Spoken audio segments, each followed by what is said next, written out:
Hello, hello, hello. You're welcome. Welcome to Amsterdam. Lekker. Welcome to the Cross the Pond Westbound 2024. I'm excited. Looking forward to it. Should be a very, very fantastic day. Airbus Broker, hello. And I've already said hello to Avenger. Nice to see you. Highfly, Maverick, Peter, and Merrick already in the house. And let me just replay the first alert here. Welcome aboard the Captain Black Box Twitch channel subscriber experience. On YouTube, hello to Igor, Paul, Love Concord, Jan, Andreas, Mono, Terrain Ahead. Yes, I am somewhat surprised. Thank you. Right now, there is no ATC. 46 months. Can't believe it. Me neither. Thank you so much to Pale Ale, coming at 46 months. That's a very long time. Almost 4 years now. Blimey. Cool. Pale Ale, I hope you're having a nice Saturday. I was going to say a nice weekend, but it's just starting, isn't it? So I wish you a wonderful, wonderful weekend. Oh, we are flying passenger. Yes, I think we had a poll, didn't we? Which I never closed, I remember now. Yeah, I never closed that poll for some reason. But yeah, we did. So we did decide on a KLM flight, yeah. And Jerky Jacker, hello. Yeah, I mean, look at the picture right now, guys. You know, you can say what you like about P3D, but I am more than happy with these kind of visuals. And what a lineup we have here and the heavy docks. And let me just have a look at the Fokker. Where's my zoom key? Hold on. There it is. So let's zoom to have a look at the terminal there. Yeah, exactly, Pele, right? Hey, Lilienthal, how are you doing? Nice to see you. Ducky, hello. Organ Aviator, hello to you. Terrain Ahead, Amsterdam will be 20 departing. Yeah, I think right now it's still pretty early, isn't it? So my slot starts, I have one of the first slots. I think the slots start at 11 UTC. So we still have an hour, really, before the first flights depart. Now, look at the detail here, right? Even PBR on the static aircraft here. Very nice. Performance for me at the moment, excellent. 60 FPS locked. So everything's very nice and smooth. And man, I am wondering, I'm seeing lots of 787s. Hey, MCK, good afternoon. Wie geht's? Ducky. Yeah, so Ducky, for the cross the pond, you're supposed to get a slot.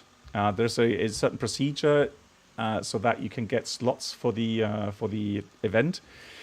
Now, theoretically, you can fly along. However, you have to realize that you will not, or you may not get, you know, the expected service from ATC, or you may be put on hold somewhere. So it's always the best thing to do, you know, proper registration and go through the whole process.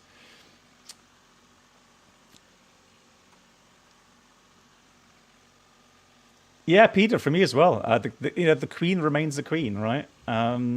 So I still love the 747 as well.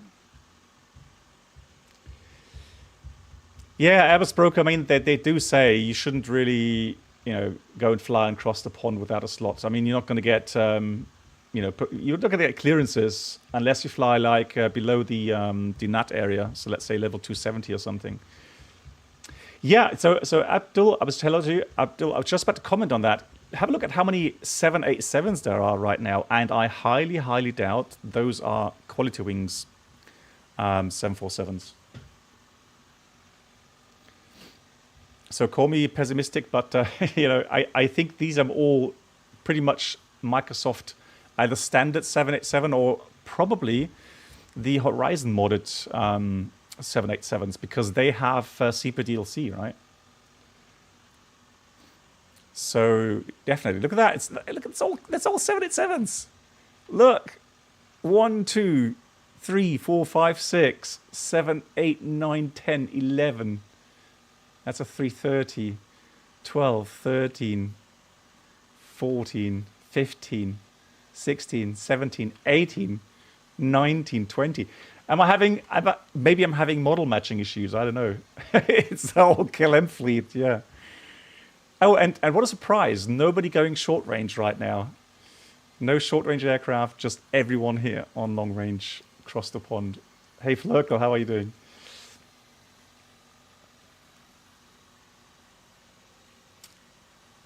MCK, I doubt it. I doubted that they would do that. But anyways. Cool. Quick run through before ATC comes online, before we start our process. We have an hour, 10 minutes before our slot starts. So we have to make sure that we get ready. I just want to go quickly cover, if I find it, that is, where's my PDF file? There it is. So let's have a quick look here. So with the event, just for those that don't have didn't have the opportunity to go onto their event, you get documents. So in your NAT or across the pond website, you get 3 documents. One of them is the general briefing package for the westbound crossing. I'm sure you all read through that. For those of you that,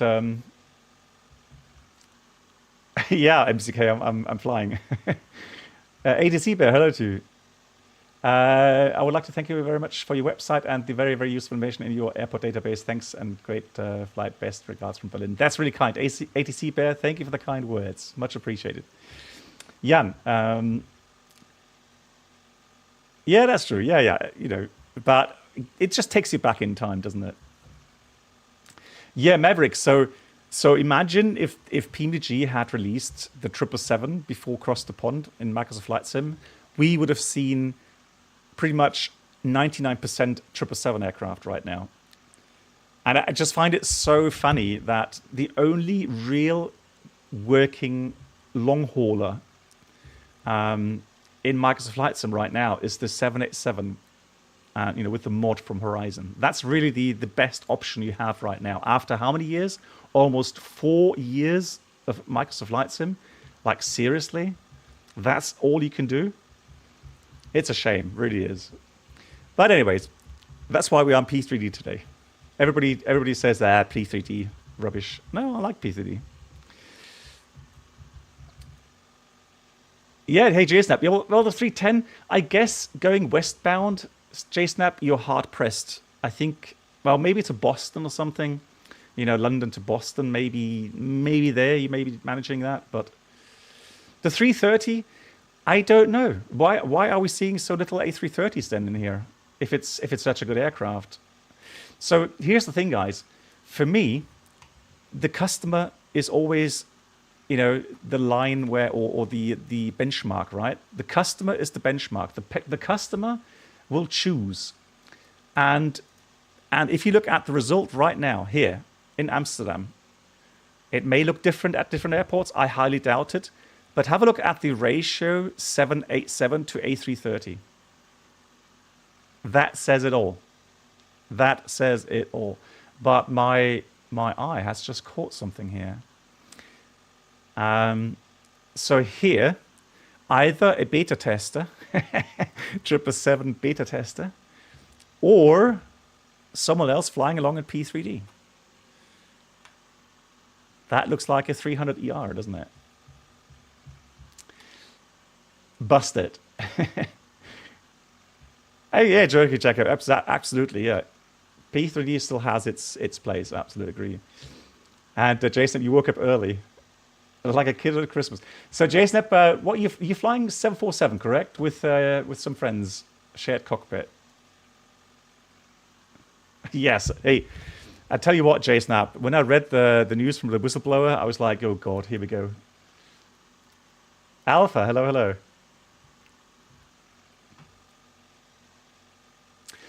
Which flight sim would I recommend if you want to have it ultra realistic? So in system-wise, I would, if you already own P3D, I would say P3D, and go with some, you know, FS Labs or even PMDGs here. In Microsoft, yeah, PMDG 737 and the Phoenix A320. In X-Plane, I agree. Tolis, But there's also some great aircraft, hot start Challenger 650. You've got the Felis 747-200. You got the 737s from VATSIM. Also very nice add-on. Yeah, you got lots of options. Kevin, well, I mean, P3D is a very grown-up kind of simulator, isn't it? So, Nuno, thank you much. Right, I was just about to give you a quick briefing regarding the cross the pond. It's not that complicated. The important thing is pre-flight. There's a couple things you have to realize and do take care of.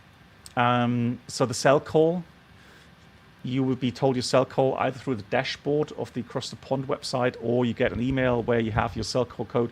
You should put that into the remarks section of your flight plan,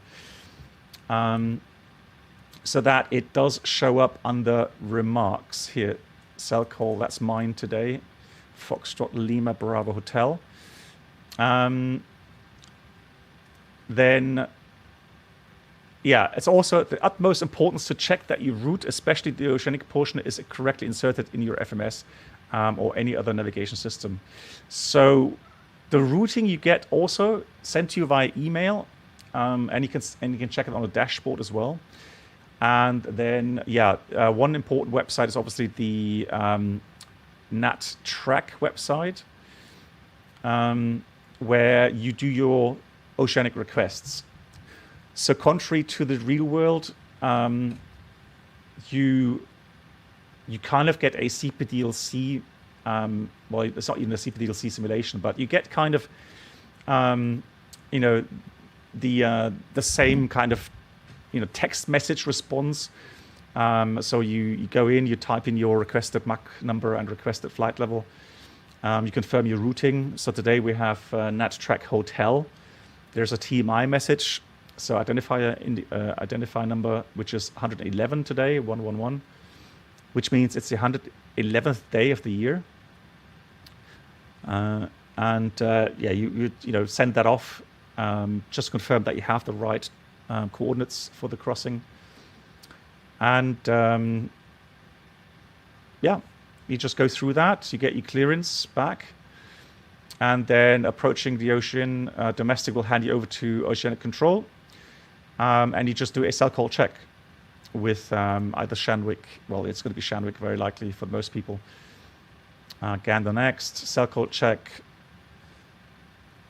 And when you connect to vPilot, when you connect to VATSIM, you also enter that that given cell call in the initial box where you log on. The rest is your SLOP, so strategic lateral offset procedure, nothing too complicated, handovers, etc., etc. So these things are not really that complicated.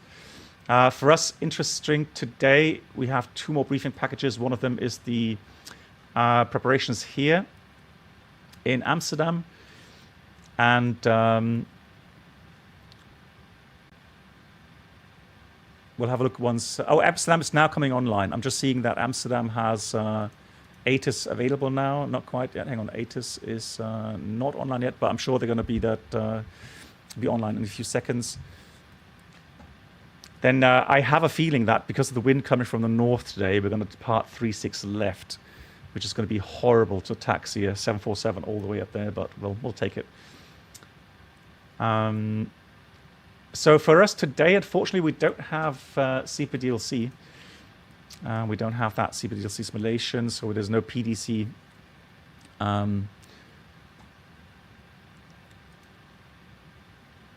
But that should not really be an issue. Daki, thank you much. Well, I mean, Austrian Rail, I mean, P3D is still, you know, is still payware, meaning you have to buy it and then you can install it, download and install it. However, again, you know, if you start out on P3D, be aware the initial costs, getting P3D, getting, you know, weather add-ons, getting aircraft add-ons, getting scenery add-ons. We're talking anywhere between 500 to 1,000 euros.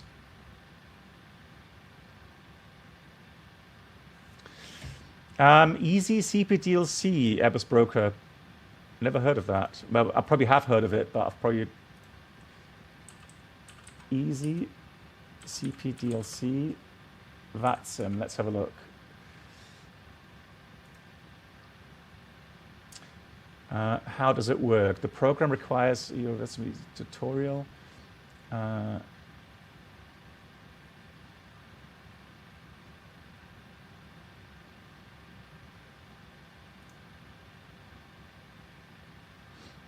As standalone, okay.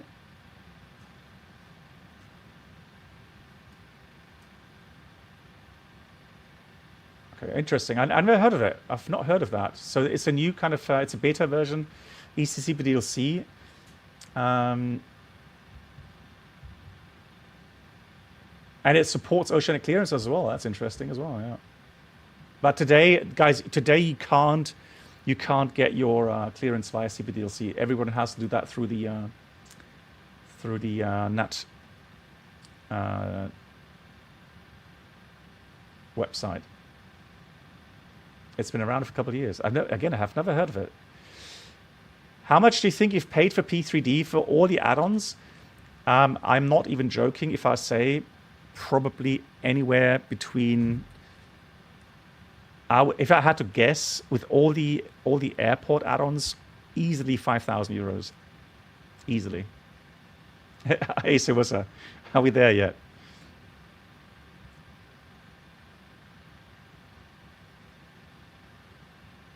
In the aircraft. Okay.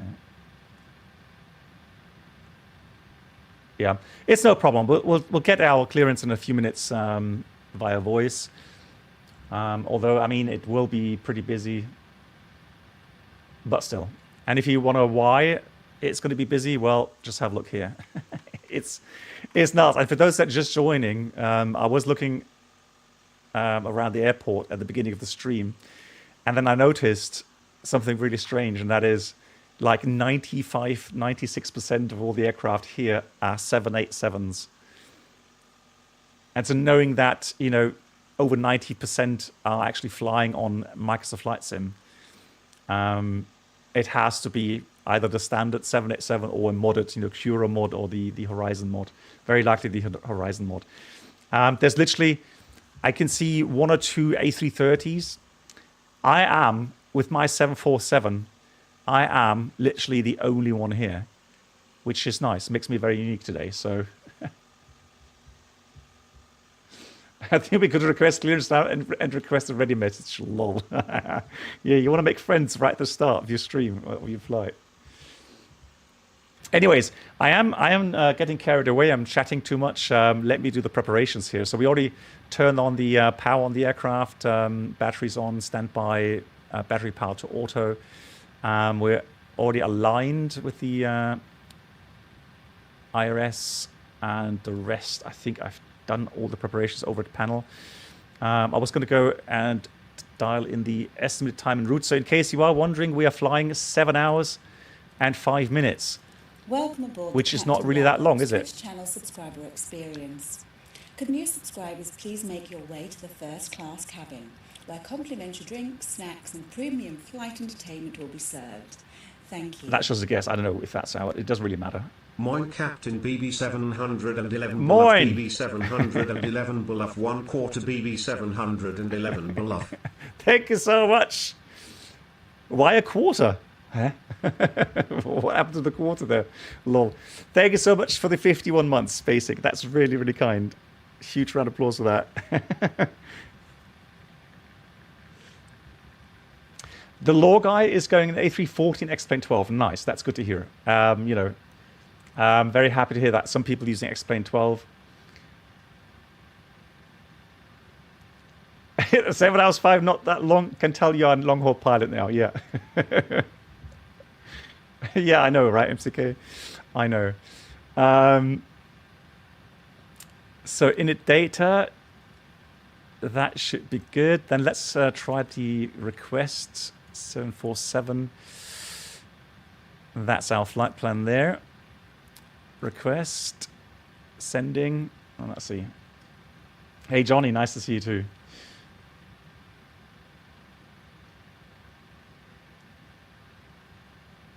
Oh, have a good landing, terrain ahead. Nice. Yeah, Paleo, I think these are actually quite nice, right? So let's load the flight plan in here. And it's going to take a few seconds. Data link is active. That's good. Invalid entry. There we go. So let's have a quick look at the page here. That looks good. We'll check the coordinates as well later on. Debus, activate, execute. So page 1 of the route page. So we've got Amsterdam, Montreal. And then let's go ahead and load the wind data as well. Execute that. And for the descent forecast as well, let's load that in. Welcome aboard the Captain Black Transition Box 180. Looks good. Could new subscribers please make your way to the first class cabin, where complimentary drinks, snacks, and Cruise level flight 360. entertainment will be served. Thank you. And Captain George, hello to you. 29 months, also a very long time. Thank you so much, George. Thank you so much for that. Johnny just survived the 2 weeks of 747-8 MX type rating, 2 weeks of fuel. Oh, hey, Johnny, come on. It's not that bad, hopefully. Just look at the forecast descent winds again. That's in, so that's good. And routing flight number. So that did not uplink, interesting enough. So let's put KLM 711. Runway, we'll do that in a minute. And let's just have a look at the ATIS 32980. Now the problem is, guys, so we still don't have that 833 spacing here in the 747.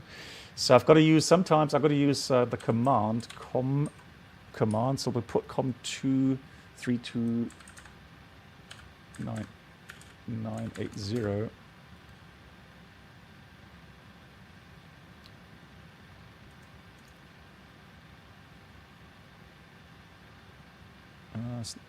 Why is that not working?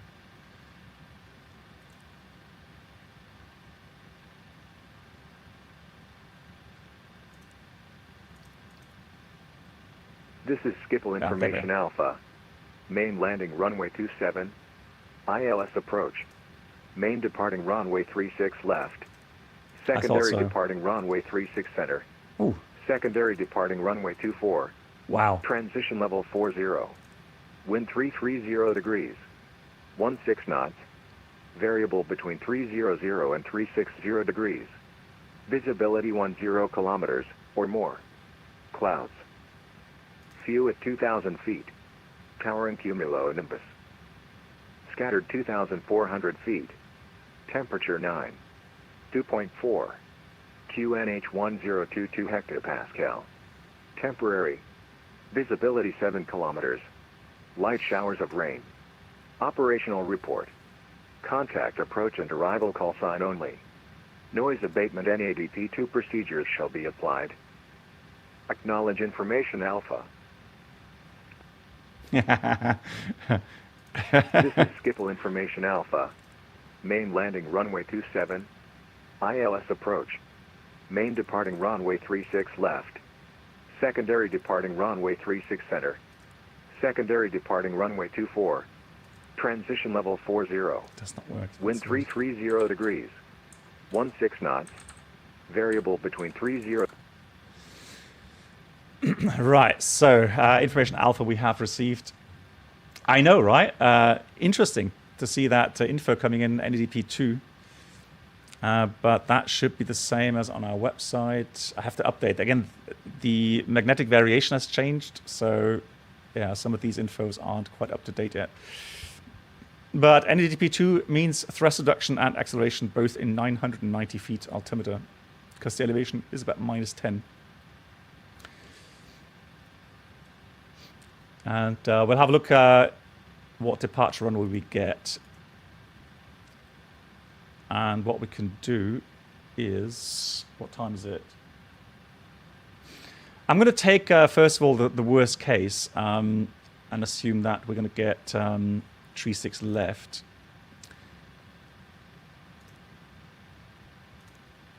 And then we'll see, because the departure routes shouldn't be that much different.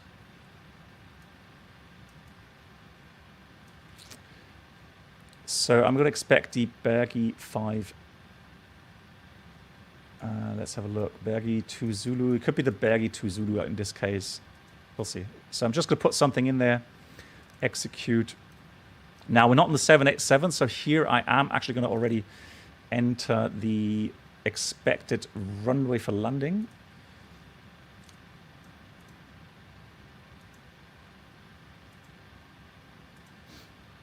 And for that we have the Ombre arrival probably via Debus. We'll see. So the Ombre arrival, and let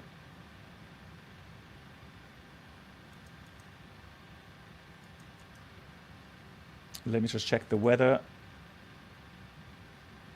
So it's going to be 250 at 14, so it's 2-4s in use, very likely. And landing, let me just try to remember where we landed. Last time, from NOTAMs, we could check that in a minute, the 24 left was closed. And 06 right was closed, so we had to go 06 left. But we'll check that in a minute.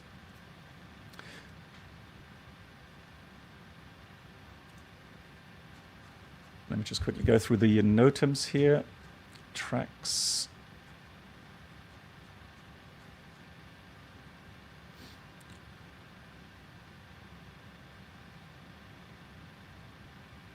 Now the weird thing is the runway closure very often is somewhere hidden. There we go. So runway. So runway NOTAM, it says ILS. Actually, that's touchdown zone lights. Oh, there we go. So here it is. So runway 6 right, 24 left, according to the real NOTAM, is closed. Yeah, nuclear jet. Hello to you. I would imagine that. Yeah, because of the event, 2 runways, they probably will have them open in the flight sim here. Alex, nice to see you. In the rise of the real aircraft. Yeah, PPR, yeah, probably. Austrian Rail, just interested, do you still feel safe in the Boeing after? Yeah, I do. The broken pilot, what plane are flying IRL? 787 IRL. So even now with the messages coming out regarding the 737 MAX and the 787, now I wouldn't say go ahead and completely ignore those messages. However, aircraft, the way they're built, they're just built in such a strong manner that I just don't have any worries that the aircraft's going to break apart or something, right? If it does show fatigue cracks somewhere, they will be found before the aircraft breaks apart, just because of the vigorous testing, etc., etc.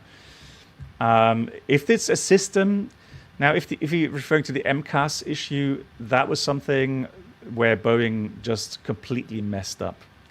Installing a system where even the test pilots said, there can be situations where it may not act properly, and they ignored that, and then even not even publish the system behavior into the manuals for the pilots.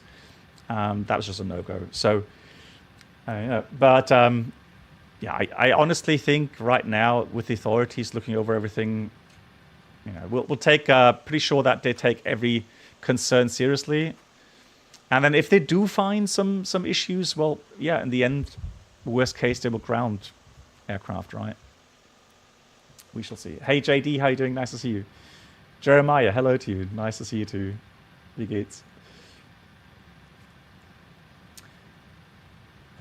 Good. So we are going to fly and land on, well, I guess maybe 2-4. I'll go with 2-4 left initially, all right? We're going to take the arrival Ombre 2, and then the arrival is going to lead us via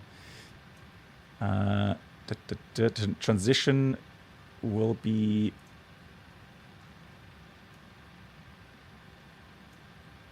debus, and there's no transition there. Right, so we're just going to go execute that. And let me just go to plan page, make sure that the arrival there looks good. Yeah, pretty much straight in. 24 left. JD, oh no. Oh my God, JD. All the best wishes, gute Besserung. Man, that sounds terrible. Well, you must have had a very bad accident. Yeah, gute Besserung, man.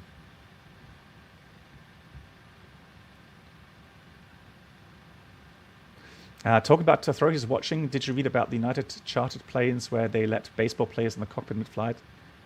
Okay, interesting, Avenger, because of the very strict rules, especially in the US, right? That is surprising, yeah. So we have the flight plan inserted. Let me just check that we don't have any discontinuities in here.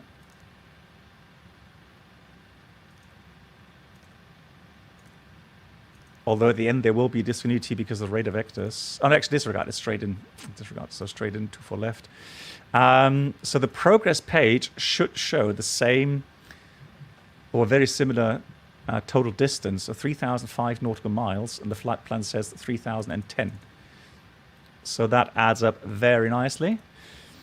We have the wind data inserted as well. So hopefully we'll get some proper data regarding... Actually, we don't have the weights in yet. Let me just enter the weights so they get some fuel data. Now, let me load up the aircraft. I'm just going to fuel, and then we get already boarding. Boarding requested.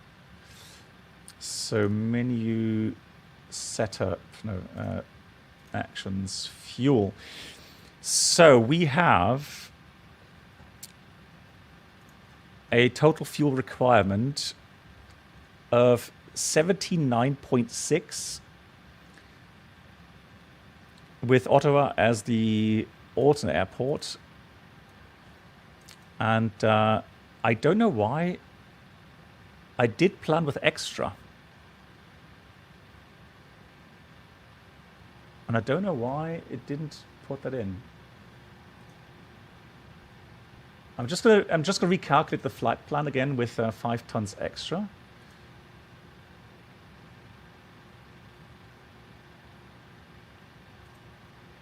Do you want a board crew?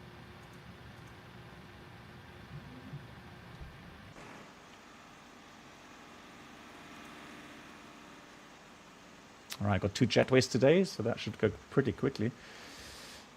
Fuel planning. Oh, there we go. So I messed that up myself. So 5,000, guys. I need to reload everything very quickly. 3.6 left, 2.4. Taxi fuel was a ton as well. Generate the flight.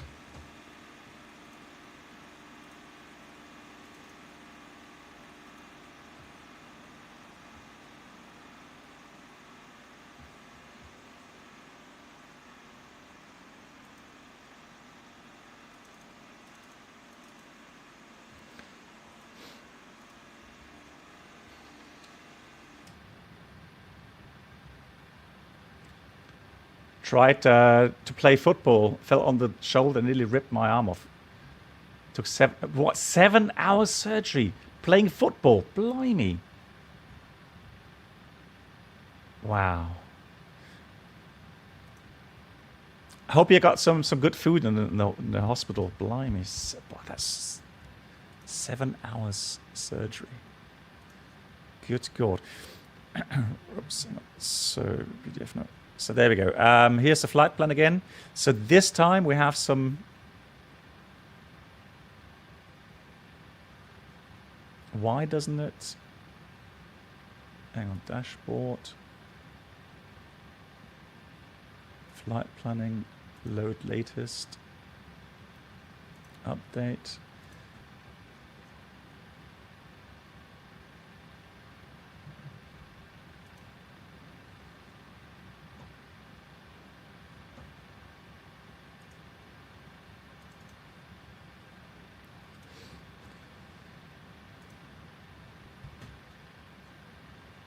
Yeah, and the PDF, it has the extra. Let me just try again. Don't restore. Flight planning. Load latest. Fly now. Connect. So there we go. Yeah, now we have the 5 tons extra. Why is that important? It's important because if you just add 5 tons yourself, you would have to calculate the effect on the fuel burn yourself.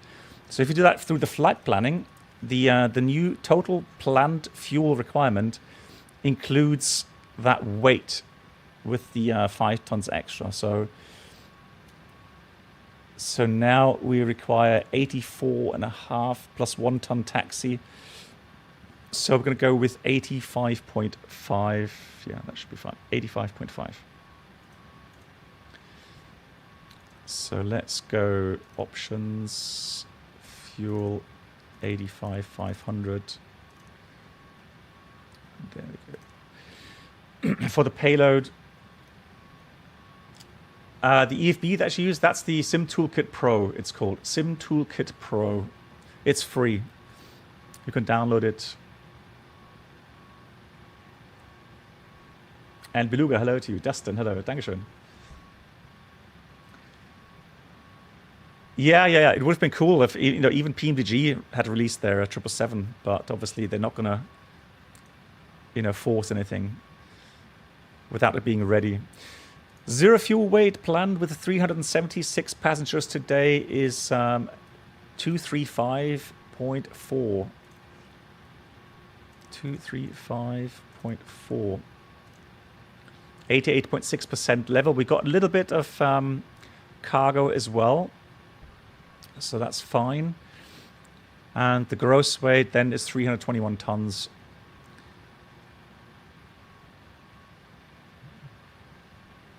Excellent. So now we can enter some weight data.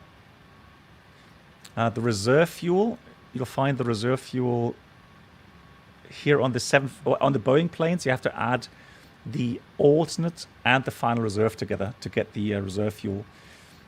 So and that's 8,500 rounded up.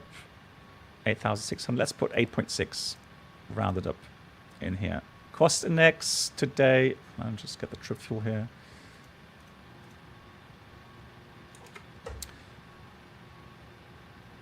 Cost index is 38. I'm going to put that in there. Step size, I'm just going to put 0. The reason being is that if you look at the VNAV page now, the cruise page, it hasn't worked that out just yet. Oh, the gross weight, I have to activate that. So that's the active gross weight as well now. Let's have a look at the cruise page. So now we've got optimum 344 and maximum 366. Now, usually you would want to have a bit of buffer to the max, but we're going to burn quite a lot of fuel on our way up to the cruising level. So by the time we reach the crossing, yeah, it'll be 360, no problem at all. So that is the idea. We'll check, what time is it? We have about half an hour. So let's start the APU with the passengers boarding and the loading going on.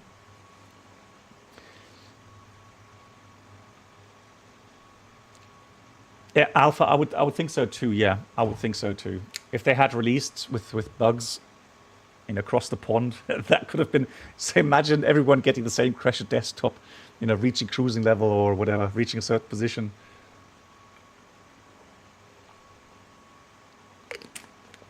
V2 plus 10, no, of course, it's version 5.4. I don't use version 6 at the moment. What a beautiful aircraft! I fully agree. Absolutely gorgeous.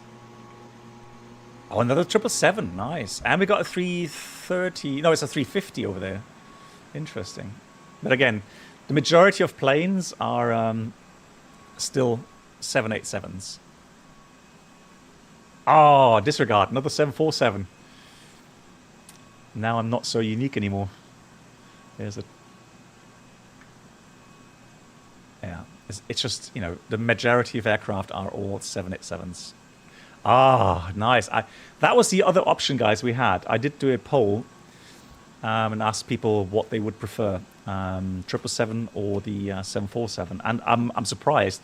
I think 136 people or something, they wanted the 747. Nobody using MD-11? No, not from what I can see here. Again, as the majority is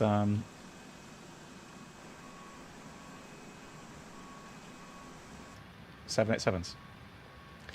I know that some of our friends here in the community, if they fly along, I know 2 or 3 are actually using the 737 BBJ. I didn't see any 767s. No, Beluga. I'm live on YouTube and Twitch. Yeah, Julian. Yeah. So since Twitch has allowed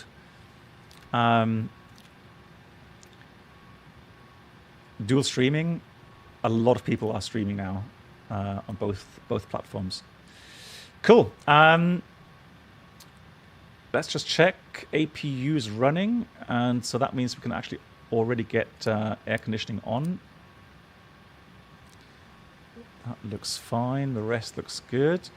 So we have the routing inserted. So that means I can go and route copy the thing here. We'll get our clearance in a few seconds. So let's have a look. Delivery is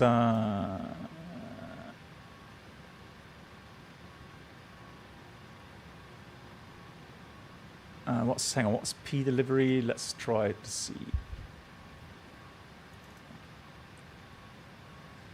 That's planner. Okay, skip all planner. And delivery. So let's try the planner first. 121-655.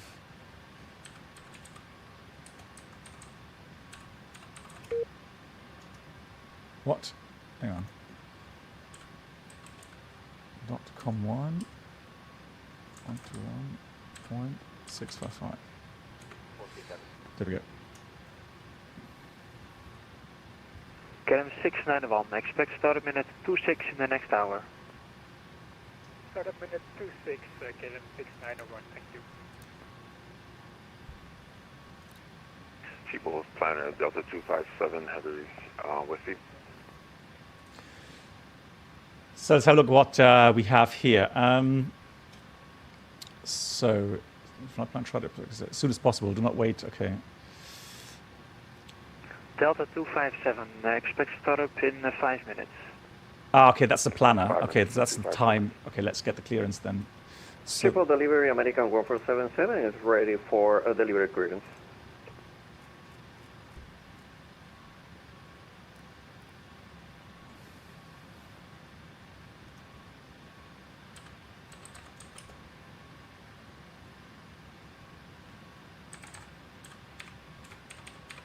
Chicago, please. First, KLM 8 at Alpha Sierra, I need your readback. so with the clear to Washington via the Vola 3 Victor departure out of runway 36 left, initially 60. with the clearance, 2120. we have to ask aircraft type, KLM latest 8 at letter. Alpha Sierra, correct. Contact Schiphol planner 121.655 voorbij. With planner on 21655, thank you. UPS 107, confirm ready to copy clearance. Ready to copy, UPS 107. UPS 107, cleared to Chicago, Mopsu 3 Whiskey departure. Runway 36 center. Oh, Climb flight level 60 initially, squawk 2130.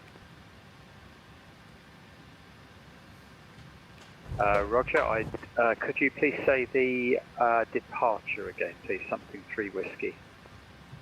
UPS 107, the Nopsu 3 Whiskey departure, runway 36 center. hey Jehu. Nopsu 3 Whiskey departure for 36 Winky, hello. So that was initial 60 and squawk 2130, UPS 107. UPS 107, read that correct. Contact now Schiphol planner 121.655. Planner on 121.655, UPS 107. Thank you, bye-bye. Oh, very good. Morning. KLM 619, IFR to Boston.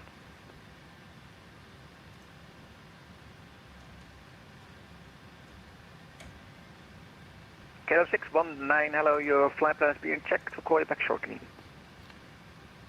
Delivery United 9047 with you. Stand Echo 24, information Alpha. 787-900 requesting clearance to Washington. United 947, hello, your non-event traffic, and you still chose to decide to fly across the ocean. Your release is being requested. It can be several hours, and you will have a reroute and a low flight level. We will call you back when we have news. Should be event traffic, sir. I've got a slot booked for 11:18 Zulu time. Okay, we'll check. Delivery, hello from KLM 711. Information is Alpha 747, start Echo 20, request clearance.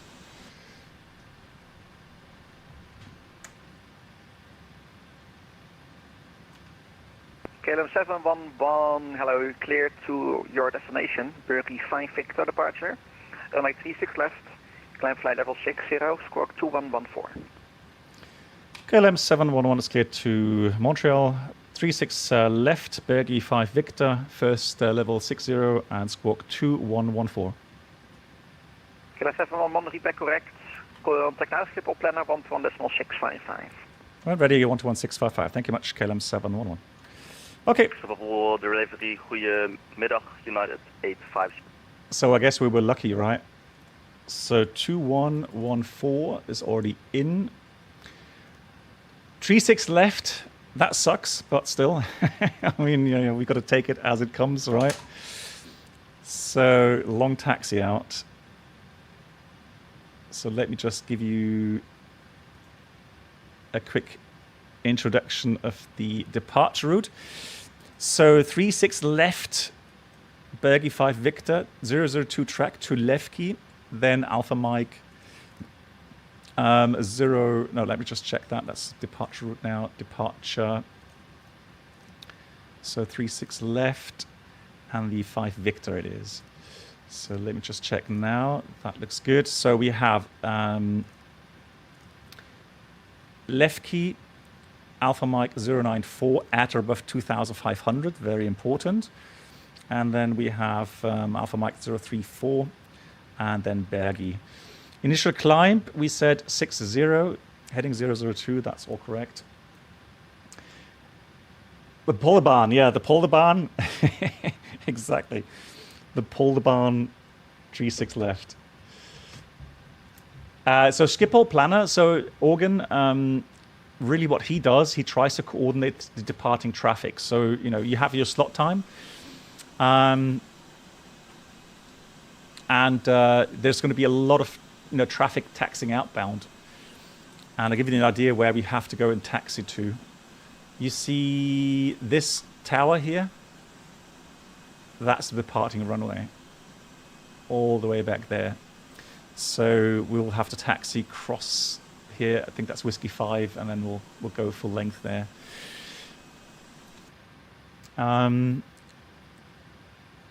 Anybody know a performance calculator for the 747-400? Is there a website somewhere or something? A taxi is longer than the flight. Not today, though. Not today. We have about 20 minutes, 30 minutes. Oh, still got 20 minutes to go, right? No, 30 minutes. Okay. Topcat. Yeah, I don't have Topcat anymore. Although what I could do, let me just check if I have it here installed. Topcat. I don't have it installed. I have it, so where did I buy it? Did I buy it on Sim Market or directly on their website? PFPX. Can anybody do me a favor that has Topcat? Can you do me a favor? I fully trust in your abilities to calculate the takeoff performance. So anybody that has Topcat with a 747-400 profile, you are now my first officer. And I will fully trust your calculations. No memes, please. I know I had it a long time ago, but I didn't bother installing it on the new PC. And I don't know, I would have to look for the code and everything. Hey, Voyager.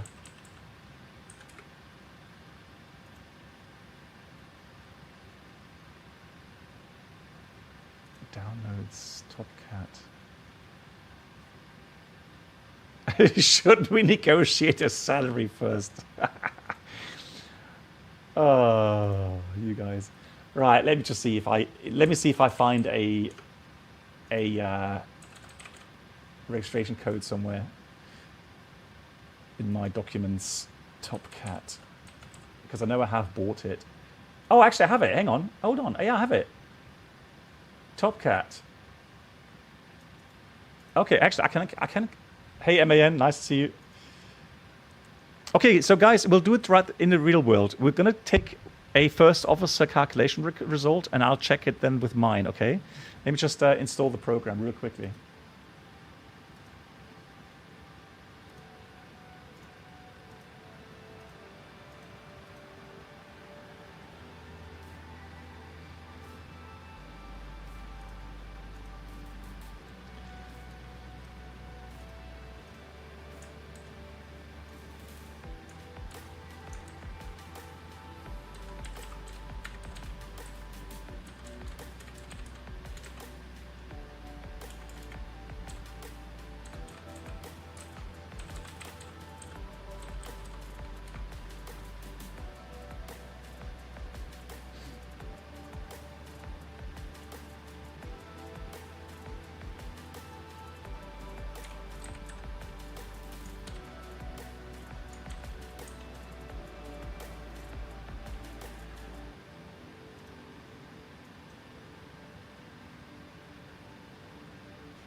So let me see, validate.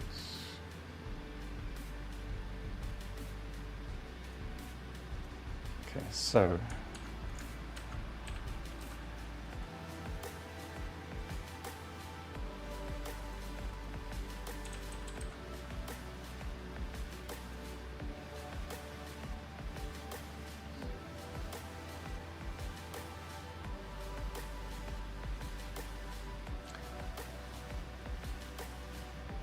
right, okay, so there's some basic options. Okay, I've got it installed.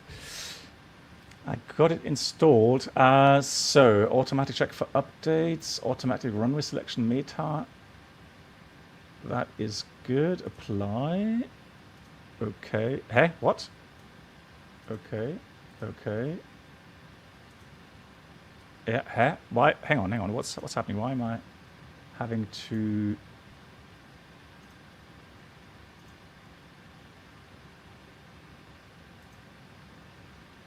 configuration.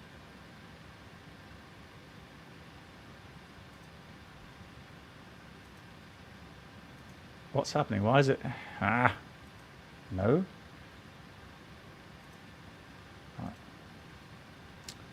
That is weird.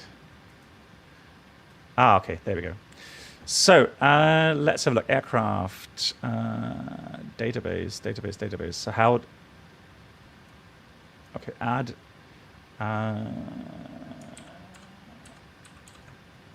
Type 747-400. We've got the CFM engines. Then we've got kilograms.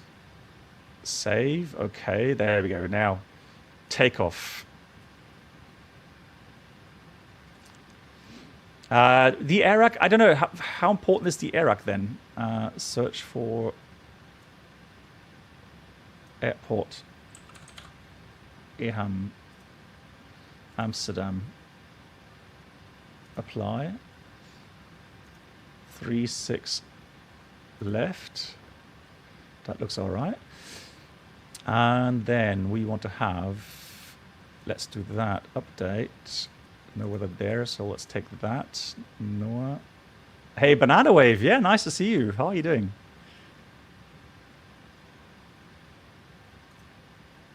No, then we'll save that. Go away. Right, so there we go. 9 degrees, 1022. What I'm going to do, I'm going to add 1 degree. So I'm going to put plus 10. 1021 in case it gets a bit worse. Run condition dry. It's not raining, is it? So takeoff weight, let's get... Oh, it only works with FSX. Okay, so the takeoff weight, according to the calculations here, performance, is 320. Now we're going to burn, let's say, at least 400 kilograms of fuel. So let's enter then 320,500. Flaps optimum, thrust optimum. Anybody got the results, guys?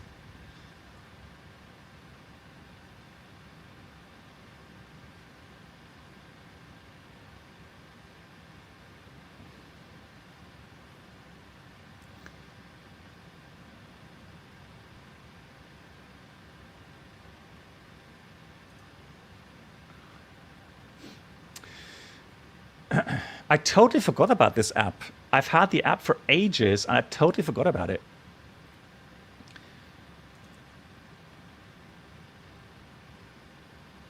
So there we go. It gives us, so for stop margin, now 730 meter stop margin is perfectly fine for me.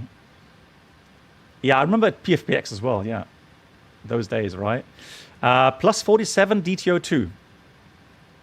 So fixed D rate, DTO2 with a selected assumed temperature of 47 degrees. Yeah, we'll go with that. Obstacle limited. All good. Gives us enough stop margin. And the speeds should be around 145 or 146, 154, 163. How accurate is Top Cat? Oh, well, I mean, I would say probably fairly accurate. We can check now with the results we get here, all right? Because we will get some values here from the FMS, and then we can kind of see if those make sense or not. So we got TO2 selected 47, and then takeoff will have flaps. What's the flap setting say? Flap setting. Where's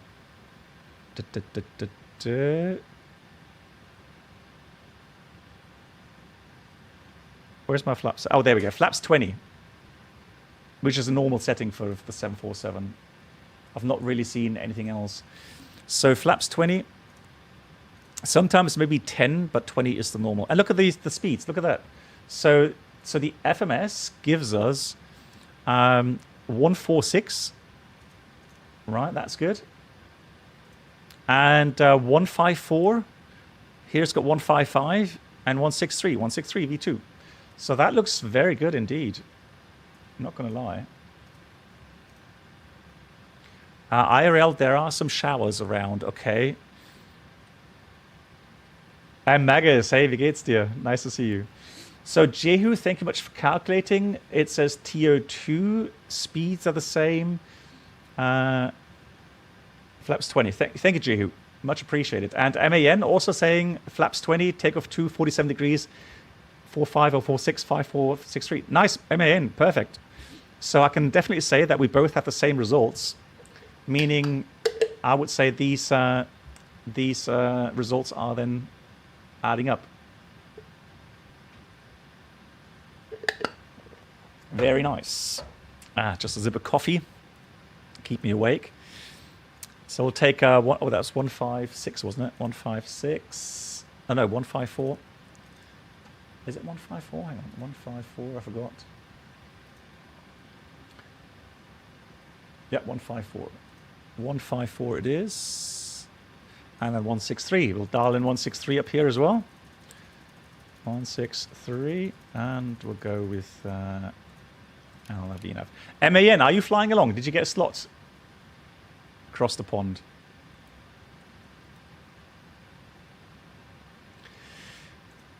Good. About 16, 17 minutes before departure, guys. Things are heating up.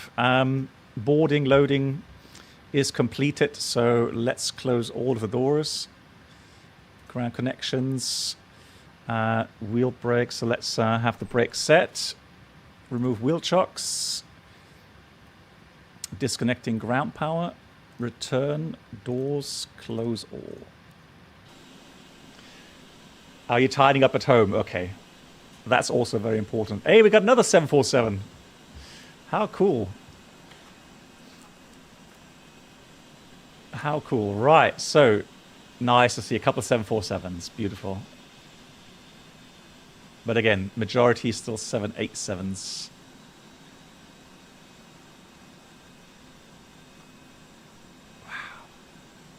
So many aircraft. GG's. Beautiful. Byte Solitude. Yeah, the 747 is definitely elite group today. Cool. Guys, let me give you a quick briefing. So we are in the 747-400. Technically, no issues. ETOPS is assured. And the weather on departure also fine. Currently, it says information Bravo. We have 310 at 16 knots, 10 kilometers, few 2000s, cumulonimbus, scattered 2400, and temperature 9, dew point 4, Kinich 1022. So nothing in form of threat there. We have received departure 36 left, meaning taxi out is going to be a bit longer. So initially pushback from Echo 20, pushback onto the taxi line, then we taxi out. Very likely it's going to be Bravo, because these are the outbound routes, Bravo. So Bravo, and then we go Charlie, Whiskey 5, Victor, and then Victor 4 full length, runway 36 left.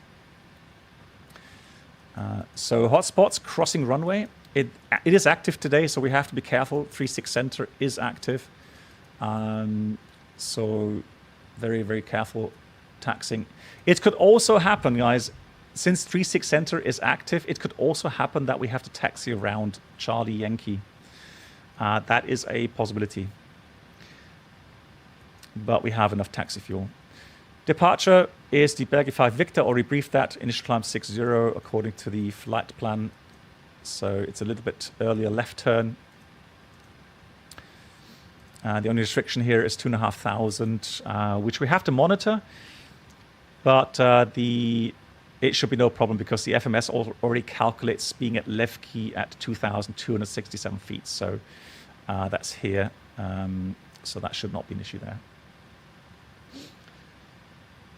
Jason, last time I flew in a 744, I was K Lambert. Wife was very annoyed. I did. Jason, I mean, yeah. Like, you know, why? why would anybody be annoyed about that, right? But anyways, so transition altitude is 3,000 feet. That's very low. So let me just check the on the takeoff page here. So we have thrust reduction 1,000, and we have acceleration height also 1,000. Engine out 1,500, and the transition takeoff next page doesn't have next page. Hang on, let me see.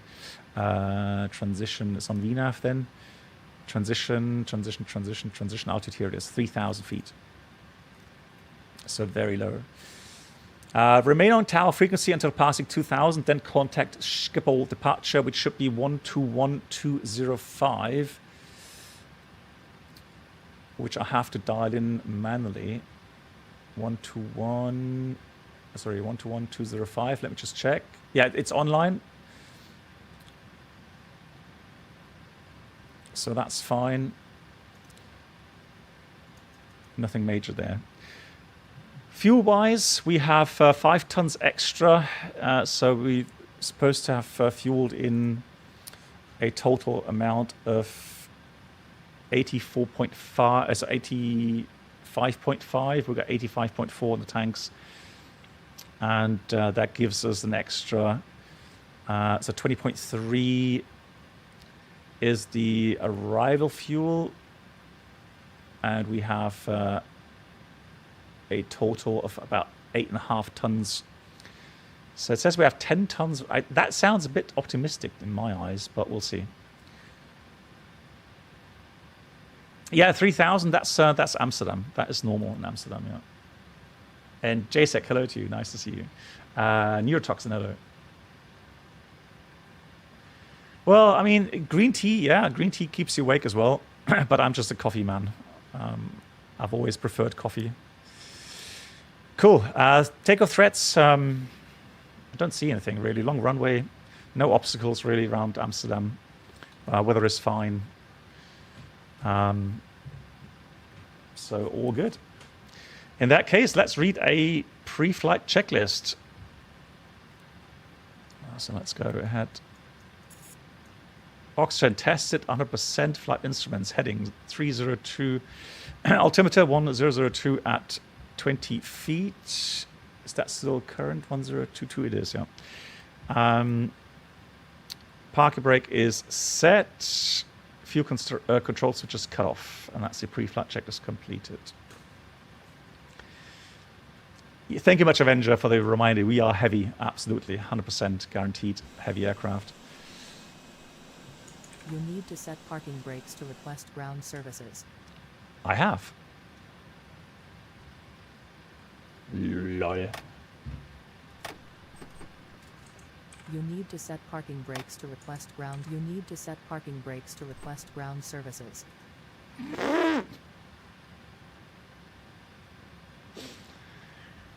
Right. Right. And let's do that. Let's restart You Quattro. need to set parking brakes to request ground services. You've got to be kidding me.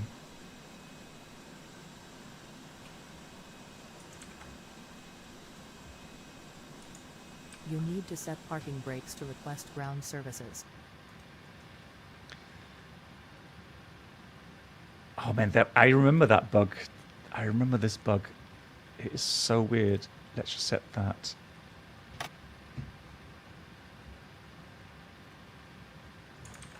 Yeah, it is chocks.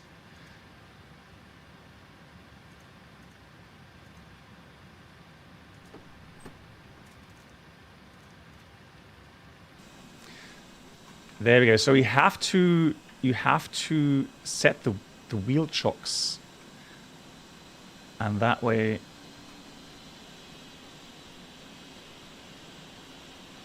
Oh, not in my engines, please. GSX. GSX memes, as always. Cool.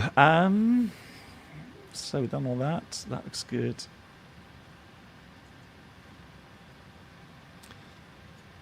Then let's have a look at planning here.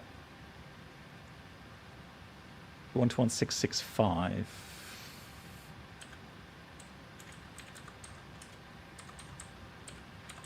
Hello, Bravo 090 at Kilo 36. What? First, KLM 74, information Bravo, QNH 1022. Startup approved, hold position, ground 1180. As always, guys, if ATC becomes too loud or too quiet, please let me know. Information Bravo, QNH 1022, start approved, hold the position, and contact ground 121805. KLM 74. Jay is that. I know how to use the parking brake. It's just GSX doesn't know how to use the parking brake.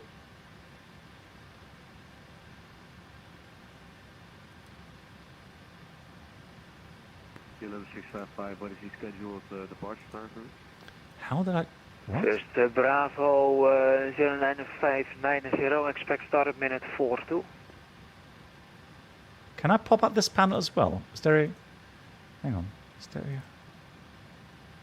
Bravo 09590, expect start at minute 42. 42? Correct. Start off at minute 42, Bravo 09592. Any KLM calling, say again? KLM 655, what is the scheduled departure time for you? Minute 27. Uh-oh. Thank you, KLM 655. Ashkeball Planner, hello from KLM 711 Heavy, Echo 20, we're fully ready.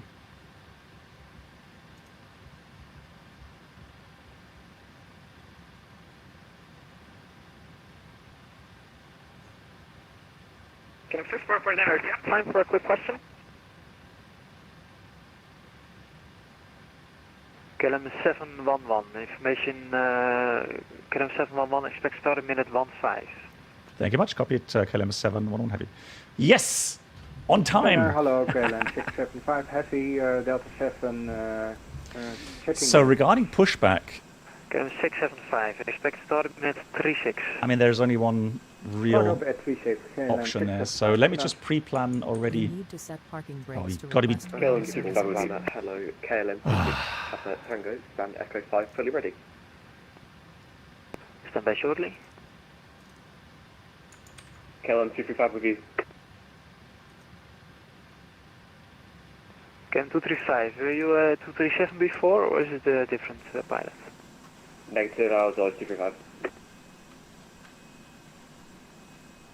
Okay, KLM 235, expect startup minute 23. Gotcha. Ship Founder, KLM 621 is last time, minute 2 fire clearly. Stand by shortly. KLM 604, any updates for us? Echo 7777, we are ready to go. Guys, you can say what you like. P3D Walker 1942, expect startup minute 22. looks fine. Start a minute. Looks absolutely fine. Love it. KLM 237. All right, let's do the before start items There you here. are. Yeah, still startup minute 18. KLM 64 Foxtrot, information Bravo, QNH 1022. Startup approved, hold position, So call the recall ground check. 1705. That looks good. 121.805 and QNH 102 and startup approved. 64 Foxtrot negative, frequency 121.705. Sorry about that, 121.705, goodbye. Orange 381, information Bravo, QNH 1022. Startup approved, hold position, and trim. ground 11805. Information Bravo, 6 QNH units 1022, set. startup is approved and holding position over to ground 121.805, Orange 381. County back, just confirm, we're not going to miss our departure slot after you because our departure time was 22. Yeah, correct, but I need to, that's why I need to get you a new gap, and that gap is at 43, so that will give you a startup minute of 23.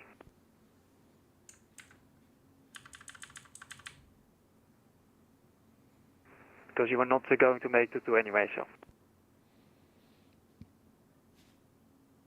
KLM 604, any update for us?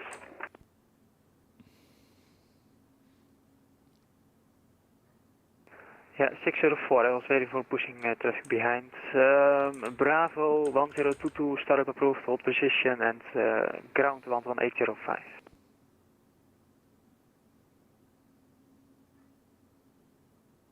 Skipper Planner, Walker 2717, good morning, afternoon. KLM 604, startup approved, hold position, and ground Exiting from editing 11805. mode. Please wait. Startup approved, 11805, KLM 604, thank you. Planner, goedemiddag. KLM 109 ready for startup. First Walker 4248. It's so busy. People are, there's two people on the same stand. Position and ground 11705. Crazy. Expression Bravo QNH 1002 and ground 11805, Walker 423. KLM 641, information Bravo, hold position, startup approved, ground 11805. Information Bravo, startup approved, hold position, ground 11805, KLM 641. Civil Planner, good afternoon, KLM 865 and Echo 9 off, fully ready. Organ did just download Sim Toolkit Pro. Fantastic. You'll enjoy it.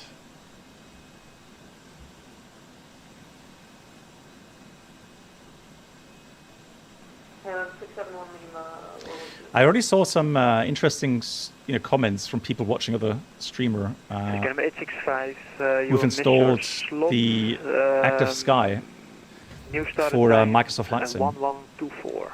And so there's some that Roger, thank you. didn't like it. I got some comments regarding KLM 695, performance. Echo 3 ready for startup. Um, KLM 695, expect startup minutes.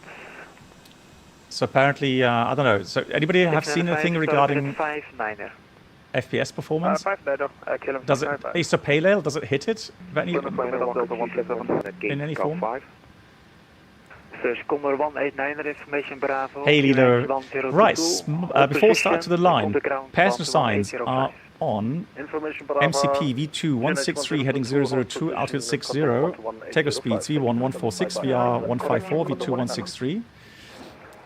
CD pre-flight is completed. Rudder aileron trim 3 and 0. Takeoff trim 6.0 units set. Welcome aboard the Captain Taxi, Blackbox take Duo briefing is Channel completed. Experience. Hey, flying wolf. Please make their way to the Good first evening. class cabin, where complimentary drinks, snacks and premium flight infotainment will be served. Thank you. KLM 4 to Charlie, start at Hey, minute good 47. How are you today, Captain? I'm doing I've well. been busy flying long haul and studying for ground recurrent next week. Oh, nice. So all the best wishes for the recurrent. Yeah, I'm on holiday right now, so 49er heavy, do you have 1 second for a a lot of question? free time. Delta 127, start at minute 54. 54. 6 and 9 and 4, go ahead. What a beauty. Confirm KLM 649er. Yeah, 649er, go ahead. Was this my startup time? Is it 1141 Zulu or 41 minutes from now? Release parking brakes, please. 649, need to scroll, so stand by shortly. Okay. Canada 901 Alpha Golf 8 request to start. It's so busy. Blimey. 901 Alpha, information Bravo, United 1022, start up approved, hold position, contact ground 11805. Oh, A300. GG's. KLM 649, start at minute 41. Roger, start at minute 41, KLM 649. So that's 1141 Zulu? 649, correct. Thank you. There's Walker 2717. oh, interesting. There's an echo in the sub announcements. KLM 61 Alpha, information Bravo. Thank you much for the info. I'll try to see if that's... I'll play it again. Let me see if... Ground 11705. Why is that Could new echo? subscribers please make their way, where complimentary drinks, snacks and premium flight infotainment will be served. Thank you. Planner KLM 1 heavy. That's weird. Ready for pushing How are you today, Captain? I've been busy flying long haul and studying KLM for 1, ground information recurrent next Bravo, week. United 1022, startup approved, hold position and ground 11805. Okay, information Bravo 1022 and Hall ground effect. 118.05 KLM 1. Thank you. Virgin 5 Papa Whiskey, information Bravo, Interesting. United 1022, startup approved, hold position, ground 11805. Hold position, startup approved, ground 121.805, Virgin 5 Papa Whiskey. Skipper, Plane Walker 2717 heavy. Yeah, I'm trying to get my head around what it could be. Walker 2717, expect startup Release parking brakes. minute 0 in the next hour. How many minutes was that? Minute 0 in the next hour, so 1200 Zulu. Okay, minute 0, Walker 2717. C4 planner, ATR 17 Alpha.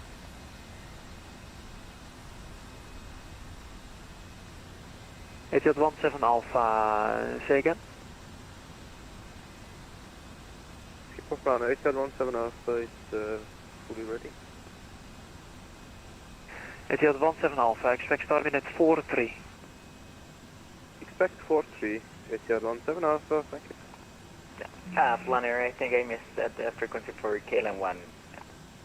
KLM 1, 121.805. KLM 1, 805, thank you, KLM 1. KLM 237, information Bravo, United 1022, startup approved, hold position, contact ground 11805. Never seen P3D look this good. Yeah, I mean, again, I've been using P3D in the beginning of my streaming career. 711, information Bravo, United 1022, startup approved, hold position, contact ground 11805. Start approved, top position 121.805. Thank you, KLM 711.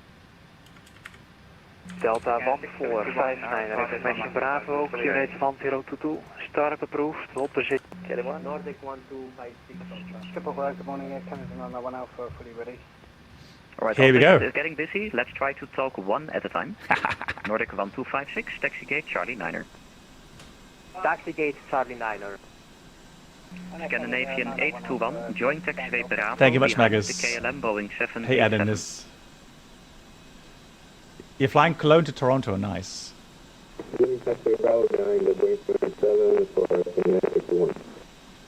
Scandinavian 821, taxi to stand Juliet 84.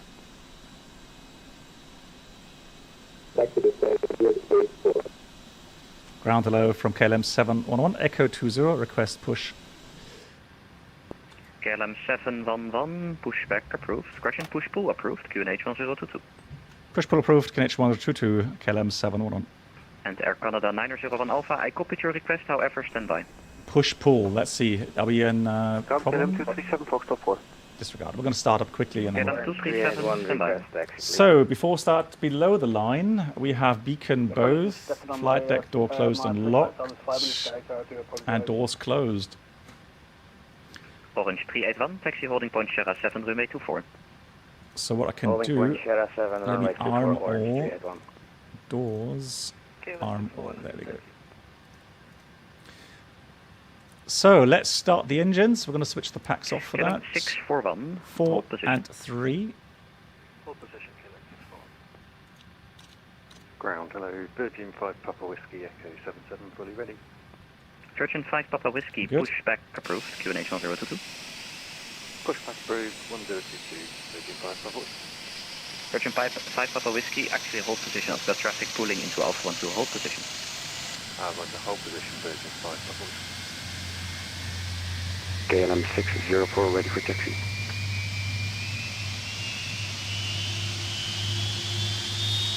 KLM 126, you are in the wrong bay now. Turn right on Alpha, then left to the gate.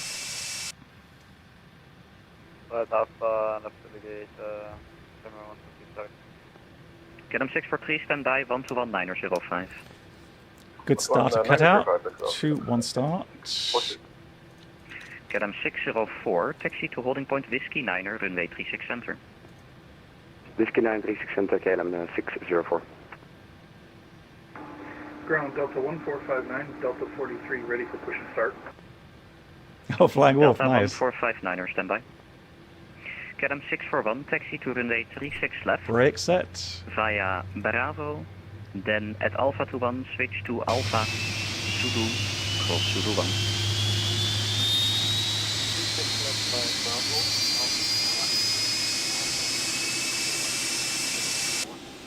Correct, and give way to the 2E737 from the left. Give way to the 2E737 from the left, KLM 641. Number 189er, pushback approved, QNH 1022. Pushback approved, QNH 1022, Chandler 189. So just waiting for the engine to stabilize. Ground Air Union 4 Charlie Juliet, November 3. We're at cargo. For Charlie Juliet, Roger, turn left on Alpha. That looks good. To stand Romeo 77. After start or before taxi items. Left on Alpha, Flaps Romeo 20. 77 for Charlie Juliet. Left Canada 90130, Joe. So the flight control check. Air Canada 901, pushback approved, QNH 1022. No worries, I'm sorry for that. 1022. All three. Let's do the recall and before I forget. KLM 1, pushback approved, face east, QNH Nice 1022. Charlie. Face east. There he is. Pushback approved, KLM 1, heavy. Gonna wait for the all clear Delta signal. 1459er, when clear of the KLM Boeing 787 behind you, pushback approved. Yeah, all clear. Before taxi checklist, anti-ice Delta off. 1459. Recall, auto, I should say. 1613, Recall ready checked, for auto taxi. brake is KLM 619er, taxi holding point Sierra Oh, 7, it says runway there, 24, RTO. via Alpha 12. And flight controls check, ground equipment is clear, and that's before taxi checklist completed. There's a holding point 00, runway 24, via Alpha 12. 76. All stations, please wait for each other's readback. KLM 619er, to confirm via Alpha 12 to Sierra 7. Nanook, well, my slot was at 11:16, so I'm doing quite well. Pretty much on time. 1256, stand by 121705.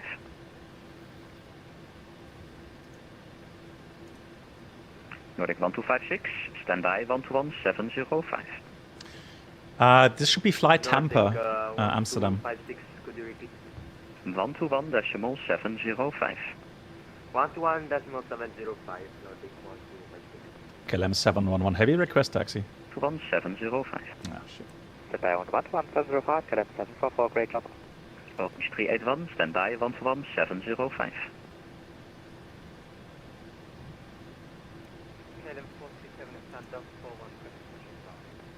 Orange 381, standby. Nah, we should be alright. We should be good. Famous last words. Standing by 121.705, Orange 381. KLM 711 request taxi. Standby 121.905. Man, the thing is, Standing by 121.905. he should give other aircraft. KLM 604, standby 121.905. He's like non-stop talking. Standby 11905, KLM 604. Air Canada 56 Charlie. He's not giving anybody the chance to kick in, so... 121.905. Come on. KLM 711, you ready for taxi? Yeah, just about call you ready for taxi, KLM 711. Taxi to runway 36 left via Bravo, then at Alpha 21, switch to Alpha, Zulu, cross Zulu 1. We'll taxi 36 left Bravo at Alpha 21. We'll switch to Alpha Zulu, and then Zulu 1 for the crossing. KLM 711. KLM 427, I copied your request, however, So please stand by. it's Bravo, straight out as expected. And then at Alpha 21, which is further down the It was like road, 3 stations at the same time. First, postman We'll 21 switch Golf, turn to left on Alpha to Alpha. stand Romeo 81. Okay, so Alpha 21 is right at the end there. So let me show you. And KLM 655, pushback approved. So we're going to go Bravo, and at Alpha 21 here, Condor 189er, taxi holding point Whiskey Niner, runway 36 center. Taxi holding point Whiskey 9 via 36 center. Lufthansa, correction, Condor 189er. we'll switch to Ground Alpha, KLM 88 Alpha Sierra, ready for pushback, Echo 8. and then Zulu. Oh, it's all the way around. KLM 88 Alpha Sierra, stand by short. And cross Zulu 1 there. Okay. Okay, 61 Bravo 130, back to the start, Echo 7 with Bravo, push start. Let's go. That was blocked. Walker 1942, Echo 777 with Bravo, ready push. Walker 1942, stand by. KLM 237, push pull approved. QNH 1022. All right, brakes are working. Ground 2288 on November 2 holding sharp Bravo taxi. JetBlue 2288, right on Bravo, stand Juliet 86. Right on Bravo, stand Juliet 86, W288. Ground, hello, KLM 15, I am ready for pushback and start. KLM 711, give way to JetBlue. KLM 711 giving way to JetBlue. Hey, ground, KLM 15, stand by. KLM 1 heavy, ready for taxi to 4. That's one thing I love about KLM 15, P3D, and I copied you know, your when you request, have stand by. some KLM 1, taxi holding point Sierra 7, runway 24. model matching there. Taxi holding point So JetBlue, perfectly showing JetBlue Neo there. Look at that, that's beautiful. 4 Charlie Juliet, stand by 121.7. Hey King Creed, how you doing? 121.705 will stand by for Charlie. KLM 641, So stand we by 121.905. turn left here on Bravo. Stand by 121.905 kilometers forward. Virgin 5 Papa Whiskey, pushback approved. Pushback approved, Virgin 5 approved. 621, Echo 72, request push and start, 132 with Bravo. Got 2 stations there for push. The Air Canada 671 standby. And the other station was? KLM 6901. KLM 6901. Pushback approved. QNH 1022. Pushback approved, QNH 1022, KLM 6901. KLM 237, are you starting the pushback? Ja, we zijn bezig. Hij doet eventjes over, sorry. KLM 655, ready taxi. KLM 655, standby, pushing traffic in front of you. Pushing traffic in front, KLM 655 holding. Would you consider 3 engine? I'm not sure, Dr. Fred. 427, are you able to push back facing northeast? A heavy 747. I would have to ask some real-world 747 pilots. KLM 427, actually, I do not see that you have a handoff from planner. Please contact 121.655. So maybe, I'm not sure it's you know, I'm not saying it's not possible to do a 3-engine taxi. But I'm not sure if that's actually done. Yep, KLM 68 Alpha, correction, KLM 88 Alpha Sierra, I copied your request, stand by please. KLM 30 November, taxi to stand Juliet 80, give way to 2 aircraft from the left. Yep, that's in there. Juliet 80 and give way to 2 aircraft from the left, KLM 30 November. And the last one being a KLM 747. Ooh, that's us here. Copy that. Give you a wave. Yeah, KLM 30 November. The good thing is on the 747, KLM 619er. everyone will see you. 121.705. There's just no way that anybody can miss that.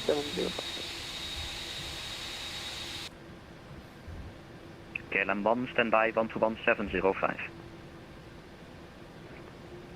Standby 121.075, KLM 1, heavy, thank you. Yeah, Flying Wolf. I'm just wondering if you know, if 36 Center is in use. I guess because I've been here as well in Amsterdam IRL, and I remember that once there was 36 Center in use, and we actually did have to taxi around south of the runway. So just as we're doing today, there was no crossing of the center runway.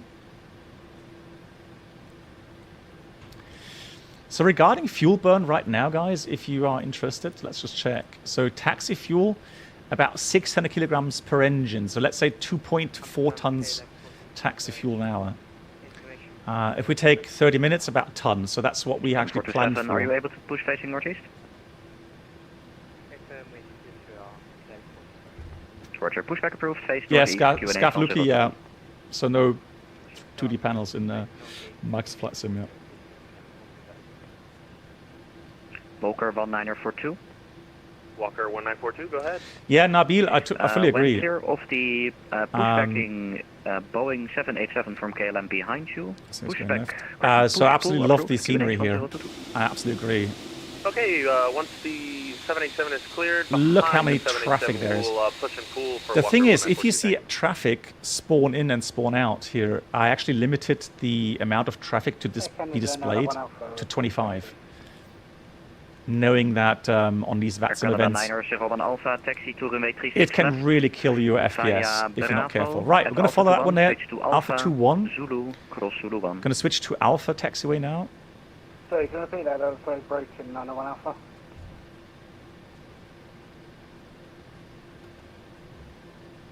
Now Alpha. 901 Alpha, taxi to holding point, runway 36 left. Let me just slow down a bit here. Via Bravo. At Alpha to 1, switch to Alpha. So Alpha should be the left Zulu. one. Yeah. Cross Zulu 1.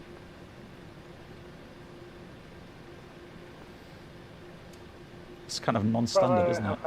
Alpha 21, switch to Alpha Zulu cross Zulu 191 Alpha.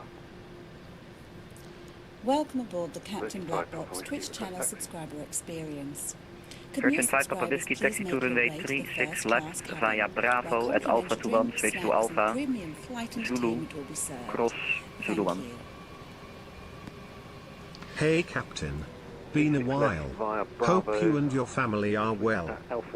Spat Trap, thank you very much. I am well, how are you?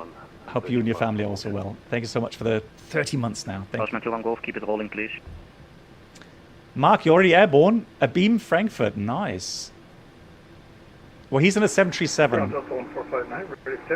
I'll be having my third beer by the time. Golf, keep it rolling. By the time he's landing. 655, ready taxi now. First, Postman 21 Golf, are you here?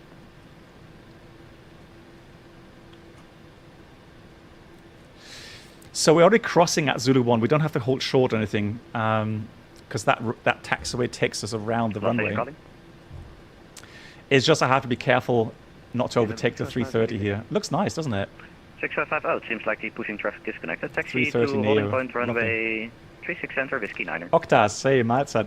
Holding point, Whiskey 9er, 36 center, KLM 655, thank you. No, I'm talking about when I've landed. You know, Delta 1459 heavy, ready for taxi. because my flight time is like 7 hours, so a lot less. Mark, what's your flight Delta time? 1459er, taxi to holding Because point. Mark is flying from Vienna. Calling point 07, runway 24 Delta. Is it Boston? Vienna, Boston? What is? Canada 617, pushback approved, QNH. I totally forgot where you're flying to and from. Canada 67, pushback approved, 130. Yeah, ground good. So I wonder what he's doing. He's going center. That's why. So the Bravo taxiways is for traffic going to center, and we on the Alpha we're going around. Okay, I'm 681, say again position. Octas doing very well. Thanks for asking. Foxtrot 9, KLM 681. 681, pushback approved. Pushback approved, KLM 681. And KLM 15, pushback approved. Pushback approved, KLM 15. Can you confirm pushback in Alpha 17? It is Boston, right? Alpha? So into Alpha 17. Roger. You can't be and fly? No. I definitely can't. No, not even with the flight sim. Postman 21 Golf, ground. Postman 1 Golf?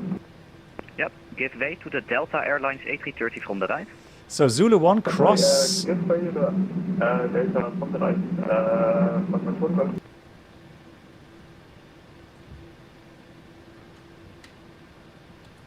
KLM 711, stand by on 121.905. 121.905, thank you, KLM 711.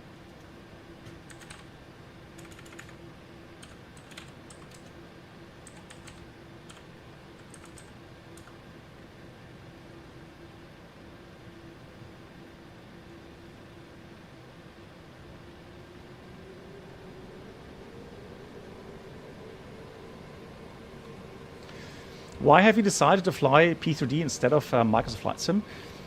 Because I love flying the either 777 or 747, especially 747, and we only have the 787 in Microsoft Flight Sim or the 330, which I've never tried. If I'm absolutely honest, I've never tried the A330. And like we've just seen, P3D with some good airport add-ons looks very nice. I don't see any issues with it. Also, P3D with FSU IPC has a very good autosave function. Maybe a towless A330 tester. 641, contact tower van 18.280. 118.280,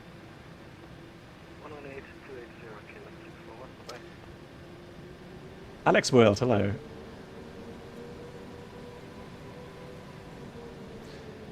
Yeah, Nabil, I'm a bit disappointed in PMDG where they didn't even update the box here for 46, contact ground 121.805. 121.805, sorry. For the .833 spacing, although let me just check something. KLM 235 will be on Bravo. Maybe there is an option. Left, aircraft equipment. Cross runway 36 center. As we go on cross runway 36 center, KLM 235. KLM 235, to be sure, the next intersection, turn left, please. MCP, push to talk, intercom.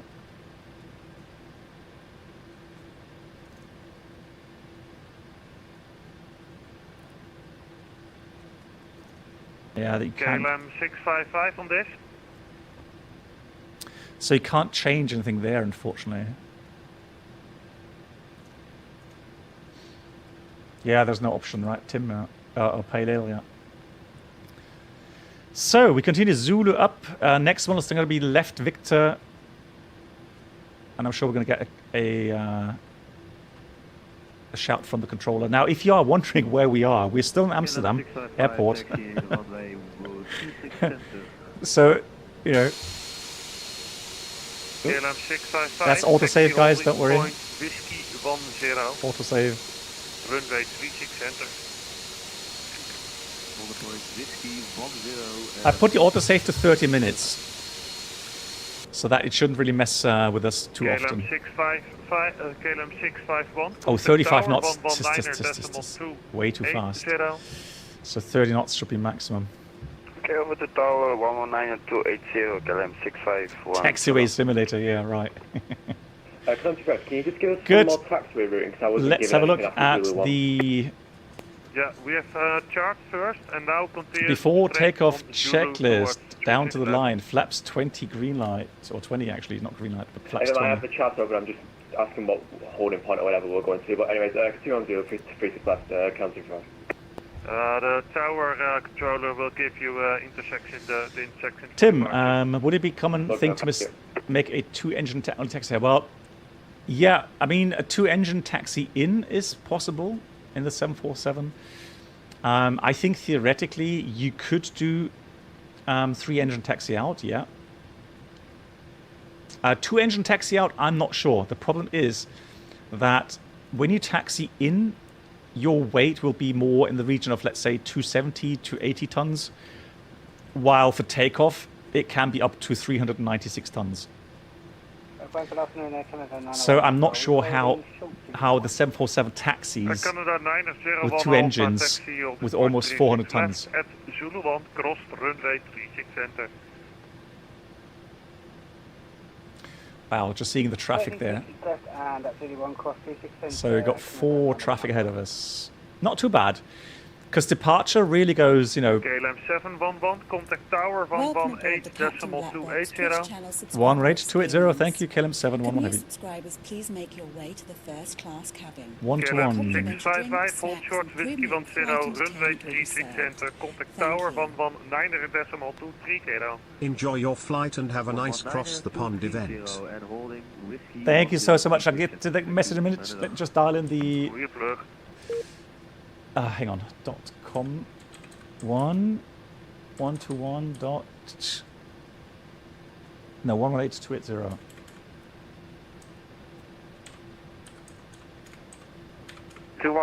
keep it rolling, remain at 36 left, clear for takeoff. So big thank you to Chris Lee coming in 69 months. Good God. That's such a long time. Amazing. Chris Lee. Chris, thank you so much for your support. Canada 56 Charlie Lima. Behind, report first flight point. Roger that, after departure. Yeah, the thing is, guys, the problem is the following. You're not supposed to go above 40% thrust on the engines when taxiing because of FOD and, you know, aircraft, anyone being behind you, jet blast, etc. And once you are rolling, you know, once you have overcome the initial drag of the tires and the taxiway, it's all good. However, the breakaway, so whenever you have to stop and then break away again, I'm not sure. 400 tons on 2 engines? I highly doubt it. KLM 651. I highly doubt it. I need KLM 651. Yeah, this is KLM 651, go ahead. Yeah, good evening, sir. Continue Victor 4. We'll continue to Victor 4, KLM 651. Good evening, KLM 711 Heavy. KLM 711 Heavy, hello, sir. Continue Victor 4. Victor 4, thank you, KLM 711 Heavy. Dennis, good evening, how are you?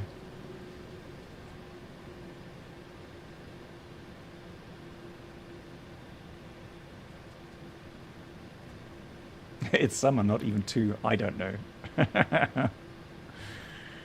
I honestly don't know.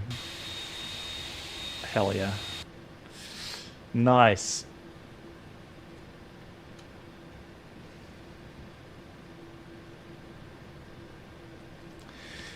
Good. So we got 84.2, and we're supposed to have 84.5, I think. So we did burn with taxi out and APU fuel. We did burn a hell of a lot of fuel. Nonetheless, I have 5 tons extra. So at least half an hour of extra fuel. And we'll have a look. Hello, good afternoon. Also, I don't think we have to fly very fast. KLM 235, hello, continue Victor because we are on time. We're on schedule. For KLM 235. Hence, we could go econ. No, that's 25 aircraft. So it's 40 miles, and I limited that to 25 aircraft. Virgin 2149, better luck this time indeed. Contact departure 14205. 121-205, apologies for that last one, 729. Canada 5. Frequency runway 36 left, clear for takeoff, wind 320 degrees, 19 knots. Company wind clear for takeoff, 36 left, Air Canada 56 Lima, thank you. KLM 641, behind departing 787 Air Canada, line up to wait runway 36 left behind. So in case you're wondering why I'm not dialing the frequencies down here, is because this panel doesn't support 0.833 spacing. So it's an old panel, and the frequencies these days here, there's a lot of 0.833 megahertz spacing frequencies. So for example, 121.205, I can't dial that in as much as I would like to. So I've got to do that through the vPilot panel.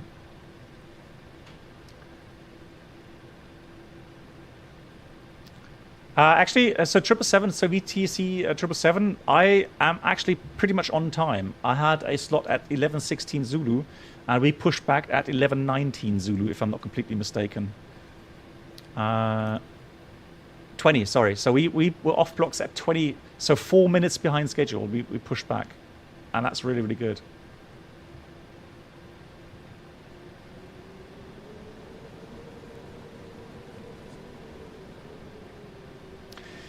So let me put on TCAS, TARA, and then...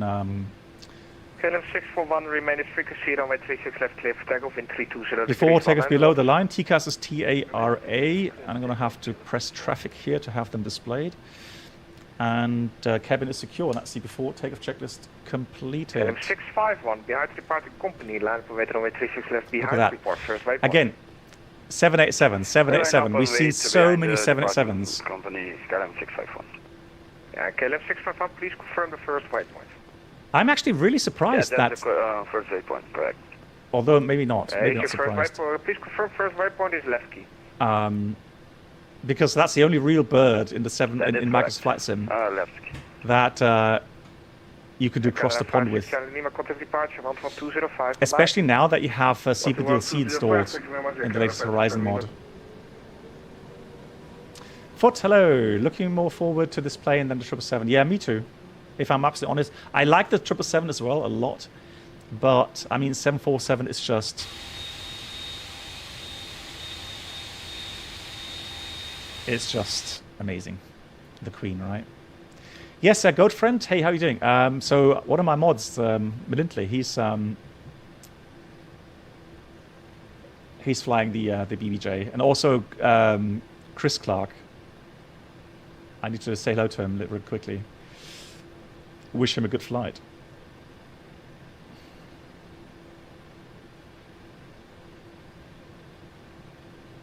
KLM 651, runway 36 left, cleared for takeoff, wind 320 degrees, 19 knots, remain at frequency. Clear for takeoff, KLM 651. He's going. Where next? KLM 641, contact departure, 11205. 11205, As briefed. KLM 711, behind the departing company, 787, line up and wait runway 36 left behind, report first waypoint. Behind departing 787 company, line up 36 left and wait behind, KLM 711, and first waypoint is left key. Thank you. Let's go. Let's put the strobes on, the landing lights on. We have 700 meters stop margin. Absolutely no problem whatsoever. Left side was clear. Absolutely, Winky, and that's why I actually chosen Amsterdam, because I know that they are very, very good here. Well, I mean, you know that Vienna would have been brilliant. Also, Munich would have been very nice. Top-notch service, as always. And surprise, surprise, another 787 behind us.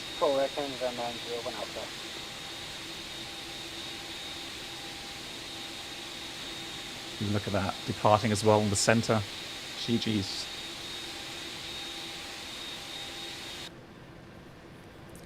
Welcome aboard the Captain Black Box Twitch channel. Goat Friend, thank you so much for the 12 months.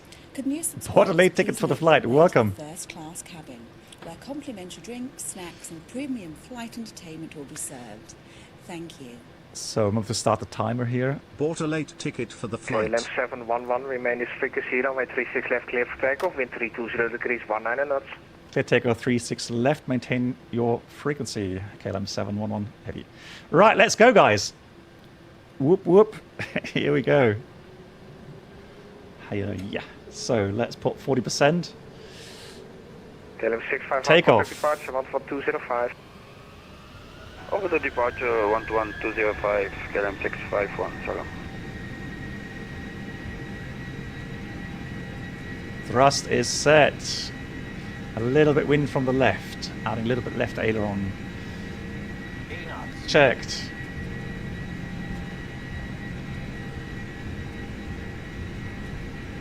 KLM 235, line up away runway 36 left, report first waypoint. Line up 36 left, first waypoint left key, KLM 35.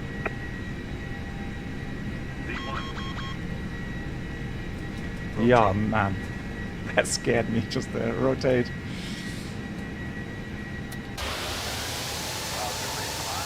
Gear up.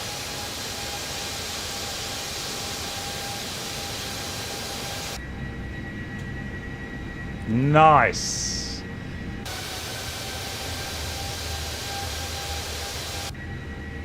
Right. Thrust ref LNAV, VNAV speed. It's really nicely in trim today as well. Beautiful. I love it. Yeah, nicely trimmed, right?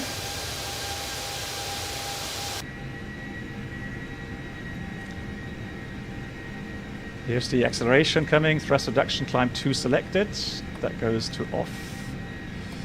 KLM 235, remain is frequency, runway 36 left, clear for takeoff, wind 320 degrees, 19 knots. Flaps 10. Could take off runway Flaps 10. 36 left, KLM 65. KLM 711, that was a beautiful looking start. Contact departure 14205, bye-bye. Yeah, amazing as always. Thanks so much. 121 205. Have a nice day. KLM 711. Flaps 5.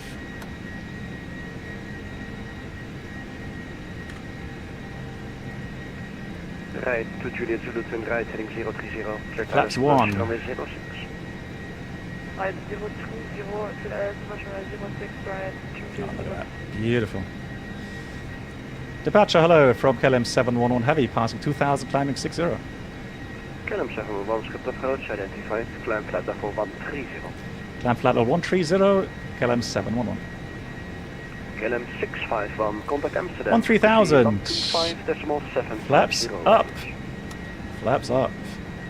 Over to Amsterdam 125750, KLM 651, adios. Oh, she flies so beautifully. Love it.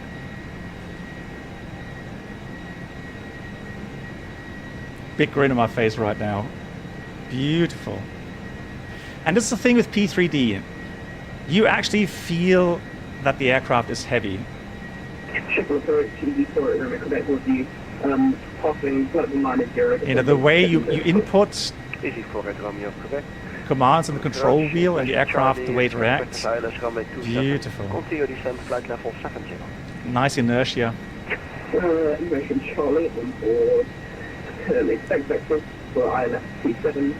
So we've got standard set. Here comes autopilot.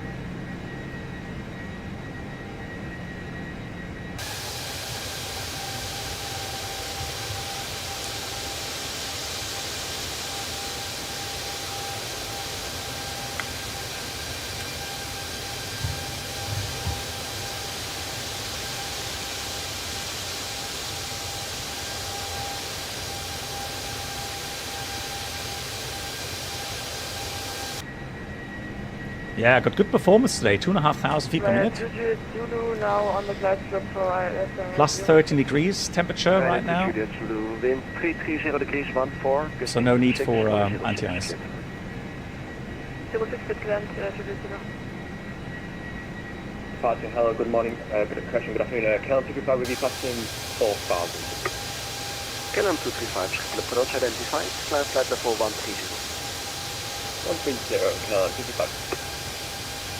KLM 711, contact Amsterdam, frequency 125.750, adios. 125, 750, have a nice day. Thanks a lot, KLM 711. That I can dial in.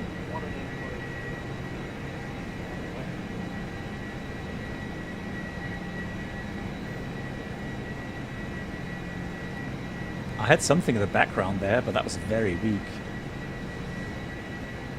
25750.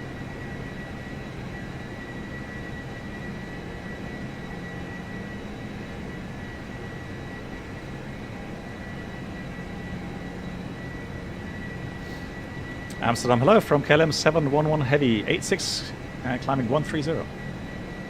Okay, 711, climb flight level 240 and proceed back to Mimva. Back to Mimva, and we climb level 240. Thank you, KLM 711 Heavy. Direct to Mimva. The first shortcut, which is nice. A beam point selected. Execute. Mimva. Here we go, 10,000 feet. Bam. After takeoff checklist to go, let's read the packs are auto. Landing gear up and off, flaps are up. After takeoff checklist completed.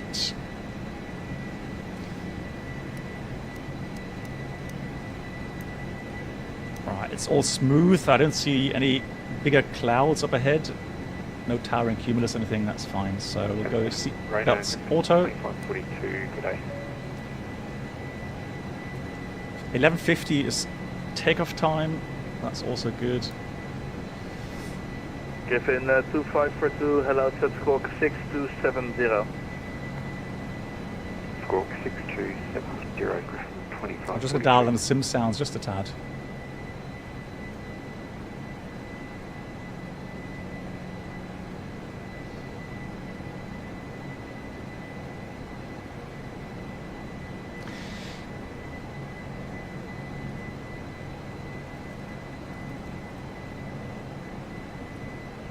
Cool.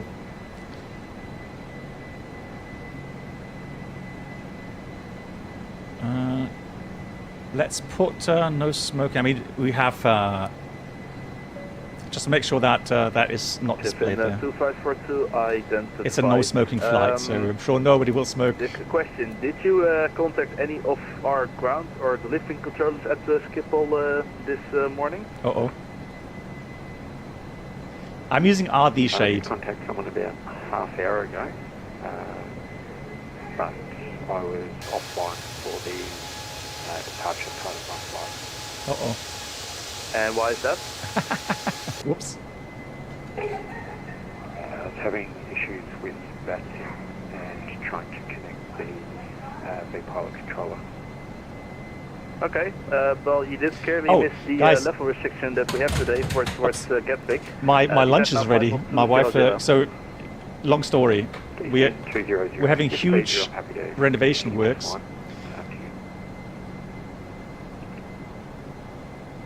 Radar, hello, good afternoon. Council Traffic with US level 130. Hello, Cam 235, car flight level 240. So I've got to fetch my lunch.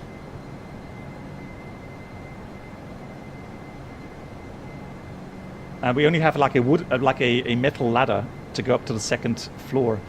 Show photos. Let me see if I can if I can show you something. Hold on. So it's going to be lasagna. So we got lasagna with salmon. Nom nom nom nom. Yeah, your controls. Yeah, but the thing is, I don't want to step away from the cockpit right now. I want to go once we are in cruising level. 480 Griffin 2542. So we've got a rope, right? So I'm going to have to pull the meal up with a rope. Because it's too dangerous trying to get up the ladder with one hand.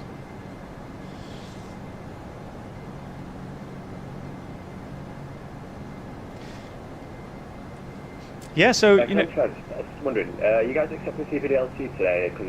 There's different, you know, variations we have. I do have it on. However, it's only for aircraft. But also with lasagna with salmon, also very nice. So I might accept it, but you're not going to get any messages for it. So PQ Yeah, no worries. 1332. I'll wait until we're past 250. That is still almost 2 hours away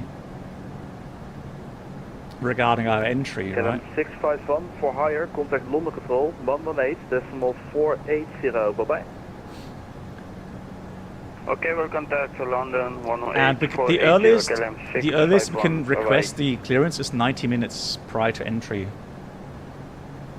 Oh, I can smell the lasagna. KLM 711 for higher, contact London Control 133.705. 133 is 705. Thank you much. Bye bye. KLM 711.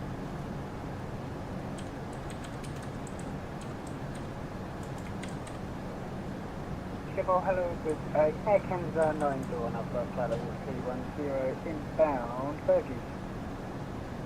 Air Canada 901 Alpha, hello, climb flight level 246.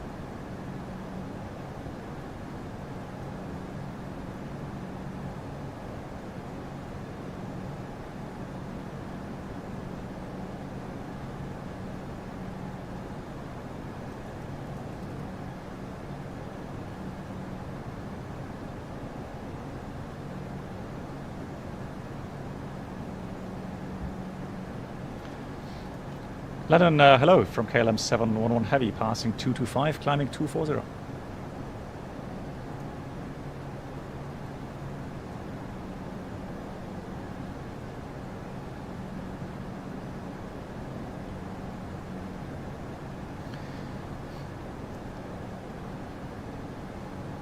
So the problem is with dialing the frequencies, the issue is that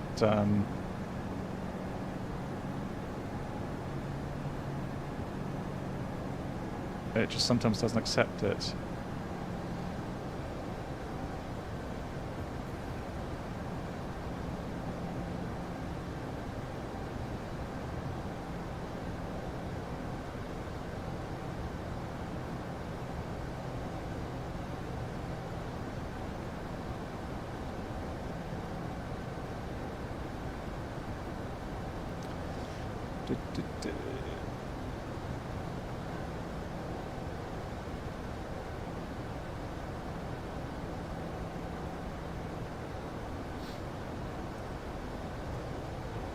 Try that again. Come on. 133705. London, hello from KLM 711 Heavy, level 240. KLM 711 London Control, hello, climb flight level 300. Climb level 300, KLM 711 Heavy. There we go, thrust ref, VNAV speed 300.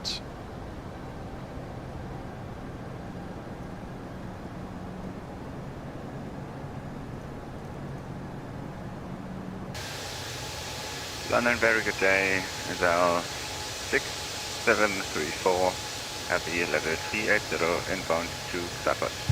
Guys, I'm just going to fetch my lunch, okay? You guys need to bail me out. Sliding 345. It takes me 1 minute. London Control, Scandinavian 840 with US flight level 310. Scandinavian 840, London Control, hello, redirect Lager, climb flight level 350. Redirect Lager, climb flight level 350, Scandinavian 840. KLM 711, climb flight level 360.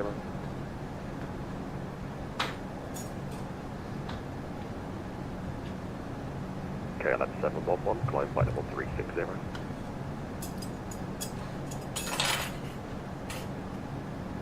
Control, very good morning. Sorry, good afternoon. Air Canada 901 Alpha, passing flight level 190 from 240. 360, you're joking. Hello, You're joking. Hang on. Man. Hang on. KLM 711, just confirm level 360. 360. KLM 711, climb level 360. KLM 711, run able, recycle squawk 6273. 6273, coming down, KLM 711.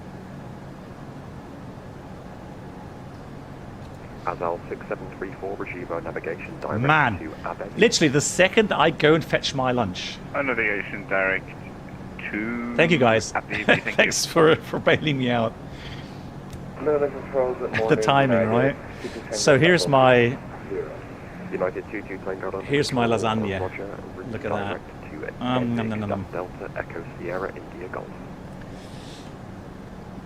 It's a bit early for lunch, really. It's still very hot as well. Flight control, good day. United 59 and flight level Yeah, JD. 4, climbing flight level 360. 969 London, thanks, route direct to Stoke Pax. So let's synchronize the heading back here. So 360. Let's have a look in the box here. 360. 360 Scandinavian 840. Yeah, it's okay. It's a bit above optimum, but we'll take it.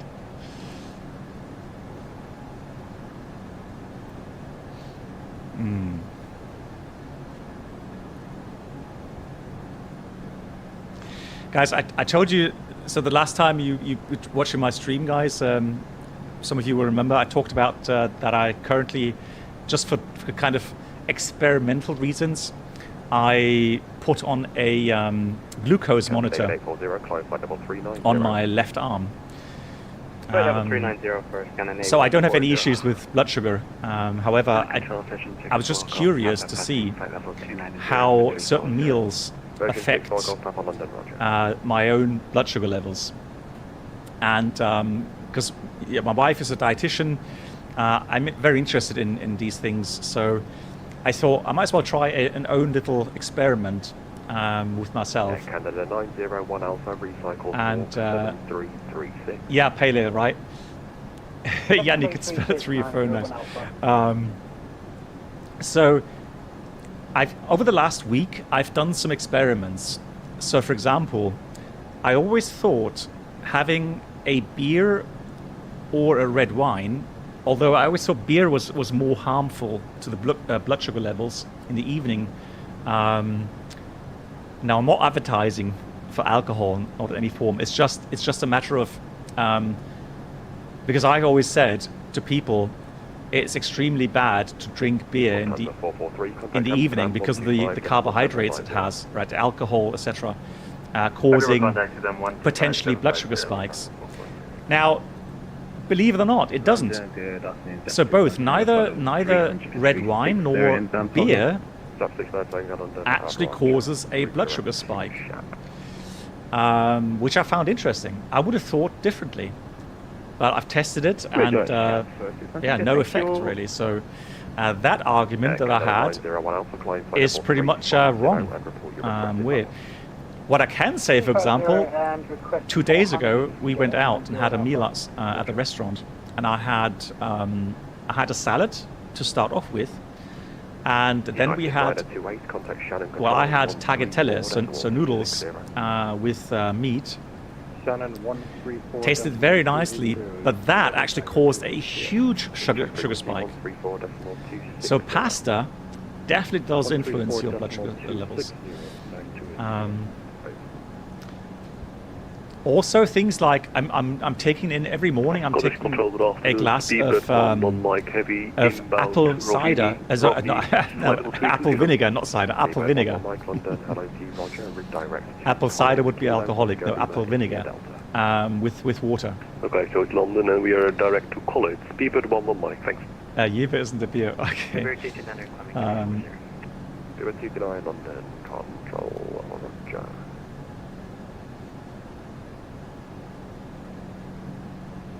Yeah, so JD, the only reason really 2,000 feet ago, the only reason really, if beer causes, because that was my argument, I always thought that the reason why you have the hunger feeling after having, let's say 2 beers, is because of the blood sugar spike. And also, now I'm going to have some documents ready at some point. The interesting thing is, if you have a very harsh blood sugar spike, what happens in your cells is they kind of go into panic mode, and they tell your pancreas to throw in insulin into the bloodstream. Now, it would be ideal, obviously, if the pancreas was able to simply... Welcome aboard the Captain Black Box YouTube channel subscriber experience. Could new subscribers please make their way to the first class cabin where complimentary drinks, snacks and no, it wasn't premium apple flight cider. entertainment will be served. Thank you. Kitman! Thank you very much, Kitman, for the altogether 26 months, Kipman. Much appreciated.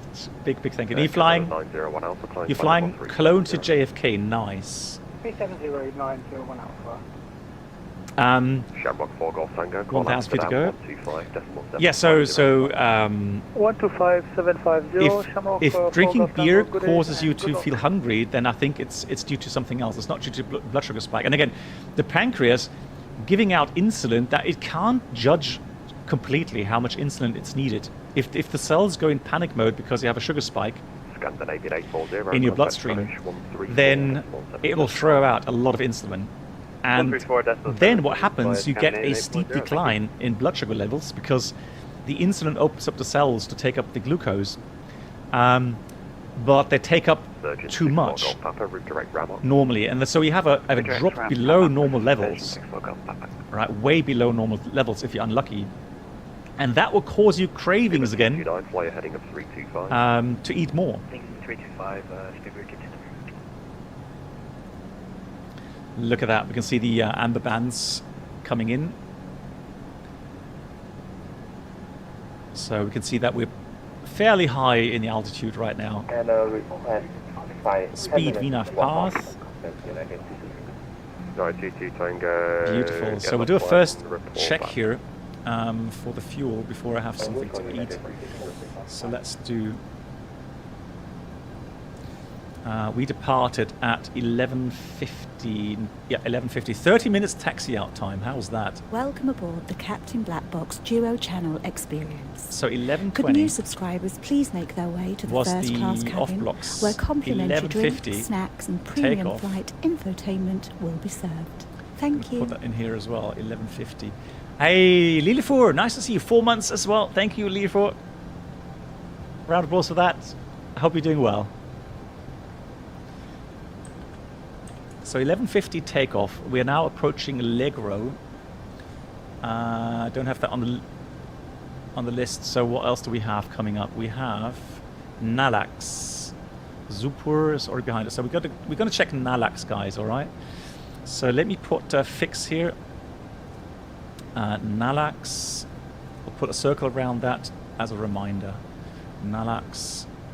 Let's do 25-mile circle around that. Oops. 25. There it goes. Nice. Guten Appetit. That's why you're craving a donut at 3 in the morning, yeah.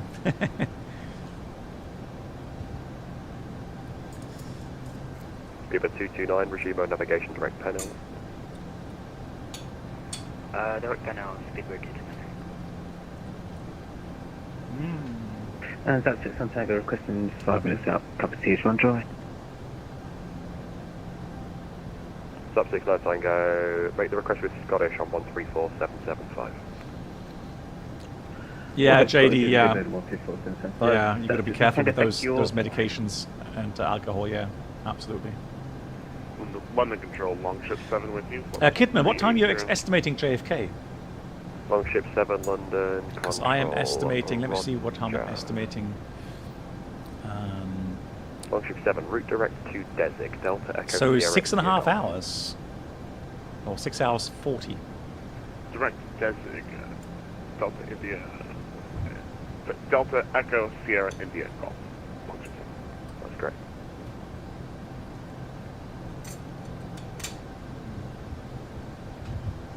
Oh, that's still good. Lovely.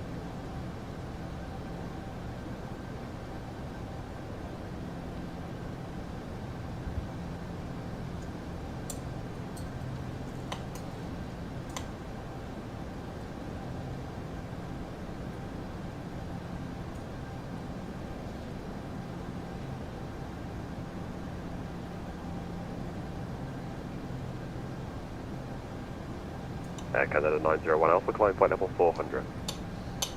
Climb 400, 901 Alpha. United 69er, contact Shannon Control 134.260. 134.260 for Shannon. United 69.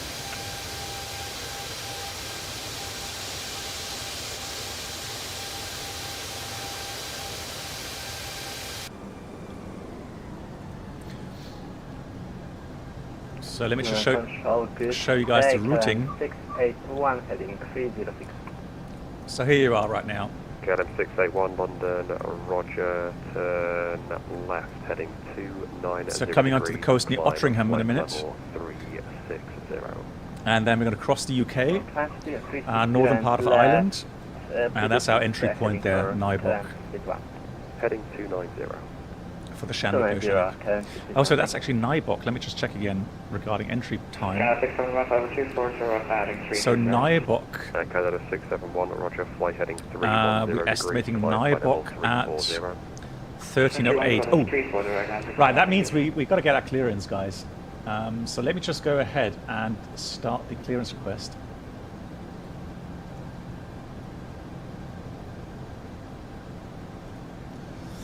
Request clearance. This action is unauthorized. What?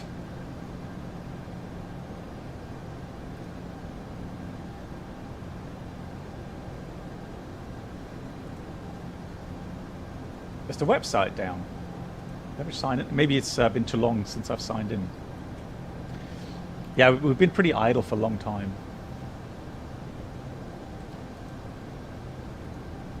And there we go. Now we got it. So,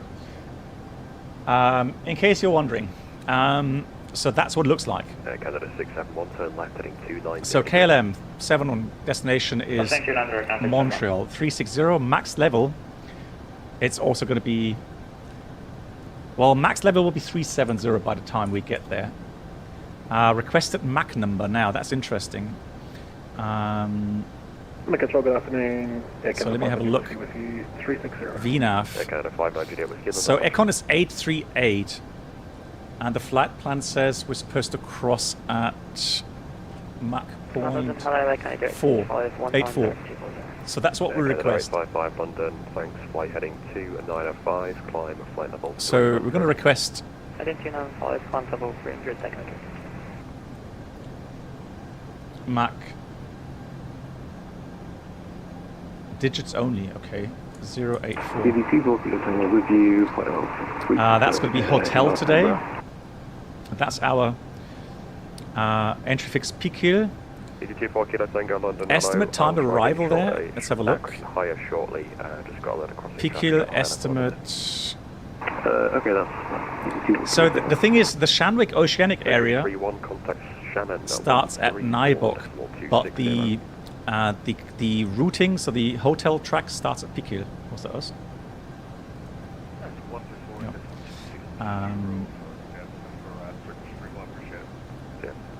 KLM 681, report your requested crew. So 1332. Flight 430, KLM 681. And 681, roger, climb, flight level 430. It's TMI, that's the track message indication number, so it's 111th day. Climb and that's it. Let's request that. Oh, some input was incorrect. You are either too late or too early. What? I thought it's up to 90 minutes. Did I misread something? Hold on.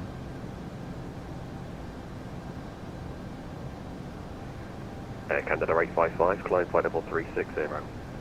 1360, I can check 55. Canada 671, flight heading 295. Oh, disregard. Yeah, 45. Yeah, so the thing is, IRL, it's 90, so that's why my real world time. But here's 45 minutes, disregard. Yeah, 45. So we have some time for lasagna. But let me just check Nalax here for the waypoint fuel check. So London, hello, Longship 202 level 360 inbound Rosny TPDLC. Oh, that's London Controller, right? London Control, roger. Route direct. It is. Direct, Penny, Longship 202. So let's see. We have.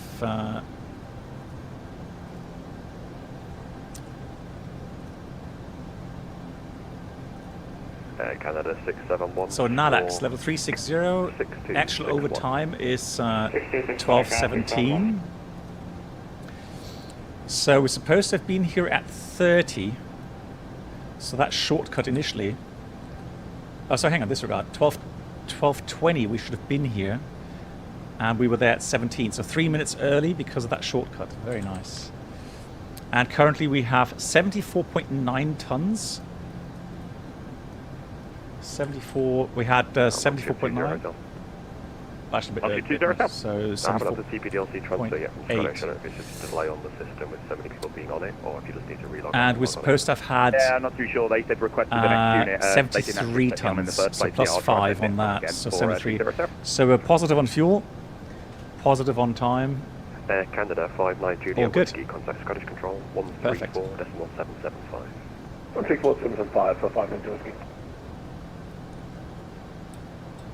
Air Canada 855, resume our navigation direct to M1.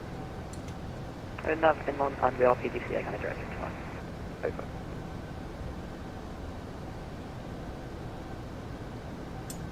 Welcome aboard the Captain Black Box Duo Channel experience. Could new subscribers please make their way to the first class cabin, where complimentary drinks, snacks and premium flight infotainment will be served. Thank you. Good afternoon, BBBB 711 thumbs up. Hey, Captain Mitchell, good evening, good afternoon. Captain Mitchell, thanks for 11 months. That's really kind. Big round of applause for that, almost 12. The shake, the subtle camera shake, that will be through the chase plane app. So half of the views. There you can actually have on the camera effects, you can have motion effects. So human. So actually, I can put breathing motion in here as well. Any luck? Longship 2 aircraft. No, it's actually just gone down. Accelerations, gyroscopic engine, and so on. Yeah, so you have options in there. It keeps going on and off. I think it's just the overload. Yeah, I thought it would be. Flying Dylan, hello. GG's, your new base, very nice.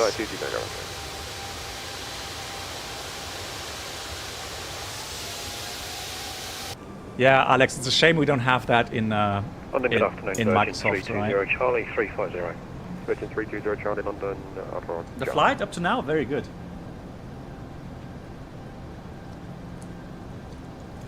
KLM 108, contact Scottish 135.530. Scottish 135.530, KLM 108, bye-bye.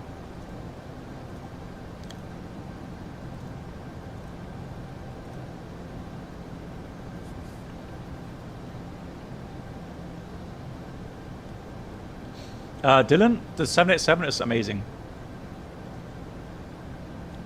How was it German? Very nice, Derry. Very good.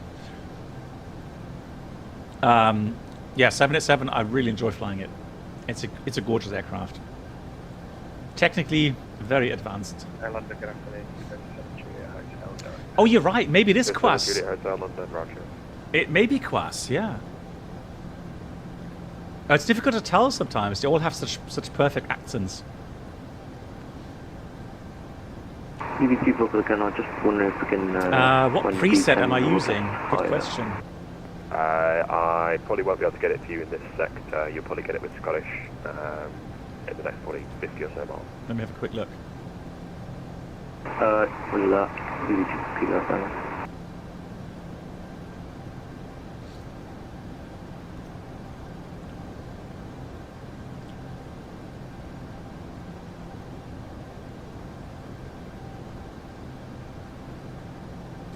I'm not sure why it's not starting up. Now, I don't want to overload my PC with opening up too many programs. Oh, actually, it's starting. Disregard. It's just taking its time. RD shade. So, presets. I am using, currently it's called Pilot Jeff. Pilot Jeff realistic preset.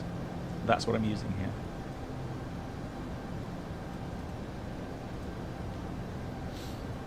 So, welcome to the UK.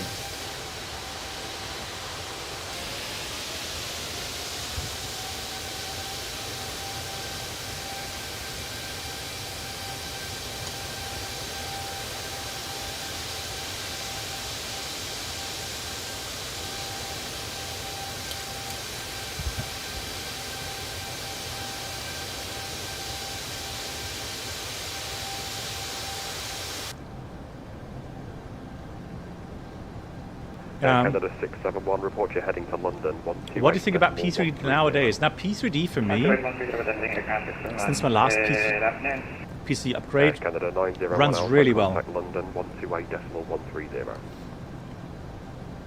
So FPS-wise, I'm limiting to 60 FPS, and on takeoff just now in Amsterdam, I had about 56-ish. So it just dropped a little bit below 60, but otherwise it'll run way above 60 and very smooth. So and visually now, right now I'm using, I think it's just a Europe Orbix. I've not installed True Earth UK or True Earth Great Britain because that takes a lot of space on a hard drive.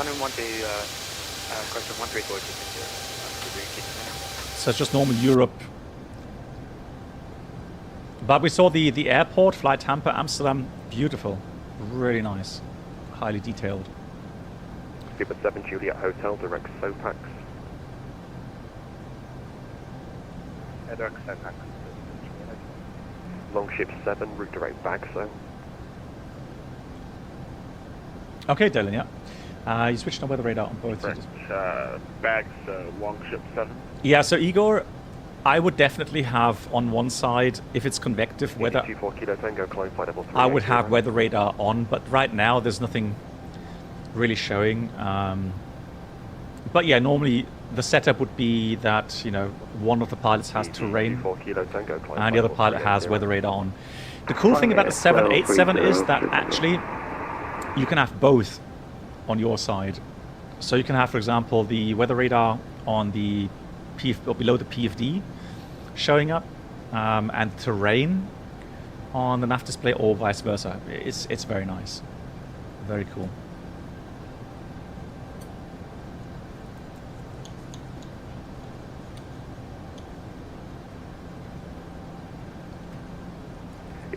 Kilo Tango, contact Scottish 134.775, please. Could you repeat the frequency again? It's 134.775. 134.775, have a good day. Yeah, so what do I think about P3D nowadays? I still like it. I very much enjoy it. So all the aircraft add-ons I have lots of airport add-ons for it. So I don't have to spend any money on it anymore. And you know, with these cool aircraft add-ons, yeah, I'm gonna enjoy it until we have these add-ons in P3 in Microsoft Flight Sim. But to be honest, I just only hope that with Microsoft 2024 that we will get a better overall aerodynamic simulation Canada 56 Charlie Scottish in Microsoft Flight Sim, and then hopefully at some point weather radar working as well.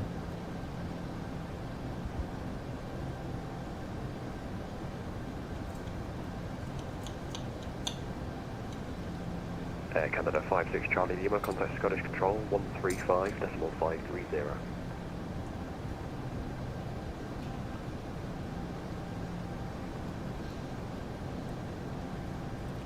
Canada 855. So, Pale Ale, I think I missed your answer earlier on regarding contact London, please 128.130. regarding FPS hits with the Active Sky and Microsoft Flight Sim. Anybody else have any issues with FPS?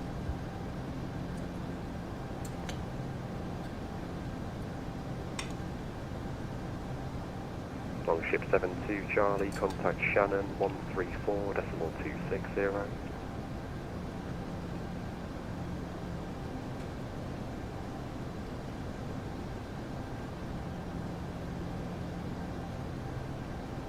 Longship 72 Charlie. Johnny, does it really? 134.260. The 747 actually did an automatic switch from weather to terrain radar when closing and on terrain. Okay, interesting.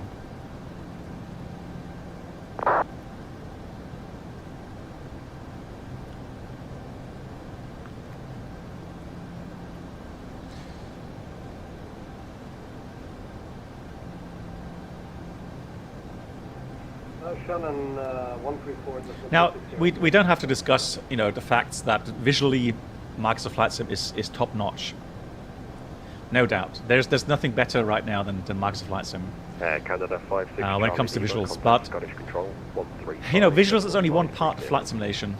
It's important. I fully agree, but it all depends on your personal preference, and I prefer to have more accurate flight dynamics.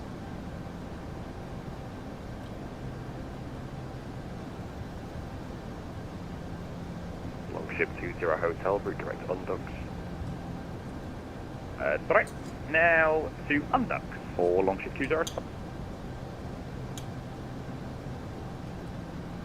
Virgin 320 Charlie, disregard.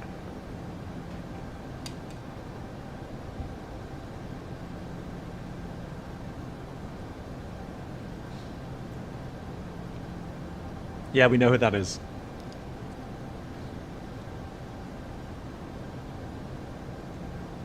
Yeah, Avenger, I mean, you know, no doubt, you know, there's us that prefer, you know, aerodynamics over eye candy, but a lot of people see it differently. They care more about the visuals than anything else, which is fine. It's your money. I mean, if you spend your hard-earned money on a certain product, you know, you hopefully have good reasons to do so, and then it's important that you enjoy the product. And it doesn't matter what other people say. Virgin 320 Charlie, route direct Akbaz.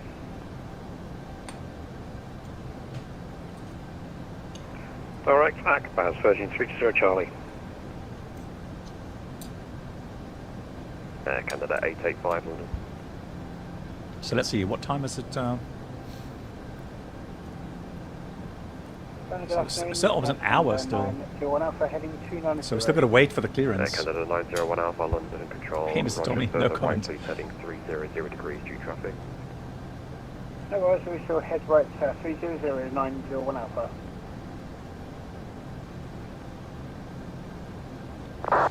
Yeah, terrain ahead. 56 Charlie D. And that's why I hope with, you know, Microsoft 2024, they will focus more on the flight model. Canada 885 London, roger, flight heading 360 degrees.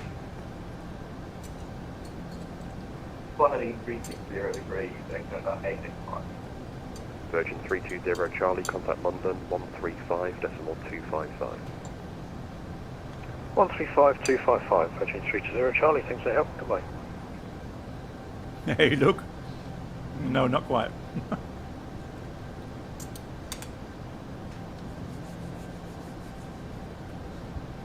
It's lunchtime right now. Having my... you know what? Look. I'm doing it the proper way. So this is 100% realistic simulation. Look.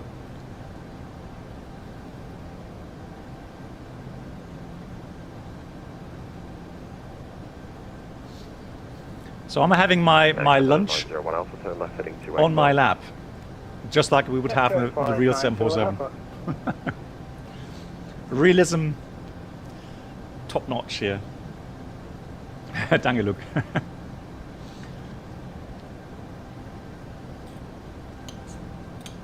No table.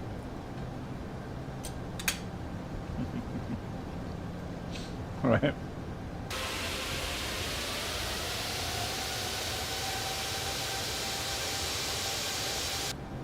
The slick one, hello to you. Do you simulate a spillage due to turbulence? No, luckily not. No spilling orange juice over the instruments. Yeah, that's what we get with Boeing, right? I agree.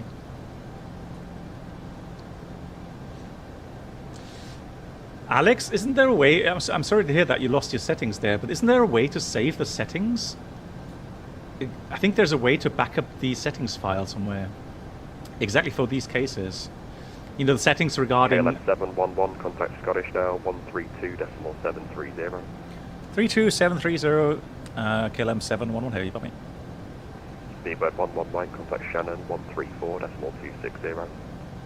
Contact Shannon on 134.260, Speedbird 119, goodbye. I can't set that here, man.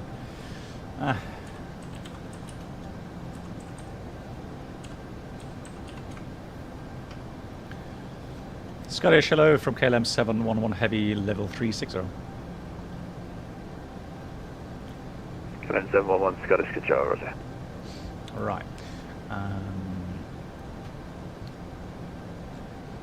Do they simulate 1215 on VATSIM? I think so, right?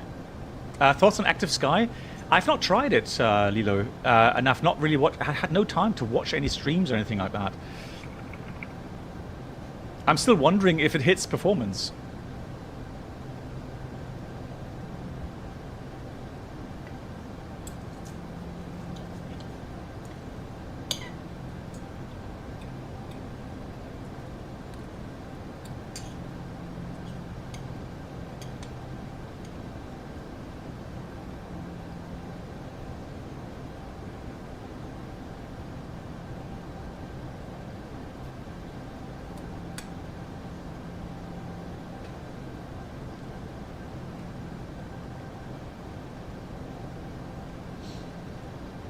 Huber, do you use the middle mouse button? Yes, I do. I don't know. Uncomfortable? No, not really. Because you can only move around when you have that middle mouse button held down. So the minute you let go, so I just got used to it.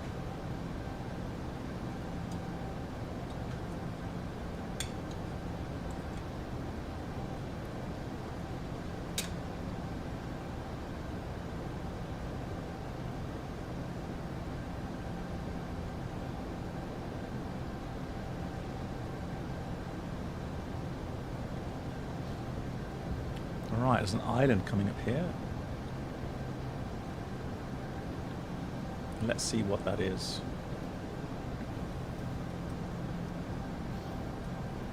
That's the Isle of Man, isn't it?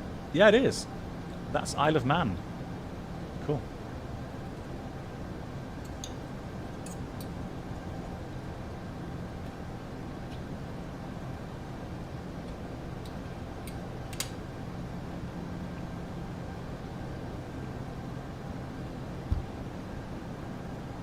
Lol, Corsica, Mallorca. No! It's Isle of Man.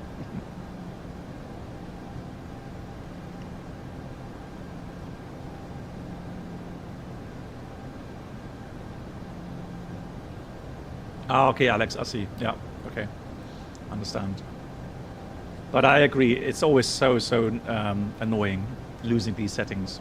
It's such a tedious task to remap everything.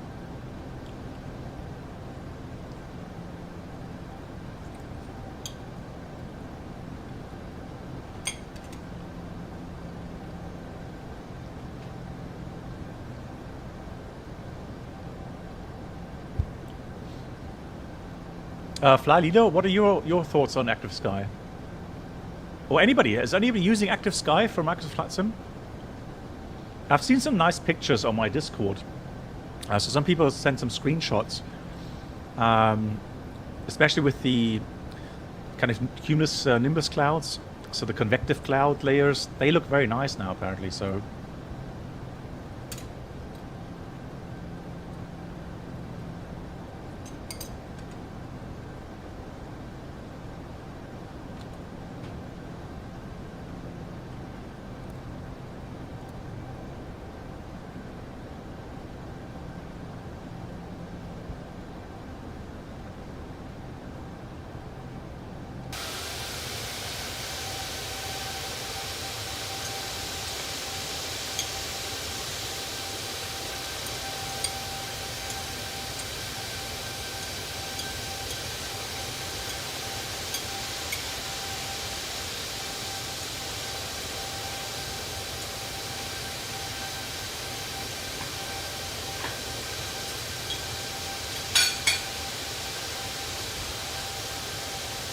Autosave.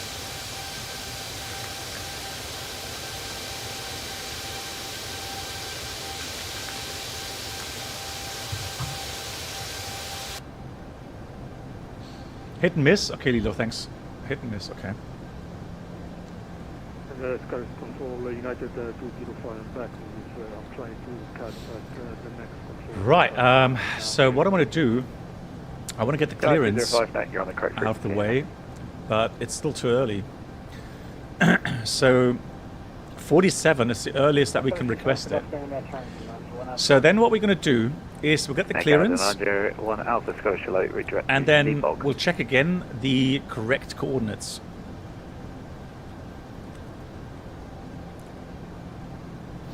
Scottish Hello, Canada 2 and Papa, 360. So for example, we have the track infos. Hotel is not on here. This is the real world track system. So we can't use that.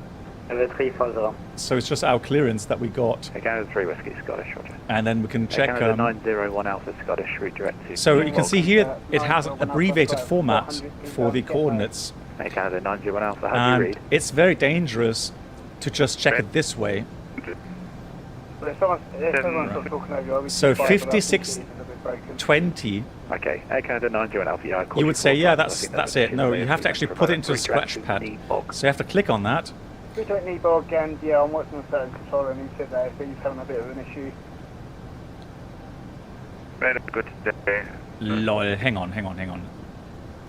Oh, disregard then. That format here is then finally, it doesn't... Okay. That is interesting, because for us, if we click on that, you get the full coordinates in the scratch pad. Sure.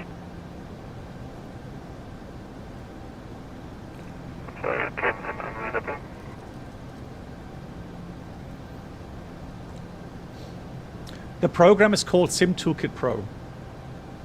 No, you're joking. VATSIM Eurocontrol software crash? No way, just like in real life. IRL.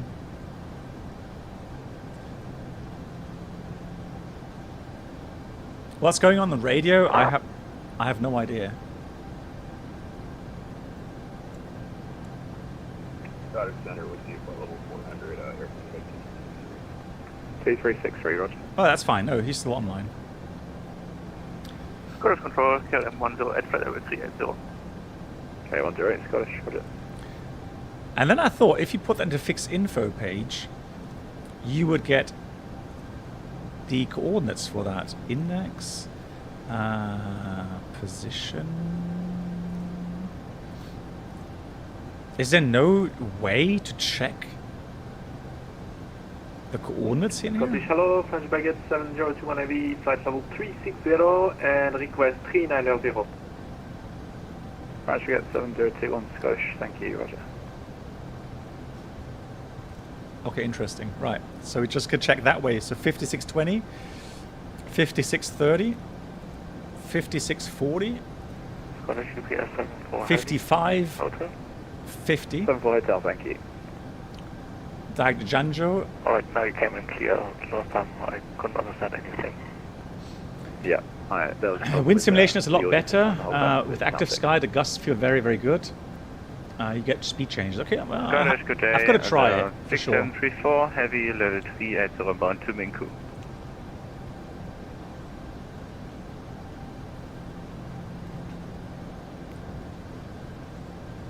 As 6734 Scottish, thank you. Scottish Hello, cargo 995, flight level 340, direct Kugo.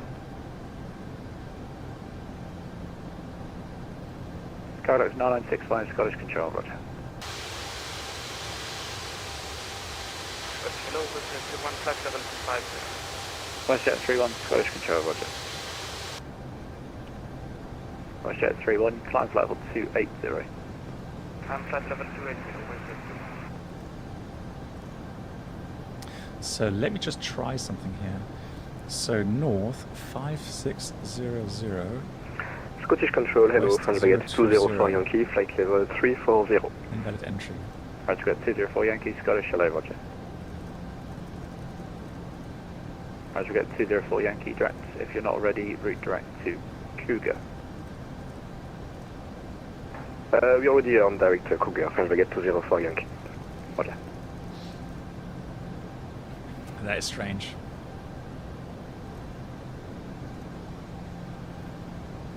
Hey, Canada 3 Whiskey, in contact Shannon 122, that's 908, goodbye.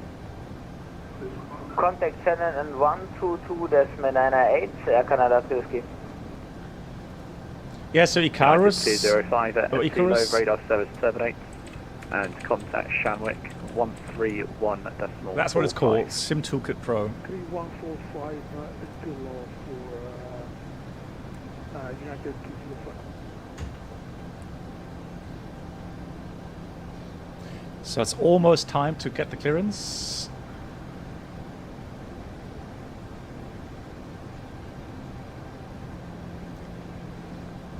Aircraft calling Scottish, he came through with no voice.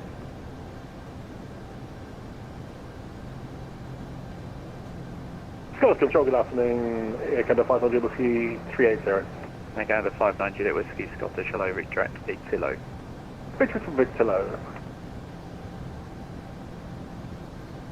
Scottish Control, good evening, good afternoon. Blue Max 6 from Alpha Command to Stanford. Blue Max 6 from Yankee, Roger, which airport are you at? Icarus, welcome. And we are Right. at Belfast, Aldergrove. The Flying Dutchman. Roger, Love it. Cool. We are now coming towards Ireland. And again, we're just going to get the clearance ready.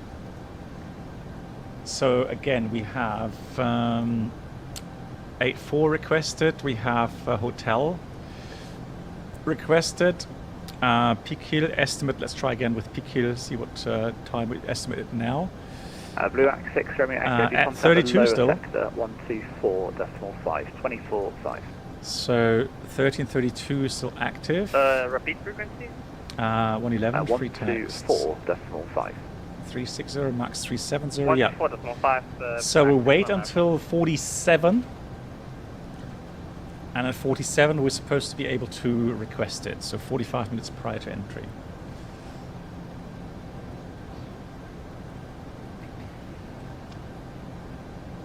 Scottish, Air Canada 29 Papa. Air Canada 29 Papa, yes, go ahead. Request out of coverage for 5 minutes if possible.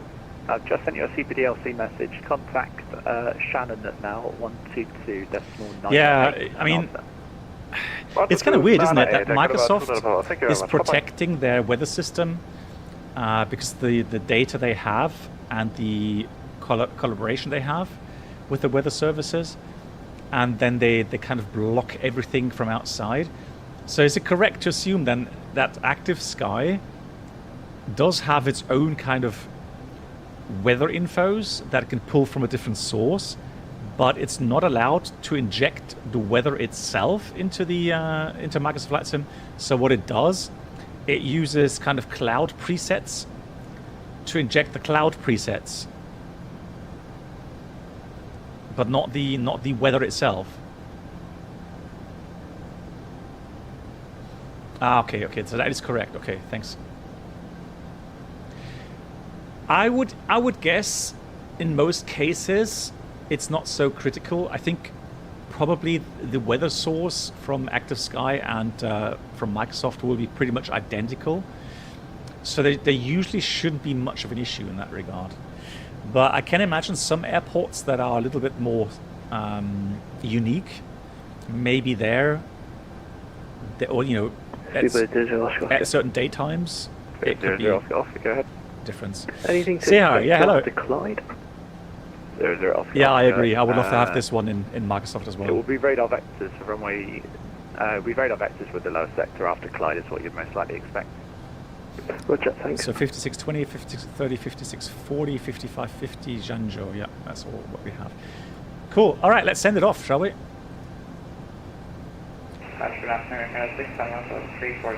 So this time, Canada 671. it's requested. So we'll wait until we get the clearance.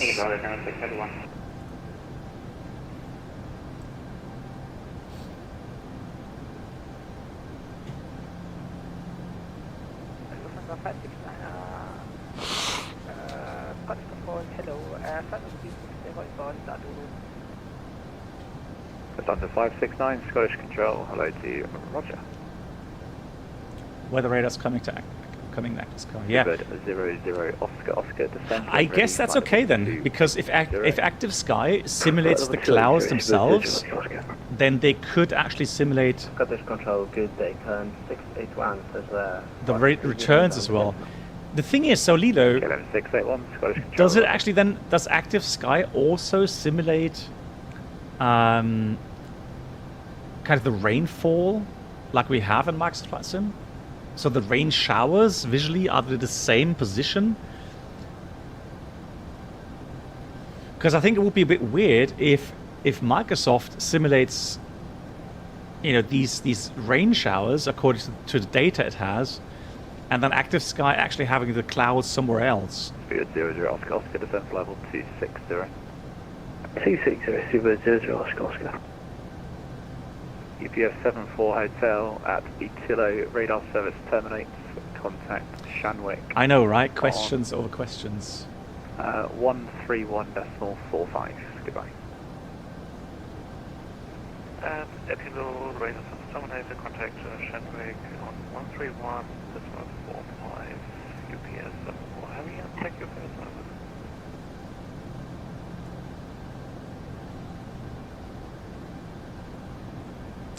Thank you, Sehan. Hope you have a great weekend.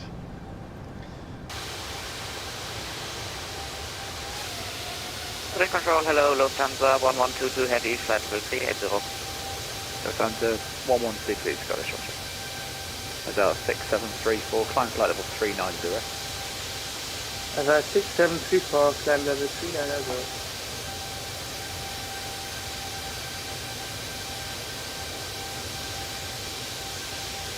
So now we're just waiting for our clearance to be sent to us.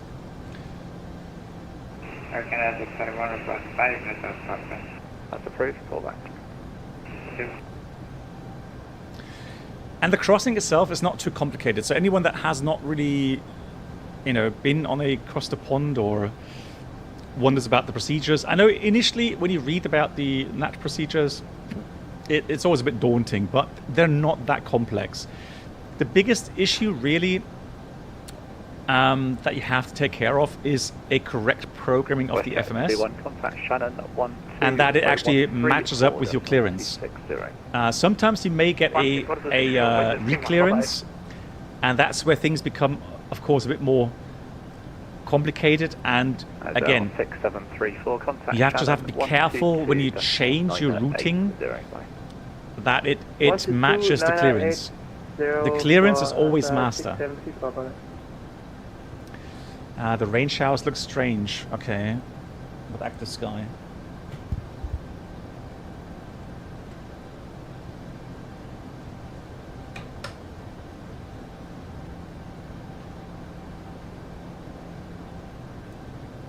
Scottish, hello, where can I go? 65.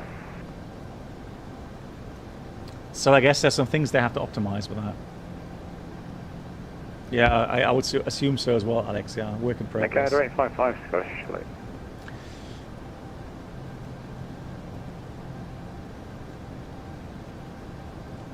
Yeah, Igor. I mean, again, hopefully with 855 redirect Nibog. With Microsoft 2024, right, Nibog, can I go? There will be some improvements.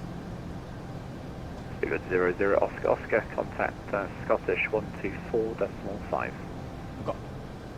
124.5, Super 00 Oscar, Oscar, cheers. Right, we've got the clearance. Here it is. So, clearance messages. So we cleared KLM 711 to Montreal via Pickhill Track Hotel, from Pickhill maintain level 360 Mach 0.84. So exactly as we requested it. Usually we would have to accept that uplink. Here we don't. Hello, Shalom, how are you doing? So yeah, and that's a format you would have in real life. So in reality, you would have exactly that format. So cleared via Pickhill Track Hotel, which is Pickhill 5620, 5630, 5640, 5550, Janjo. And then from Pickhill, maintain 360 Mach 0.84, end of message. So in the beginning, under the preparations, I selected step size 0. So the reason for that is because initially I want to determine at what point I want to be at what level. So what I'm going to do here is I'm just going to enter Mach 0.84 from Pikil until Janzhou. So the last waypoint that we have to be 84 is Janzhou. So from Yankee Bravo Charlie, well actually I can put Janzhou then. I could put Econ, I'm not sure if that works here. That only works maybe in the... KLM 108, contact Shannon on 122.980, goodbye. So let's see. Shannon 122.980, There we KLM go. 108, bye-bye. That works, Econ.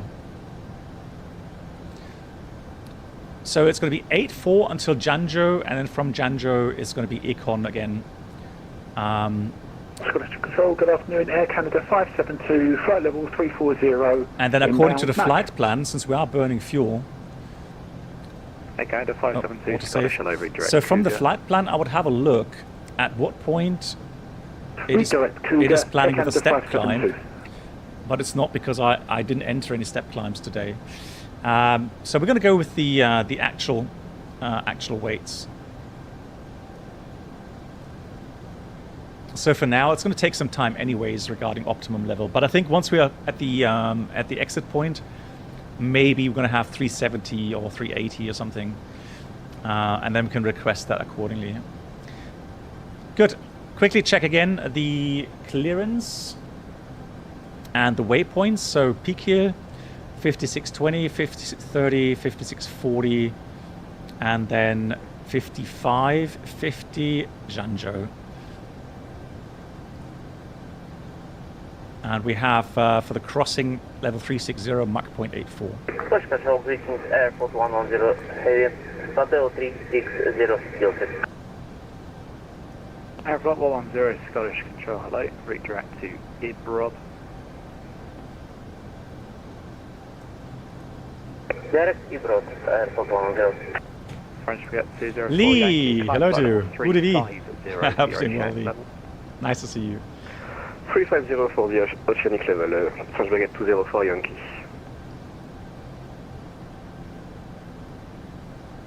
Good. Nice to hear. Overcast. Yeah, but when I saw the kind of screenshots or the advertisement video for Active Sky, Marcus of Flight Sim, I thought so too. The overcast layer looked very good. Apologies for that, Fred. Can I go 55? Right, let's get some weather, shall we? That's fine.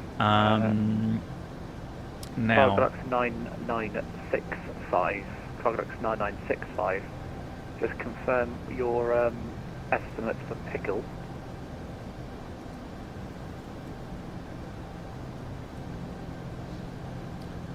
So we have, okay, regarding ETOPS, guys. Yes, 5.4, exactly, thanks, Nanak. Canada 885, Scottish Control, hello, roger. Now, regarding the 747 and ETOPS,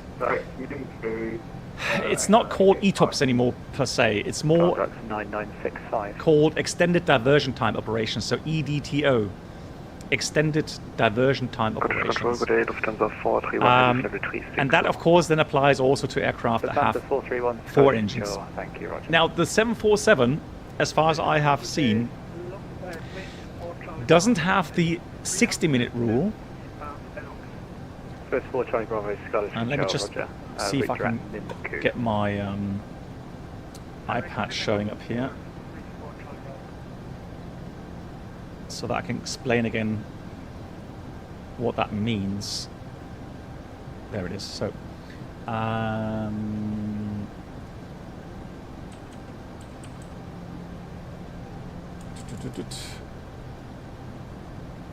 Carglass 9965.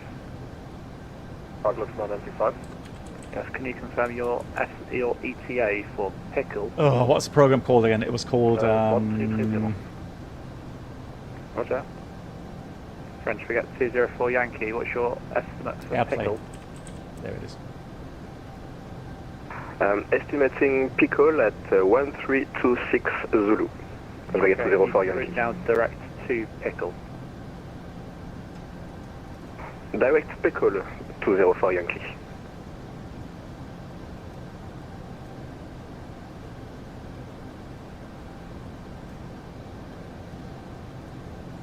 So I hope you can see that, guys. So regarding the 180 or the ETOPS rules. So in the 787, hello, KLM14. you have the 60-minute rule, meaning you always, as long as you have an airport on your routing, you can reach within 60 minutes. Still at distance. That means you don't have to have an ETOPS planning for that.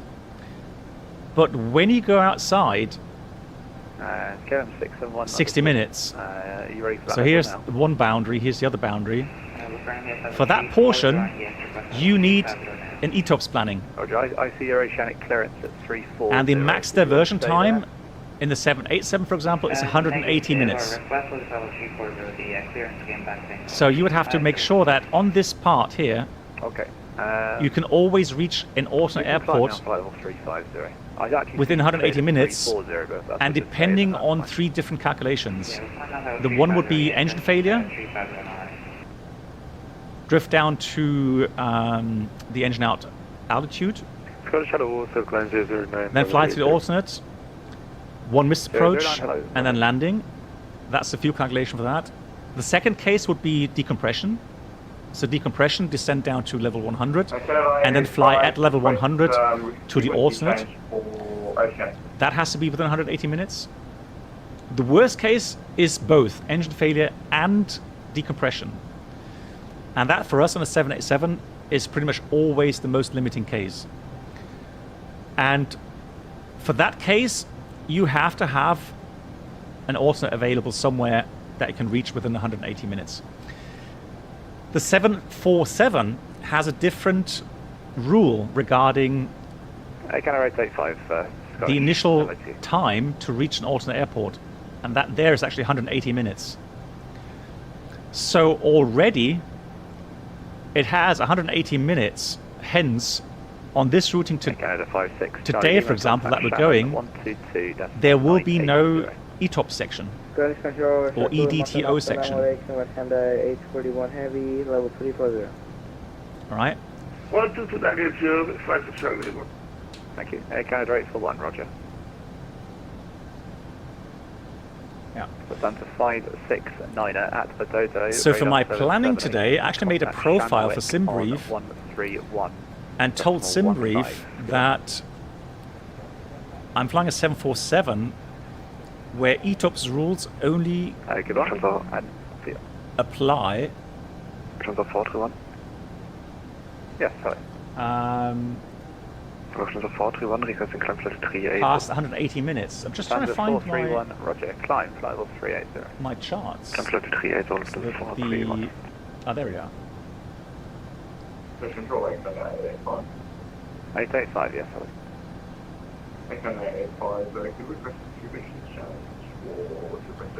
Yeah, so it doesn't have any ETOPS plannings. The NatTrack website, they're only doing it via the website, so just find that link unless you've got it. Right. Otherwise, weather-wise today, you can see not much wind today. Jetstream going northbound here, southbound here. Scottish, good afternoon, Molly. Yeah, it's more crosswind than anything else. Currently flight level 320. And the flight plan said average minus 39, so that's actually pretty good value.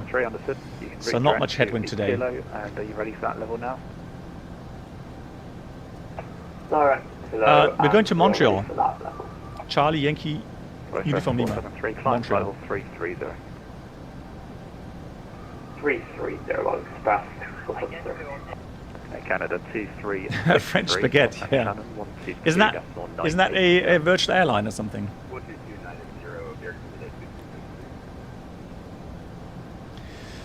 So, let me use my real-world airport planner here, and we'll get some weather. So the alternate airports that we planned for today.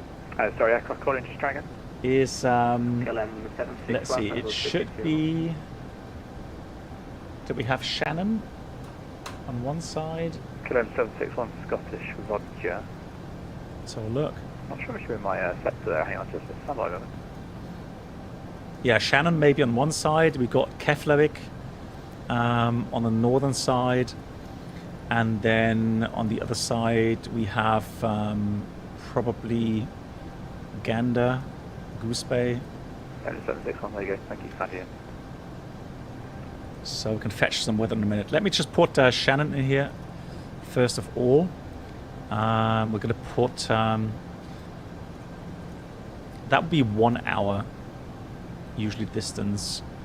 Ground speed 440, yeah. Well, actually, it's a bit more than a 747, isn't it? 440. But we'll leave it at 431. Hang on, only 2 fixed pages? No. We want more than that. Luckily, we can select that here, I think. Setup, aircraft, display.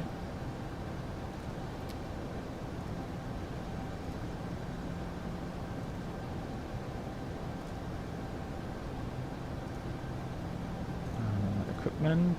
Let's have a look here. Because usually you can set how many fixed pages you want, 2 or 4. I'm not sure if that's the case in here though. French, we get 7021, contact Shannon at 122.980. Contact Shannon 122.980, French baguette 702 AV. Have a good event, guys.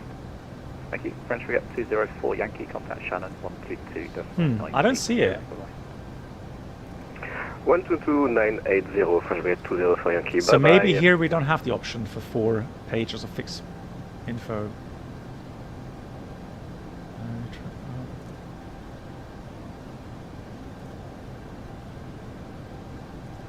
No, I don't see that, unfortunately. Cool. Let's do a quick fuel check. Nybok. Flight level 340, inbound get now, requesting flight level 360. Okay, 865, Scottish Control, roger. Flying for level 360. So Nybok, we should have been here at 1310. Climb level 360, redirect Nybok, KLM 865. And we're here at 13.8. Perfect. Very happy with that. And the current fuel is 67.7. 67.7. Cargo 9965, contact Shannon Control 13. So that's about 8.3 more than we want. That's 8.3 extra, and we want 5 to 6 tons extra. So still good on fuel. That looks good. We are entering Shanwick area now, I think. So we will probably get a frequency as well. Yeah, coming up to Shanwick. Shanwick Oceanic. So there we're going to do the cell call check. Canada 841.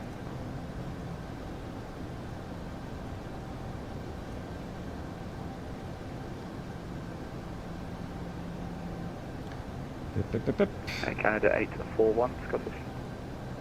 841, go ahead. Yep, your cleared flight level for the ocean is 2900. Look at that. Descend now, flight level 290, be level before Itillo. Level before Itillo, 10 minutes out, 290, can I Look at that.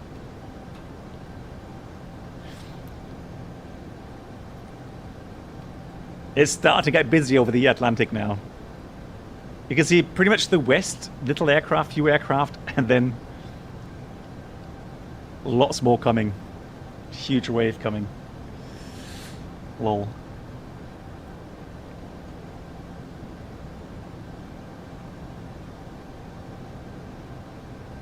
It's a swarm, yeah. As long as it's not angry, angry bee swarm, everything's good. Scottish, good afternoon. Foxtrot Alpha Hotel Kilo Lima, flight level 350 with you. Foxtrot Alpha Hotel Kilo Lima, Scottish Control, roger. So let me see. Scottish Control, good afternoon. Transfer 310, flight level 340. Transfer 310, Scottish. 131450 could be our... Oh, autosave. KLM 711, contact Shannon 122.980. 22980, KLM 711 heavy. Unfortunately not, 122980.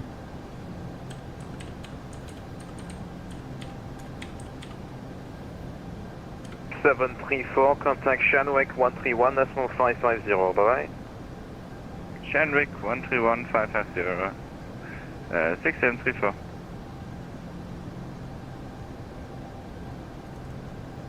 Well, that's still Shannon. Shannon Control, good afternoon from KLM 711 Heavy, level 360. KLM 711 Shannon, hello, identified. Please make your way to the first Hey class Azan, nice to see you. Complimentary drinks, How are snacks, you? and premium flight entertainment will be served. Thank you. Hey Black Box, nice to see the 747 again. Yeah. Hope you and your family are doing well. DV711 the love. We are. Thank you so much for the kind wishes, and thanks for the 47 months. Hope you and your family are well as well. We're doing very well. Thanks for asking.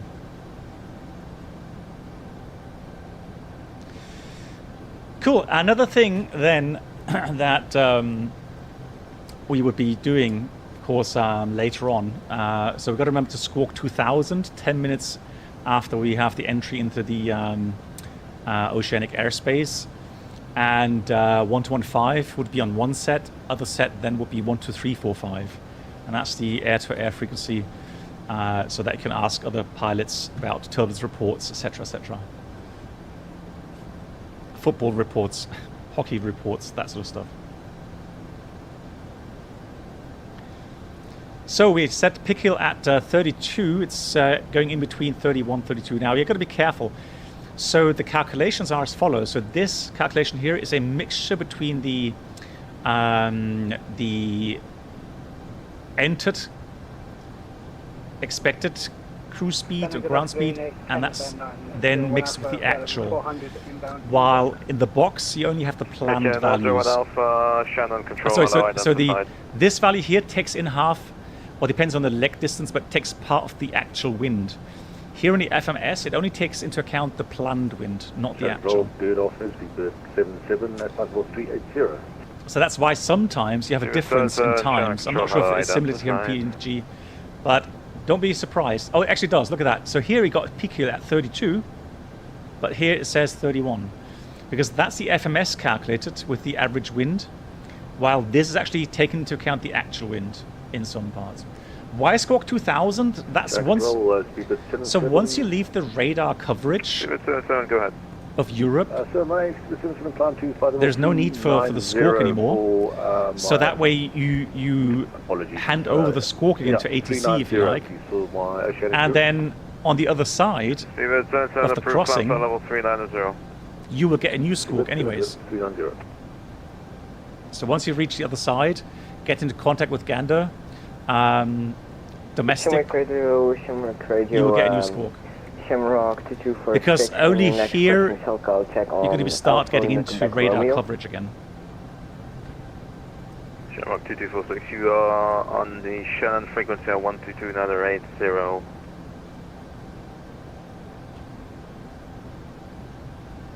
Sorry, say again. Cabanos, I think I have 40 miles. Shamrock 2246, you're and still on the max traffic number I have today is 25.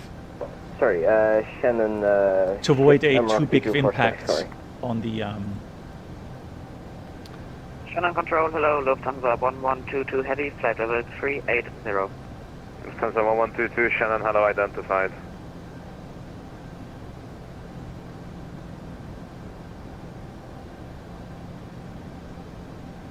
Shamrock 2246, apologies, you're identified, flight level 320, confirm final level. Yeah, we have now, I was going to get weather. Let me just get the weather. Shamrock 2246. So let's have a look here. Airplay, fantastic. So let's go airplay. So let's try to get some weather here, shall we? So Shannon. There it is, and the weather is as follows. Currently we have 130 at 4. Few 2,500 feet, scattered 20,000, 16 degrees. Lovely high pressure area. Forecast only for later. The next morning, some mist and some fog maybe. But right now, for us, for the whole crossing, definitely a very valid alternate airport. Let's have a look for Keflavik.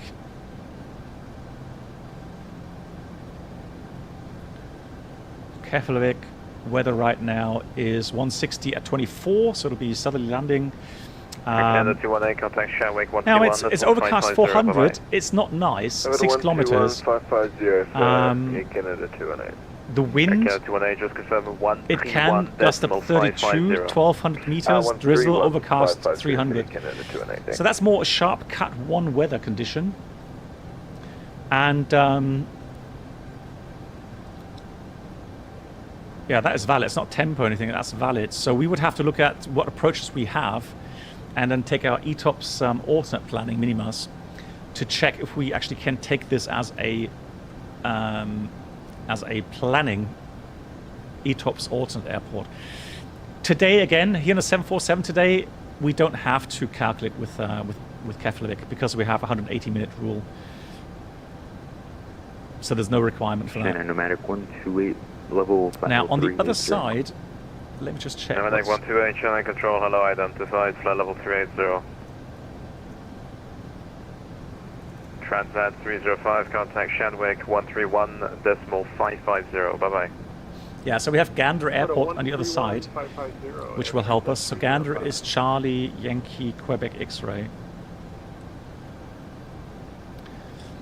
And Gander has 180 at 620 miles, got at 24,000, good weather.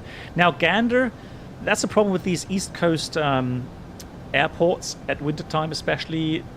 They can be snowy, they can be, faced with some runway conditions, like, braking action medium, etc. Maybe sometimes bad visibility. So these are sometimes a bit challenging when it comes to ETOPS planning alternate. Kandeluzak is probably a little bit too far away. So Sandestrom,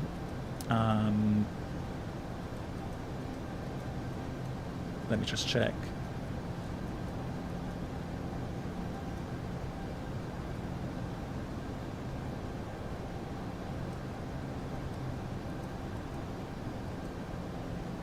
Yeah, that will be way too far outside our coverage.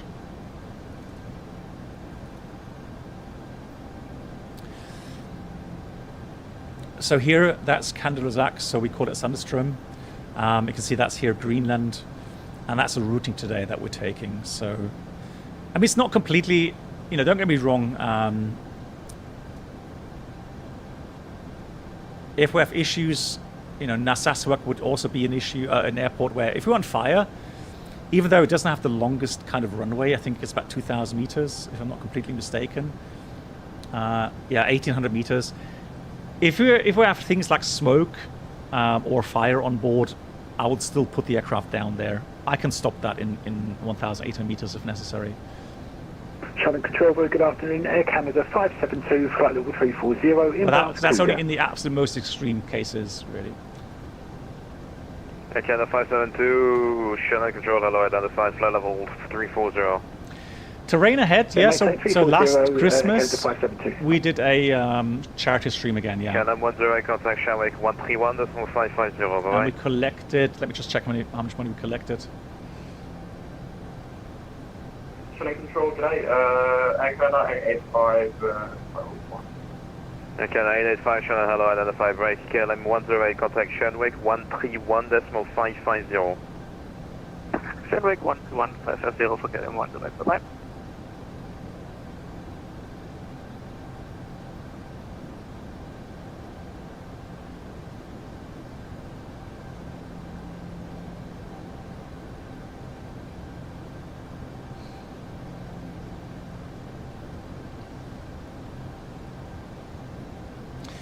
Yes, so we collected 2,076 euros on the last stream, Christmas stream.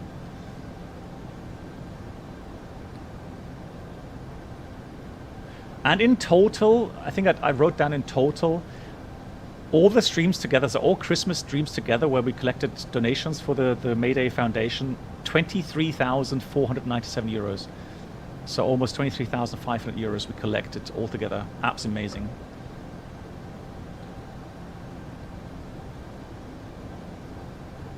Channel Control, greetings.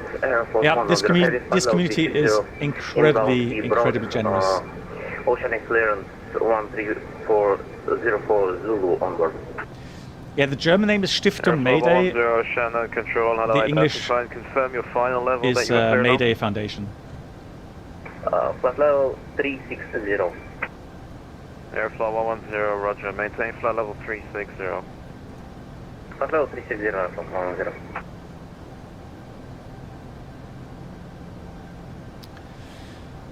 Good. Another thing that we have to do once we enter or before we actually enter the area, we have to put the aircraft into true north mode. And where's the true north button?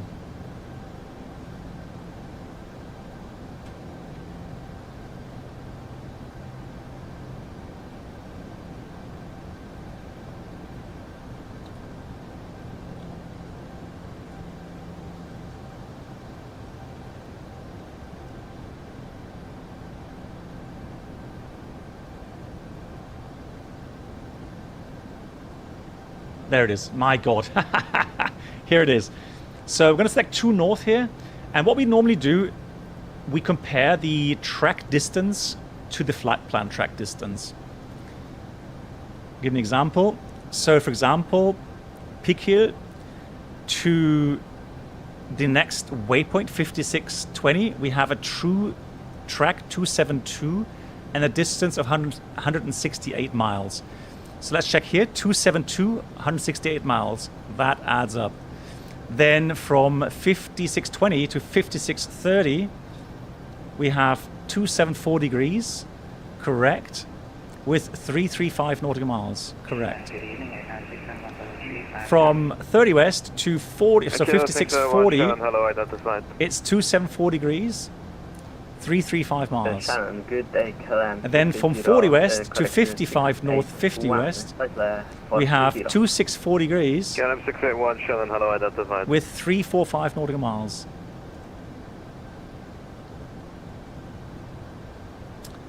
So that adds up. Next one will be to Janjo. Janjo is 259 degrees, 250 miles.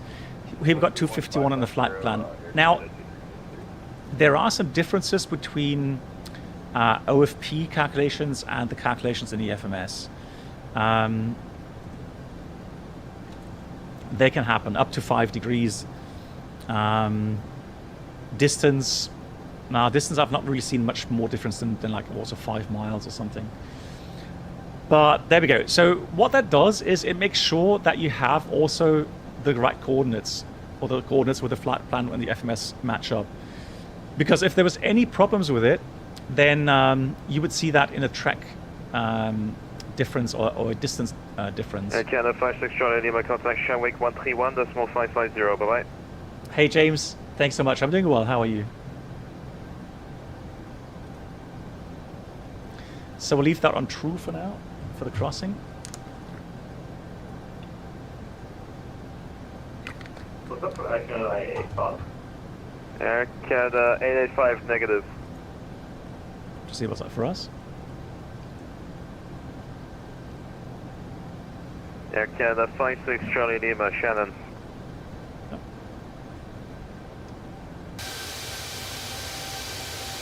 Air Canada 56 Charlie Lima, Shannon.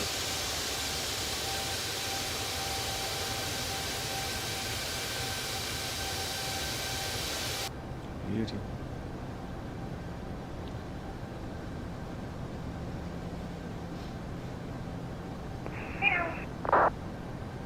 WestJet 49er, contact Shanwick 131.550, bye-bye.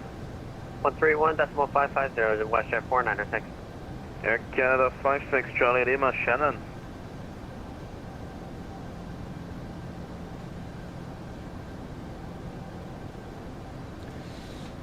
Shannon, hello. James, you're doing good. That's good to hear. What kind of program's name is that one? This one here is Sim Toolkit Pro.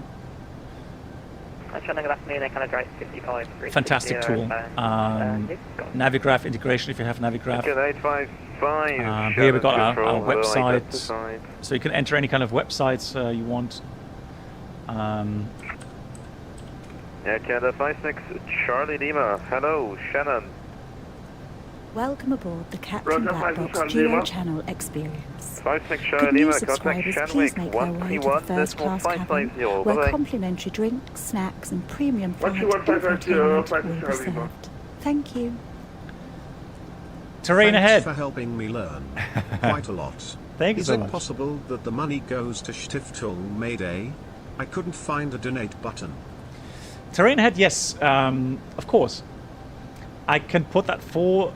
It's easier terrain ahead. It will be easier that way to do that on the Christmas streams. But, I mean, I can make a note, because it's difficult for me to kind of wire a, $5 donation to them. I can, but it's going to cost me in fees for the transfer as well. So...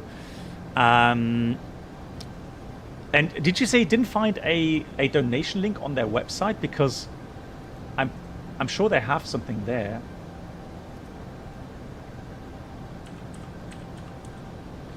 And the advantage is, if you go and donate directly with them, you will get a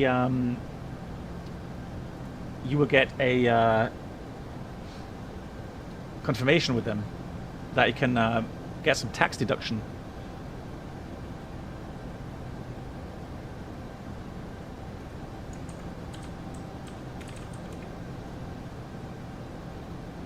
Right, forget the lower link. The lower link doesn't work anymore. It's just Stiftung Mayday. French Baguette 204 Yankee, contact Shanwick 131.550, au revoir. 131.550, au revoir. Thank you very much. French Baguette 204 Yankee. French Baguette 7021, contact Shanwick 131.550. Bonne journée, au So it revoir. seems like we all have 131.550. That I can dial in here. Merci, ciao. Ciao. So I can see we've got a couple of aircraft ahead of us.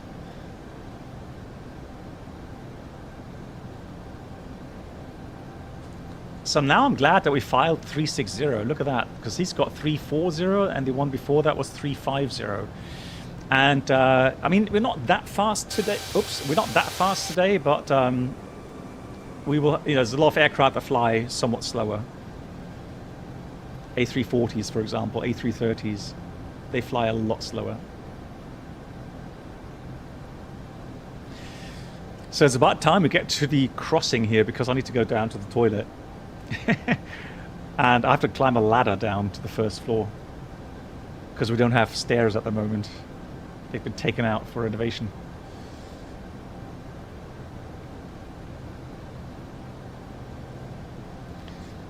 Just want to show you guys, see if I can show you a picture. Yeah, I'll show you a picture of what it looks like right now at our house. You can actually see the ladder I have to climb down to. Hold on. There it is. Hold on. Match that up. Airplay. There it is.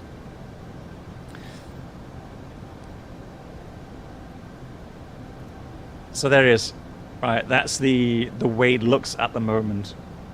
And left, that's the ladder I have to take to get up to my room. Bye-bye. And back down again. 131.550, try to look 965. So the right-hand side, Seabird 77, that is contact where our Shanwick old kitchen was. 131.550, bye-bye. And you can see that how small the kitchen room was. So that wall had to be taken out. And now we have a huge kind of, integrated kitchen into the living area. It's going to take some time. It's going to take another 5 to 6 weeks before that is finished.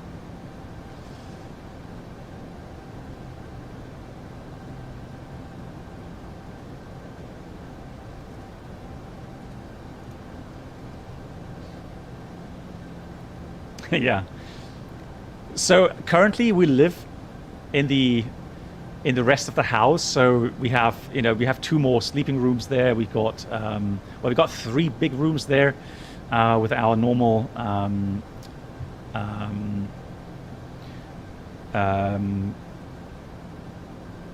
keep saying, want to say sleeping room. God, my brain today. 1122, contact Shanwick 131.550. So we got the bath there. We have another room where we have now the, a table and chairs. Lufthansa 1122. And our Shannon. provisional kind of well, not even the kitchen. We got a fridge there. Yeah, so we still have enough rooms, and I still have my office. So whenever I want to have normality, I go upstairs into my office, and there everything's the same as always. 350. Well, no terrain ahead. We didn't renovate the kitchen per se. We only added some stuff. So we added a kind of a little table with some more cupboards. But that was just kind of provisional until we now have the time to completely redo everything. Yeah, adventure time in my own house, right? Hey, Roar Aviation. KLM 711, contact Shanwick 131.550. Bye bye. 131.550. Thank you much. Bye bye, KLM 711. Hey, Brennelt, wie geht's? Hope you have a good weekend. So that should be Shanwick or still Shannon? Let's have a look here. Yeah, that's Shanwick radio. So our calls are our cell call check, guys. So we have cell call. Let me just check. Cell call. What do we enter? We entered Foxtrot Lima Bravo Hotel.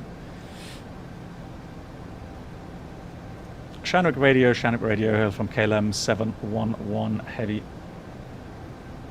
KLM 711, Shanwick radio, hello. Maintain Mach 84, stand by for cell call check. Maintain Mach 84, KLM 711. KLM 711, can I confirm cell call code? Yes. So cell call check, please, on Foxtrot Lima Bravo Hotel. Roger, stand by.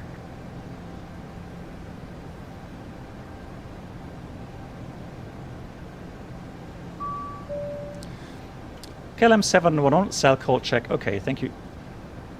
KLM 711, thank you. Remain on cell call wash. Wilco, KLM 711.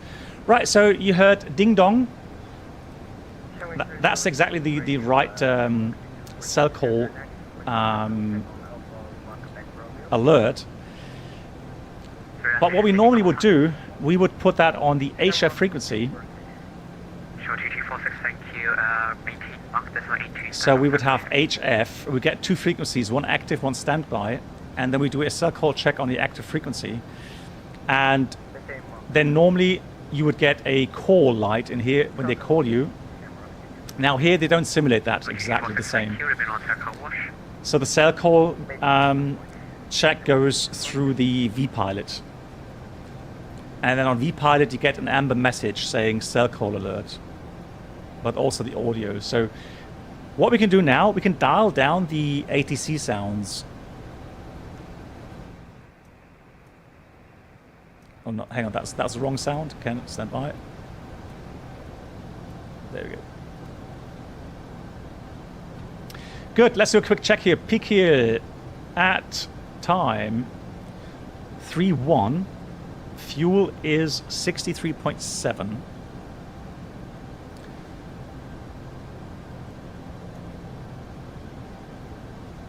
So the actual time is 1331. Actual fuel is 63.7. And we're supposed to be here at 34. Good, so what we're going to do now, we're going to calculate the next estimated time. So initially we would have been here at 55. So at 1355. However, we have a new estimate, and then the estimate would take from the FMS. So the estimate for 56 North 20 West is 1353. So 1353. We note that down, obviously, because if it differs by more than two minutes, we have to tell ATC. And these days, usually you downlink these infos automatically via SEPA DLC. So there's no need for you to do any position reportings. And of course, on VATSIM, they can see your position anyways. So they kind of have a radar, which, you know, in real life they don't have.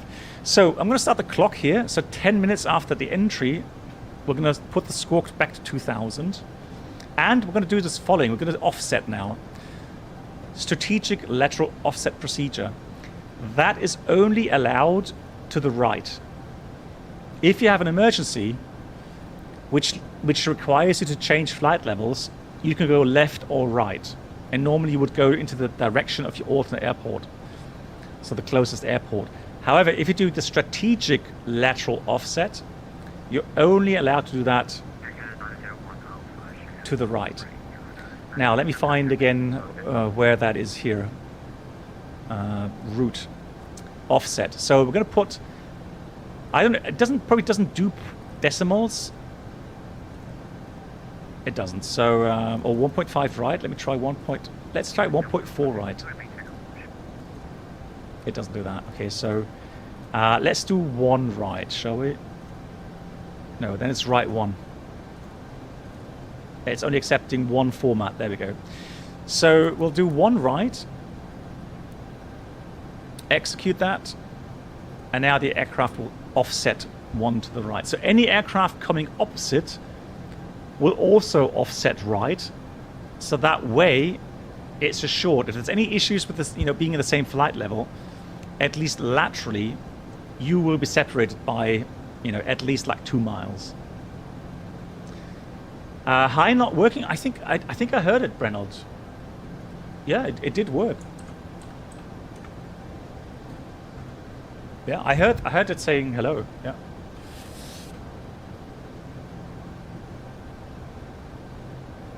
Roro, you were right next to me at the beginning. Nice. It's at the gate because of restart of Microsoft. Oh no, and with Active Sky.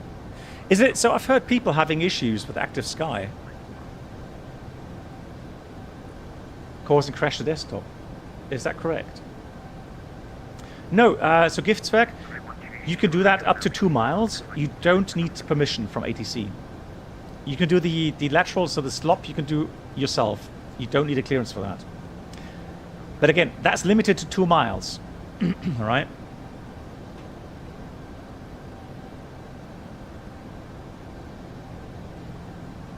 Okay, thank you.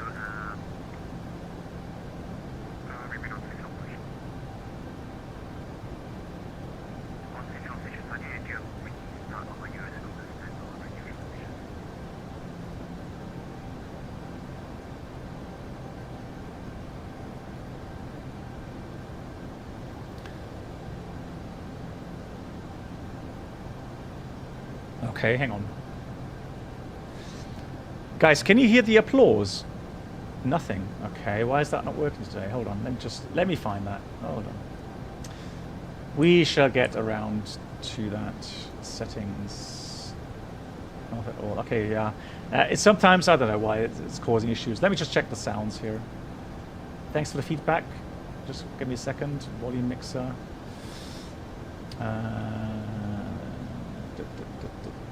So why is that here?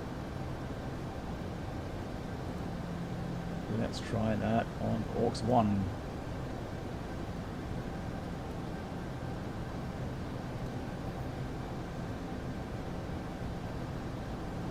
You can always go around.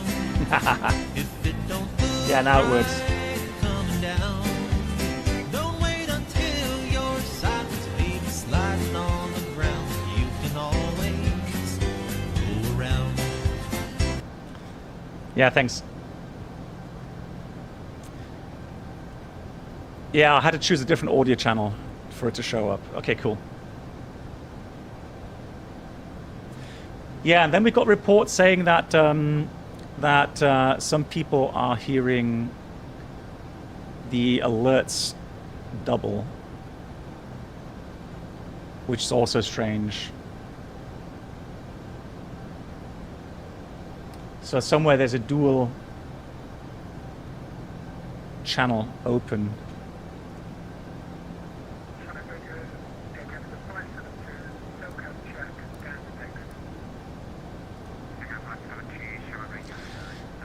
Yeah, audio and streaming, yeah. The problem is there was a bigger Windows update yesterday, and very often after Windows update, there is issues with the audio drivers or the audio settings again. Yeah, so Rover Aviation, I hope you get a new slot and are able to push back soon. We're pretty lucky that we actually got going fairly earlier on, and we were right on time regarding our clearance. So let me just find my aircraft. Wow, there's so much traffic. So a bit further north. Here we are. Look. So let me show you. Let's go airplane. So you can see us here at the top side here. So here we are. KLM 711. Ahead of us is Cargolux. It's probably also a 747, I would imagine. Probably the same speed. Air Canada behind us.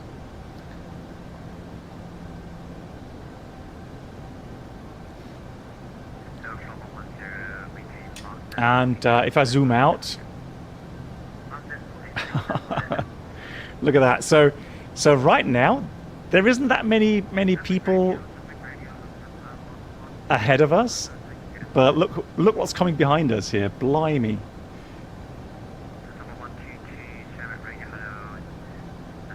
Crazy. I love that. That is so cool. So just checking that again, we're level 360, Mach 0.84, as according to clearance.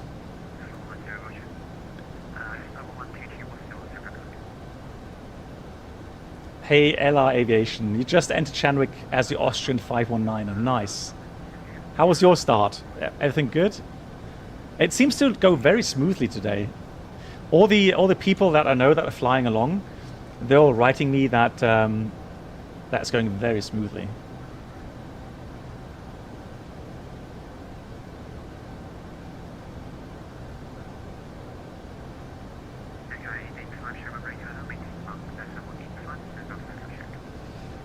Hey, Chris Glow, how you doing?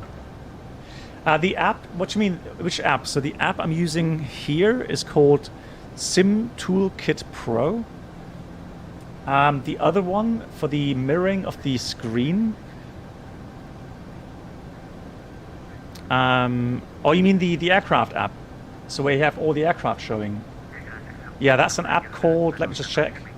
That is called VATScope for the map, VATScope. That's what it's called.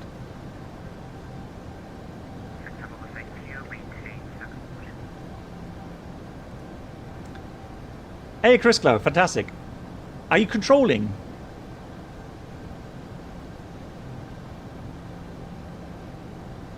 Finny, hello to you. Hello. I'm doing well. Hope you're doing good. So just finished work. Oh, nice, Chris Glow. Yeah, fantastic. So, again, big thank you to everyone here on the ground. On the ground. I mean, we're all on the ground per se, but I mean, yeah, to all the ATC controllers here on VATSIM. What a fantastic experience. TD Fighter. Yeah, my pleasure. Yeah. So, really enjoying it. I love the way, you know, it feels so realistic.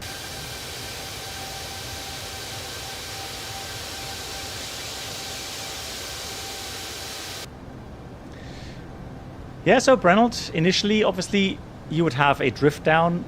However, you have time. So if one engine fails,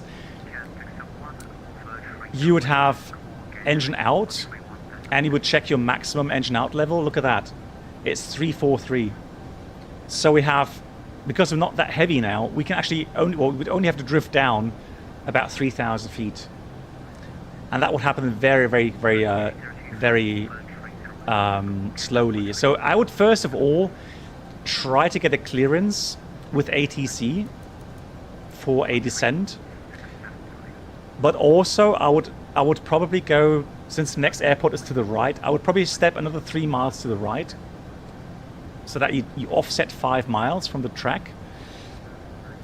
And then once you're 5 miles offset, then you can descend without clearance. If you have clearance, then you don't have to offset necessarily. But, you know, ATC clearance is ATC clearance. So if he clears you to a certain level, you're all good. But if we don't get clearance, yeah, 5 miles offset, and then we descend. But what you should do, actually, in order for me to divert, so without a clearance, I would be on the offset descent below 280. I.e., I want to get out of the North Atlantic track system. And then once you're outside, so below the North Atlantic track system, so Squawk Emergency, obviously 7700, a Mayday call 121.5, and also 12345 would call. Yeah, so lots of you know, things to do. But here right now, the engine failure, not such a drastic thing here, because we are not that heavy. So I'm going to put Squawk 2000 now. 10 minutes after entry. And in case you're wondering where that says,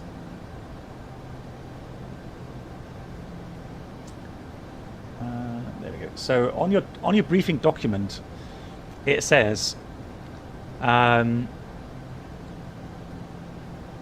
not forget to set the Squawk to 2000. There it is. Also the procedure regarding slop. And then at 30 west, we have our handover. Now that though gives me some time. That's 20 west, 53. I'm going to wait until we get to the next point here. And then we do the check, and then we go and hop over to... Actually, I'm going to go to the toilet, and then we've got some time before we get to 30 west. That's at 14:38. Now, let me just get, even though the weather isn't optimal for Keflavik, but we can land there, cut 1 ILS. So Keflavik, also 431 miles. So there's the ring. And here, unfortunately, I can't go beyond 640 miles distance. So that's all I can do. And on the other side, we said we have Charlie... Oh, we only have two fixed info pages, so that's all for now. Well, right now, Brenold, we would return to Shannon. Shannon weather is pretty good, and we would probably land there. But Keflavik is also an option. Although Keflavik, we just checked the weather for Keflavik, and it wasn't that brilliant, to be honest. But I would probably prefer to go to Shannon here right now. Let me just check again the weather for Keflavik.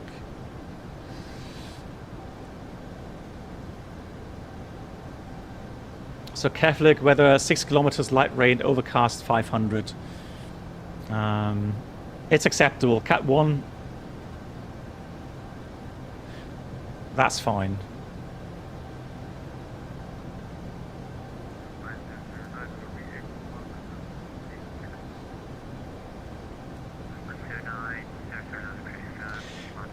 Remember, there was a story, guys, a long time ago. I don't know when exactly that happened, but there was a British Airways, sorry Mark, there was a British Airways 747 from Los Angeles to London. And I saw a report on, I don't know if it was National Geographic or something. It's not low vis, no. Overcast 500, 6 kilometers is not low vis. Low vis is below 400 meters RVR. So the 747, after takeoff at some time during climb out, they had an engine failure. So they continued eastbound towards New York.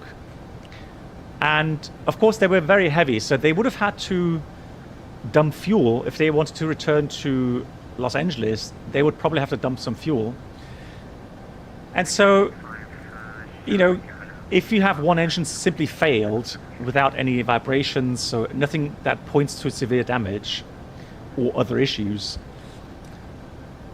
I think it's okay to say that you climb up to your optimum level with 3 engines.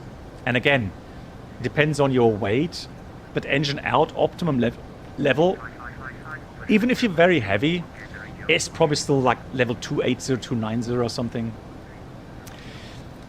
But yes, you will have a little higher fuel flow, right? Because of that engine failure. However, what they did, they talked to their company, and they then decided to actually continue flying and do the Atlantic crossing, because they were thinking that they had enough fuel to reach London Heathrow. Now, the calculations they did were based on tables they had on the flight deck. If I remember correctly, these tables, I don't know exactly what they were based on, but they were somewhat inaccurate. So the results they got didn't match up with the actual performance of the aircraft. And so at some point, they realized that they can't reach London Heathrow. And so they ended up diverting to Manchester.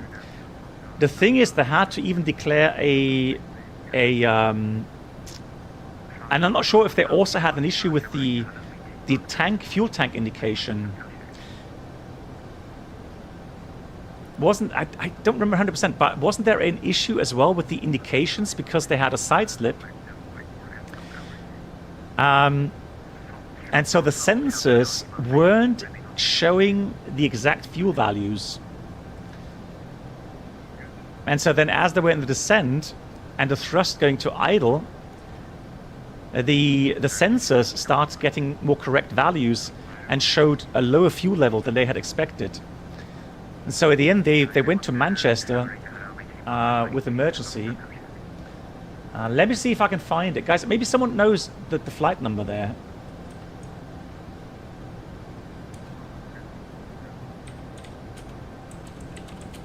Let me just... it's very interesting...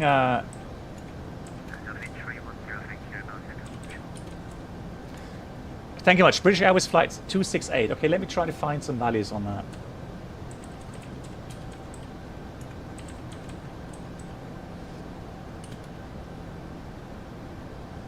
Can one of my moderators be so kind to permit Maverick to post the link, please?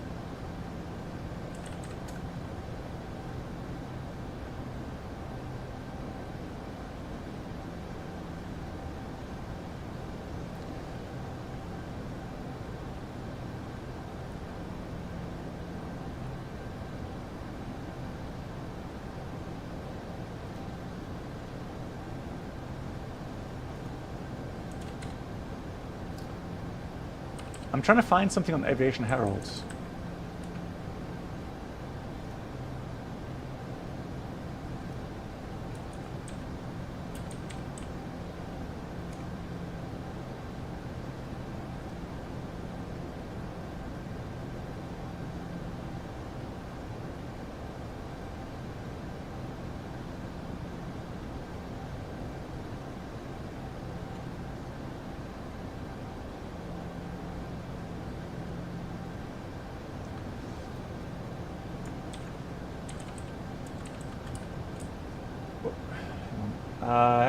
Hold on. Permits. There we go. Now, Maverick, go ahead, Maverick, for the link, please.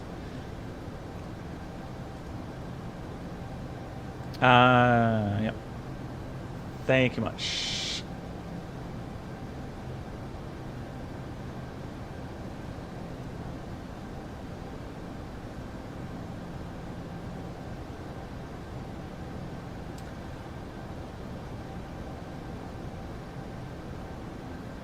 Yeah, unfortunately, that doesn't show the complete. That doesn't show the complete. Right,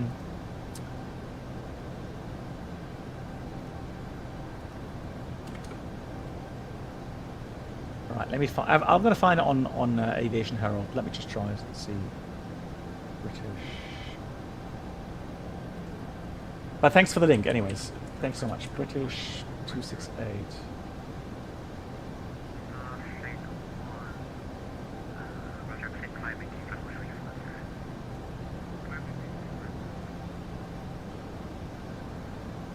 Welcome aboard the Captain Black Box Duo Channel experience. Yeah, I think that's it. Could new subscribers please make their way to the first class cabin, where complimentary drinks, snacks and premium flight infotainment will be served. Thank you. That was in 2010. Thank you, Brennelt, gifting stuff to Maverick. That's really kind, Brennelt. Thank you very much.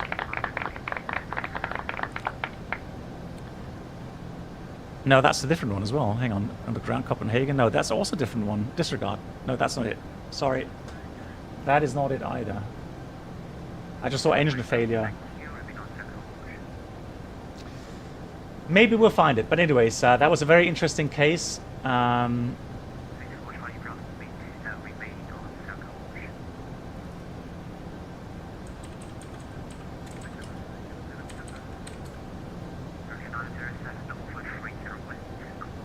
2005, you said? Well, that's a long time ago. Yeah, maybe it's not in the database anymore at Aviation Herald. Maybe that's just too long ago. Yeah, Brennel, I'll get to that in a second. Hold on. Let me just do the fuel check real quickly. So we passed...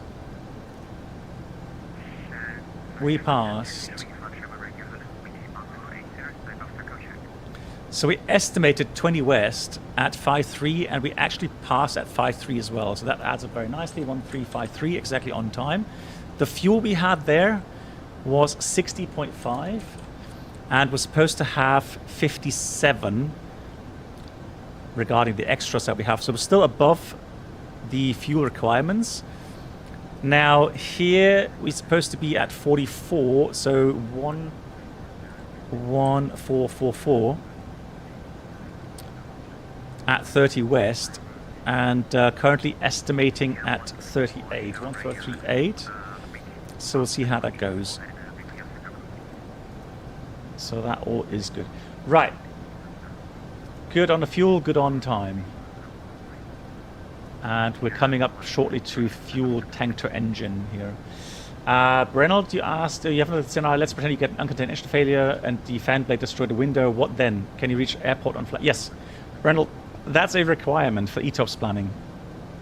Now, at the beginning of the stream, Brennel, we talked about the fact that here on the 747, it's not ETOPS per se. So there's a different description these days, where you have a what's called EDTO. So EDTO, that stands for Extended Diversion Time Operations. Now, the 747, contrary to the 787, has already a 3 hours, 180-minute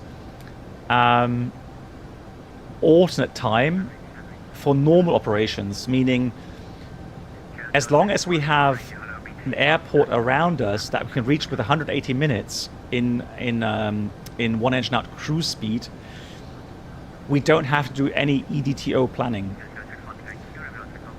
And in any case, then we should have 180-minute EDTO time. So on this, if I go to the 787, for example, this will be our 1 hour still air distance diversion time for 1 hour, 60 minutes. So you can see right now we're outside of that. And so now for this portion, we need an ETOPS planning. With all the consequences regarding the three scenarios: engine failure, air compression, and both. And we have to be able to reach an alternate airfield within 180 minutes. So with your scenario, we would drift down. So go offset 5 miles, drift down to level 100, or actually descend, emergency descent down to 100, and then divert to the alternate airport. In our case, we still have Shannon and Keflavik well within 180 minutes, well within. And you have to plan in a way, Brennel, that you can always fulfill that scenario. Always. If you don't, if you're unable to reach an airport within 180 minutes, then you can't fly the ETOPS. However, there's always an exception, right? So in case now, let's say we are somewhere midpoint between the coast, Newfoundland coast and Europe coastline, and we can't reach an airport within 180 minutes because, let's say, Keflavik is bad weather suddenly, so we can't divert their single engine. And then actually you can extend that time. You can extend that time to 300 minutes, so 5 hours. In exceptional cases, which would be in that case, in case that emergency happens, and you know, you're already in the area, and then the alternate closes down for whatever reasons, you can extend to 300 minutes.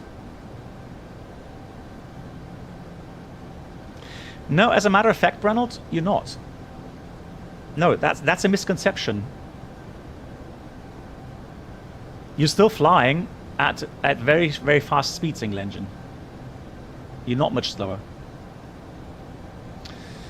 So the 431 miles, that is engine out cruise speed.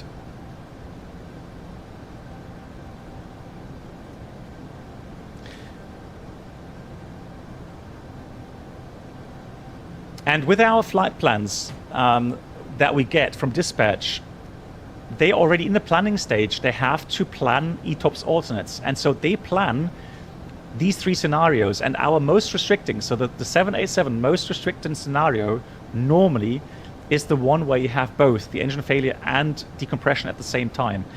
And they have to work out your exact ETOPS equitime points, the entry, the exit points, etc. Let me just find that chart again here that I showed earlier. Here.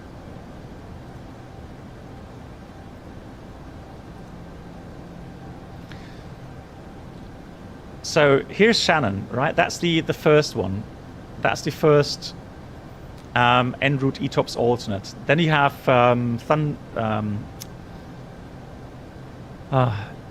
my memory. That's going to be... Hold on.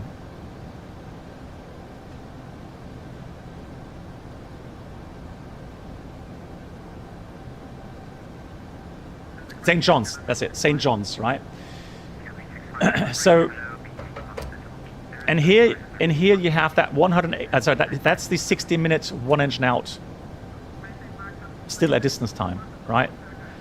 So, as long as we are within always a reach of an alternate airport within 60 minutes, single engine, we don't need ETOPS for that. However, here you can see that we're leaving that 1 hour single engine time, and the other one is here from St. John's at this point here. We need ETOPS calculations from this point to this point, so the exit to the entry, and a calculation for the point of equal time, PET, point of equal time, right? So these red rings here, these are the ETOPS 180-minute times. And so that routing has to be always within 180 minutes. So up to this point here, you have Shannon, and up to this point here, 180 minutes, you have St. John's. And with that planning, we get exactly the planning, how much fuel we have to have for all three scenarios.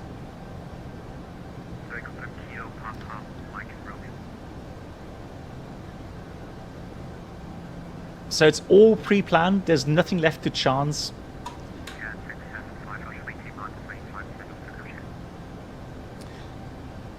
And I'm going to try to find a flight plan to give you the times. I'm just looking for the flight plan, guys. Give me a second, Bernard. I was going to try to get to the toilet, by the way. Hey, Mike. There we go. Give an outside view for that.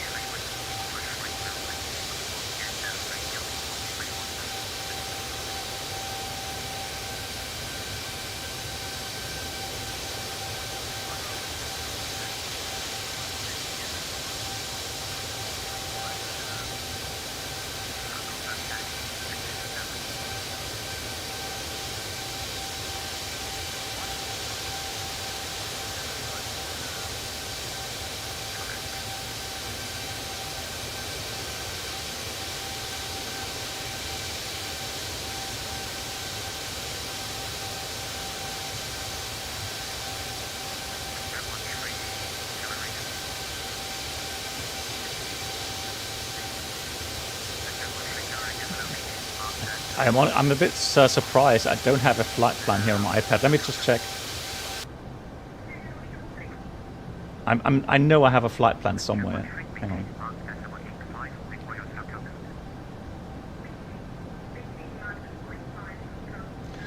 How do you know how many miles the ETOPS rings have to be? Well, there's a standard values for pre-planning. So the rules, 180 minutes or 60 minutes, that is given to you by the aircraft certification. So that is fixed. And then the dispatcher will calculate.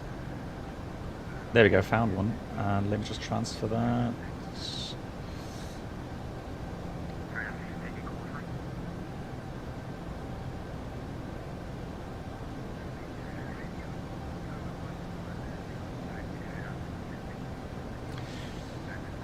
But let me find a flight plan so that you guys can see what I mean.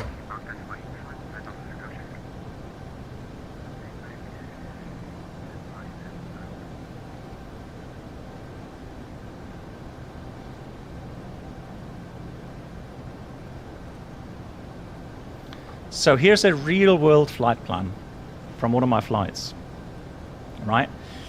And you can see it has an ETO, so EDTO, exactly what I was talking about, right? Extended diversion time operation. So you have Keflavik and Goose Bay. And you get some information on the ED, actually time point 1 between Keflavik and Goose Bay. Here, that's what I'm talking about right now. So you get the distance between, so at the equitime point, so the point where it has the same time continuing to Goose Bay or returning to Keflavik, you then get the wind components, you get the additional in kilograms regarding anti-ice additionals, and then you have the fuel on board you have to have at that point. All right. So you have to have. So no, it's required. So that's a fuel required. Sorry, that's a fuel required. At that point, that's a minimum diversion fuel for the ETOPS altered scenario, and that's the planned fuel you will have on board at that point. So we know that we have about 8 tons more, and it will take us at the worst point. So the ETP point, that's the worst point. That's the most critical point for us on that routing. It will take us an hour 53, either going forward or going back. Same time, right? Equitime point. So that's 2 hours. So that's still within more. We could fly more than an hour and still be legal with that. So that's the planning we get. Hey, Chris Clark, nice to see you.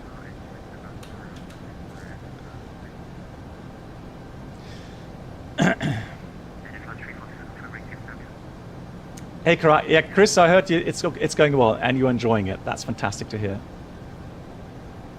Love Concord. That's what I was talking about. So there's a new definition.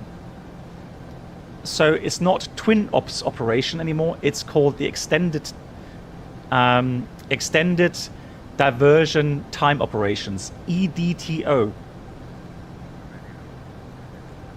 So there's EDTO rules, and they apply also to the 747. So it also applies to 4-engine aircraft. However, for 4-engine aircraft, things are not so critical in the sense when the engine fails here, you still have 3 electric generators. You still have 3 hydraulic pumps available, 3 different systems available. You still have 3 engines available. So you have enough backup even if an engine has failed.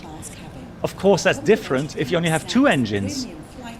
If you lose an engine, you're running on the absolute bare minimum before falling out of the sky. So that's why on a 2-engine aircraft, you have like 60 minutes initial diversion time right? That's your safe zone initially. And then when you go outside, so if you don't have an alternate airport, an adequate airport to land on within 60 minutes of an engine failure, then you get into what's called the ETOPS section or the EDTO section. And so for that, different rules apply regarding how much time you're allowed to fly in that area.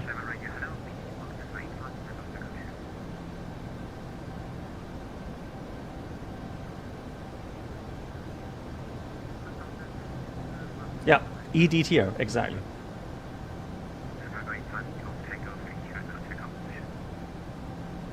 Let's talk about B-52 now.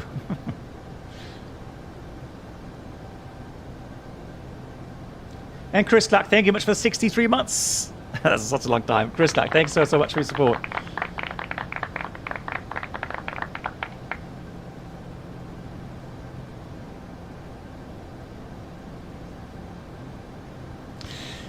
I'm not sure if it's specifically done for the 747. It could be, but it does apply to other four-engine aircraft.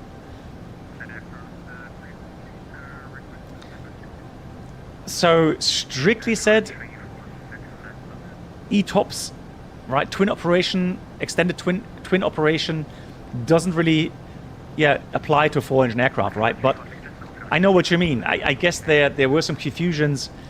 Now the thing is with EDTO, there are some differences regarding fuel planning requirements for EDTO compared to ETOPS, and that gets into areas that are fairly complicated. And I would have to then look up again what are the differences between ETOPS and EDTO. These things are, they are getting more and more complicated. Now, of course, for us pilots, we, as much as we want to know all the rules and regulations, right? The good thing is that there will be obviously some things that are made more simplistic to help us with that.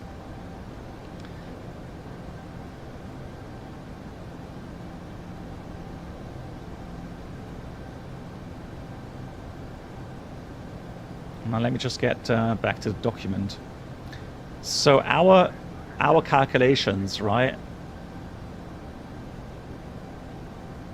Let me just try to find that depiction again. Okay, so I've got another nice. So for the flight plan I just showed you guys, here's the routing with Keflavik and in this case Goose Bay, right? So you can see the ETOPS section.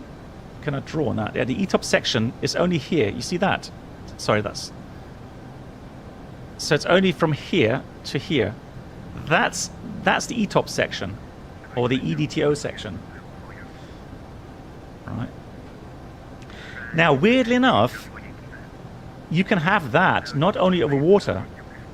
We actually have sometimes we have an ETOPS planning or EDTO planning over Newfoundland.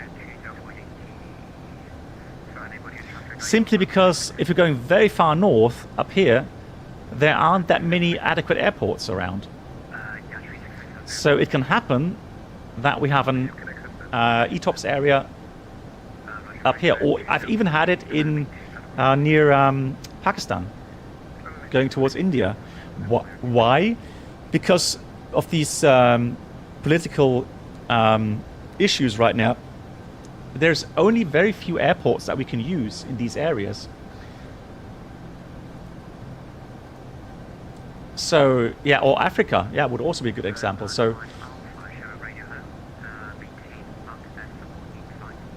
nice. So here's Scarebus Driver on YouTube, also a real world pilot instructor as well. So he knows more than I do on these topics. So good day to you. How are we doing? Well. So their old 744s had to have the cargo fire exactly. So these regulations.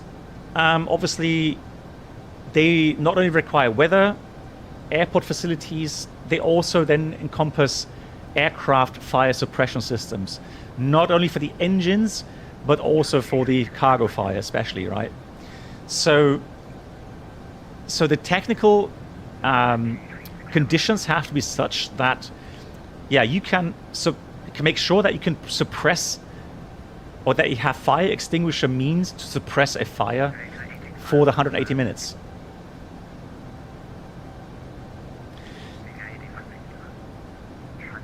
So one of these things you could say definitely is that the whole thing regarding EDTO and ETOPS, it is a complicated matter. So when you learn about it for the first time, it does take some time to get your head around it. Practically, a lot of things obviously are done for you. So the aircraft certification, you know that as long as all the systems are working, the aircraft is certified for ETOPS, then you know you have that capability. So for us pilots, what's important for us? The fuel planning, the weather planning, right? NOTAMs. So does the airport actually have the full landing ILS capability, let's say? Or is the runway still, does it have the full length? What are the runway conditions and so on? So these are the issues that we pilots then face on the day-to-day operation. But again, behind that, or on top of that, there are so many different requirements for certification and so on. Yeah. Thank you so much, Scabbers Driver. Yeah, I'm actually very, very, very pleased. So everything right from departure, we were right on time with our departure slot. ATC, fantastic as always. And 2.5 hours in flight time today, 7 hours. So we expect a landing in about, let's say 4.5 hours. Not too bad, not too bad.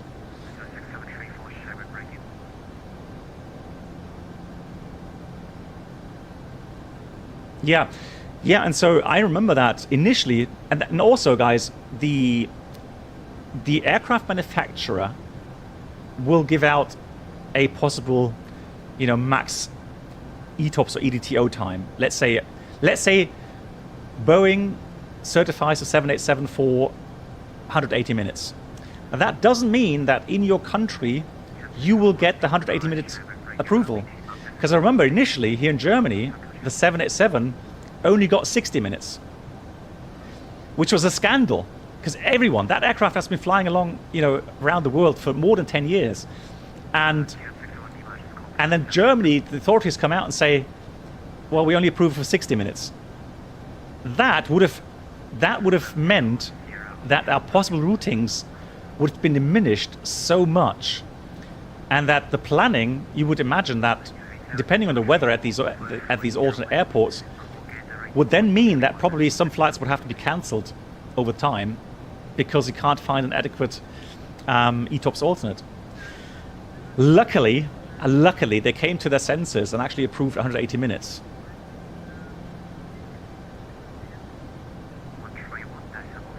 Avenger, I got you there, right?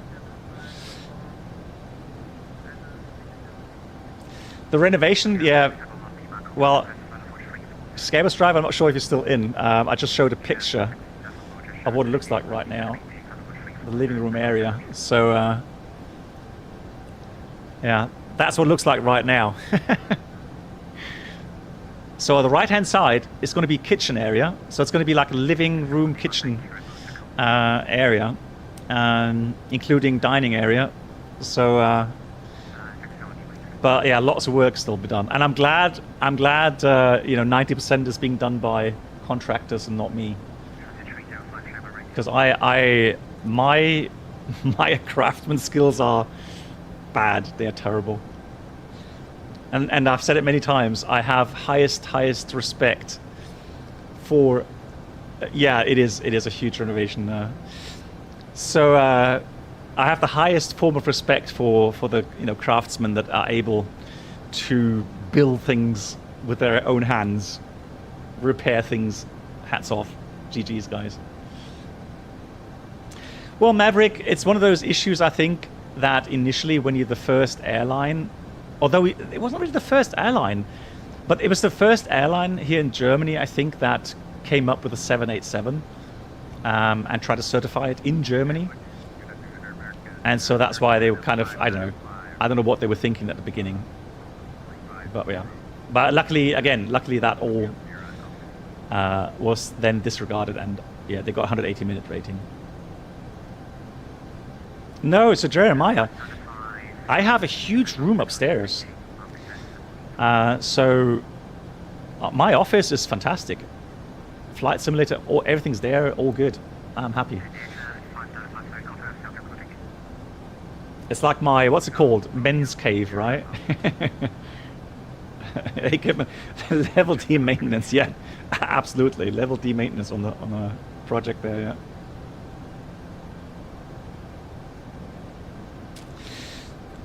Yeah, Flying Dylan.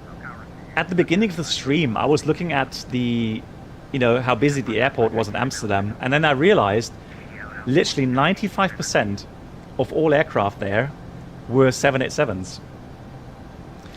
So I was like, okay, that has to be Microsoft Flight Sim, and that's probably going to be the Horizon mod. There was only like 2 A330s, and at the end we saw 1 A300 or something.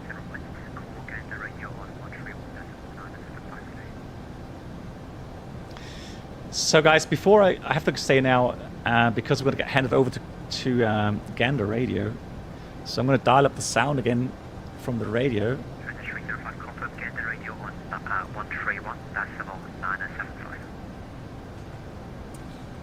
Scabbers Driver says we had the same issue in Australia. Certifying a 777 is very complex and expensive to be first. Yeah, exactly. Yeah, when you're the first operator trying to certify something, yeah, you have nobody to reference to apart from others, airlines around the world. But that's typical for the local authorities to view everything very skeptical, right? Initially.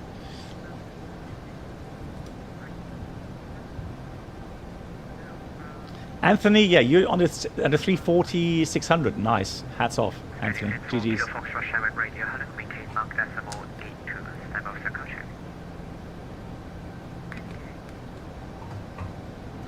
So let's have a look. We're going to get handed off.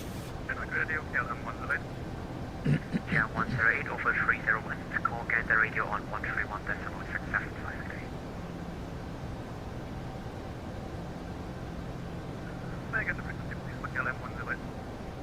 Here 108 131.675. 131.675. Thank you. Here 108. Bye bye.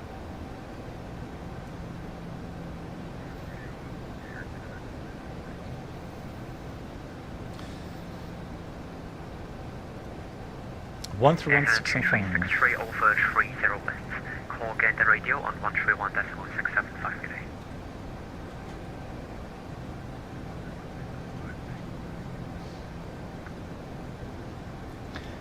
But past 30 west, I have to go to the restroom, guys.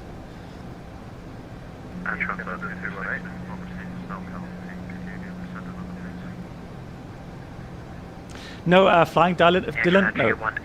So I'm on my last assignment, and next year I'm going to retire, October 25. That's when I'm going to retire. Thank you. Over 30 west con, call get the radio 131.975. Approved as requested. Gift spec, thank you. Very kind of you. Over to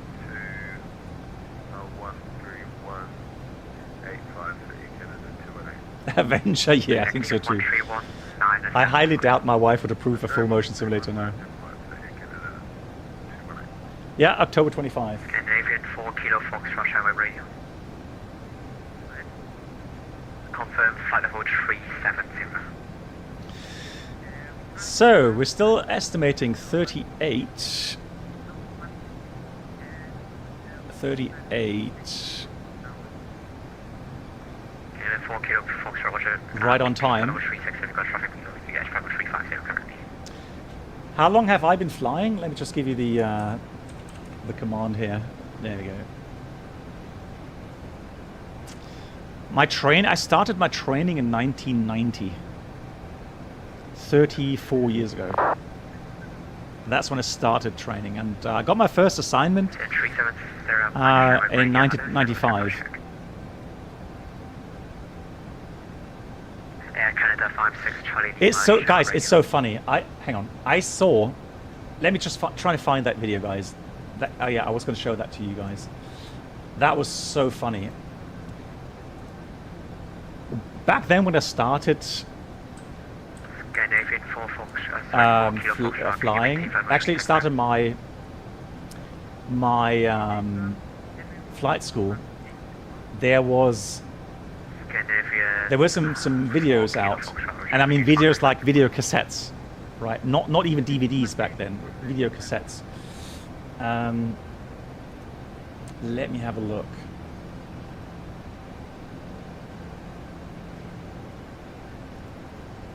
If I find it.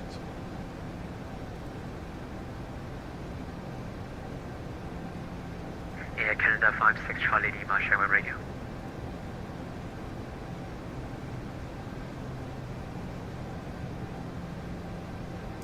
It was about an A300 flying to Karachi. Well, they flew via Dubai. Found it. Oh, hang on, no, that's not it. Hold on, that's not it. No, that's not it. Hold on. No. Let me find it. And I had to laugh because there, you know, when you have your, well, there's certain airports where we have instruction for, and these days we have a very modern kind of, you know, tablet where we have very nice animated computer programs that help us getting to know the airport, right? Back then, it was a matter of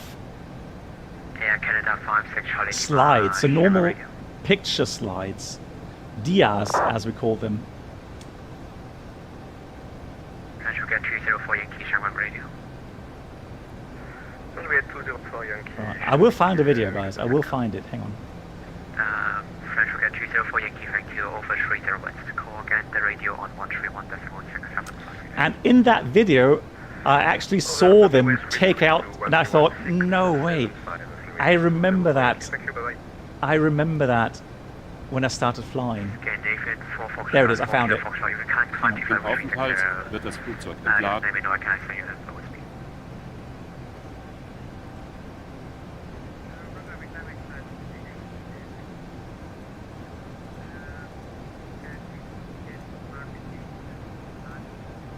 Here it is.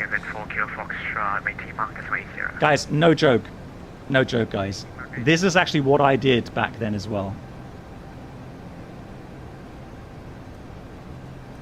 Hang on, let me just try to find that. Look.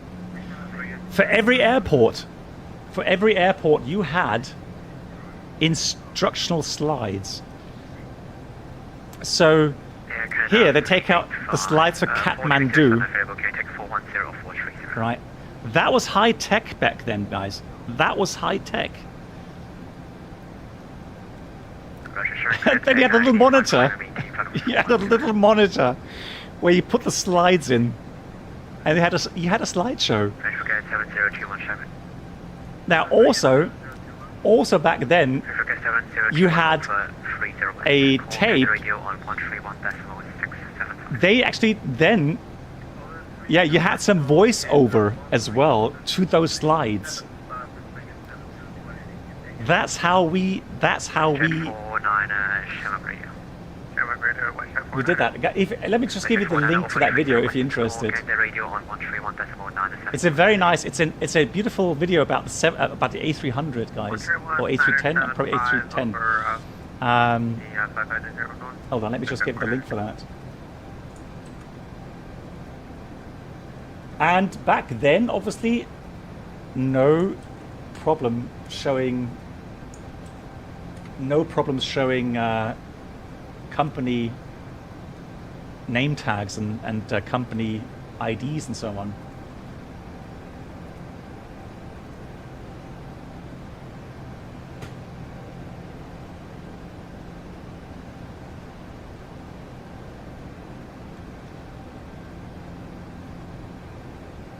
We're old, yeah, JD. I know, right? I know. Voyager, very true. Back then, I had no internet. I had no mobile phone. No, I didn't have that back then.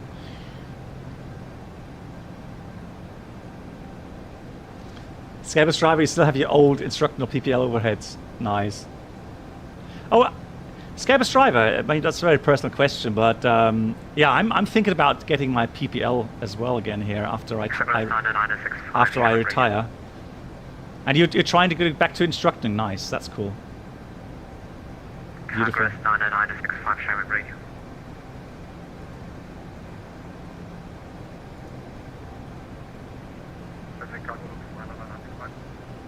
Harris 996 over 30 west, call again the radio on 131.167.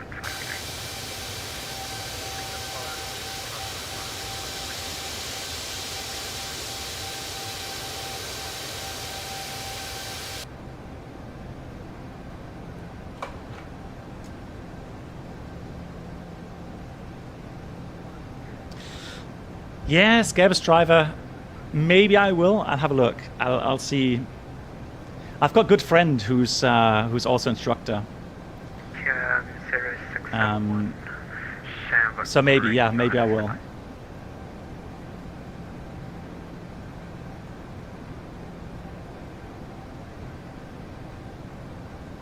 So Brennell for the late answer. So Brennell asked as well.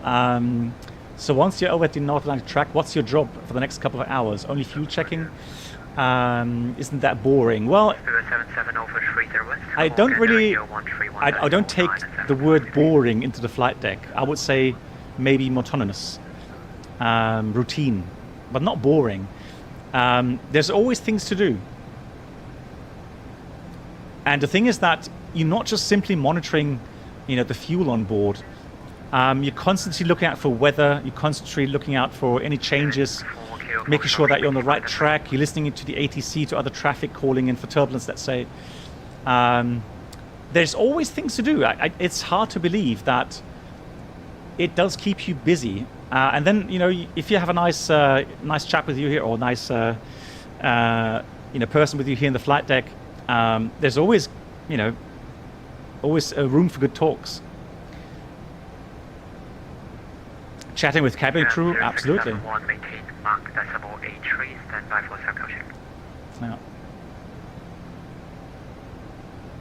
No. So we neither listen to music, we neither read books, and we don't watch movies. No, I'm very strict on that. If you want to read a newspaper, that's fine. I don't mind reading newspapers. However, there we go. Here's a cell call. Shanwick, KLM 711 Heavy is answering cell call. Cancel 11 over 30 west, call again the radio 131.675. 30 west with contact Gander 131675. Thank you much, KLM 711.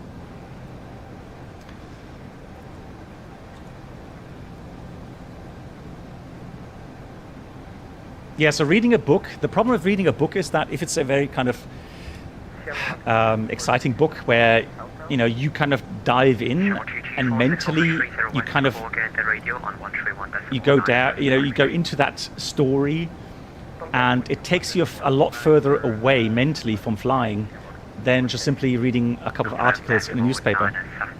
Because a newspaper article you finish in like 2 or 3 minutes and that's it, and then you would have to look for the next article that interests you, so you don't get immersed so deeply compared to a book. I know. So, general aviation is a different matter. I'm talking about airline aviation. And for us, there's clear rules that we're not allowed to watch movies, we're not allowed to watch or listen to music, and we're not supposed to read books. Clear rules on that.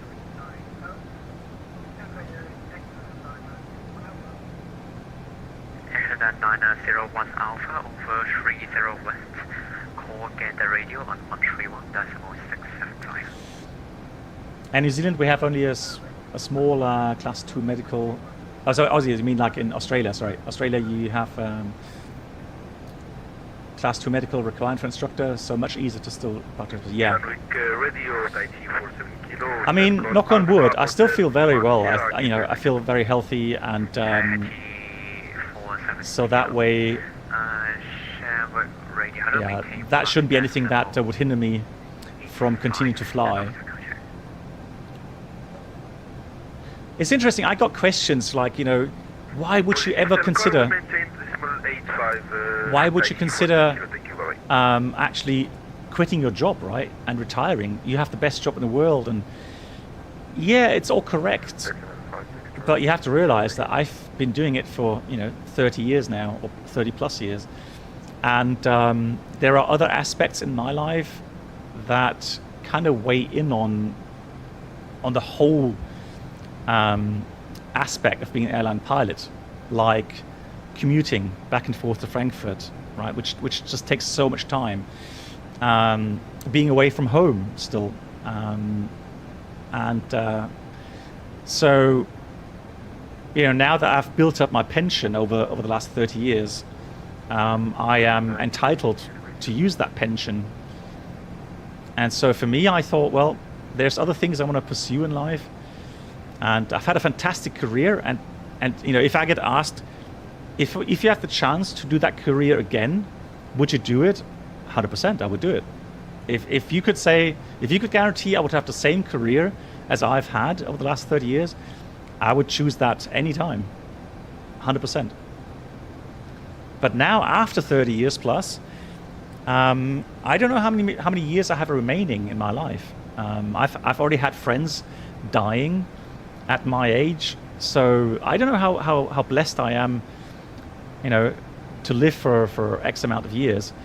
And so, yeah, there's things I want to do still in my life. Yeah, and so I just want to... Oh, yeah, and then the argument is, well, why don't you do part-time? Well, it's an option. However, the thing is, I still have to do everything regarding, you know, my flight sim checks, regarding SOP changes, document change, etc. So I still have to do all of that, which does take time. The thing is, people sometimes think, oh, you do your license, you do your type rating, that's it. No, guys, that's not it. You constantly keep forgetting stuff. The older you get, the faster you forget stuff. So you have to continuously look into your documents, look into your procedure books, look into your, you know, training manuals. You know, it's a continuous process. And I just want to make a clear cut. Right? I don't want to reduce that. I just want to make a clear cut at some point and then go on and, you know, fully concentrate on something else. That is just my way of doing it.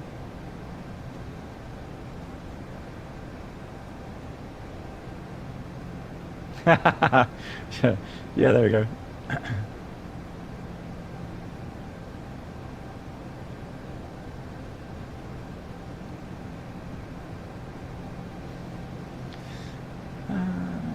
Kipman, I hope you're not one of my friends. In what regard, Kipman? In what regard? Oh, you mean regarding dying? Yeah. I know what you mean. Yeah, absolutely. Yeah. Kipman, I hope so too, that you have a long, very, very long, prosperous life. My best wishes.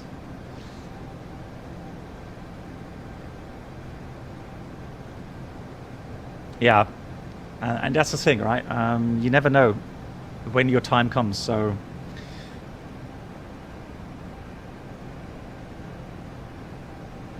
Well, no, Captain Chaos, I don't think that's strange. The thing is, you have to realize, PPL flying, so VFR flying, is something you have to take very seriously.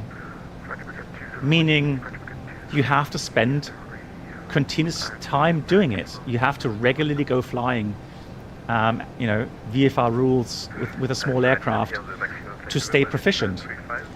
So right now, I don't have the time, I don't have the energy to do, you know, flying as a profession, and at the same time spend time on my free time at home flying, you know, GA aircraft. I know there's people that do that. I admire them. I just do not have, at the moment, I don't want to have this, I don't want to spend the time on GA flying right now. Even though I know that it's a lot of fun. We could do 0.87 204 Yankee. But the thing is that my wife, which I fully understand, would not approve of that. Right? Because she's happy, which is I see as a compliment. She's happy when I'm home. So, you know, I want to spend time with her, with my children.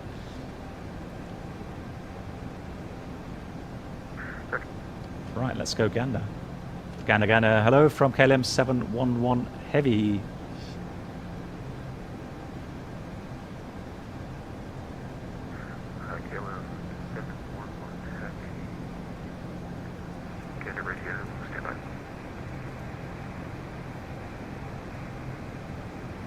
It's very quiet.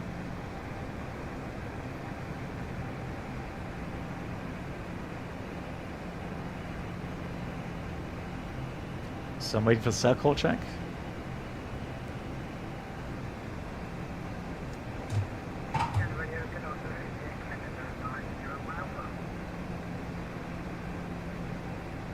Air Canada 901 Alpha, get your radio hello, maintain Mach 0.82.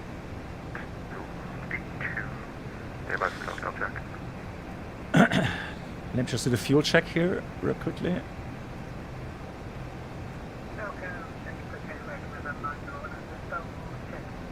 So 30 west. Yes, we passed 1438 right on time. Fuel we had on board 53.7. So we have 8.7 more than required.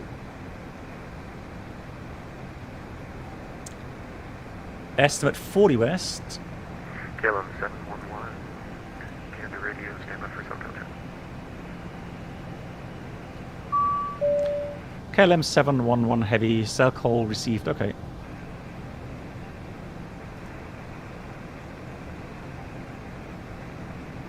The radio, got the radio, Lufthansa 1122 Heavy, cycle check.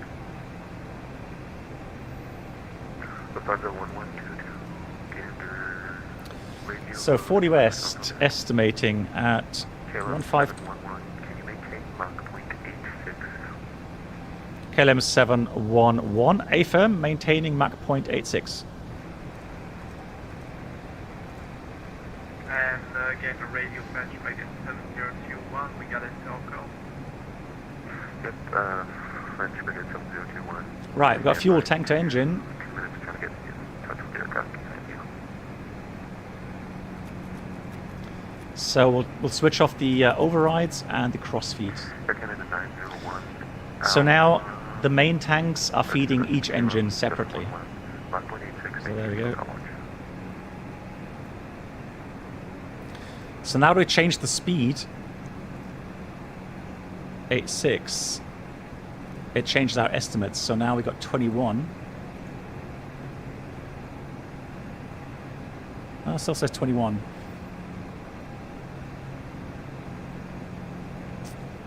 And that now is actually right on time. So 1521, 1521.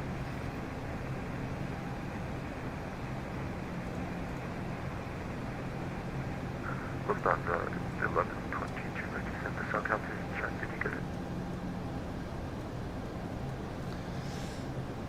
it? So, let me see. So if I have to pop down now, it's going to take me a few minutes.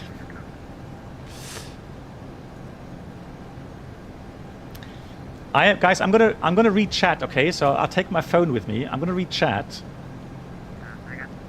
and if you hear ding dong,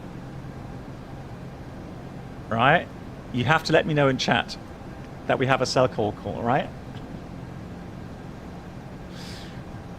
Okay, see you in a few minutes.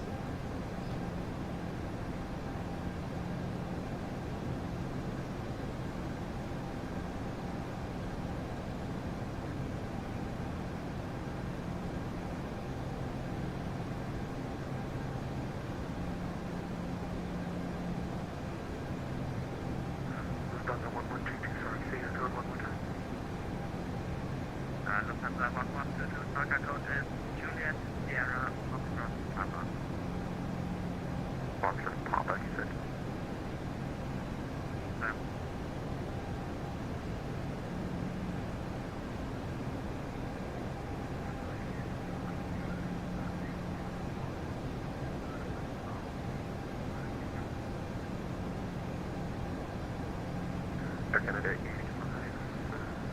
scan their radio, stand by for South check.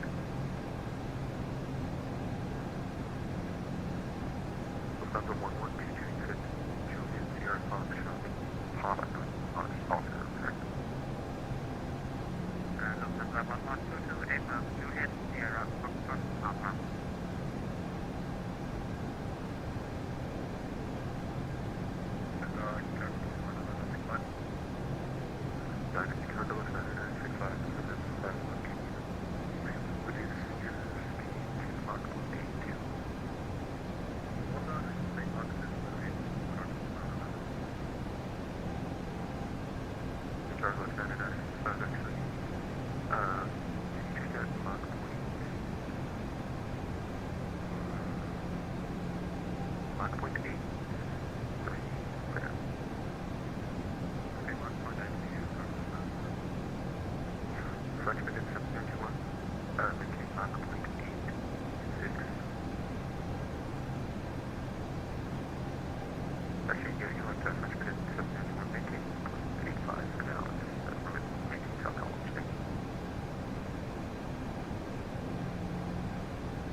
Radio, Air Canada 572, SoCal check, Hotel Lima Alpha, sorry, Alpha Golf Hotel Lima. Apologies, SoCal Echo Golf Alpha Lima.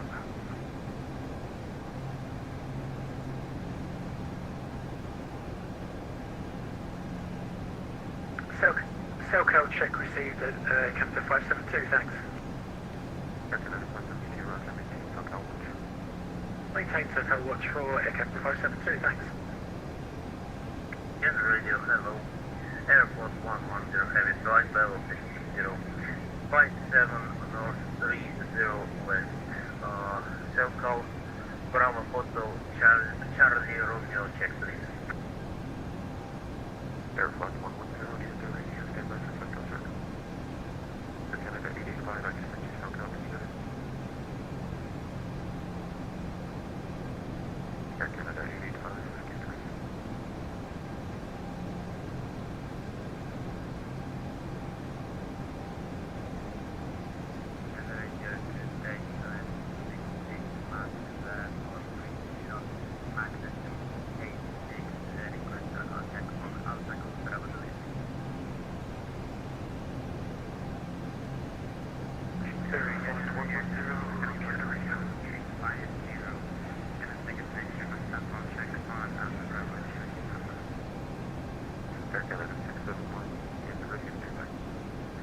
Airport 110, no SoCal check again, please.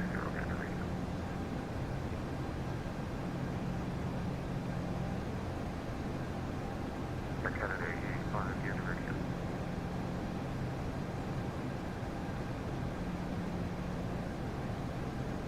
Canada hello to 500, right, SoCal check.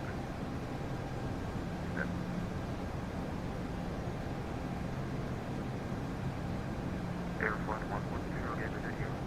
Airport 110, no SoCal check, Bravo Hotel Charlie Romeo, once again, please. Airport 110, SoCal check, okay, thank you. Airport 110, thank you, maintain SoCal watch. SoCal watch. Caleb 681, stand by. Air Canada 885, scan the radio.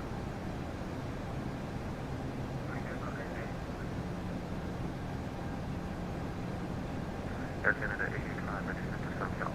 Confirm you got it.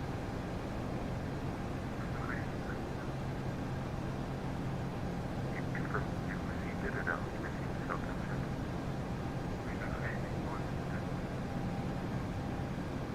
Okay, I can't hear you. Air Canada 885, say that again. You're cutting out again.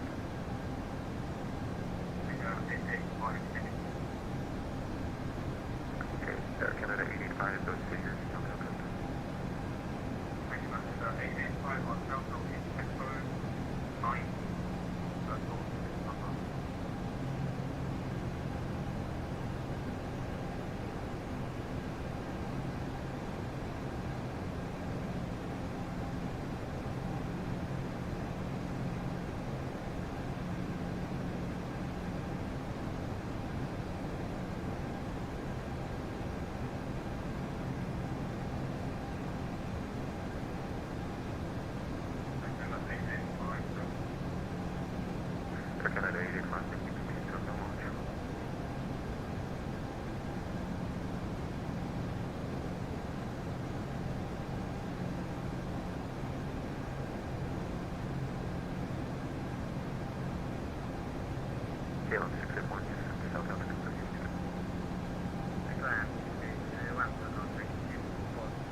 Southwest Hotel, Juliet, Sierra, Foxtrot, Papa.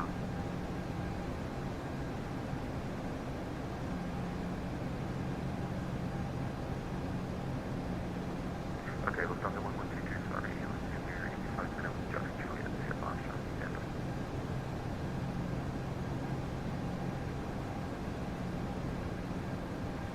Lufthansa 122, Southwest Secretary. Lufthansa 1122, thank you, maintain SoCal launch. Maintain SoCal launch, Lufthansa 122.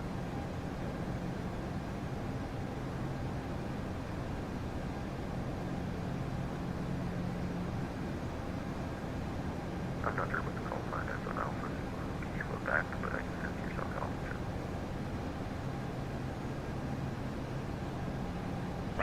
Stabilizer motion.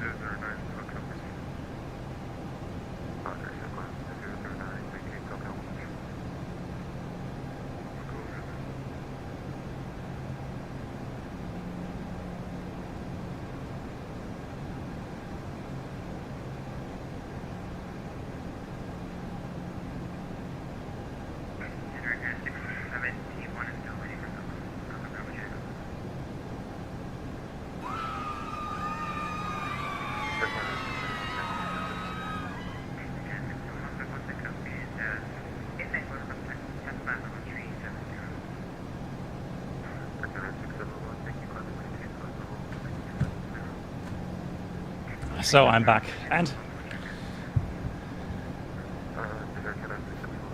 no cell colors, right?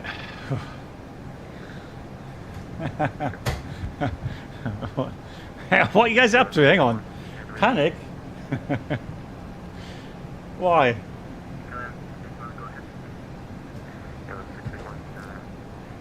Yeah, so Chuck's regarding, I get some questions from time to time regarding my settings here in P3D. And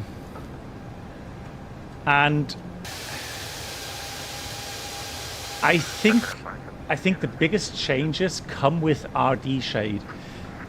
So I think my P3D settings per se are still the same as I have on my website. Decimal 5 can achieve for 572. Let's just dial that down a bit.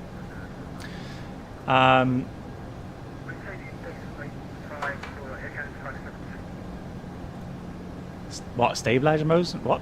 No, oh god, okay. You guys. Hang on.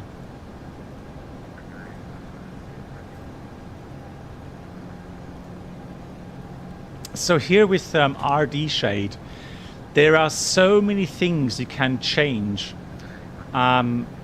This is a tool which is very, very, very extensive. So not expensive, but extensive, meaning you could do so many things with lighting, saturation, sky colors, fog influence. Again, every point here has so many lower settings as well.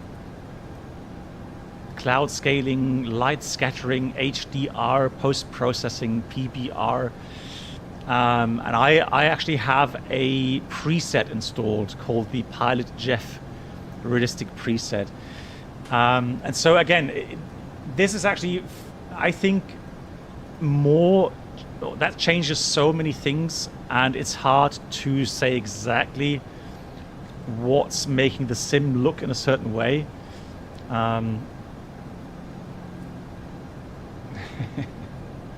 So, yeah, it's not just the P3D settings themselves. Unfortunately, right now, I can't go into my settings because that will pause the sim, and I'm on an event today regarding Cross the Pond, and so I have to make sure that I maintain separation here correctly. Cool, guys, we are... Let me just enter Goose Bay in here. So that was Charlie, Yankee... Was it Victor Romeo? No, that's Vancouver, isn't it? Hang on. Well, let me find the...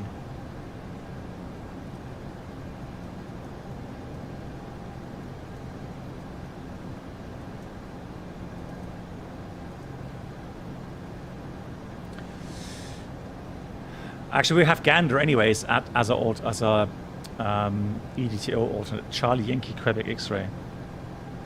That's it. And so that's 431 distance. But you can see that that's still there. It is. So that's the 431 mile ring around Gander. Here we got Keflavik still.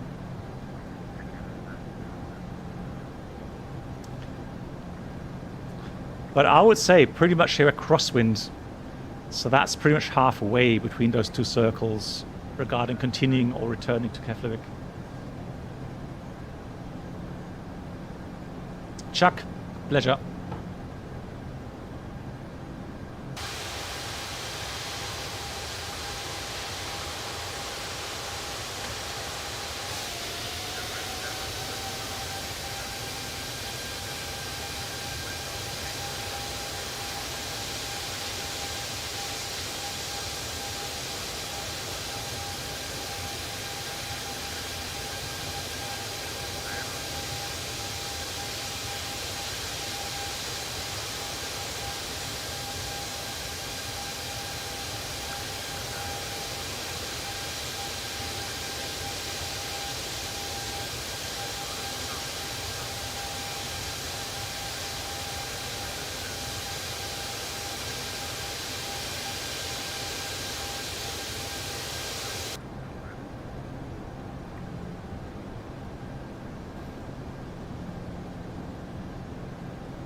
Nice.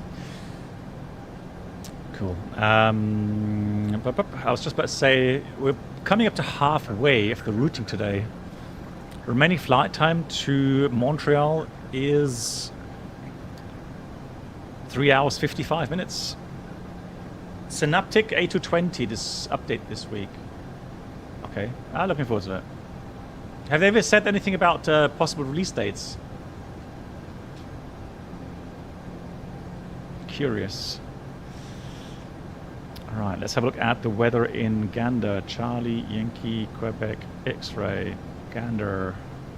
Gander right now has 1509, gust 16, 20 miles, scattered 24,000, 5 degrees. Good weather.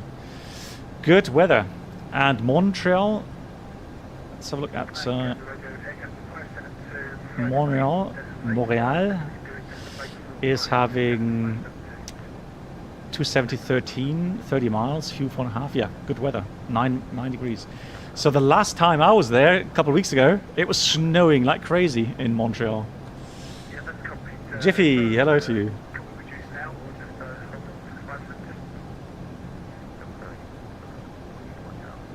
Or Jiri, I don't know how to pronounce that. Jiffy, Jiri. Sorry for the bad pronunciation.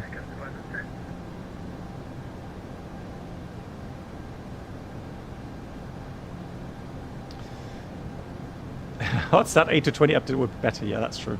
No dates. Yeah. No dates yet. Yeah, I still, you know, I still very much like P3D, especially with the long haulers. There just is no really good long hauler in Microsoft Flight Sim yet. I will admit, if we had seen the release of the PMDG 777 here in Microsoft Flight Sim, I would have tested it. Sure, I would try it out. But I am actually now glad that they didn't, because with any kind of up or release, you run into issues, right? What 747 are you using? I'm using the 747-400 from PMDG. Yeah, Click Aviation, believe it or not, on the last cross the pond, I did fly the TOLIS A340-600. I flew that from Heathrow to, was it Boston or something? I think it was Heathrow, Boston, yeah, I did. That's already a year ago, blimey.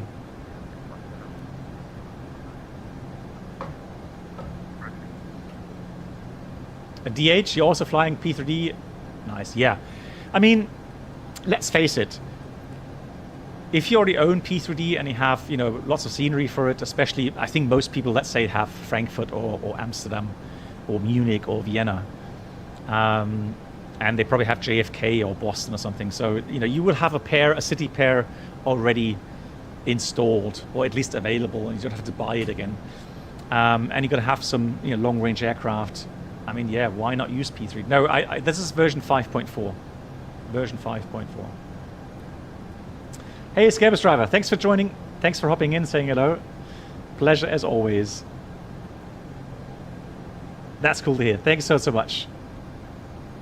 Yes, I will. Thanks for posting the pictures. Yeah, I will give it a shot. Yeah, absolutely.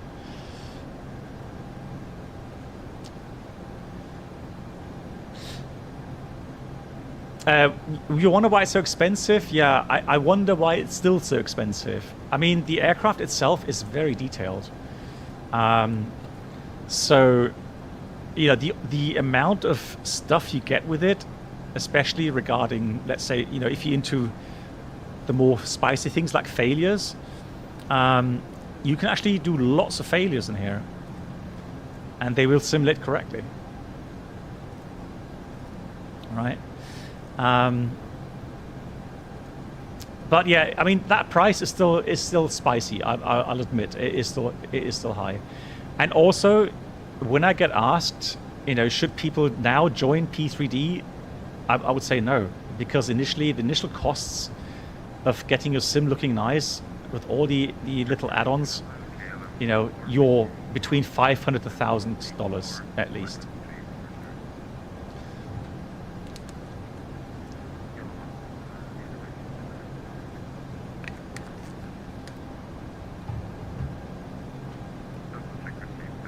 Yeah. So go solar. I can't, and I shouldn't tell you, what to fly, what to get, of course. So you know best what makes you happy, what aircraft makes you happy, what sim makes you happy, where you put your focus, and then you go fly that simulator that you find best. Absolutely brilliant. That's the best. That's the best outcome. For me, I use both. So I use Microsoft Flight Sim, I use X-Plane, I use P3D. Whatever suits my needs best for the stream. That's what I'll use. The reason why I'm not using version 6 is very simple. The installation went okay, and I installed the 747 from PMDG. I installed, was it Quality Wings? No, not Quality Wings. Some of the aircraft.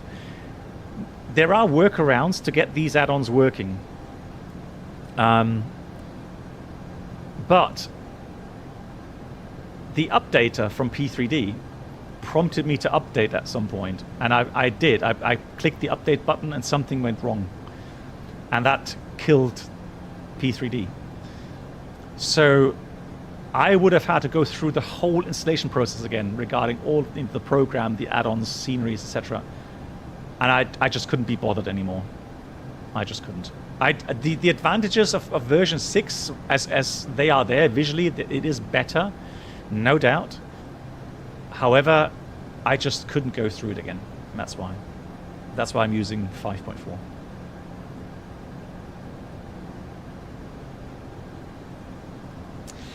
Yeah, I agree.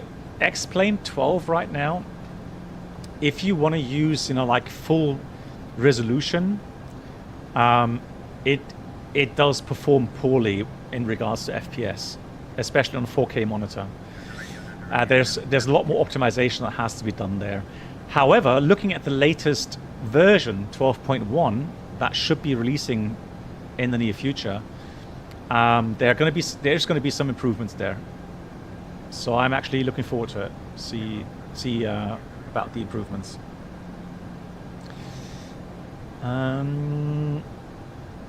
Yeah, sorry, Click Aviation. If you want to publish a link, not sure what it's about, but as a non-subscriber, you have to send that to one of my moderators.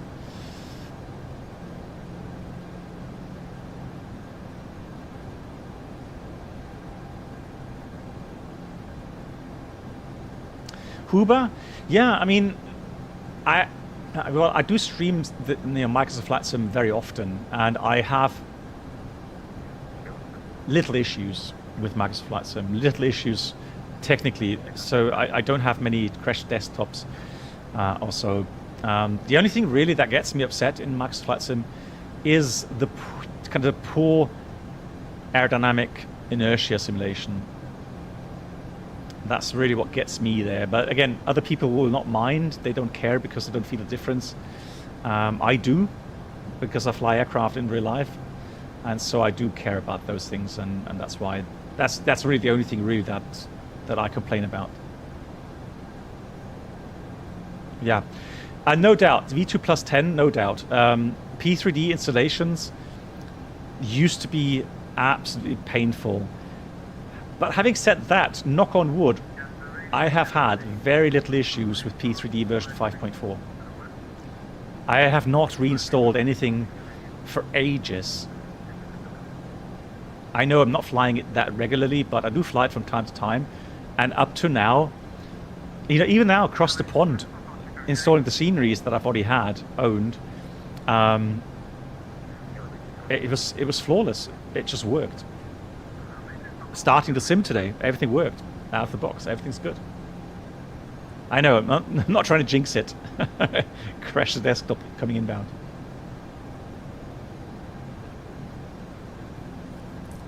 Welcome aboard the Captain Black Box Twitch channel. Hey Nanak, experience. hello. Could new subscribers please make your way to the first class cabin, where complimentary drinks, snacks and premium flight entertainment will be served. Thank you. Good afternoon.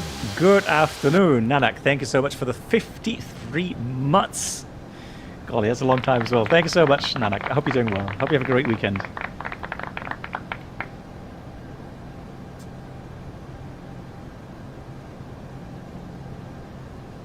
Chris, really? Was it that bad? Yeah, maybe I was lucky because I was like pretty much at the head of the whole bulk flying across the pond. But yeah, I mean, of course, they are getting busy, right? I'll show you the picture here in a minute. Let me just sync my iPad, and then I can show you so that you understand what's going on today. So have a look at this. Hello? Hang on, why is it not showing AirPlay?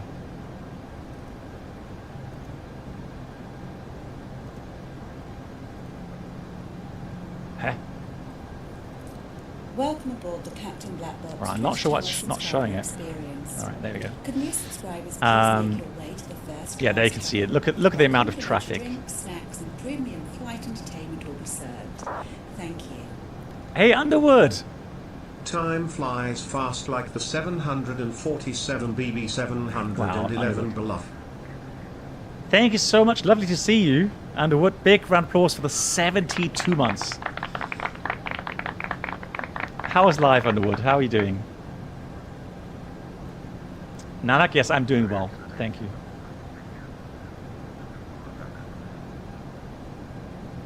Everyone talking over each other. Yeah, the lack of radio discipline sometimes is a bit of a... that's an app on... I have that on the iPad. It's called VATScope. V-A-T Scope.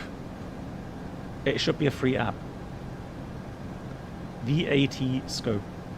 VATScope. Let me just type that for you. Have a look.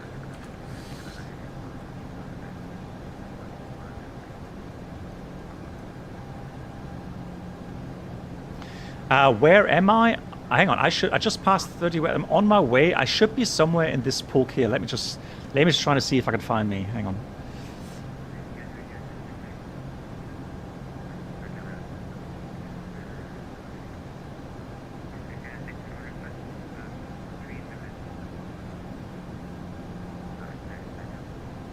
Here I am. KLM 711. Right in the middle there. Currently 2,620 pilots online. Voyager, thanks for that. And it's not crashing, right? Yeah, Gander. Chris, although, you know, initially I had a feeling he was very quiet on the frequency.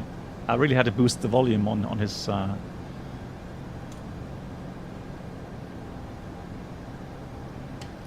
Yeah, I mean, and again, look at the beginning there. That's where we are. And look at the you know, the pork behind us there is still not finished.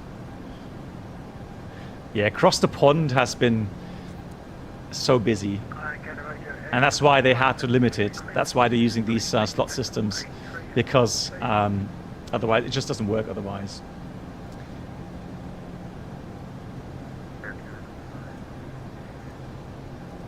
Yeah, Kidman, exactly. I know you guys don't have real world experience, so you can't compare, but how often, Kidman, you watch my streams regularly, and I'm very grateful for your support, but you will notice how often I get asked how realistic Microsoft Flight Sim is.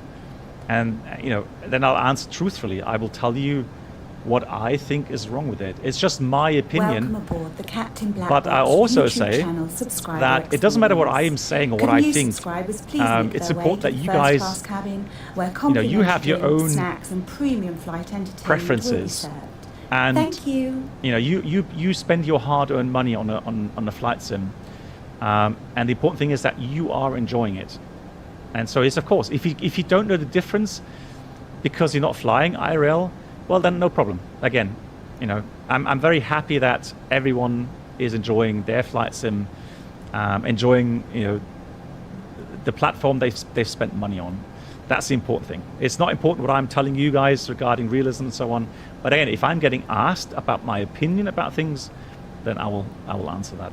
DH, thank you much for your subscription as well here on YouTube. Big round of applause, DH. Much appreciated for your support. Thank you.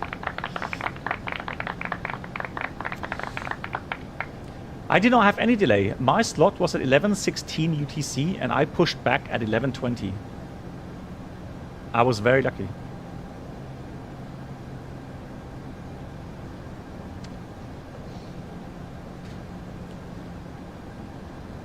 Cabanos, hello, Cabanos, hello again. What would be a minimal runway length for an auto airport to be suitable for an A320? Minimal runway length? Well, I mean, for normal landing or emergency landing. So normal landing, anything above 1,800 meters is absolutely fine. If it's actually below 1,800 meters, so 1,800 meters, then I would consider it more for emergencies. But again, you know, so normal ops 1,800 meters is usually what I would say. Anything above that should be suitable.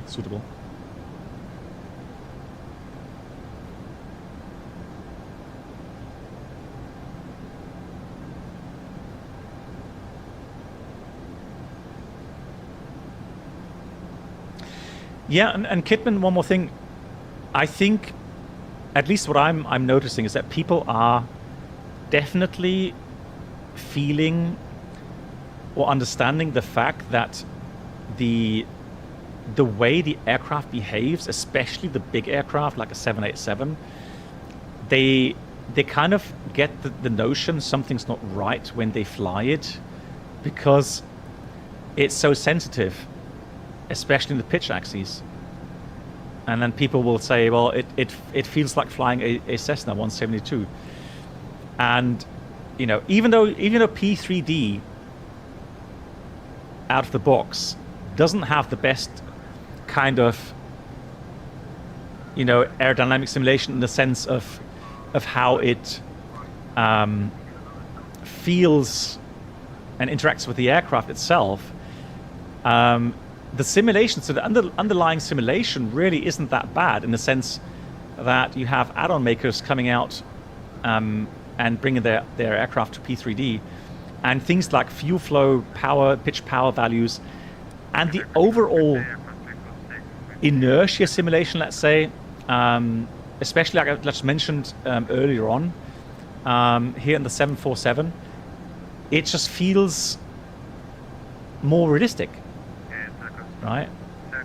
You just you know, hand fly it, and you turn the wheel or the yoke, and you feel that delay, you know, between your input and then the aircraft slowly reacting to it, and so yeah, it just feels more realistic.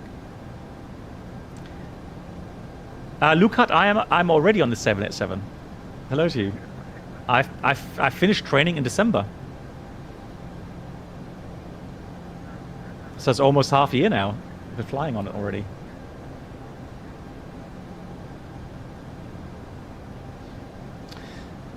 Yeah, click aviation. That's the thing.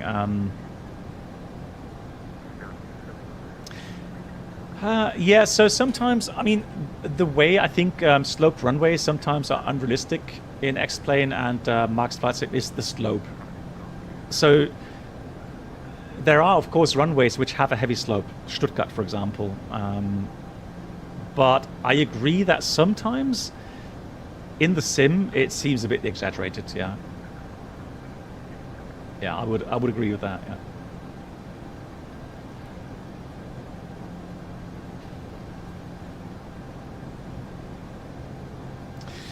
Good. We're coming up 40 west at 1519. Now we're flying faster as instructed, 0.86.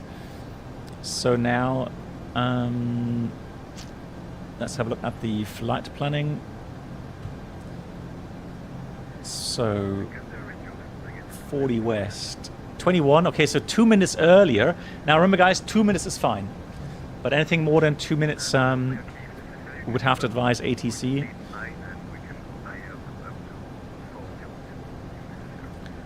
Well, that's well within time. So 19 it is. And fuel, of course, it burnt more fuel. Now they're flying faster. So that's going to be 46.8. And that... What? Hang on, disregard. That's the wrong line there. Here we are, 46.8. But that is still... We should have 43.2. So we're still well above our fuel requirements.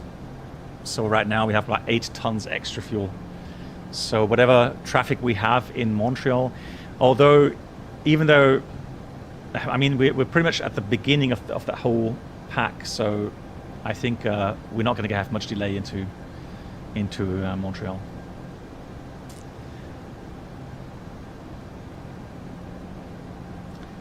NSW72, hey, wish I could stay longer, but I'm already after. Okay, no worries. Oh, in Sydney, nice. Greetings to Down Under. Thanks for watching. Thanks for being here. Have a great weekend.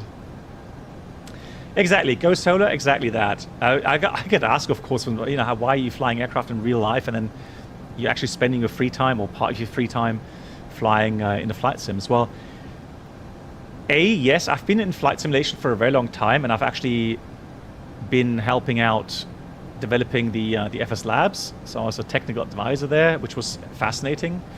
It's a great product, and so it was an honor to have helped them out. It's fascinating to see the development of the flight sims and becoming, you know, more and more realistic. So that's a fascination I have. And then really the only reason why I'm streaming is because of the interactions I have here on stream. I have many people watching. I have, you know, so many good questions coming in, and it gives me the opportunity to kind of open this door, right? So virtually, right, I'm allowed to open this door, which I'm in real life not allowed to. And so there's a lot of people that have a fascination for aviation and for flight simulation, and, you know, they get the chance to ask a real world pilot about certain things, and so yeah, it's a lot of fun for me as well. Holding for 3 hours? No, I hope not.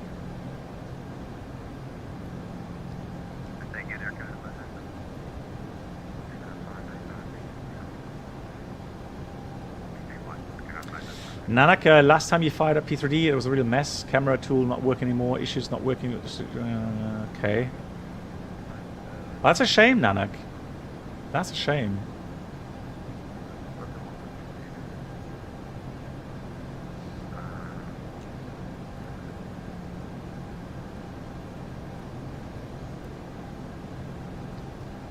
LA Aviation, I really have a feeling for that. There are 100 aircraft to be the safest destination. No worries. You just have to. That's the thing. That's excitement about across the pond. You don't know what's going to happen at the end, right? So there's always the what if. What happens if? Quick way to convert local time to Zulu. I find it confusing to convert in the sim between.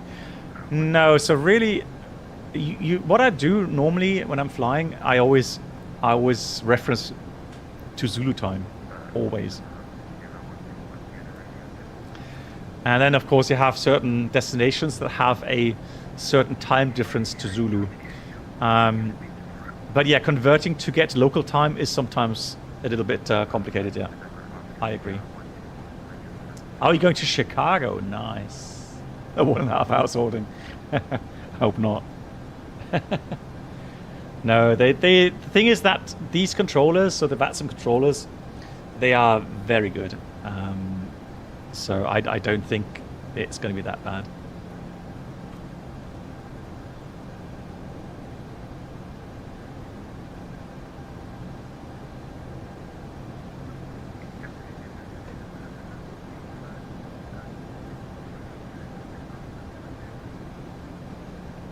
Good, so we've passed, the next estimate now for 50 west is 1602. So just enter that here, 1602, 50 west. And initially 4 hours 17, that would have been 50, what, 57? Yeah, 115? No, 07s, 1607. So now that we're flying faster, we are actually gaining on time, which makes sense. We're flying Mach 0.02 faster. Now, there's a rule of thumb, how much time you would save flying 0.01 Mach faster, and that is 45 seconds per hour. So if I fly 0.02 Mach faster than what I've initially planned for, I'm going to gain 1.5 minutes every flight hour. Doesn't sound like much, but on a, let's say, 8-hour flight, that already makes up for 12 minutes.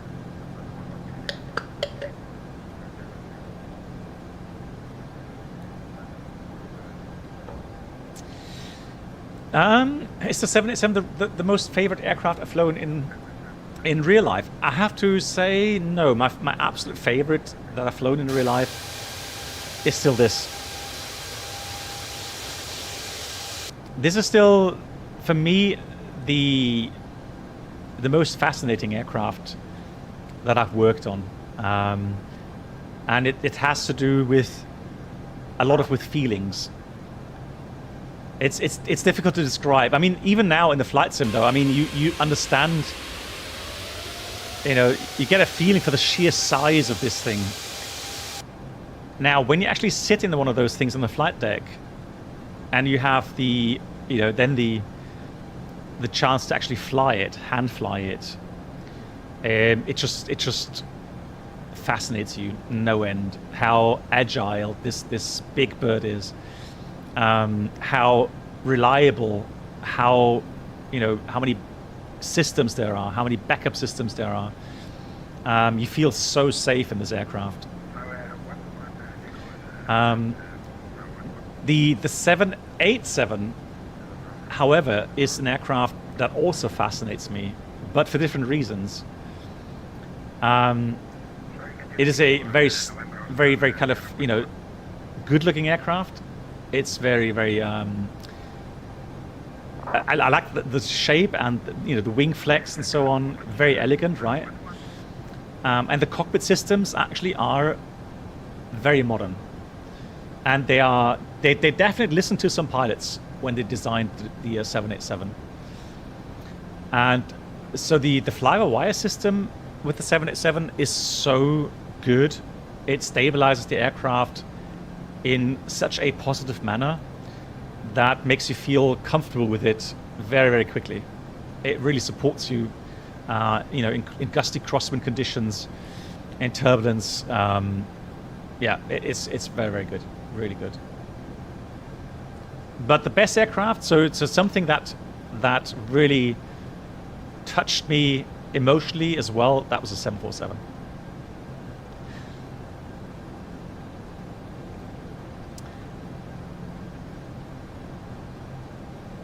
More than 777 in terms of systems? Yeah, 787 definitely is even more modern than the 777. Now, the 777X obviously will be on par with 787.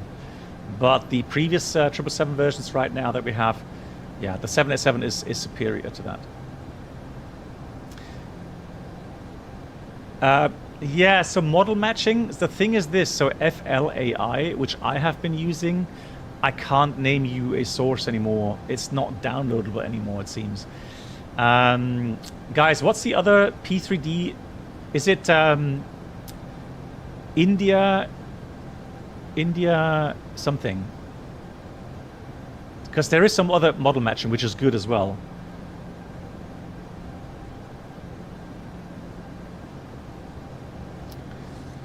Cabanos?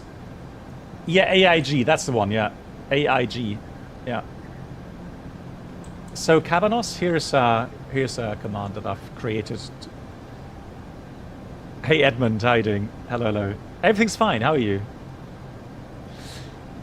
Did you ever wish to have the opportunity to fly the A380? Honestly, no.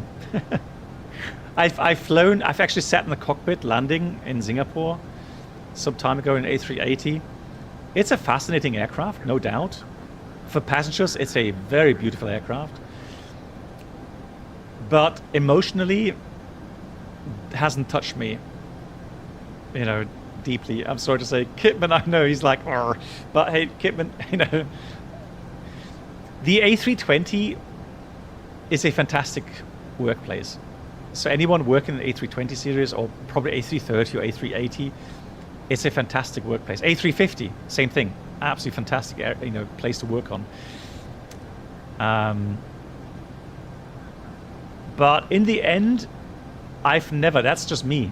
That is just me. I've never connected emotionally with the A320. I never have. I don't know what it is, but as much as I appreciated working at A320, it was a very, very nice and comfortable workspace to be on. Flying-wise, hand-flying-wise, Welcome aboard the Captain Black it never touched me. Sorry to say. Could new subscribers please make your way to the first class cabin, where complimentary drinks, snacks, and premium... Do more streams for the people. I have done a couple of streams, Morva. Over the last weeks, I've done some streams in the 747. Good afternoon, Captain. How is living with all the construction dust? Pod, thank you so much. Big support of the channel here. Pod, thank you so much for the 14 months. And I can show you a picture of how it's going. We're still in the beginning of everything. So it is a little bit... there it is. That's how it's looking at the moment. So it's missing the ceiling of the lower floor. So we have to get the panels installed, ceiling panels installed, and electrics still need work on. So electrics have to be put in, yeah, and then of course kitchen area, floor, yeah.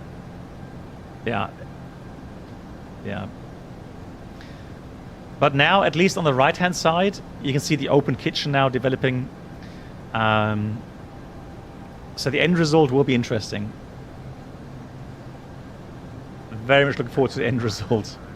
Dust everywhere? Yeah, we got lots of dust. Yeah, unfortunately. Lots of dust.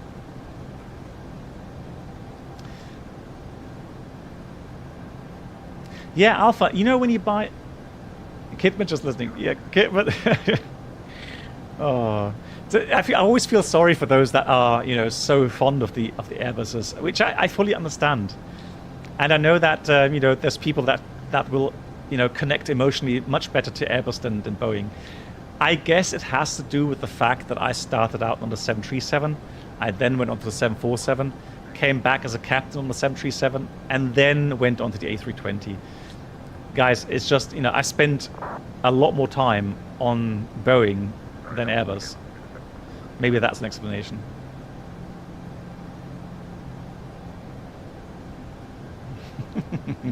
Voyager.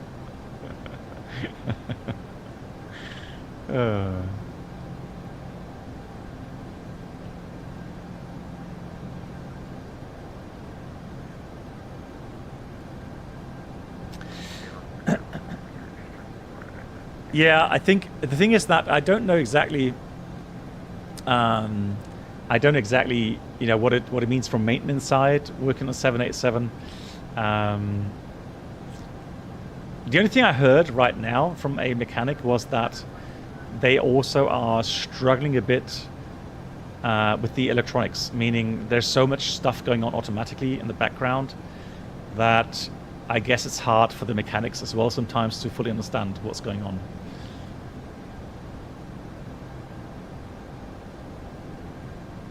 It's like driving a Toyota. Oh god. What did I start? The comparisons. Lol.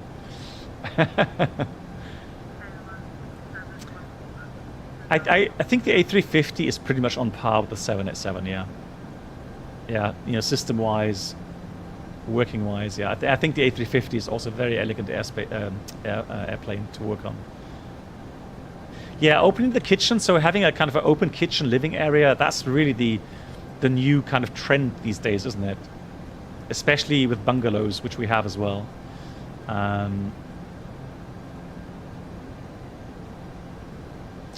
Have I worked somewhere else before? Actually, no. I only did some jobs here and there, but yeah, I started to study economics, which I didn't find that interesting. But I never worked in that area. So no, I actually, I went to do national service in the military, and then I applied. I got into the ab initio training. And so I only had a waiting time of about 3 years, 2.5 years after I finished my training. So I've literally worked only as an airline pilot.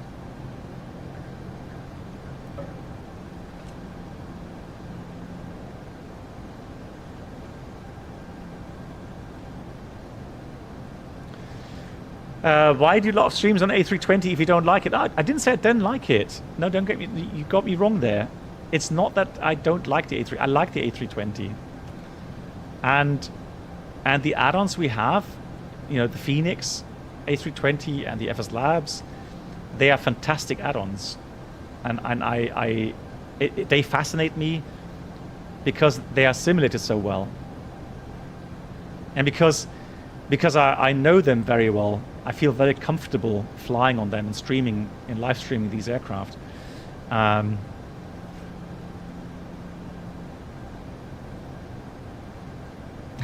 Avenger says A320 is a good friend, but the 737 is his love. Oh, you guys.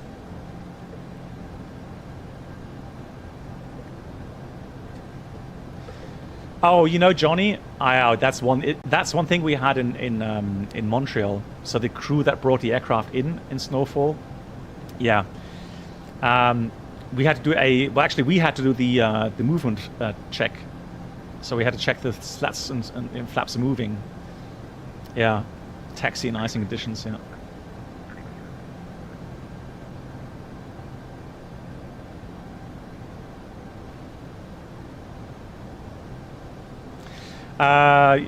You actually heard during flare on the 747, you need to hold about 4 degrees pitch at 30 feet RI or something like that.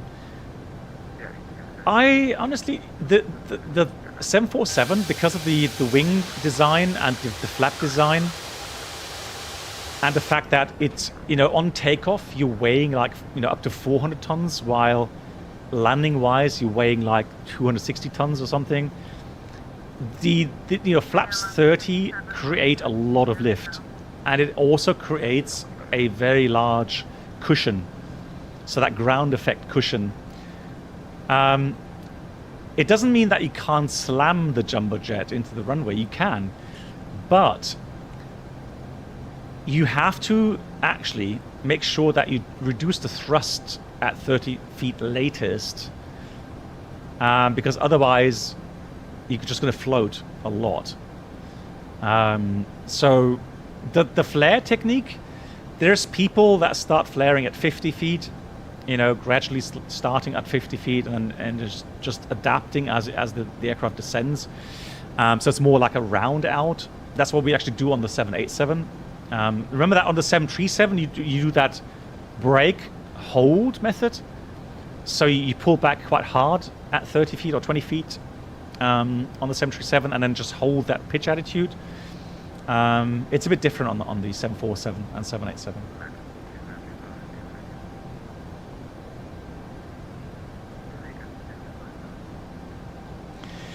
Johnny, unfortunately, there's a lot of things with Boeing at the moment going on that, that are worrisome, right? Did you fly? I am flying, Brett. So right now I'm rated on the 787. Yeah, I'm flying the 787 IRL.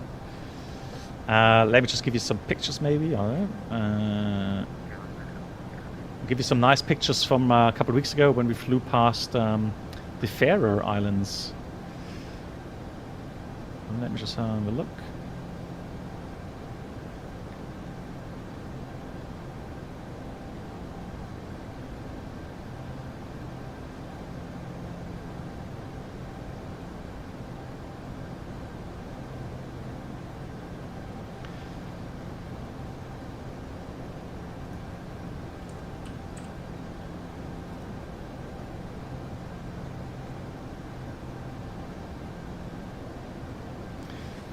Well, that here is actually, where was that? That was in front of, that was prior to, oh, that's Iceland. That's the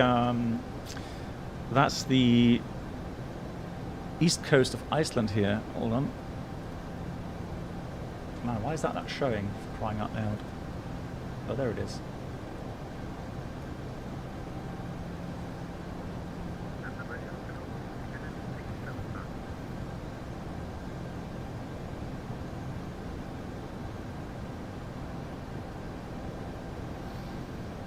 That's some beautiful weather there.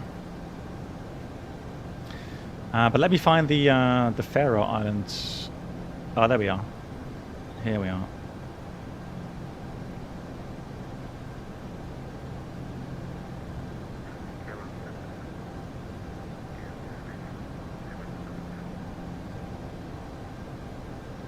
So here's it. That's the Faroe Islands there. Look at that. And see the airport?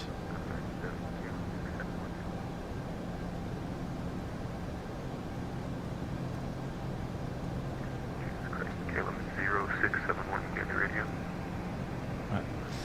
It's calling 761 KLM now. KLM 671 Lima. Negative KLM 671 Lima. There are like 3 different iterations of KLM 671 on this frequency side of that. Look at that from above. Roger. Beautiful.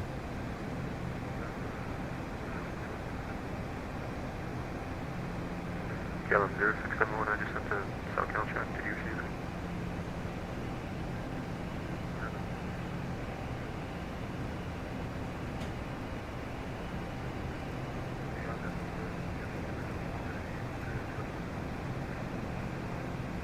KLM 0671, Roger, maintain SoCal launch. It is a very beautiful cockpit. So I've talked about it as well. When I walk into the 787 flight deck, it is fascinating every time. It just feels, so the whole design of the flight deck is very futuristic. It feels sometimes more like you're going to a spaceship than an aircraft.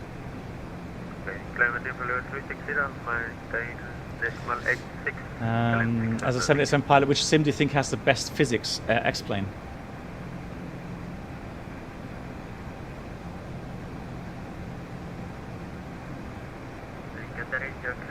That's true, Voyager. That's a good point, Voyager. There are, you know, things like engine cowling separating. That is not Boeing's fault. That has to do with you know, the cowlings not being secured properly and the pilots missing the unsecured cowlings on their walk around. Exactly. So there are things which are not in the responsibility area of Boeing. Are we there yet? Almost. Almost. Yeah, Faroe Islands and the weather as well. So short runway, sloped runway, offset approaches, and weather with the winds and so on. Very challenging, yeah. Exactly. The windows on the 787 are also huge. So compared to the 747, the 747 actually has disappointingly small windows. So that gives you a nice impression on the 747 windows right here. While on the 787 it's a lot bigger. Yeah. The app is called AirPlay.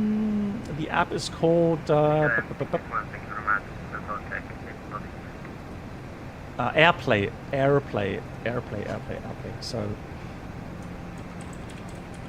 that's the app. AirPlay.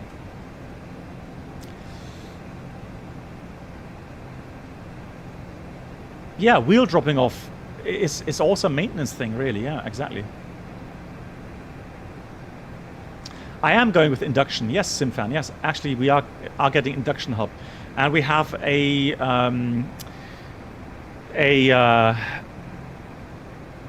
how do you call it? A ventilation system that is in the middle of the hub, and it actually draws in the air downwards.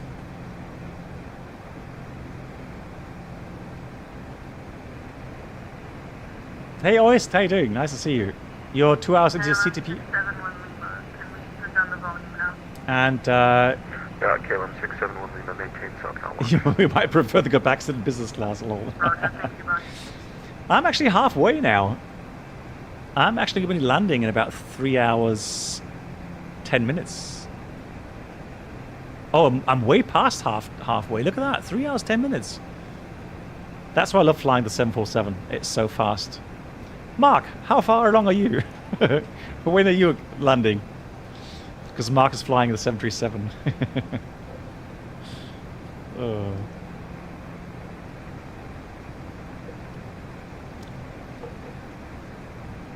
What's the cruise speed? 0.74 or something?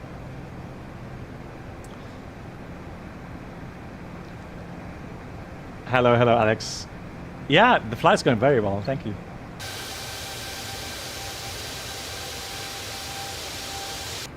Bernie, hello to you. You are in the process of becoming a pilot. Congratulations.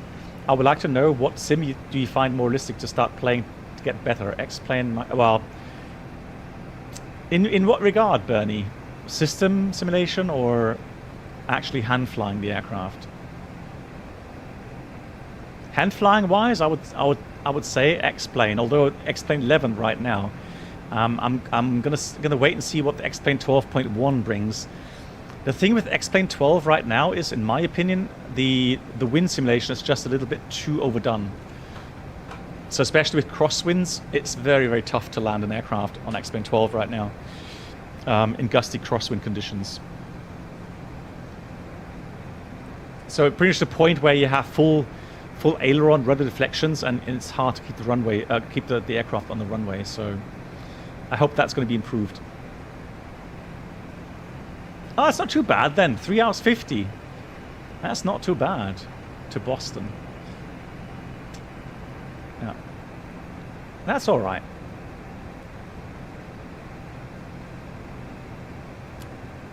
Nanak, you have that as well. And how are you finding it? Are you happy with it?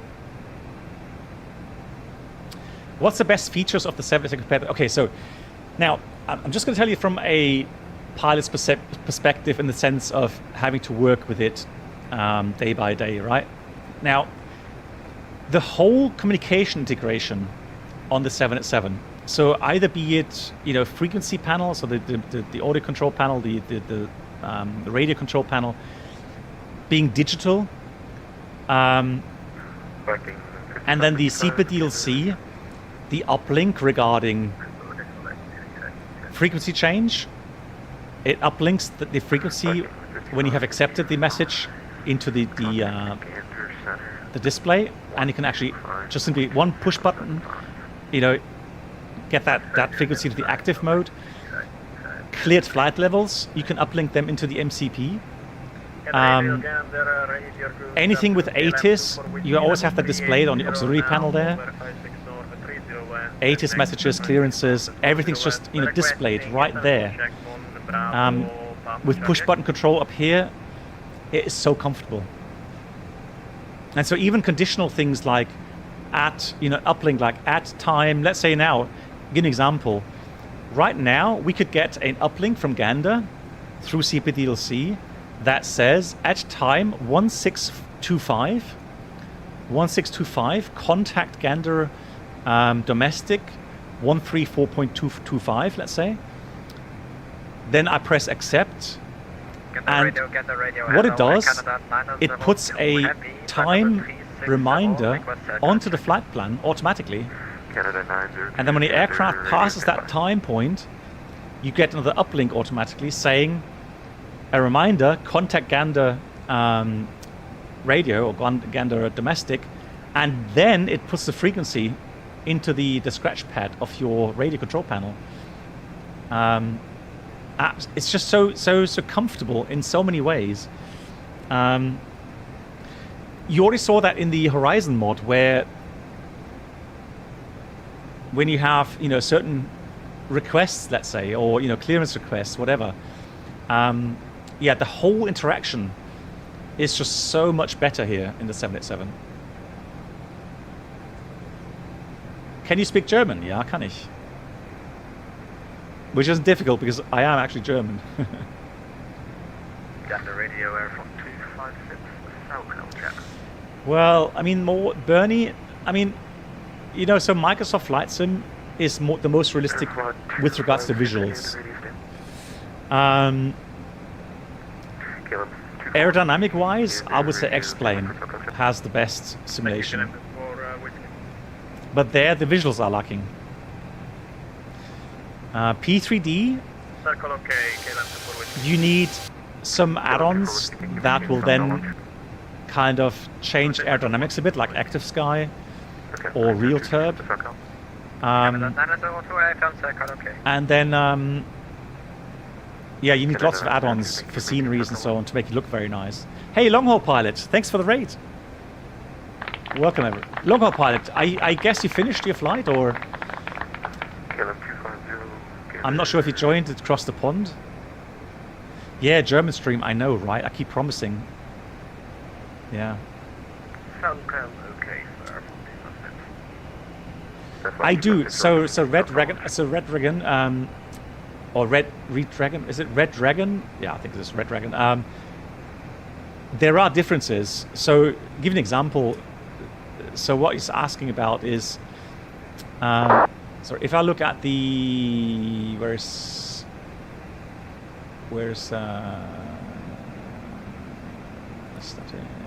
hang on, where's my ECS? Oh, there it is. So he's asking regarding things like cabin altitude. So right now I am actually surprised. This is actually a very low cabin altitude, if I'm honest.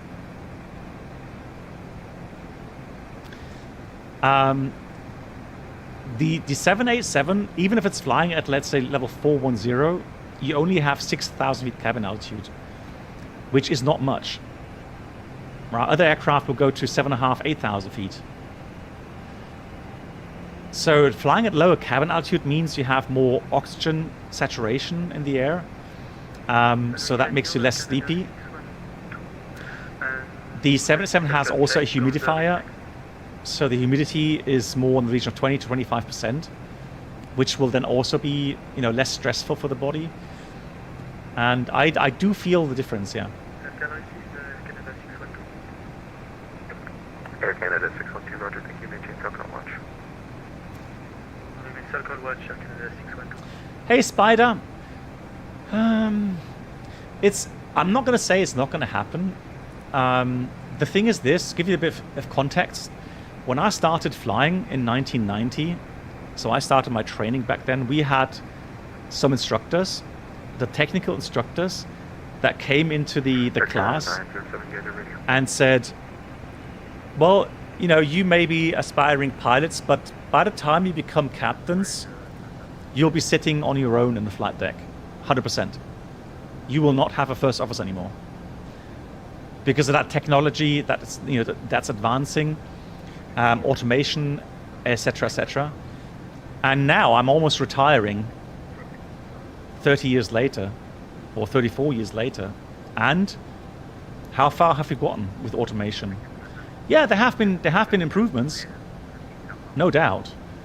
We're seeing automatic TCAS, we're seeing enhanced GPWS, very good TCAS systems. So in form of safety, there have been lots of improvements, no doubt. But how much closer are we right now to autonomous flying? Another argument that I have, how about autonomous driving? Weren't we supposed to have autonomous driving like 5 years ago, at least in Germany? And look what's happened. We're now actually further away again because the issues with automation. right? So it is difficult to predict. So right now, with artificial intelligence coming into play, yes, there will be an acceleration with regards to technology and its advance.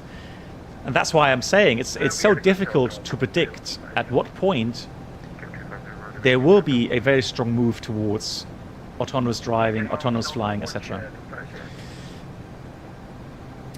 Technically, I don't know, Dennis. There's just too many accidents happening with that automation where risk levels are just not yet at the point where it's safe to let that loose on general public. Yeah, but again, I'm not saying it's not going to happen. I'm saying it's difficult to predict when it's going to happen. So I know that I would make my life a lot easier. I would make my life a lot easier if people come in here, young people that ask, "Hey, Blackbox, do you think it's still worth becoming a pilot?" Wow, just getting a message. Almost 3,200 connections. Wow, incredible. So then I could just say, "Hey, you know what? Brilliant. Congratulations. Best job in the world. Go for it. I'm so happy for you.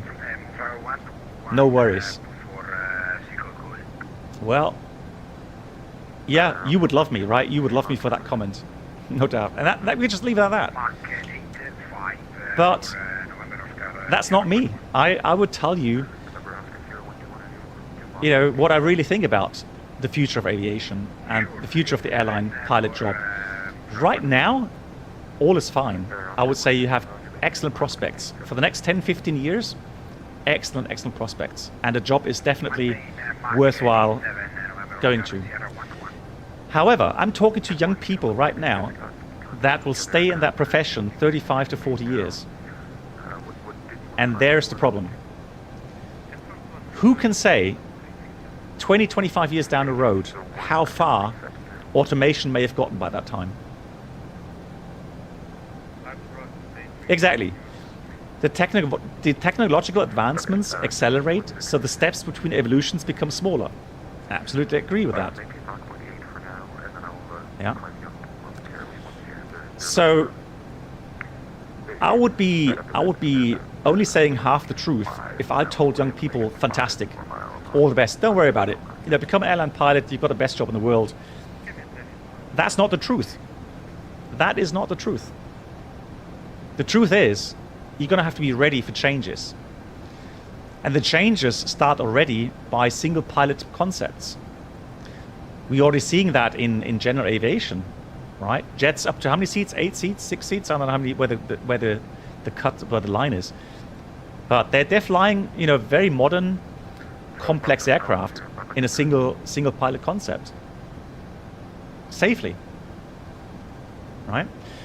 So it's also, it's a combination between the technology but also acceptance from human beings, i.e. the passengers. So once you've proven that single pilot airliner operation is safe and the general public has accepted that, well, that's it. Then you can have single pilot concept. And the question is, what happens then to the amount of jobs available in the flight deck? How will that impact you as a person becoming a pilot now at a very young age? So, again, if you ask me, I will give you an honest answer. All right? It's difficult to predict.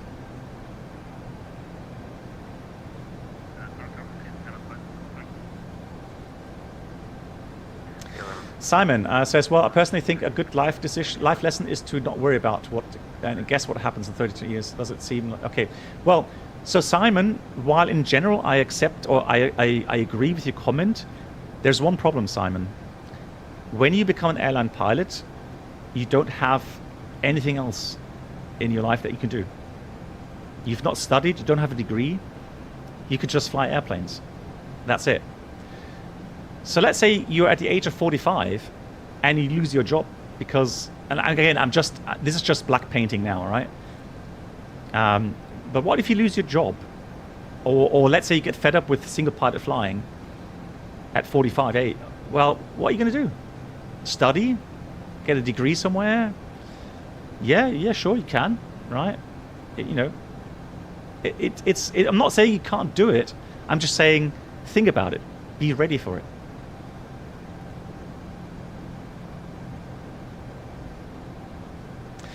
Ionic cloth? Well, yeah. Well, why? Again, I'm saying, solar pilot in passenger airliners, why not? I mean, if the systems evolve and you have a safety level that's proven to be the same as you have with two pilots, what's your argument at that point? What's the argument? If the general public accepts it,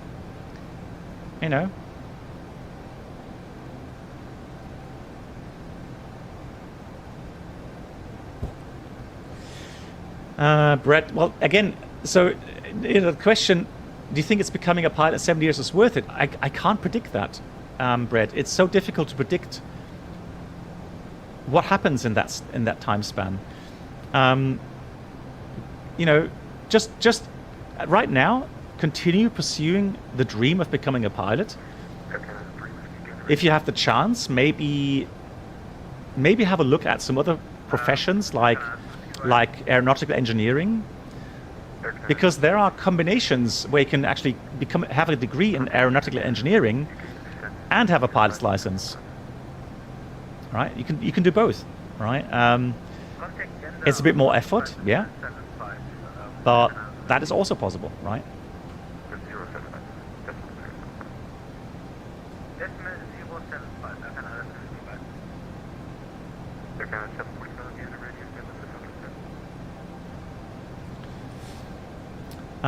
Dennis, I don't know if you heard about the singularity. It's a theory believed by many recognized experts. They're claiming that somewhere by 2040, plus minus a few years, artificial intelligence will have become superior over humans. Now let's play that out and imagine what it would mean if that was true. Well, wherever technology has potential to cut costs, it will.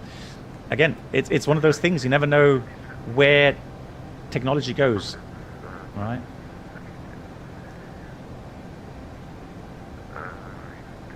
So, yeah, I will also agree that, the changes are not only happening in the airline industry.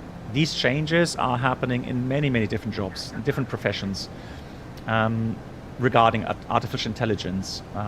There are going to be, so we as humans, as human beings, as humanity, there will be changes. However, so here's, for example, what I find when I talk to young people, very often, they paint a very kind of bleak and negative picture of the future because they are listening to developments or people that are, painting everything in dark colors. Well, who's to say that artificial intelligence is not able to help us in solving many, many of the problems we have regarding, certain formulas? Let's say, give an example. Let's say that artificial intelligence can help us developing new forms of energy, be it fusion energy, right? So maybe there's a chance to really get a breakthrough in having fusion generators or fusion-based generators that have an amazing amount of electrical output, energy output, where you can then go and use that energy to provide energy for how they call it, desaltification, or what's it called? At least, desalt seawater to get drinking water. In masses and masses. We definitely have enough water on our Earth, right? It's just drinkable water isn't there for everyone. So if you have suddenly, drinkable water, desalination. Thank you. Desalination. That's the word. Thank you. So, with desalination, you can then water dry areas or areas on the world that have become deserts. You can actually you know, have new vegetation growing there. So there's lots of options, lots of possibilities, positive things that can come from that. And that would lead then to less CO2 being blown into the atmosphere. You know, the Earth's warming being, you know, covered or recovered and so on. So there's so many positive things that can come from this technology. You know, it doesn't always mean, you know, gloom and doom. All right, it's all what we humans make of it. That's really the key.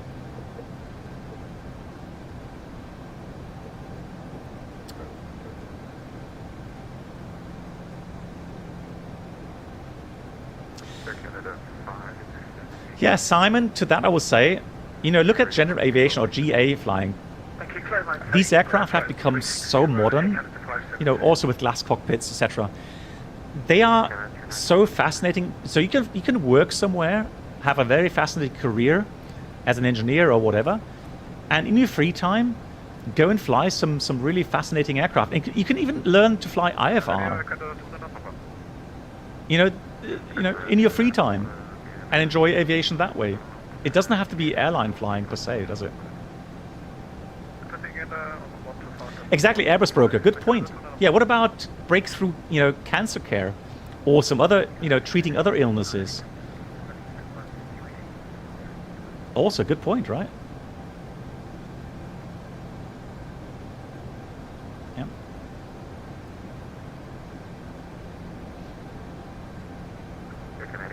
Exactly, Dennis. Yeah, be open-minded. I only wish that, one thing I really wish that humanity, so all the humans on this earth, realize that actually we're all in this together. So we have a pearl in this huge universe. And yeah, I know it's you know, romantic thinking, right? But still, you know, there's still hope that we humans wake up sometime and then realize that we're all in this together, and you know, it doesn't always have to be competition and fighting each other. Maybe, you know, we can all act and work together.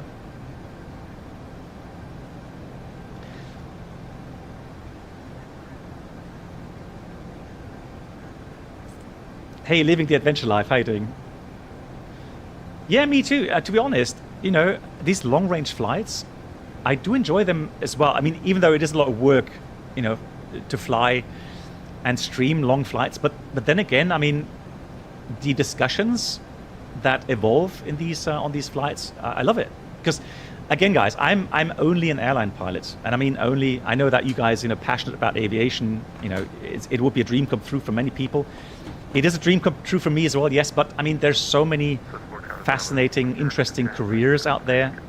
And we have so many fascinating people, you know, passionate, educated, be it in music, be it in art, it doesn't matter.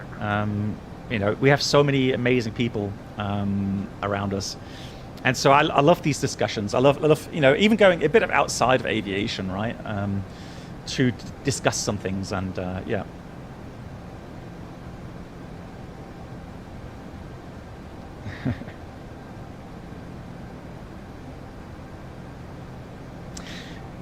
Yeah, and I know terrain ahead. Yeah, sure. Competition, you know, is necessary as well. Yeah, so you know, a good form of you know, competition does help us as humans, and in the human race, no doubt. But I would say in many areas we are lacking, aren't we?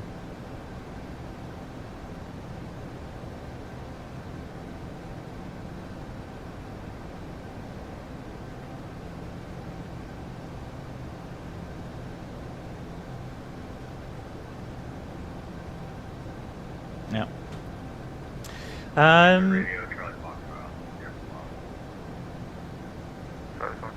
Oh, Igor. Okay, you just described my entire career: pilot by heart, engineer by medical requirements. Okay, well, Igor, the thing is that I know that you know, you probably have a very interesting, fascinating job, and you know, it does fulfill you.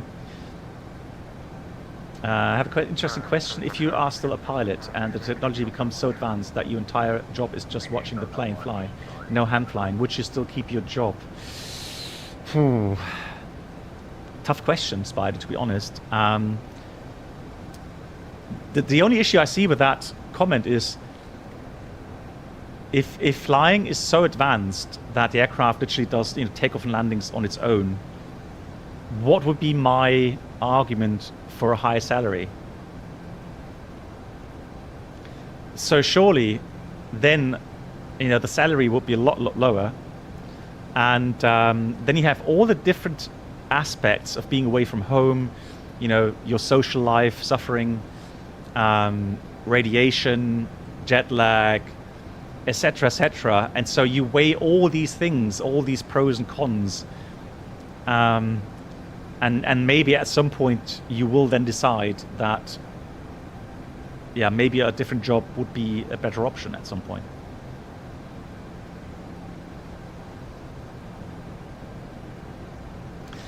What's the most favorite sim of all time? Oh, that's hard to say, really.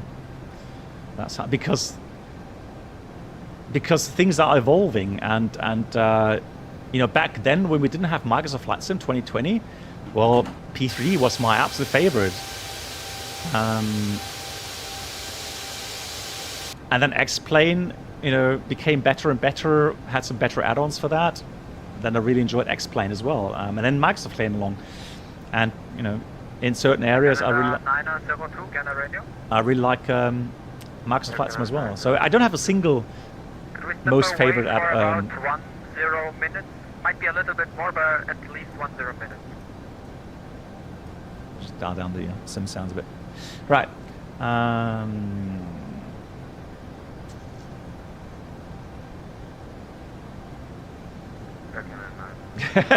That's terrain ahead along. Thank you.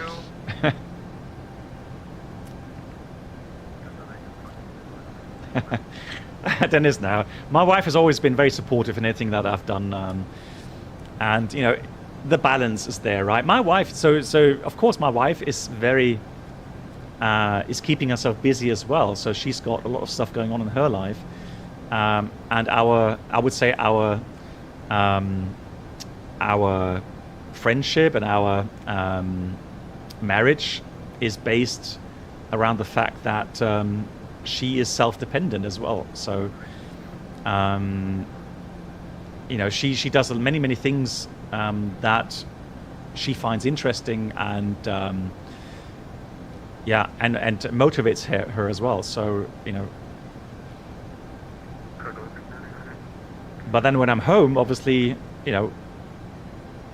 then we do things together, and but not when I'm home sometimes she won't be there in the evening because she's off at the sports club giving sports lessons, or in the sports club management on the board there, etc. So yeah, she's got her stuff to do as well.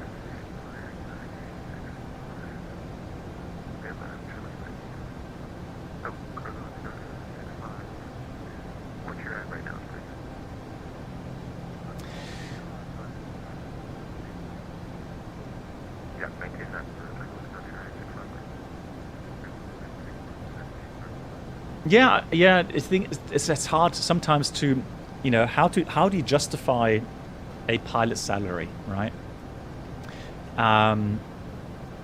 That's a tough question to answer. But what I see from time to time is that flying an airliner is extremely dynamic. It is extremely dynamic. You have to always be on top of things. You always have to make the right decisions. And by that I mean not always 100% correct decisions, but always decisions that are safe, and you make sure that everyone on board reaches their destination safely. And definitely there are always, every day, there are influences that can really mess up things very quickly. because things are so dynamic. And one bad decision, one very bad decision, can actually end in a very tragic manner. So luckily it's not every day, luckily not every flight, something happens drastically that means you have to make that call and make that right call. A lot of times it is standard operations, which also requires, a professional approach to these things. But there's also other professions that require a professional approach to things, and other professions have responsibilities, no doubt. But here, and one good example is, if something goes wrong, I can't just simply, stop the aircraft, drive, like on the road, take an exit, or stop the car and on the shoulder and get out. You can't, right? So there's going to be similar situations, where you earn the money that you get paid. And trust me, and it's a good thing that way. There's a lot of things no one ever knows about. You always hear when things go wrong, right? That's when the public hears about it, and that's when, especially with pilots who made a mistake, all right? However, you hardly ever hear when a pilot actually say, or the pilot saved the day. You hardly hear about that.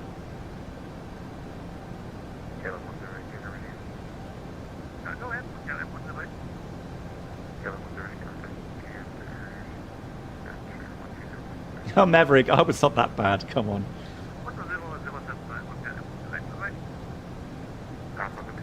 I'm very lucky. I'm very lucky. I found a wife, a woman that a partner. Let's say these days you say a partner that that is a 100% match with me. So yeah, I'm blessed in that regard. Absolutely. If something goes wrong, blame co-pilot. Yeah. Hey, Gilend, bonsoir. How are you? Nice to see you. In case you're wondering, yeah, everything's going very well. Knock on wood. Everything up to now perfectly. Oh, we just passed a waypoint. Hang on, fuel check.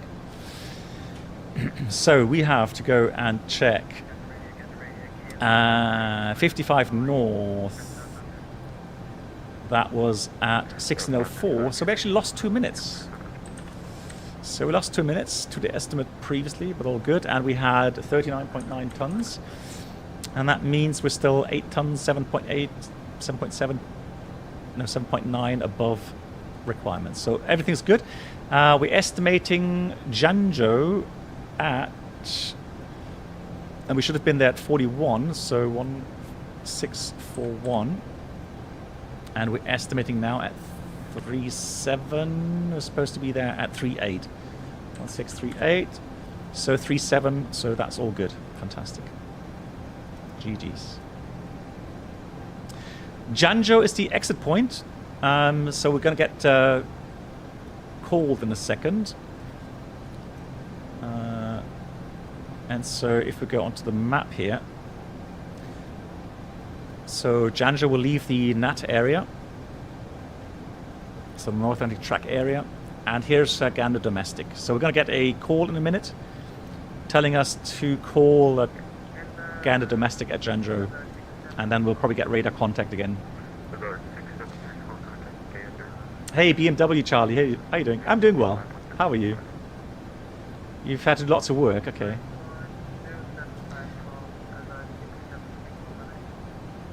Giftswerk? Okay, I just answered that question. Fantastic. Yeah, Giftswerk.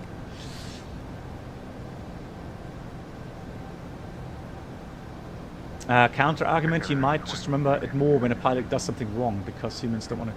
Well, I mean, looking at my incidents that I had in my career, and yeah, and I made some good calls, knock on wood. Up to now, I've made some good calls in my life. But nobody ever, apart from the passengers that I had on board with me, no one else, well, apart from my company, obviously, because I had the right to report they also know about it, but no one else in public knows about that. So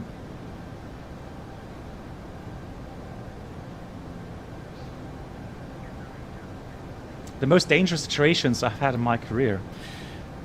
Well, usually it's weather situation with weather. These are the most dangerous and dynamic things where you have to make good calls, good decisions. I was lucky enough to not really have any serious mechanical issues up to now. So no nail biters, if you like, which I'm very happy about. But weather-wise, yeah, there were some very spicy things in my life, yeah. Hey, Brett, thanks so much. That's kind. I assume the level D is your favorite. Yeah, no, so V2 plus 10. Actually, the thing is this.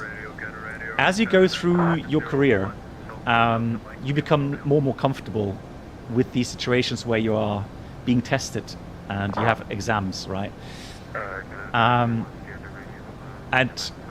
on the 320, since I had the Phoenix and the FS Labs to practice with, I've become so comfortable. I wouldn't say arrogant. I just said I've become much more comfortable, and I went into these checks very relaxed, which isn't actually the best thing really to do, because you want to have a bit of excitement to be on edge, if you like, a bit more. But nowadays as well with the 787 checks, because the 787 is such a fantastic aircraft with all the integrated check lists and so on, I've become very relaxed with these sim checks.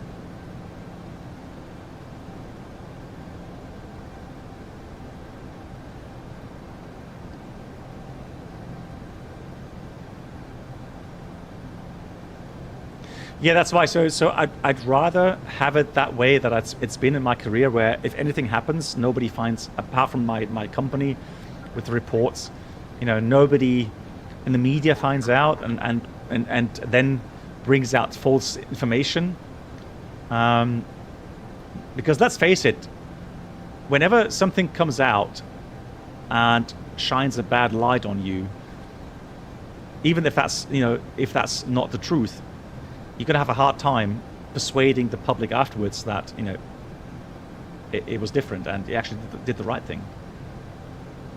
8 controllers on Montreal Center, nice. GG's. Give me something to study. I have no coming tests or anything to practice. Okay.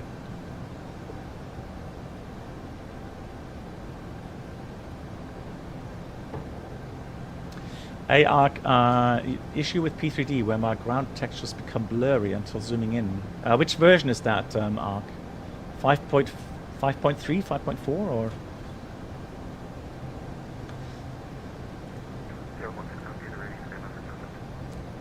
Have you posted that on my Discord in the help section? 5.4. Okay, what specs do you have? Like just the GPU and the CPU? What are you using?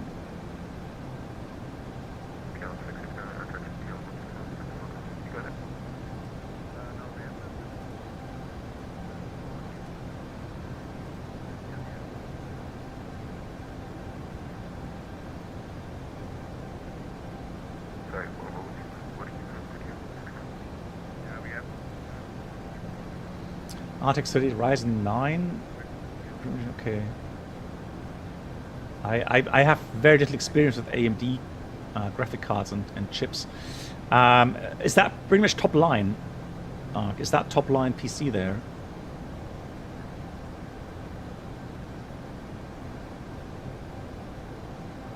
Yeah, because that sounds like level of detail issues.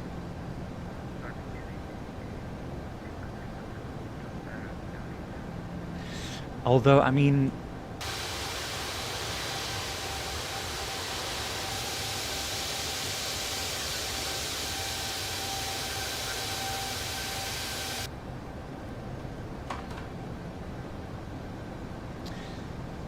yeah, and then that could also be, if you are using Orbix sceneries, or let's say you don't Orbix True Earth or something. Yeah, that maybe then So I think what it is, it's the program time to optimize performance. There's also a setting in P3D, what's it called? Something optimization. So I have a feeling that what it does, as you fly higher up, and you're not zoomed in, it loads it at a lower resolution automatically. And then only as you get lower or you zoom in, it starts loading in higher resolutions. BMW Charlie, all is well, thank you. Working on sustainability project. Major Bang is looking at the chat. The topic was really discussed here. It's interesting for sure. Yeah, nice. The crossing's going very well here. No complaints. Everything's very nice. As expected here with the PMDG 747. Very reliable aircraft. Loving it.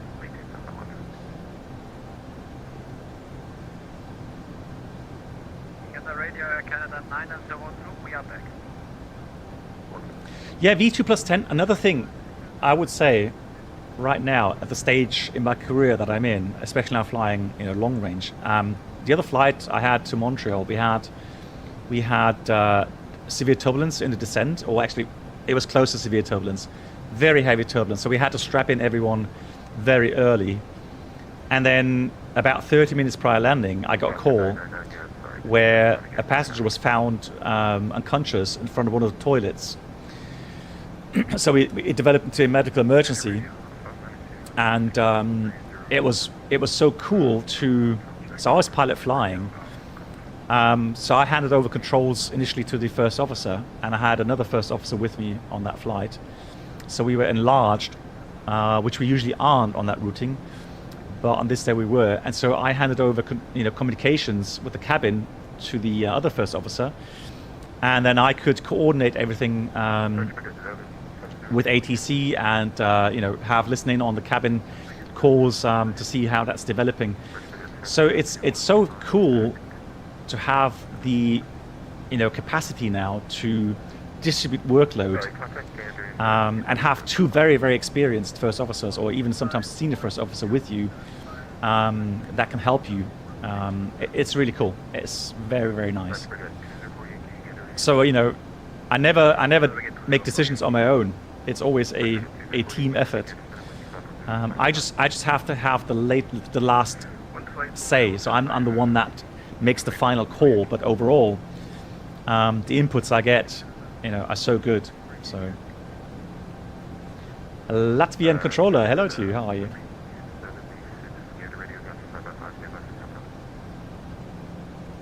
Okay, so Ark, I can't look at it right now, but I'll have a look.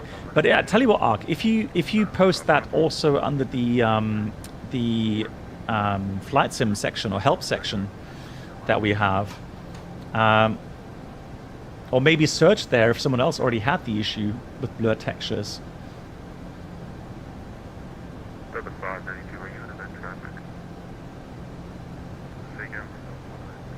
So it's called flight sim help section there.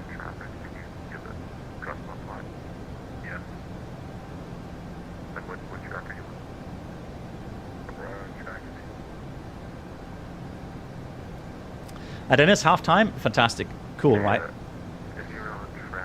It's one thing I've noticed in real life as well. It's a reality when I'm flying. The first 2 to 3 hours are terrible in the sense that I always think, oh my God, another 5 or 6 hours to go, right? But then, after about 3 hours, the rest goes so quickly. It always fascinates me how quickly 8 hours can go by. Knock on wood, no crash desktop, yeah.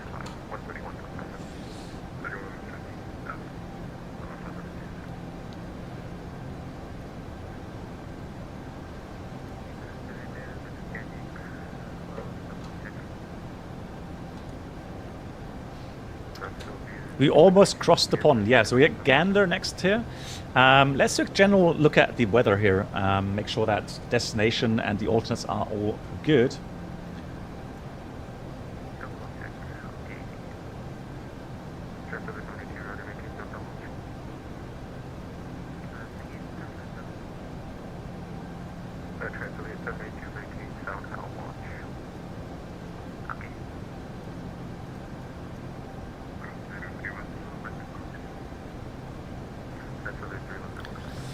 So here is AirPlay.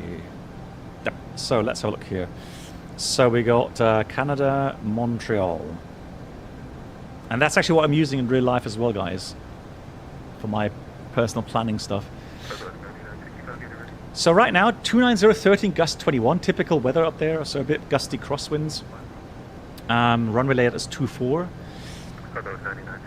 30 miles, 9 degrees, 2985. But nothing major, so weather is good there. The alternate, Ottawa. So Charlie Yankee Oscar Whiskey. KLM 711 Heavy, go ahead. KLM 711, contact Andrew, center 1251075. 25705 or 075, please confirm. Yep, 075.075, 1251075. 25075. Thanks a lot, KLM 711.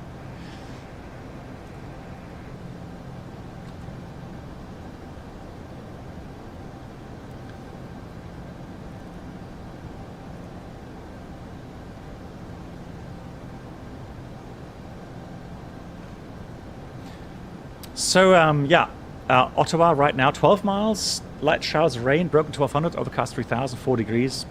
No threats there. Forecast, wind gust 20, but nothing, that's nothing major. That's no threats there as well, so that is good. Happy, happy days. Flyer 905, contact Montreal Center now, 132.62, good day. Sorry, say again? Contact Montreal Center 132.62.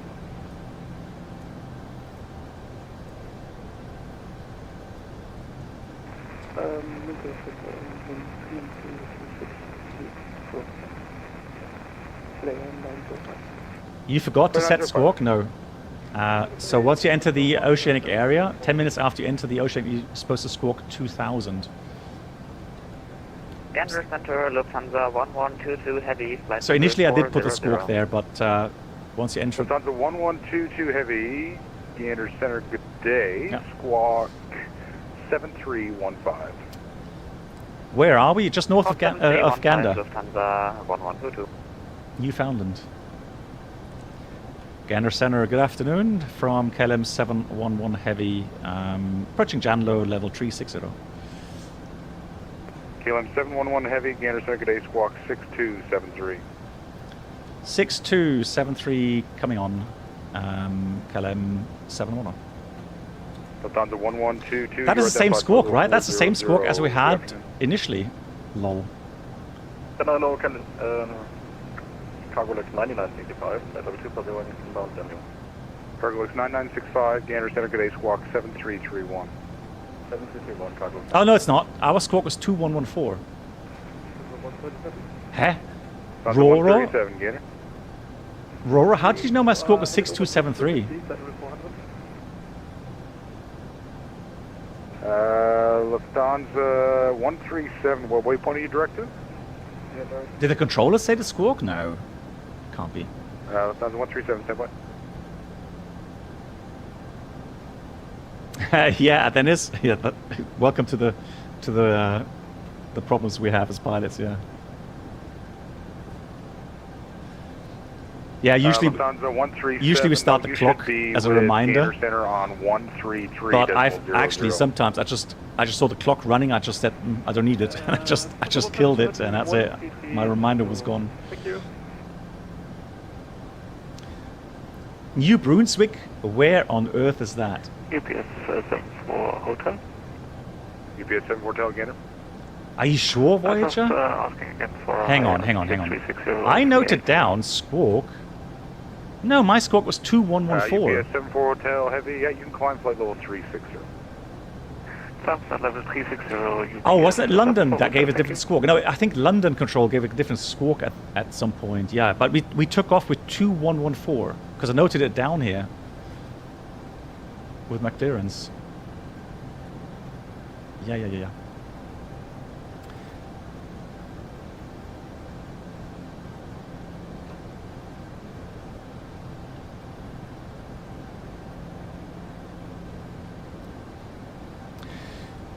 Good. So, let's have a look at Montreal then, shall we? So Montreal, let me see if I can get a an ACARS, simulated ACARS weather info. ATIS. So here we go. ATIS Alpha weather at 1600 Zulu, which is correct. 310, 13 gust 21, 30 miles, few 5,000, broken 12,000, 9 degrees, 2985. ILS runway 24 right, 24 left. So contrary to the reality, in reality, 24 left is closed right now because of renovation work. So, but again, because it's an event, obviously they can't, do real world procedures right now.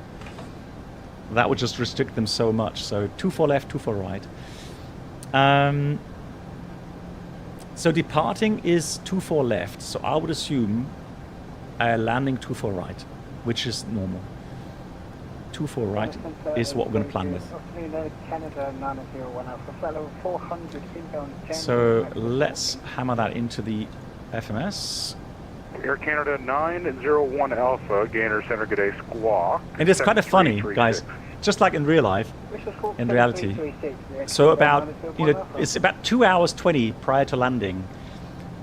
And you would normally not ever, start preparing, but on long range, you actually do.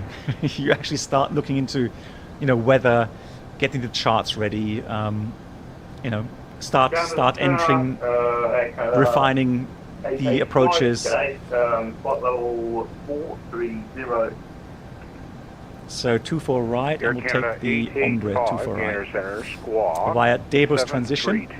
Insert. So there we go.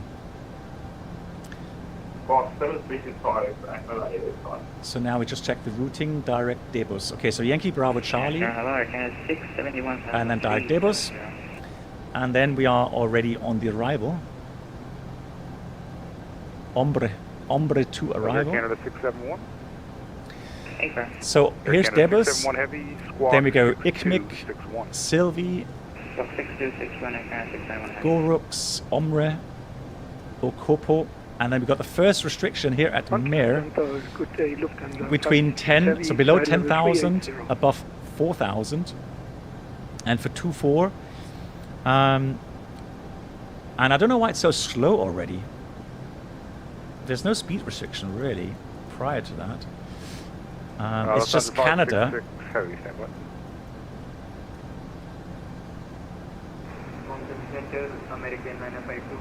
Yeah, because it's 10,000 below. So, but I'm just running at 250 knots there.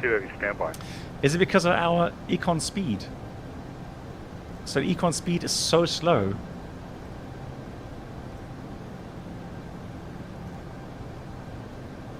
Yeah, look at that. Air Canada 885 heavy. Let me change that. I think that's way too slow. So I'm going to put 0.83/290. Oh, actually, let's do 285. All right. The 787 has the same thing. It's so weird that it has so low, kind of low descent speeds. So now it'll calculate the descent path a little bit later, or more accurately. So now we've got 285 knots down, and then we pass 10,000. It's going to be, well, I'll fly 250. I don't know why it wants to go 240 there. Let's do 250.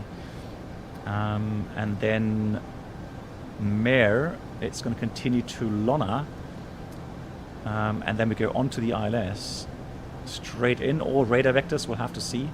Could be radar vectors as well. I normally don't cross the Atlantic on VATSIM with econ speed. That's true as well. That is true. So we'll take, we're going to go and do both of these runways, but we'll plan with 24 right. So 24 right, Lona, Omeki, and then Volax. Volax is the final approach point, or final approach fix, but Omeki descent is around 10.5 miles from the local Azadini. But that's weird. hang on. That is really weird. So why does it reference? Oh, because, okay, so that ILS does not have a DME. So it's taken a DME distance from the opposite ILS. That's weird. Weird setup. Okay, so got to monitor that. So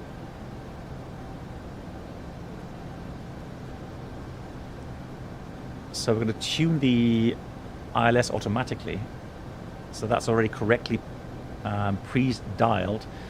But then later we'll put in 109.3 manually, like this. Invalid entry. Hang on. Oh, because the ILS frequency doesn't take it.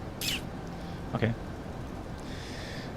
Anyways, we're going to the ILS and we're going to check the altitude here at Omeki, 2520, or otherwise Volax we can check at 1520. Lufthansa 977 Heavy Gander Center, good day, squawk 7320. Now, the minimums are going to be Delta, same thing, so it's going to be 310. I'll dial that in already, 310 feet, so don't forget 310. Air Canada 885 Heavy. And 2985, I'll pre-dial that as well here. Cool.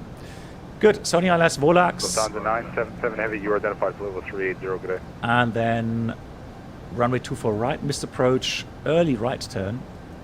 So it's going to be safe altitude within 360 inbound Janjo. Missed approach, climb 3000, heading 237, and then right direct to Montreal VOR. So let me just dial Center, good dial take, LM 681, Tesla 430 inbound Janjo. KLM 681, Gander Center, good day, squawk. So 3000 feet only. Cool. Squawk 6266, KLM 681. Air Canada 572, Gander Center, good day, squawk 7372. Squawking 7372, Air Canada 572, thanks.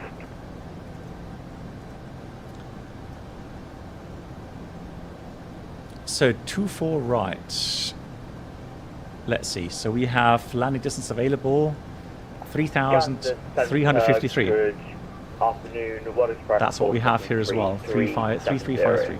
57 north, 55 west. World Express 437. So 295, 9 degrees, 290.13, expected landing weight. Let's have a look here at the landing weight. 7334 World Express 4. So we have 34.8 right now, and we're going to land with around about 17.8. So we're going to burn another 17 tons. So 17, so 263. Let's go with 264. Is it? No, 254. Yeah, 254. Aircraft is requesting step away. Say your call sign again. Look for the 569 And we could go flaps 25. Long runway, so go flaps 25. Aircon on, anti-ice off. Yeah, anti-ice will be off. Manual landing. Lufthansa 569 in-flight calculation, not dispatch, but in-flight calculations. Welcome. Let's do increase 5 knots. Although we're going to have some additionals due to the wind gusts, so let me just do additionals 15 so that we cover that. Compute. Hello. So landing distance required is 1900. And if we add 15% to that, 10 heavy Gander Center, squawk perfect. 7307. No problems whatsoever. Squawk 7307, airport on the failure. Fantastic. Malcolm, hello, Longship. Is VATSIM across the pond how a normal day is in real life? Yeah, it's very realistic, yeah. The only difference is more the SEPA DLC part, so the communications with ATC over SEPA DLC.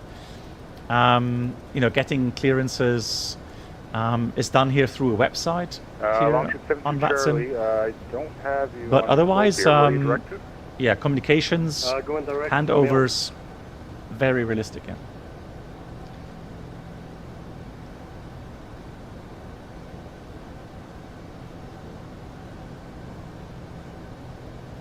Longship 72 Charlie, you should be with no Gander way Center on There's F-16 crossing the pond going to Brazil. You're joking. 133 decimal Lol. 0.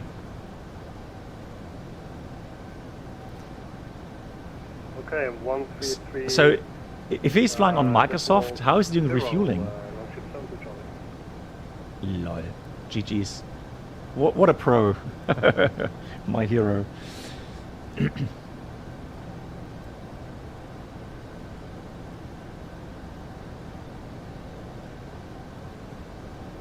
Yeah, but Jelly Cup, the thing is this, so doing the briefing the way that, or looking at the approach shots the way I've done, actually means that I've noticed the difference, right? Because so I didn't just say, okay, we're going to intercept the glide slope somewhere in space, and then, you know, I'll check the final altitude, which is perfectly good. I mean, it's legal, don't worry.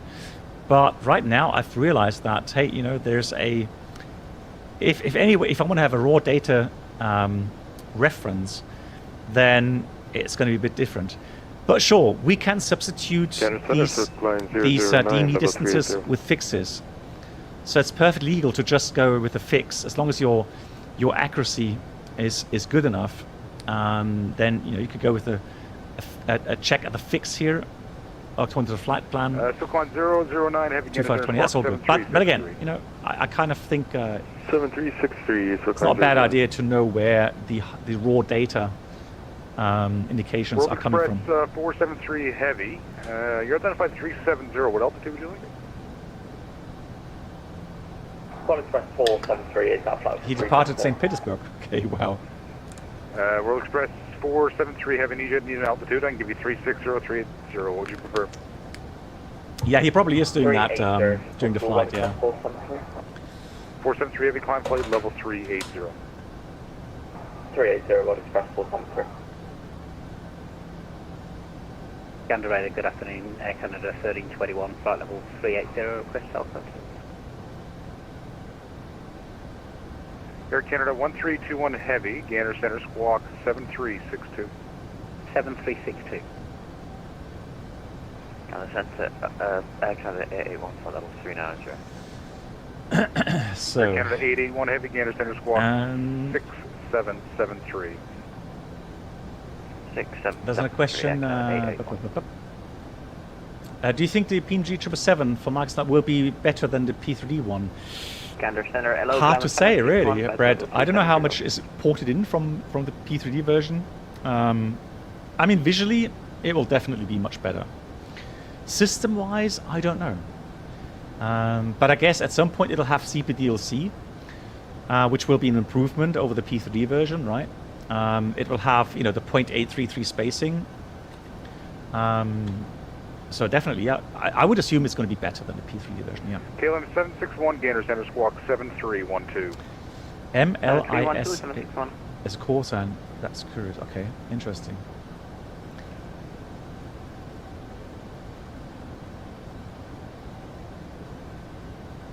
Yeah, sure. Yeah. So Jelly Cup, but I would say the following, Jelly. You know, I am old school, right, when it comes to aviation. So it's a proven fact that, you know, older pilots have sometimes, it takes them longer to adapt to new procedures and, you know, the new normal, right, when it comes to aviation. So when I have now, you know, young pilots coming in fresh from the flight school, of course, you know, they will look at me sometimes when I'm saying something or briefing something like, well, why are you briefing that? You know, that's totally irrelevant, you know.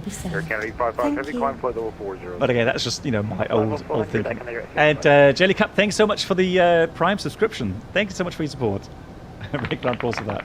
Much appreciated. KLM 761 heavy, you are identified flight level 370. What else would you like?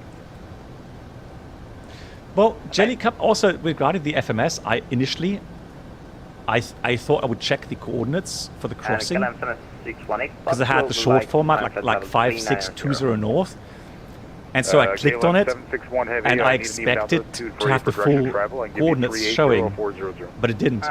It just had, you know, 5620 north, and I was like, hang on, why does it show the full coordinates? Actually, KLM 761 Heavy, storage, apology with that. For traffic, I can't do 400. I can give you 380. Right. Also, that reminds me regarding step climb. Let's have a look if we can improve something here, because we've got 2 hours, so it would be worthwhile. Yeah, 1 Heavy, climb flight level 380. Yeah. We can do 380. But I'm not sure if we're identified yet. He didn't say anything, I think, right now. But I'll request 380. Flying Paul, hello to you. We are currently just past north of Gander. Let me just show you the map here.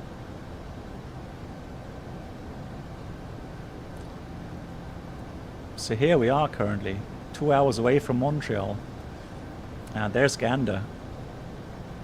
And there is going to be... That's Goose Bay.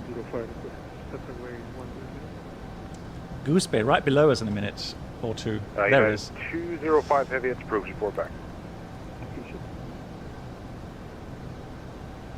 And Silk Line 009 Heavy, you're looking for 400? Sometimes what we do, not always. Line 009 Heavy, climb flight level 400. What we do is, as an example, let me see if I can find... Yeah. Hey! Kitman! 380. Pro pilot.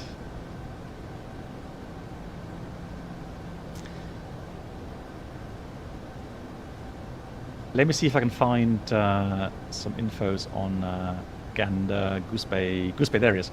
So we got a runway 07.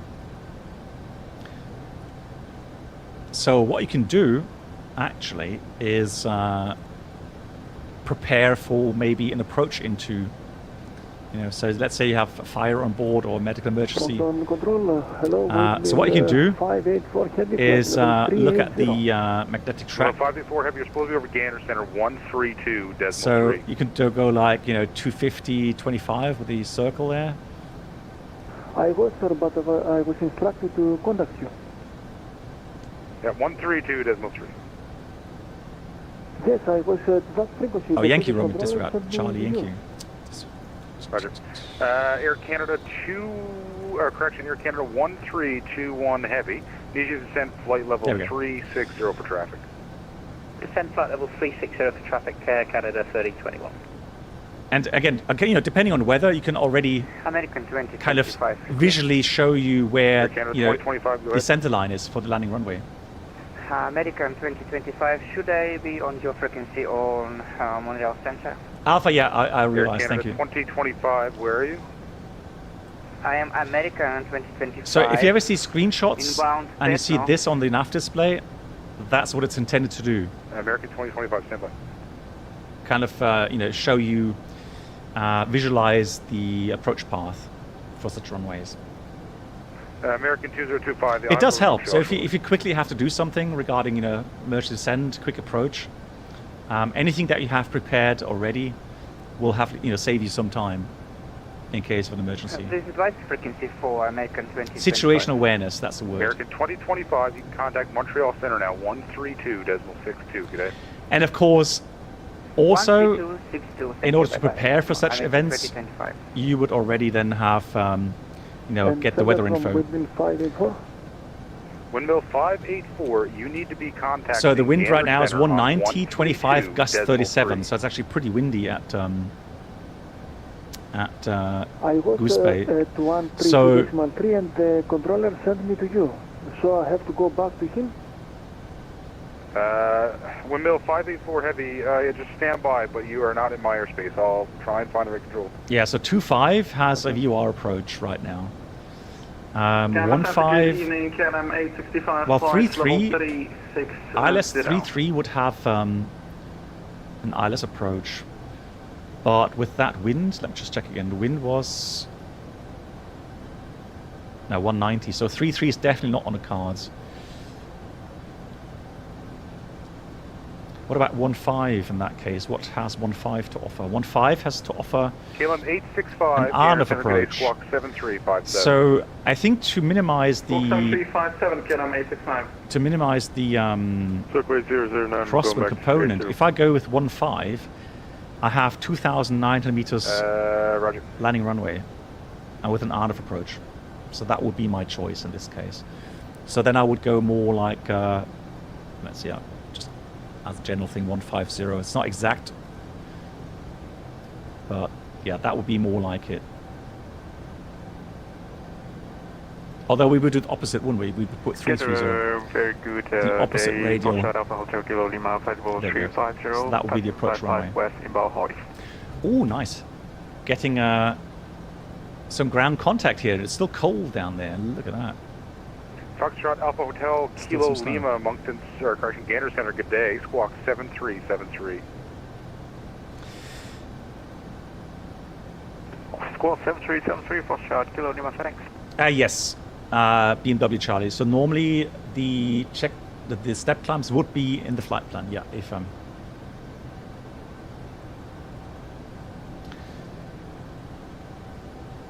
let me see if I quickly find the flight plan that I had, my real flight plan, to show you an example there. Foxtrot Alpha Hotel Kilo Lima, Roger, climb flight level 410. Climb 410, Foxtrot Kilo Lima, thank you, sir.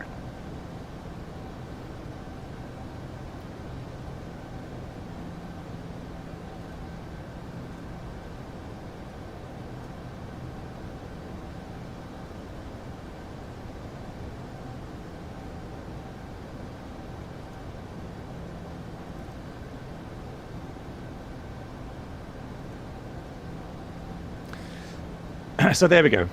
You can see that here we have the crossing, and then it says here climb 380. Right. Previously you had even descent 370, although that's normally not what we do. So initially I had climb 380, then descent 370. It can happen. It depends on the wind situation. If the winds are such that you know, the winds lower down are much more favorable later on, then it could mean that we climb higher and then descend later on and then climb again. That can happen, but that is pre-planned with the flight plan, and that is actually then given out with the ATC flight plan. Yeah, so ATC does know that. You prefer something warmer? Yeah, I can relate, no doubt. I'm going to put another circle here. Let me just put a circle. Do you want me to stay on your frequency or to 431. revert back to the old one? There we go. And then we'll have Ottawa.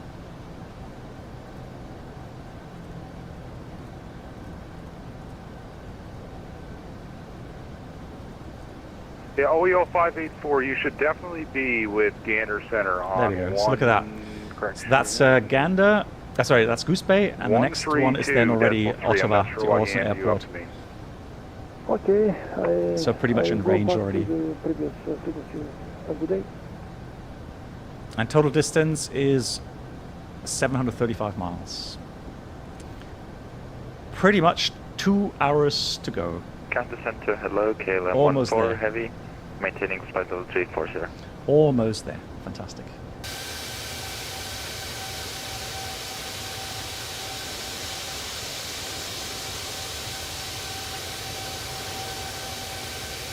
KLM 14 Gander Center, good day, squawk 7351. Squawk 7351, KLM 14. I'm Gander from KLM 711. KLM 711, go ahead. Yeah, did you already identify us by any chance? KLM 711, stand by. Are you flying straight back? Let me think about that. Nope.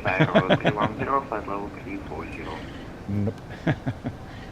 My backside hurts as it is from sitting so long. 569, packet cockpit. That's a 569, roger.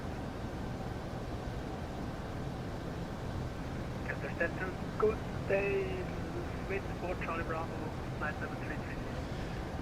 733. Okay, all aircraft stand by for a second.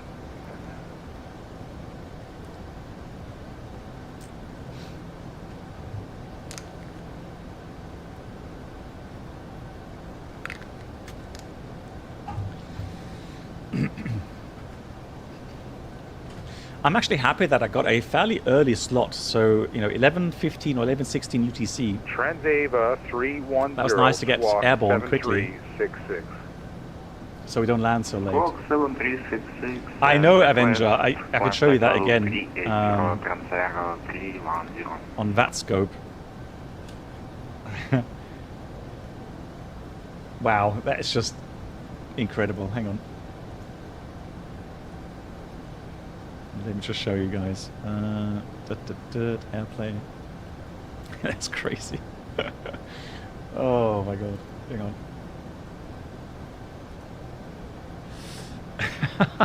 I mean, look at that. 3,200 VATSIM connections. I mean, not everyone is on the across the pond, but you know, there's a lot of aircraft here as well, right, over Europe, and they're not flying across the pond. But all in all, because of the event today, 3,200 connections. That's amazing. Viking 555 heavy, contact Montreal Center now, 132.62, good day. 13260 for Viking 5555, thanks for the service, bye. And here we are. KLM 711, there we are.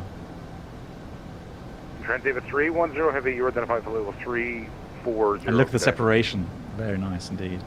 Viking 4310. Cool. Transdavid 310, you identified flight level 340. Consider 310 request, flight level 380.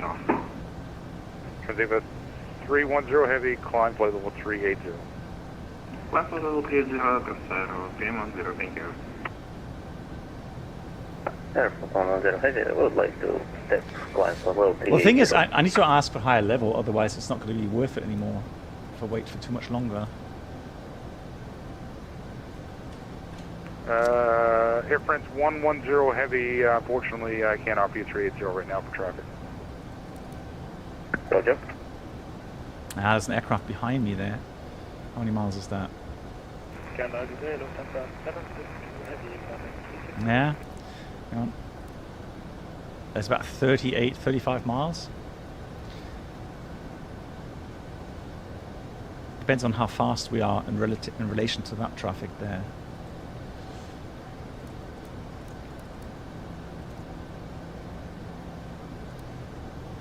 Down to 762, Gander Center Squawk 7355. Squawk 7355, 762. Good day, reach for Charlie Bravo.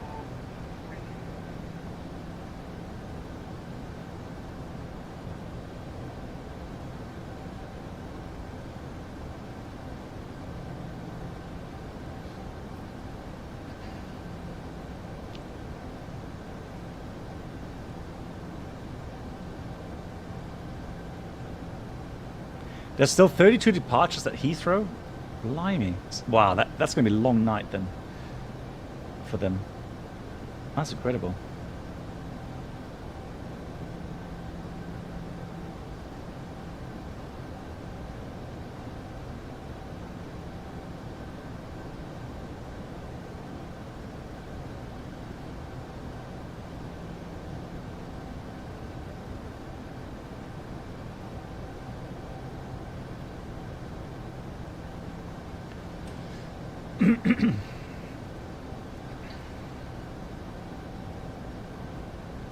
Stay Condor 2014 at level 370.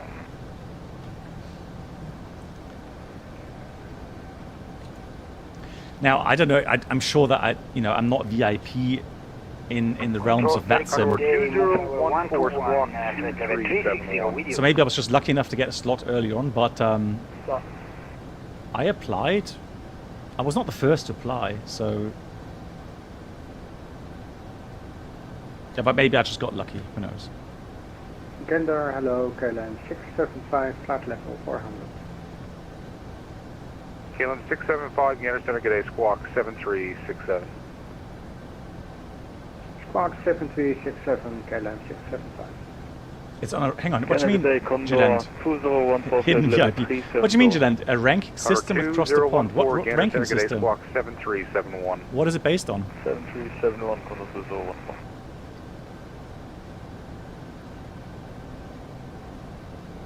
Good day, Moveflower 121. Oh yeah, Dennis, I'm sure that there are that there are some VIPs that always get a slot, right?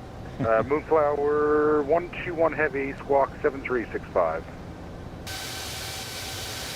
Squawk 7365, Moonflower 11.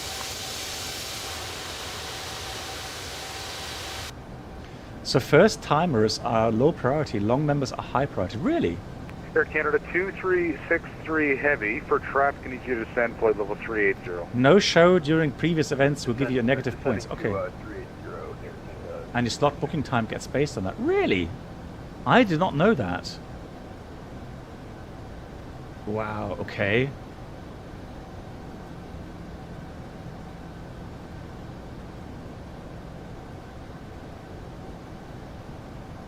That's interesting.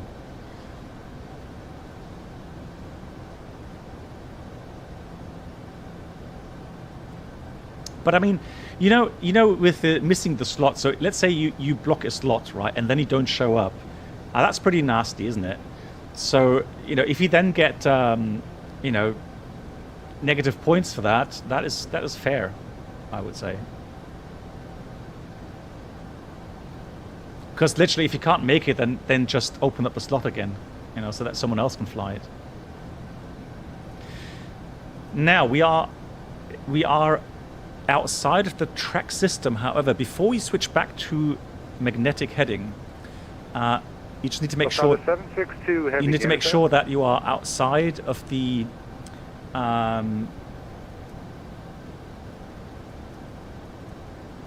true magnetic area. So there's an area that requires you to have true heading because of the variations being so high. But we're outside of that, so Condor 2014, you are I'm going to switch back to normal heading, to magnetic heading. Otherwise, I'll forget. I have closed my aircraft, but I will tell you when I'm ready to climb straight down. Condor 2014, which also happens to be helpful when you are now again receiving VORs, which are based on magnetic Thunder 762 Heavy. Variations. So they're not indicating true, but magnetic radials.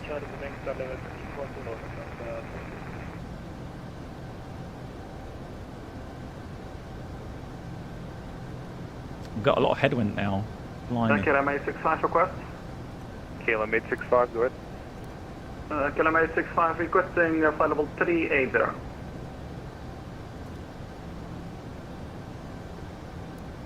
KLM 865, just stand by. 865, where is he? 865, 865. Because he's been with me for quite some time, hasn't he? KLM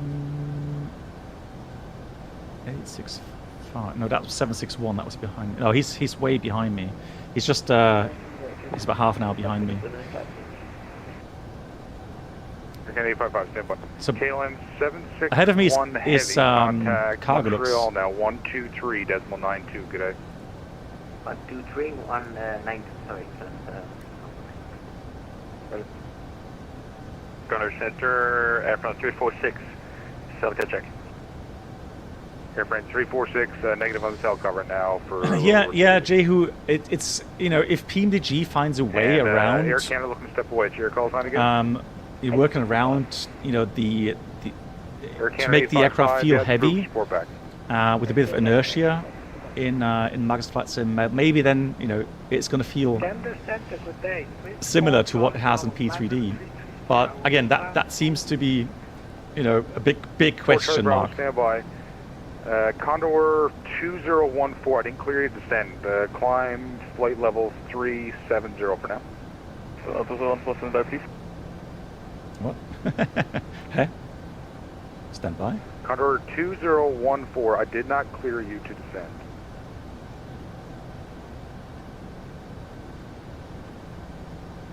Condor 2014 is climbing again. I had a weather change from my Microsoft Flight Simulator and my Airbus turned into alternate flow and I couldn't control my aircraft, so I had to reset my systems and I could. You don't have to explain that much. You just have to say Microsoft Flight Sim weather change. Roger, climb flight. That's all you have to say.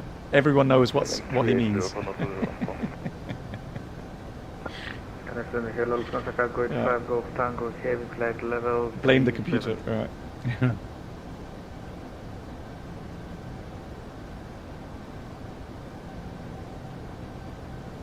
Lufthansa Cargo 85 Golf Tango, correction squawk 7364.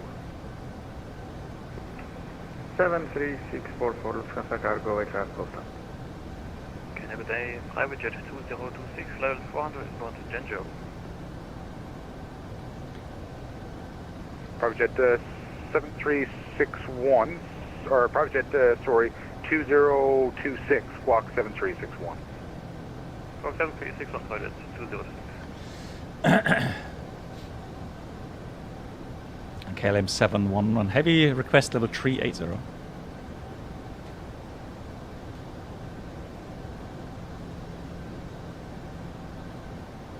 KLM 711, standby. Standing by. How many pilots do too much blah blah on the frequency? 25 Roger. Is it really Voyager? I never KLM had 671, go ahead. I never had a crasher desktop regarding pop-out screens. You sent to Montreal was KLM 761. KLM 671, say again? That worries me sometimes. Do you want me to Montreal Center?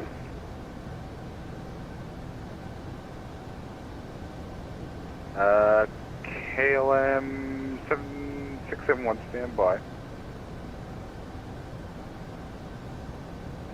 Gander Center, good afternoon. Air Canada 595, level 350. Yeah, they're so busy right now. Okay, all aircraft just stand by on transmission for 1 second. Yeah, he's just really overloaded right now.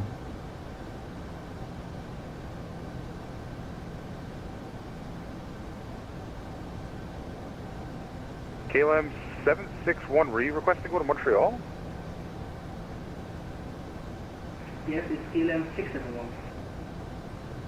Huh?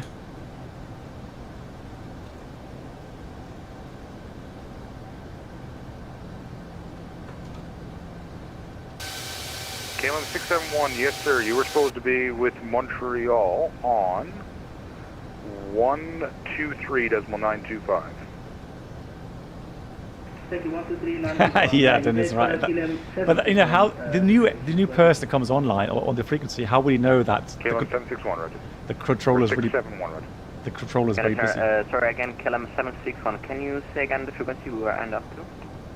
KLM 761 heavy, no negative. You're going to stay with me. There was a. That's the thing, right? 671, 711, and yeah, 671. So 761, yeah. Of course. Typical confusion. Can force 216. Typical VATSIM confusion there. 7356. 7356, can force 216. Gander Center, Air Canada 595, level 350.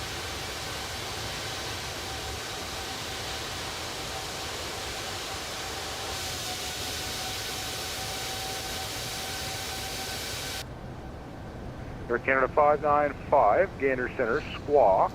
Did you ever receive a similar call sign warning? Yes, a couple of times, yeah. 7377 for Air So Canada the alphanumeric call signs are a lot better. United 205 heavy. But it can still happen. Montreal now 132.62. There's also an A6, so KLM 861, really? Oh wow.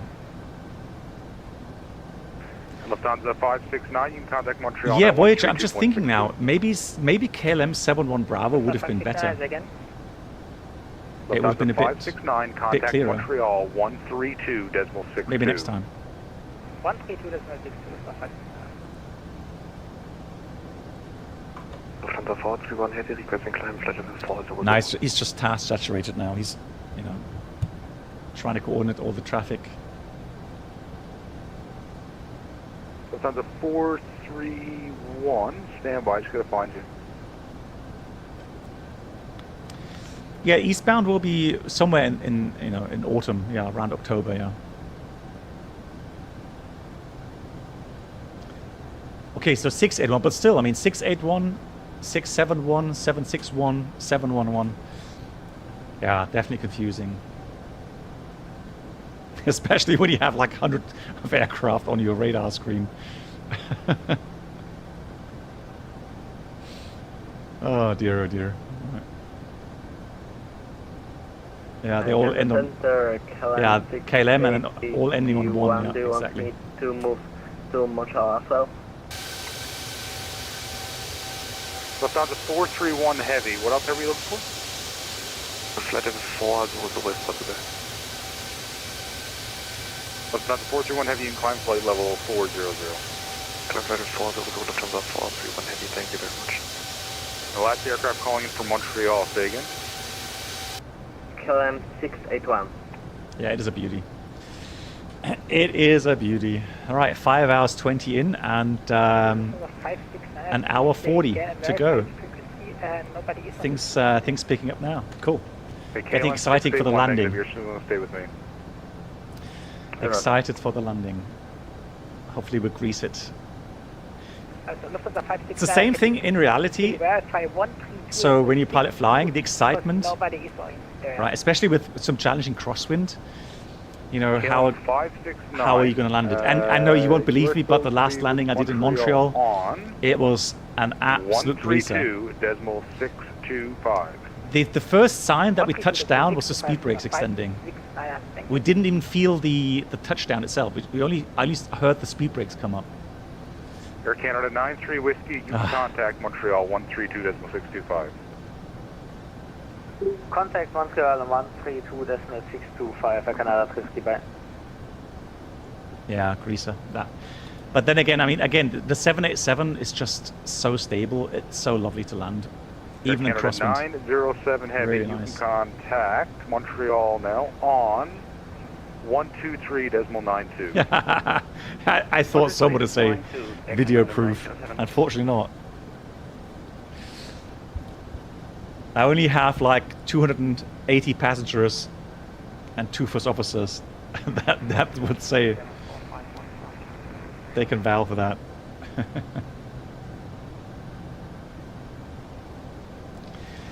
At the moment, Nathan's in wintertime. I was in Toronto KLM 451 about 3 times in a row.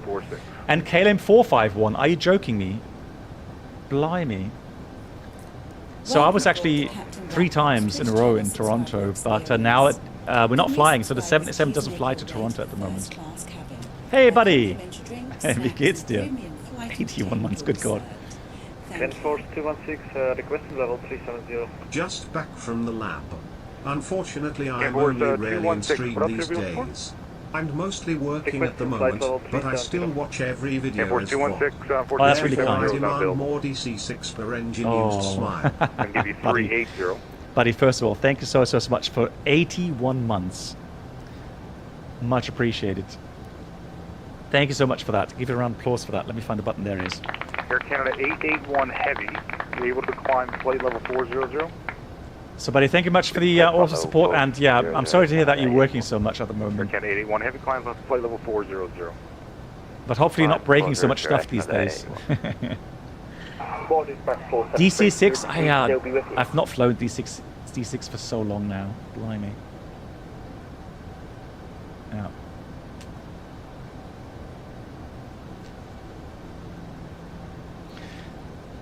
Cargo 473 Heavy, Alex, and imagine that you're only doing like 1.5 landings per month on average. So, you know, sometimes you have a month where you only have 1 landing in a month. And then imagine if you screw up that landing. That was World Express 473. So you slam that landing, and you know it's going to be 4 weeks until your next one. Yeah, that sucks. Yeah, FlockTap. Yeah, we just showed the VATSPy. The VATSPy map, and yeah, you can see so many aircraft. 3,200 connections. 3,200 connections. Crazy. UPS 74 Heavy, no standby. You'll be with Montreal in a second.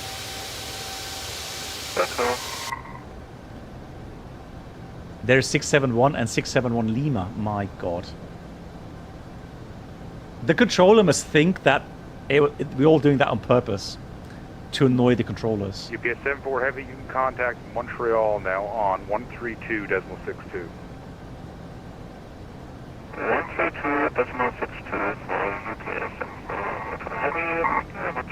Excellent sound quality, excellent.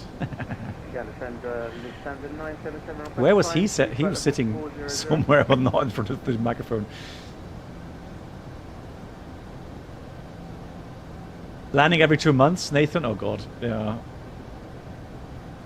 Breaking stuff to my students right now. 977 heavy, what else are we looking Nice. Flight level 400. 6 minutes left to the PhD.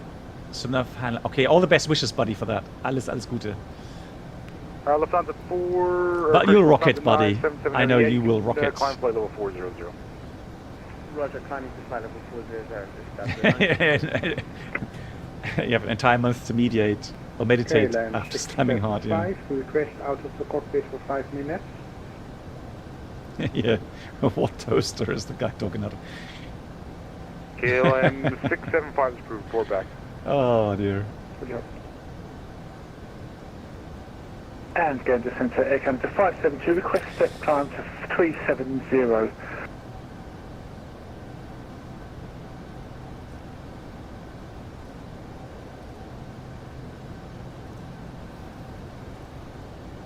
Air Canada 572, squawk out in.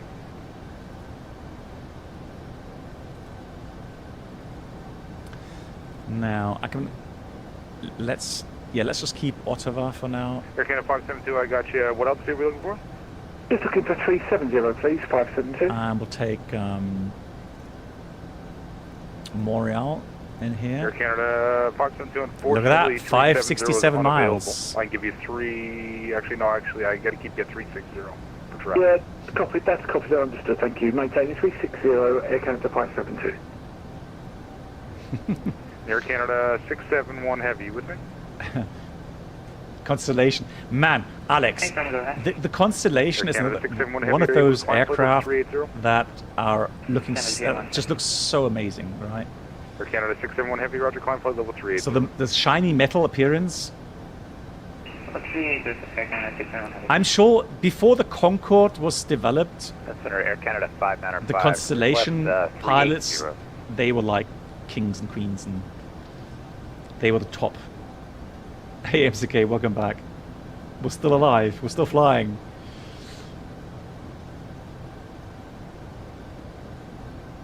Yeah, pure beauty, right?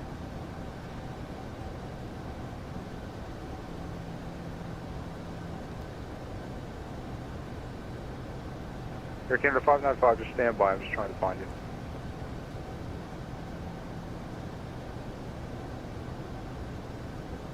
We're just coming in from Oceanic.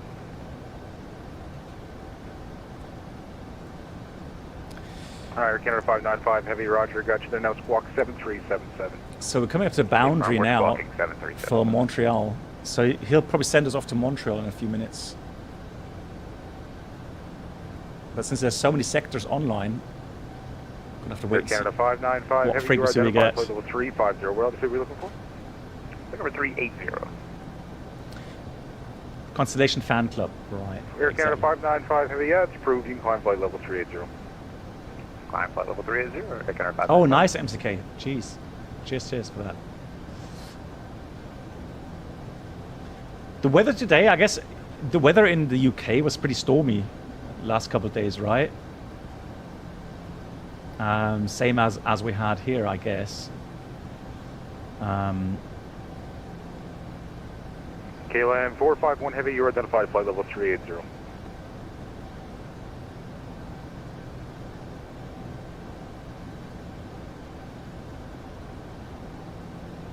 Gander Center, hello. Evelyn Mike Yankee, flight level 380.84 Mach.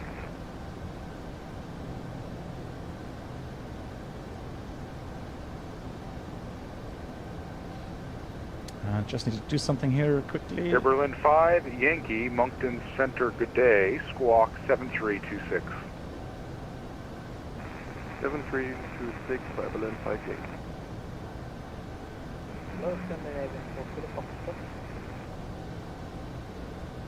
Scandinavian 4 Kilo Fox, Gander Center, good day, squawk 7354. Squawk 7354. Canada, kilometer 65, any updates on our flight? Oh, nice. Hey, nice pictures, MCK. Thanks for that. KLM 865. That's a nice what cockpit. 380. Like it. Yep, AFM 380, kilometer 65. KLM 865, yeah, it's approved. Was it solo as well? Hang on, let me just... Thank you very much, climb level 380, kilometer 65. Yeah, solo, right? KLM 675 is back in the cockpit. Yeah, you're solo enough to... Nice. GG's, MCK. Yeah, well done. Man. How fast time has flown, MCK. Now you're flying solo around the world here. Well, around UK, not the world just yet, but around UK. Well done.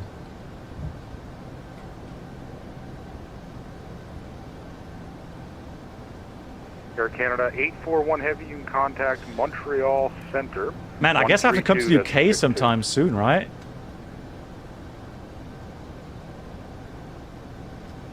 We should fly together. Air Canada 29 Papa Heavy, you can, Air Canada standby.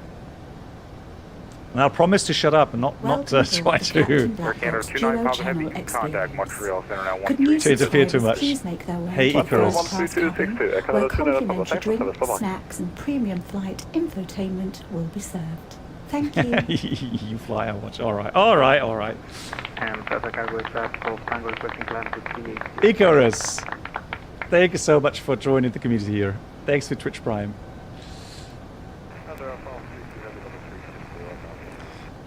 Yeah, alright. France 3-2, Roger. Shut up, mate. Oh, that's going to be difficult for me. Lufthansa Cargo 85 Golf Tango. Shut up and be a passenger. Oh, okay. I'll practice beforehand. No, that's true. 85 Golf Tango Heavy. And then is absolutely. Airline captains are not the best passengers, no. Can Force 216, can I climb now 370? Right. How many? 1 hour 30? Time flies. 216. You were looking for 380? So we're close to the boundary. They can't force 2167. Unfortunately, for direction of travel, I need you at an even altitude. So it's either 360 or so let's fetch the latest 80 quickly. Bravo at 1700 Zulu. 12 gust 20, 30 miles, 4.5, 7.5. 20,000. 2984, which I'll dial in. Cool. So pre-dialed 2984. Minimum's in. The only thing now for the descent items. 121 Heavy 380. It's going to be flaps 25 and then auto brake. Actually, hang on, what auto brake did we set? Moonflower 121 Heavy. Top cats. 212 Heavy, right? Let me just check again. Landing. 24 right. There we go. Let's do 3. Let's check. So 3 is 2,000 meters, and I think that's pretty good. Yeah, so it's going to be 25.3. Perfect.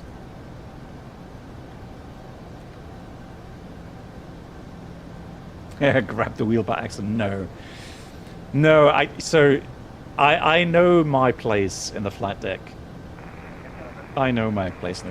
So if I'm not PIC.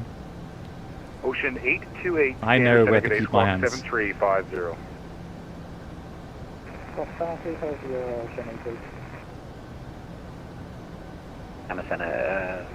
Air Canada 3021. I'm not saying it's easy for me. 5 minutes out of the cockpit. That's not what I'm saying, but I'm saying I will keep my hands to myself.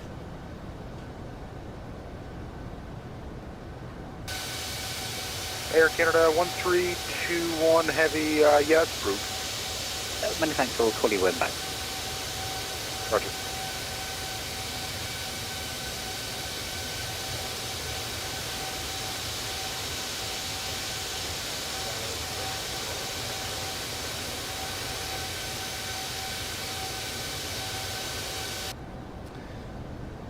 Yeah, BMW Charlie. I have, you know, Condor 2402 in Amsterdam when we departed, it looked really nice. And Montreal is also by Flight Tampa. So I'm pretty sure it is Flight Tampa. So it also looks very nice. Hello, this is KLM 677 for level 360.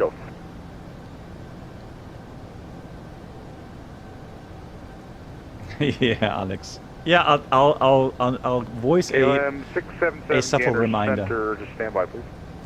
I will voice a subtle reminder for that.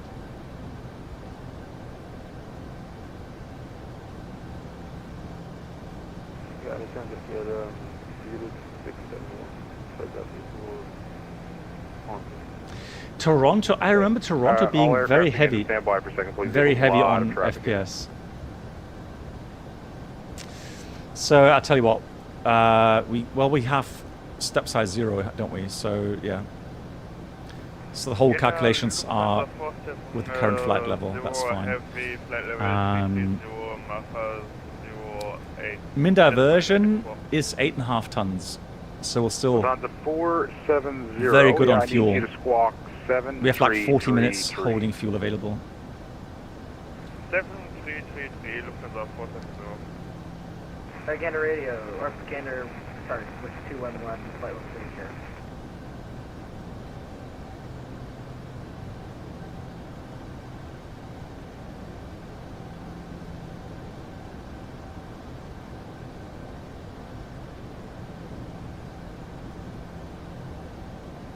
Gander, switch 211, flight 130 here. Switch 211 Gander Center, good day. Actually, you are still with Oceanic, unfortunately. I can't take you right now. Oh, well, they handed me off. I'll wait until... Hey, Guru. You're 2 planes behind me. 211, Roger. Air Canada 617. Nice. Also PMDG 777L. Nice, Guru. Yes, also flying P3D. GG's. And you're flying to Montreal as well. I assume that because you're right behind me, so it would make sense, wouldn't it? But you never know. You never know. Yep, fantastic. I'll see you then on the ground. Condor 2402, Gander. P3D on Microsoft VATSIM Condor leak. 2402 for traffic. You need to flight level He probably won't tell us then.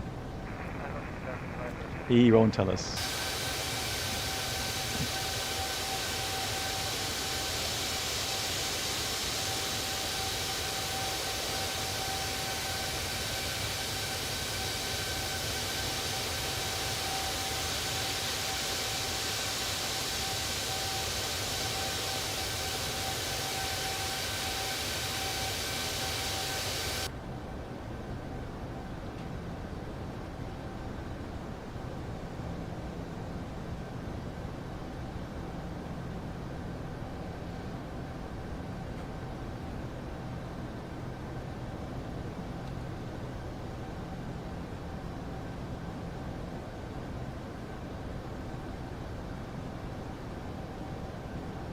Scandinavian 4 Kilo Foxtrot to Gander. Roger, go ahead. Scandinavian 4 Kilo Foxtrot, you're identified flight level 360. For traffic, are you able to take 380? Roger, we can take 380. Scandinavian 4 Kilo Foxtrot, Roger, climb flight level 380. I have to say, this looks so familiar. So in the ground up here, still having, you know, some snow on the ground. That's exactly what we had a couple of weeks ago to Montreal. Exactly that. Alex, yeah, definitely next across the pond. But again, it was so funny to see so many 787s today in Amsterdam. That was just so fitting. Like, you know, not many options in Microsoft Flight Sim these days, right? Oh, that was funny. Lufthansa 431 heavy, contact Montreal now 132.62. Good day. 132.62 Lufthansa 4, please 2. Bye bye. Horrible weather in Warsaw. Okay.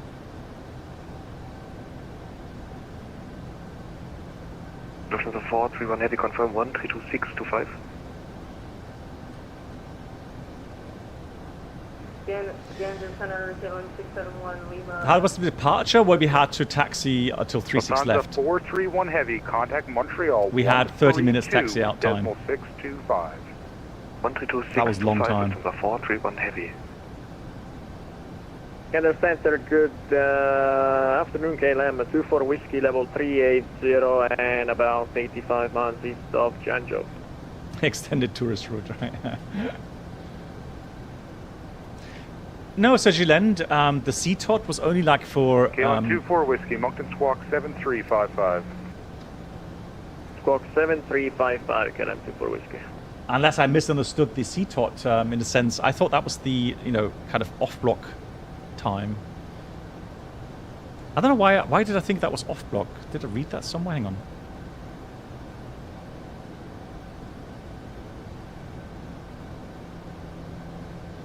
Didn't they say it's pushback time?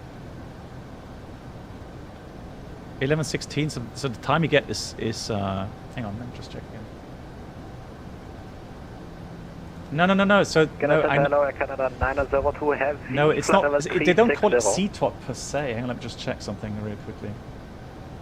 KLM 671 Lima. So I'm just wondering why I am, because I must have read somewhere regarding off-block. Canada 902 Heavy, Squawk 7370. 7370, Canada 902. Gander Radio, Air Canada 5065, Whiskey, flight level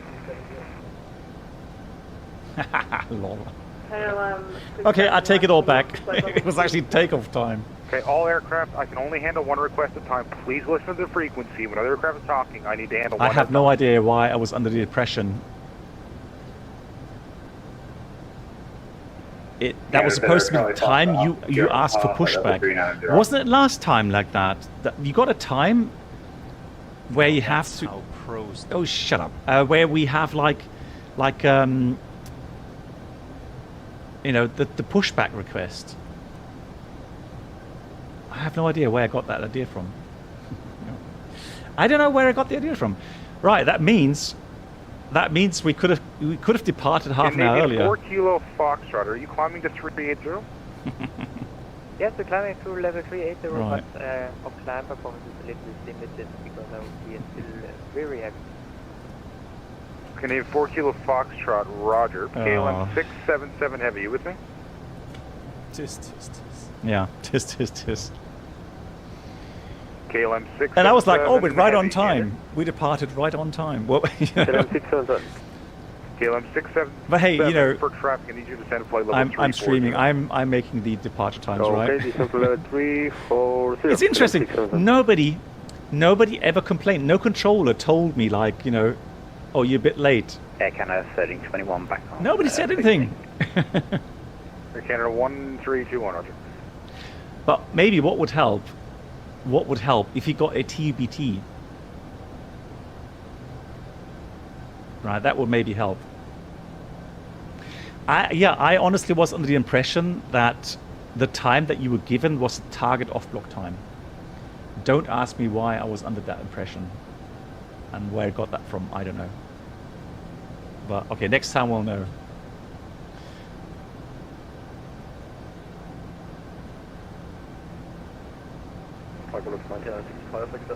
Guru says, found it hilarious. I was the 5th in departure from 36 left. It was 1 A350, then 3 KLM 787 or something. Yeah, exactly right.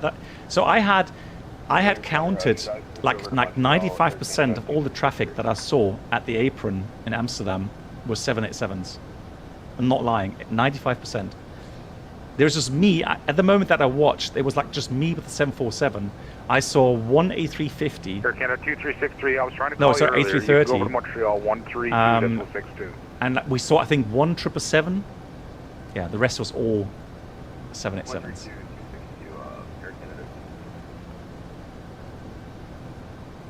Gander Center, good afternoon, and Transat 325, flight level 370. Transat 325, stand by. KLM 108 Heavy, you can contact Montreal now. 123.92. We contact Montreal 123.92, KLM 108. What Transat what airline did 777? I saw one 777 that had a KLM livery, so with the orange nose. Trent 325 squawk 7377. 7377 in the box. 325. And Lufthansa 566 over to Boston. Lufthansa 566, go ahead. Do you hand over me to Boston?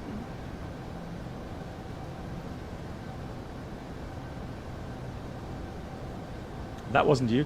Well, I mean, the model matching sometimes, I don't know. But yeah, but it was definitely a KLM. KLM 671 Lima, can we go up to flight level 380?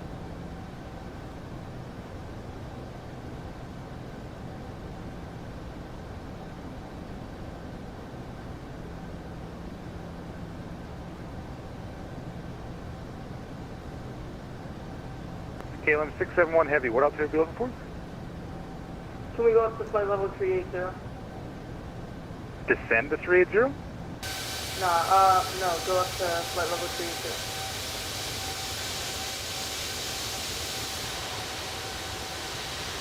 380.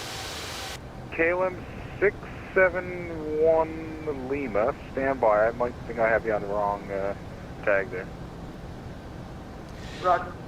Yeah, buddy, we talked about it. I mean, you know, long range, so CTP on Microsoft Flight Sim, there aren't really that many good add-ons that you can use. And I think because the Horizon modded the CP DLC now, or integrated CP DLC in their mod, that really changed, you know, the attractiveness of the 787. KLM 671 Lima, unfortunately I can't do 380 for traffic. The 747 is so unique, yeah, it is. It is, definitely. Roger, we'll take, when was my slot? At 11:16. KLM 671 Lima, climb flight level 3. And we departed at 11:50. Oops. Roger, so maybe not so on time. So I can't brag about that anymore. Air Canada 902 Heavy, Gander, Center Cadet, you're identified flight level 360. Can you climb flight level 380? I was so proud of being on time. Yep, hey Bob. Air Canada 902 Heavy, climb flight level 380. Climbing 380, Air Canada 902. And the radio, hello, Air Canada 612.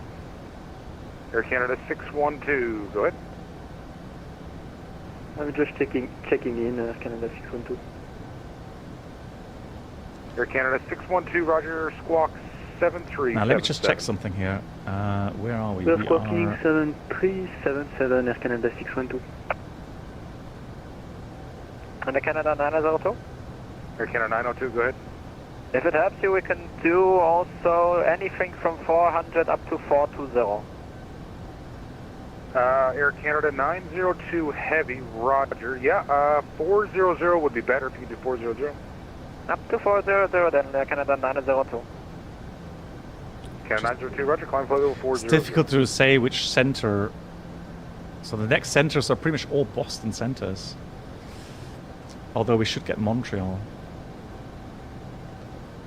Gander, hello, KLM 561 380, we are Challenger. Ah, there's all Montreal. Okay, well, interesting. Yeah, lots of centers open, blimey. KLM 561, Gander Center, good day, squawk 7331. Buddy, you're repairing your own Piker microphone. All the best wishes for that. But I'm sure you'll succeed. Cool. There's no option for TCAS Air Canada 841 Heavy. Air Canada 841 Heavy, Gander. Can we climb level 40 there?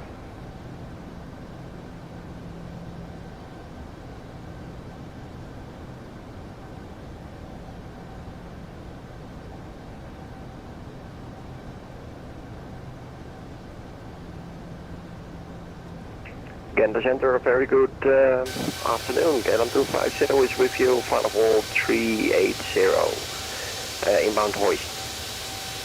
Look, KLM 250, standby. Air Canada 841, you're supposed to be in Montreal, 132.62.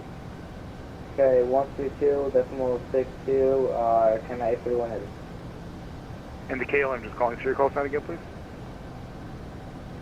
KLM 250. At least someone flying KLM that sounds Dutch. I've not heard a single KLM flight today sounding Dutch. That was the first one, I think. Lol. Alright, 841, 132.62 doesn't work. It's broken. Blimey. Control, hello, Air Canada 712, flight level 360. Well, yeah, I think we've proven that today, that KLM is a multicultural establishment. I mean, Air Canada 712, squawk 7766. 7766, Air Canada 712. Canada 10 or Lufthansa 438, flight level. well, the thing is, I need to find something with a livery that somehow fits the routing. If I start flying on stream, 438, something that's completely out of the ordinary, I get so much heat for it. So the option was KLM 747, which don't fly anymore IRL, but still, I mean, they used to. And then the other option was a what was the carrier, the cargo? Okay, there was 2 aircraft calling at Martin once. Air or something? I heard Air France 256. I think it was like Martin Air. 256, flight level 320. So, yeah, exactly. Those were the two options. So, but people and Air France 256 scanner center squawk. Yeah, we did a poll, and the majority wanted the KLM. 7377, Aeroflot. So, what else shall I do? Aeroflot 256. I let you guys decide on the aircraft type. So 777 or 747, and the airline or cargo ops. And this was the result. Air Canada 885. So it was a democratic process. Right here, 5 by 5. Right, it was not my sole decision here. Just saying. 1365, flight level 370. Air Canada 1365, scanner center, good day. Now, I'm just looking for the top descent for some reason, just waiting for it to arrive. Air Canada 1365, you're still with Oceanic. They haven't transferred me your tag yet. Okay, they told me to contact you a while ago. Should I switch back? Air Canada 1365, yeah, if you want to, just switch back, let them know that they still have you tagged up. Okay, we'll do. Interesting. Data radio Delta 2. Let's request the descent wind here.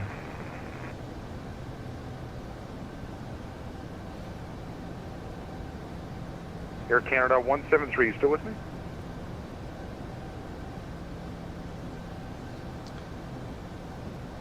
Air Canada 173, you still with me? You need to book a flight to 747. Yeah, definitely. There we go. Loading the descent winds. Get the center, KLM 250. Perfect. Now, here we've also got the option anti-ice on a 787. I'm only putting 250, but that's because the 787 is a very kind of clean aircraft. Descends very shallow, so that helps with the descent planning. But I think Lufthansa 566 heavy regress. We'll leave it as it is. FBT 7021 heavy, you can contact Montreal now on 123.925. 123.925, French baguette 7021 heavy. French baguette. French baguette 7021 heavy. What a call sign. 7377. What a call sign. Okay, that was 3 aircraft calling in at once. I heard Lufthansa 994.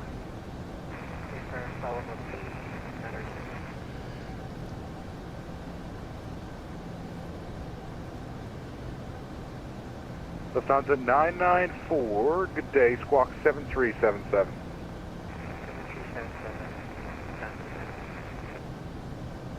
Hey DH. Standard Center, Charlie Fox, Officer Fox, flight level 390. Later, got really nice. Yep.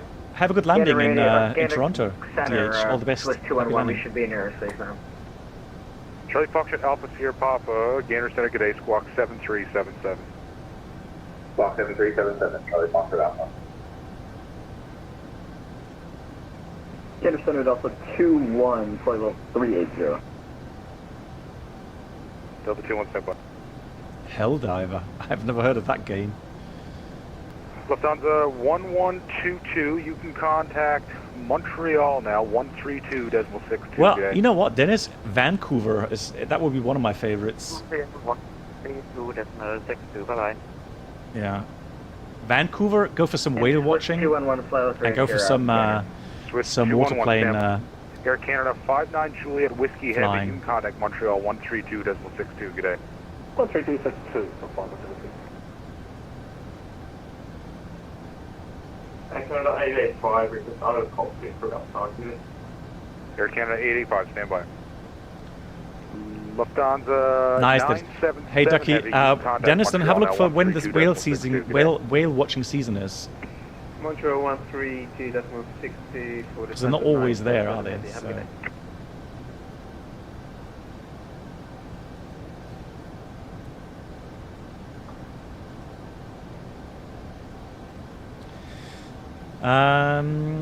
So let's have a look. Route data. Okay, Lufthansa 436, you with me? So let me do a fuel check again. I didn't note down. So Janjo was Lufthansa 37. 436 That was 1 minute ahead of time. Fuel was 34.7 there. 8.7 above minimum. That's fine. And now Yankee Bravo Charlie was supposed to be here at 17:53. Yeah, 17:53. KLM 250, we have set the squawk to 7377. We're now flying inbound hoist.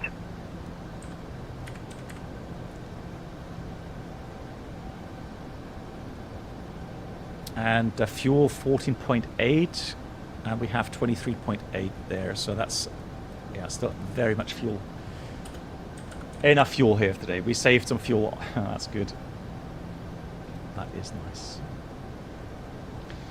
So gross weight at the moment, 260 tons. Again, the center, KLM 250. Right, top descent is there. KLM 250, at ICMIC. Yeah, KLM 250, we have set squawk And the only 377. restriction initially on the arrival is Mare. Inbound hoist. 10,000 below to 4,000. KLM 250, stand by. I'm going to have a new squawk call for you. KLM 250, squawk 7. But buddy, what's it about? What's Helldiver about? What genre is that? Squawk 7340, KLM 250. Euro 7 o'clock high. Let me see. KLM 250, you are identified flight level 380. Oh, that's you there, right? Roger. Hang on, is that you?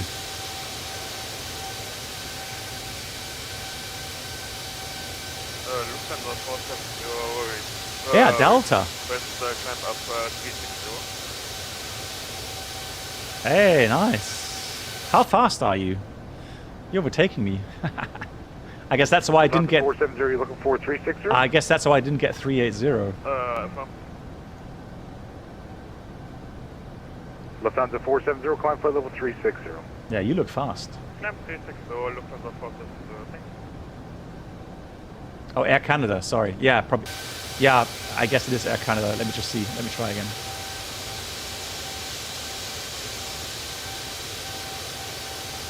That was hard to make out there. Hold on.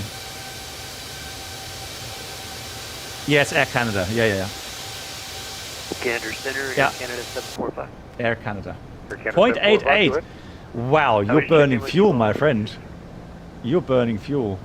Lol.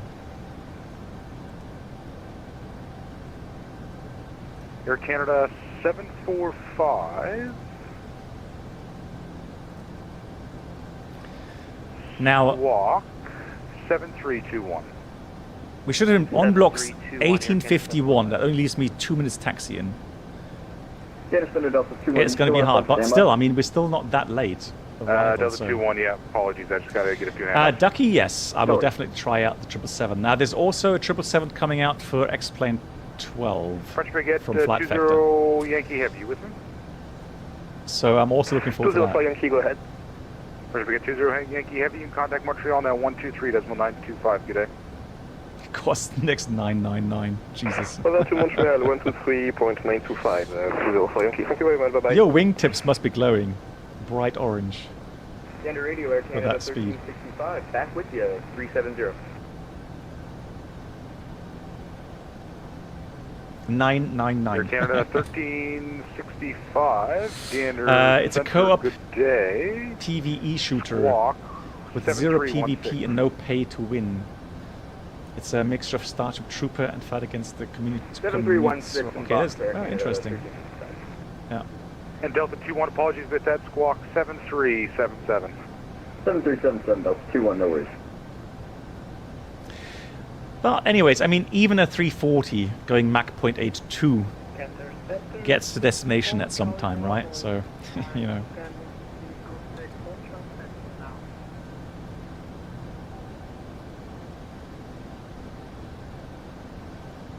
Your P3D showing me is a CRJ. Seriously, that can't be further from the truth. Lol. Well, I guess it's the basic. So I guess you don't have model matching for 747. Air Canada 595. Air Canada 595, go ahead. Just want to double check. I just heard you give a squawk code that was the same as ours. Yeah, buddy, you fly too fast as well. Air Canada 595.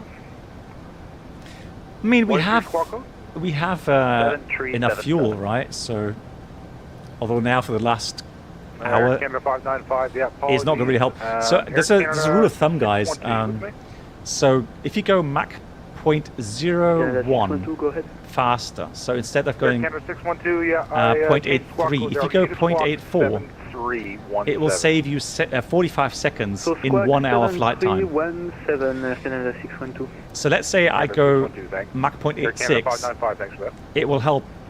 It will give me about just over 2 minutes of time saving in the last hour. Now, if you do that over, let's say, 7 hours flight time, then of course, then it can save quite a lot of time. But here now, for the last hour, it doesn't make sense to go fast now. Lufthansa 3 Charlie Kilo, Gander Center, good day, Squawk 7345. The fuel is cheap in flight simming? Really? Nobody told me.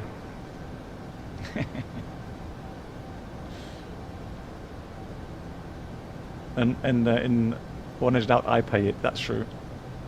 That's where the big bills come from, buddy. It's you flying so fast. Yeah, now that makes all sense. UPS 214, Gander Center, good day, Squawk 7377. 737. Increase your speed, you will arrive before the rush. KLM 675, can I leave the cockpit for 5 minutes? KLM 675 is Bruce, we're back. Right. Less than an hour flight time, guys. Gander, Air Canada 595. We're getting Air there. Canada 595, Gander, go ahead. Gregory, when I spawn in Aerosoft Bergen, some freezes. Air Canada 595. Yeah, I think what's happening is I'm running out of squawk codes here. Is it like? Can I have a look if it's like dual scenery, or usually if they get freezes, there's usually one tile or something that's causing issues. Technical aircraft stand by. Also, what helps, Gregory, if you go, I'm not sure. Did you already search on Google for it? Because sometimes, again, it can be one scenery tile there that's causing issues.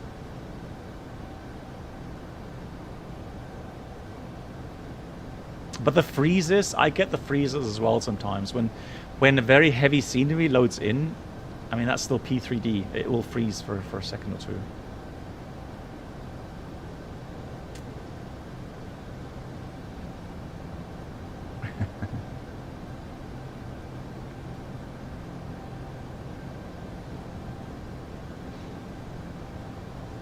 Yankee Bravo Charlie. Look at that. Bangor. Almost there. Almost there. That's gorgeous. Now, guys, difference. So there isn't much difference in procedures really to the European procedures. However, there are some fine things that you have to be made aware of. And I'm just going to have a look at the... there's a briefing package for Montreal arrival. So all chartered restrictions, altitude and speed, must be respected by the pilot, down to and including the last ATC cleared altitude. However, do not descend below that clearance. All right. Step descents are expected. No need to advise the controller when arriving at the cleared altitude. Air Canada 745, you with me? Some of these open RNF stars mean they end at a downwind termination waypoint instead of a final approach phase. The thing is that we are going to be pretty much going straight in. SWR 4 Charlie Bravo, go ahead. So when you arrive at the DTW, continue with the current heading and expect radar vectors. Do not turn base unless instructed by ATC now. You are still with me, but you are identified 330. So main terminal building is in the south, which helps us then 24 right, vacate. 4 Charlie Bravo, roger. Is 340 good for you, or would you like higher? Check, yes. No, 340. 4 Charlie Bravo. Okay, so sceneries may not be up to date. Okay. Okay. Always look at the charts and not only ground signage. Okay. Most notably, the former runway. Yeah, so that runway here, there was an old runway. That's now taxiway Charlie. That's also important for Montreal. And you do not need a clearance to cross that runway. Flight Express 473, could we have a minute out, please? Okay, so please advise the ground apron initial contact if you have a preferred gate. So we're going to go request, if available. Okay, we'll request gate 59 or 61. Can Force 2. Those should be heavy gates there. You're looking for 380? First 216, affirm. Can Force 216, yes, approved. You can climb flight level 380. Climbing level 380, Can Force 216. Speedbird 64, Delta Charlie. Right, rest is pretty much standard, straightforward. Speedbird 46, Delta Charlie, Gander Center, good day. Gander, Air Canada 745, can you confirm the frequency 123 point... heading select, go back to nav again. Test, and down nav. Press the heading select there. Air Canada 475, contact Montreal 123. I can see you there, right ahead of me. Wow, you are fast. Alright, 123.925, Air Canada 745. KLM 675, spec. Guru, have you been sent to Montreal yet? Montreal Center by any chance? Because I would have expected to be there by now, but he's not sent me over yet. Just wondering if he's forgotten about it.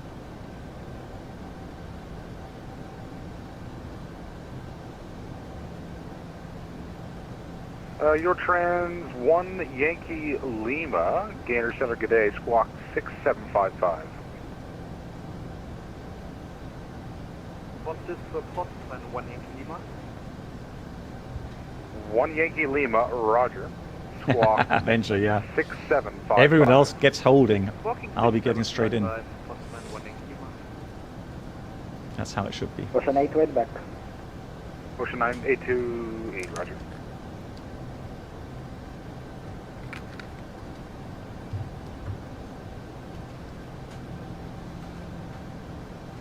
Yeah, so it's Gregory, again, in Bergen. I think that probably one of these files is not optimized, and that can cause Air Canada 901, roger, some stutters and freezes, yeah.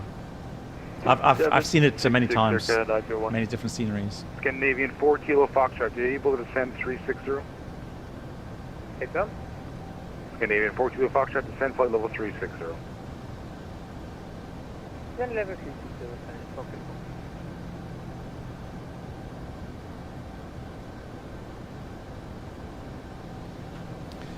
Cool. Top of descend, here it is. 195 miles at 1828. Does that make sense? Total distance is 299. That's about 100 miles. Got a bit of headwind. Could lose 35,000 feet roundabout. Yeah, makes sense. Condor 971 Heavy, just stand by, needing some aircraft handed over to Montreal. All aircraft hold your transmissions. 3 hours to go, Dennis. Didn't know Montreal and Toronto were so far. Hang on, really?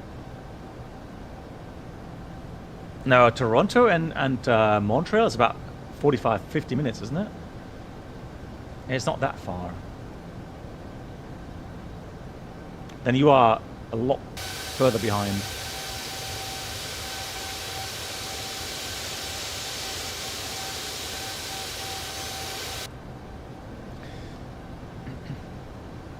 Yeah, I've talked about it so many times. I'm so disappointed in Mike's Flight Sim with regards to that missing weather radar simulation.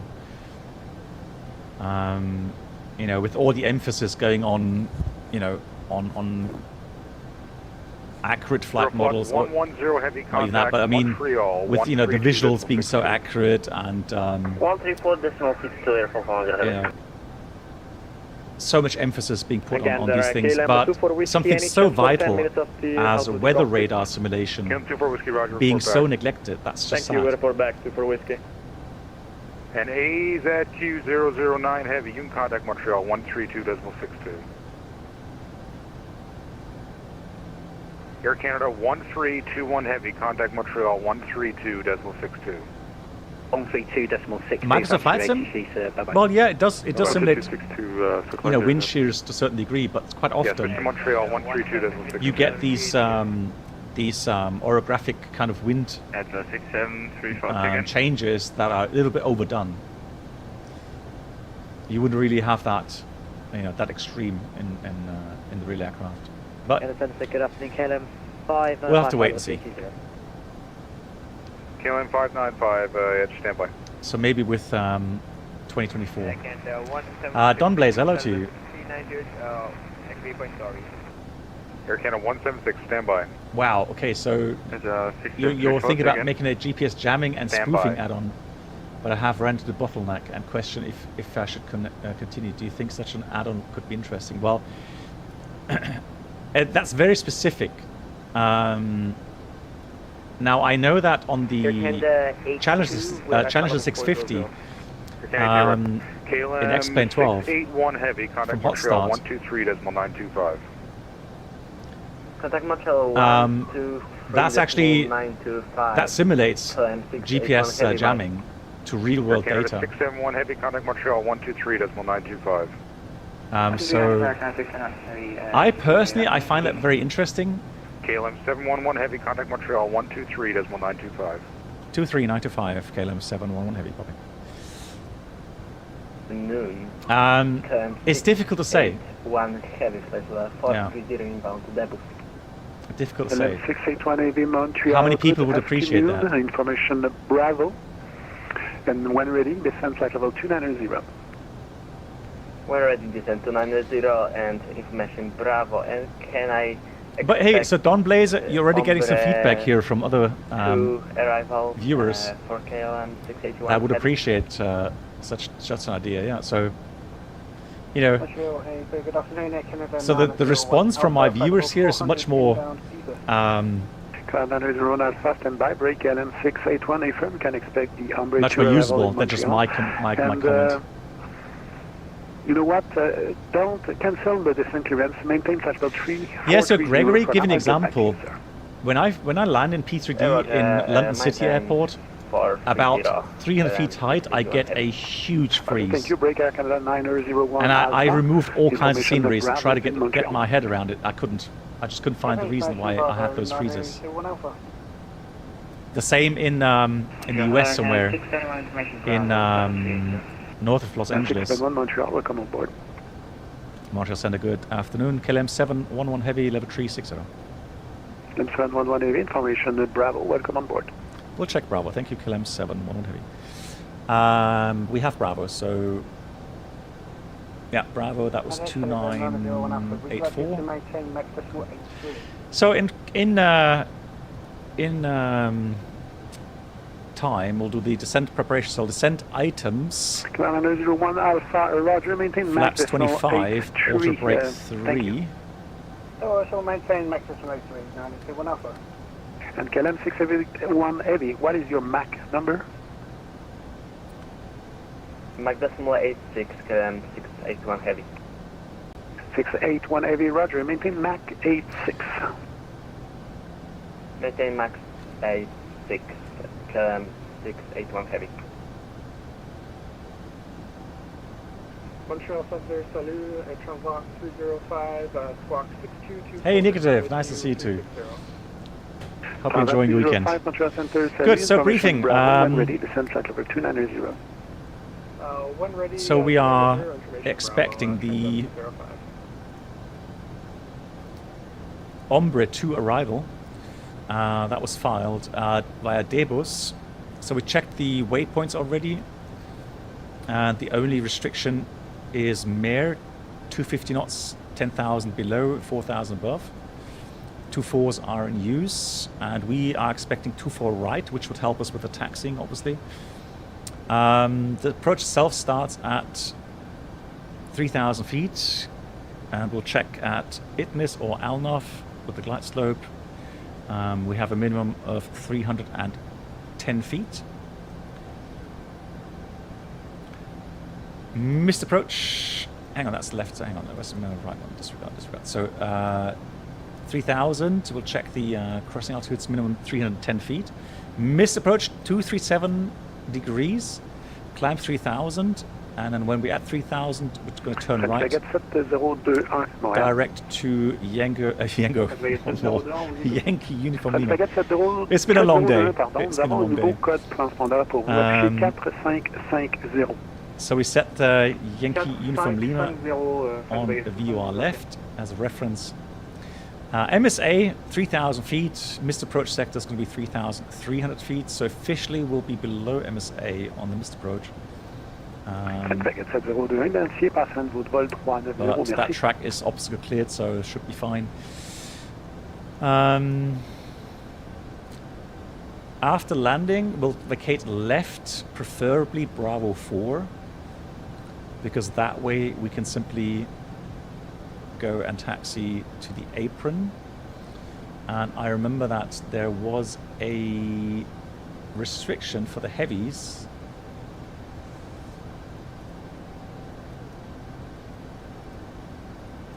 So as we come to Bravo 4, we should just go simply straight in.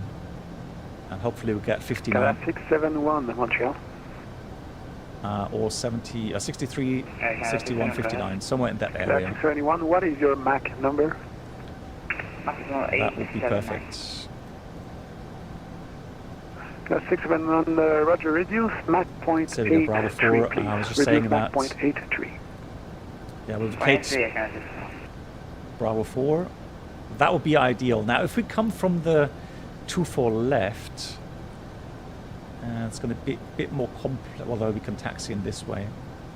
Yeah, it doesn't really matter. 24 left is fine as well. KLM 711 Heavy, Montreal. KLM 711 Heavy, go ahead. KLM 711 Heavy, maintain Mach point 83. Maintain Mach point 83, exactly. We'll do KLM 711 Heavy. Good, thank you. Right, that's bad, because not me the time, but I mean the freeze. So the autosave freeze has just happened. And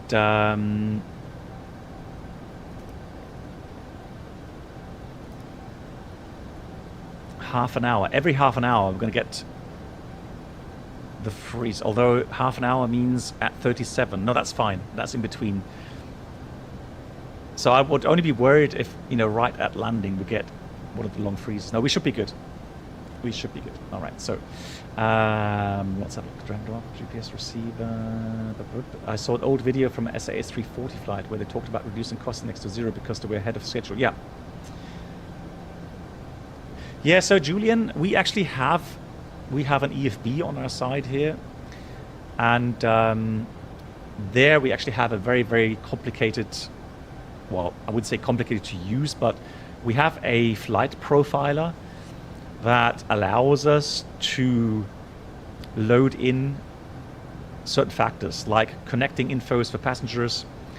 So when you have a lot of connecting passengers and we're a little bit late, it will then work out an optimum cost index to make sure that, you know, a lot of passengers will still make their Connex flight. Give an example. Or let's say if you are early, you can actually put into that program, you can put in what time you want to be touching down or what time you want to be on blocks. And with those inputs, the program will calculate the optimum cost index, and it will tell you how much fuel and how much time the difference is. So we use that primarily for our planning purposes and in-flight planning purposes. We don't really use that much the FMS anymore. Montreal local limit 761, flight level 380. But yeah, it can happen that we're going down to Cosnex 5 or 10 or whatever. Montreal Centre, very good afternoon. Air Canada 572, flight level 360. Canada 572, Montreal Centre, good afternoon. Yeah, Voyager. No, I think we're good. I think we're all fine. Good, so we're maintaining 8.83, and I do that selected. I don't do that when I have to maintain an exact speed. Yes, you can enter that also here in the box. Here it actually does allow you that on the Boeing aircraft, so 0.83. And then for the descent initially, we could do the same thing. We could put in 0.83 and then maybe 300 knots or something. That's probably too fast. 290 on conversion. And then we can go back to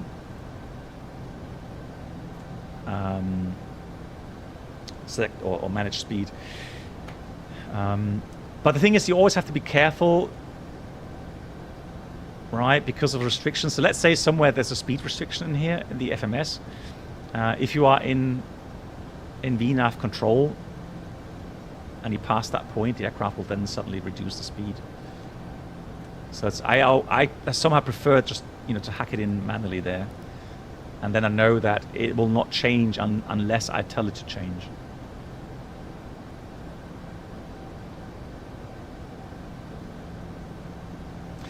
Yeah, also the so that flight profile program that we have, you can download and update the weather info at any time. And so you can always, you know, have the program calculate with the exact values or the most accurate values.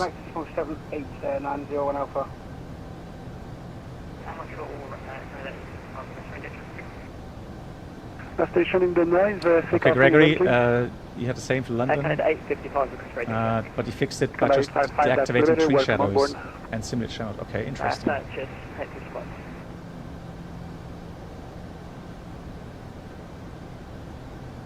Canada 855, I have a new squawk code for you. 3 second transponder in squawk 4534. 4534 by Canada 855. Canada 855, reshuffle squawk 4534. I can't go to work. Wow. So Guru is already now how many miles ahead? Let me just see. Yeah, 13, 14 miles ahead of me now. He's so fast. Blimey.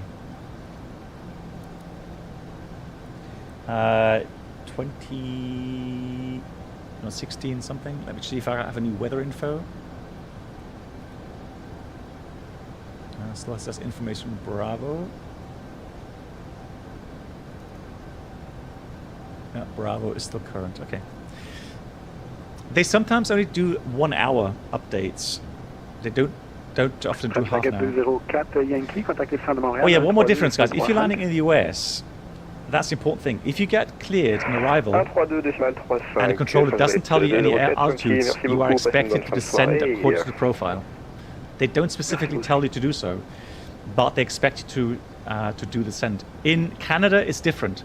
Canada, you get cleared on arrival, but you have to wait until you're cleared for descent and to a certain altitude. Then on the descent, so let's say, for example, that we get cleared on the Ombre to arrival, and the controller says you are cleared descent, let's say 3,000 feet, okay, just out of just for demonstration, for 3,000 feet, it would then still be required that we maintain that restriction, 4,000 or above, unless the controller says disregard altitude restriction. By Air Canada 173.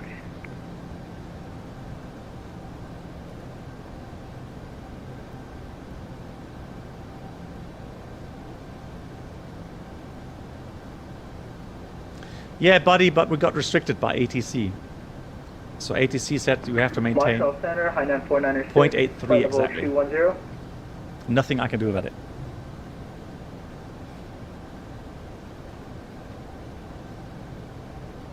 KLM 496, descend flight level 290, and contact Montreal Center there's 128.775. Descend flight level 290 and contact Montreal Center 129.775, Hainan 496.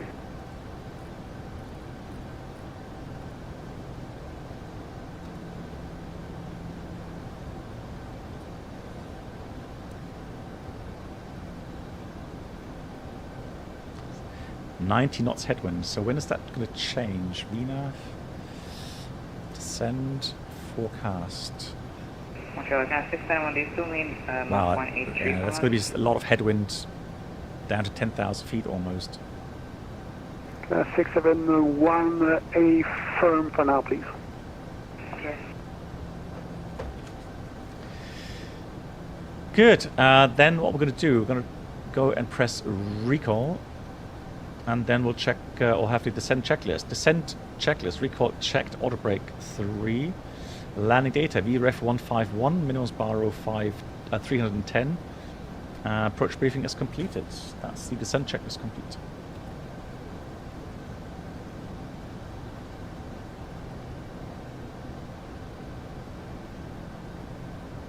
I quite like the idea there that Boeing has, you know, getting the descent checklist out of the way before you actually start the descent. And then for the altimeters, you have an approach checklist later on to cover that as well. But you know, the bulk of items is already done. As you descend, you can concentrate on flying the aircraft.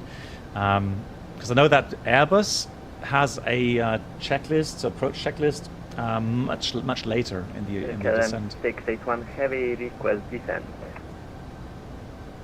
681 heavy standby. Please break Air Transat 305. Contact Montreal Center 132.35. Over to Montreal Center 13225. Transat 305.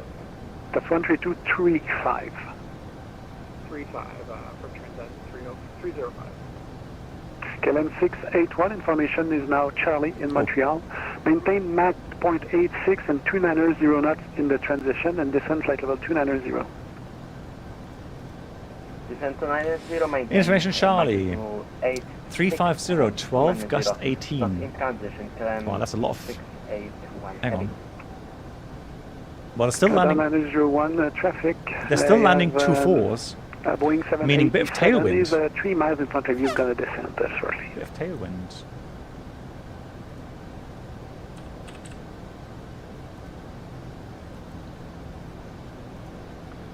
Montreal Center, pneumatic 128, flight level 380.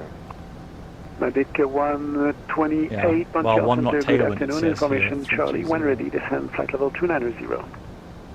Well, hang on, that's 350 on the ATIS. One ready, change 290, pneumatic 128. 12 knots. Yeah, 5 knot tailwind. Now 218, Montreal, are you with me?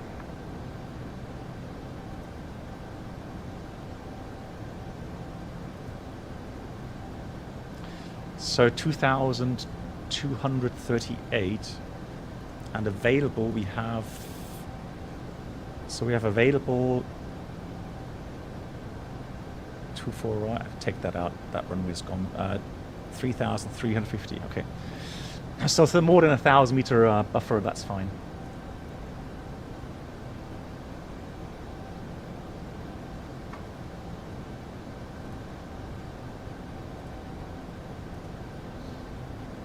Mm, 280. So I have variable. Yeah. Okay. 280. Montreal, good afternoon. Variable 360. Yeah, Nick, yeah, you're right. Heavy, flight level 380. Yeah, that still favors 2-4. 65, Montreal Center, welcome I aboard. agree on that. Yeah. 10 degrees, Let's get it 4,000. Yeah, that's fine.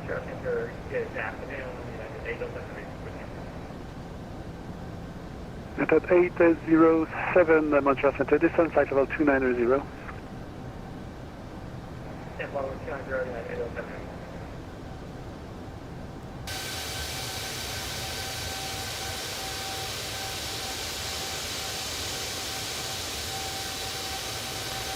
Yeah, negative. As you know, the weather around the Great Lakes can change so quickly, so rapidly. You know, you could have like plus 20 on one day, and the next day it could be snowing. It's crazy.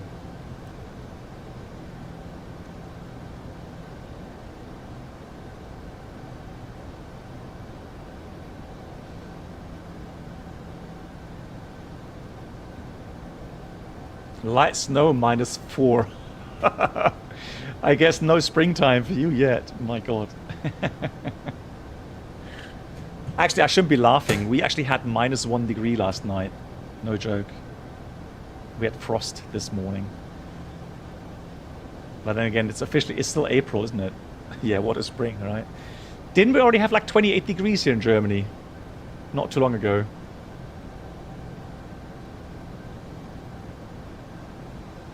That wasn't even that long ago. Montreal Center, Transat 305. Hey, Kidman. Thank you. Have a great landing in JFK, Kidman. All the best. Happy landings. Yes, stand by. There's an issue. It's great to hear your voice on the frequency. We have a power failure. Oh, one thing. See, one thing I forgot completely.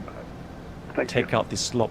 Montreal, good morning, Northwind 10 Mike X-ray. We are 12 miles from Sinto for the RMF runway. Yeah, we shouldn't be slopping here. So normally I have my checklist that I go through. You should be talking to Montreal Center. So once we leave the 28775. The North Atlantic track system, yeah, it's important. You stop your slopping. Okay, 611 request. Stop slopping. 671, Roger. Descent flight level 290. Maintain Mach 0.83 and 290 knots in the transition.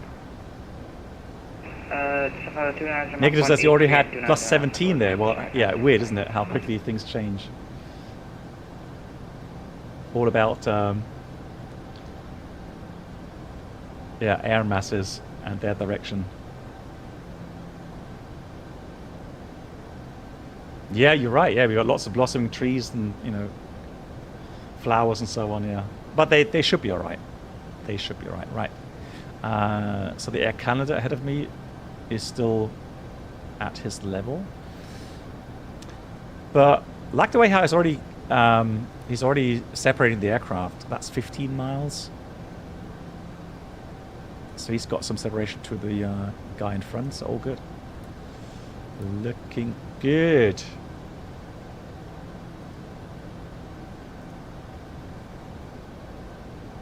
Man, I'm glad I saw that we're still slopping.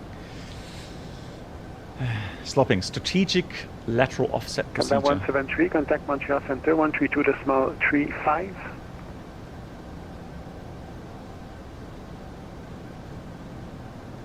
Air Canada 173, contact Montreal Center, 132.35. Yeah, that's Guru ahead of me. Air Transat 305, Montreal on 132.35. Stop the slop, exactly. Cargo Lux 9965 heavy, contact Montreal Center 132.35. 12235, Cargo Lux 9965. Okay.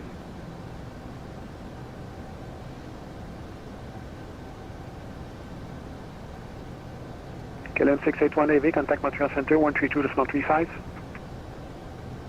Contact Montreal Center what's going in the US? Hang on. What, 61 heavy by. Oh, another runway incursion. Yeah, negative. Can I write 50 knots? Have you requested? Yeah. The other day, that was a close call, wasn't it? So Southwest got cleared to cross a runway, and then there was an aircraft taking off. I think it's JetBlue or something, and wow, that was a close one as well, yeah. I always find it weird when the ground already clears a traffic to cross an active runway, because I would think that's always in the jurisdiction of the tower controller. I know they can you know, give control over to ground for crossings. But in this case, with two separate runways that are intersecting, I found that really weird that ground actually gave the aircraft already clearance to cross an active runway that's used for departures. And unfortunately, we saw some of the consequences there. It's a big no-no in Finland, yeah. Yeah. Right, Air Canada is descending, fantastic.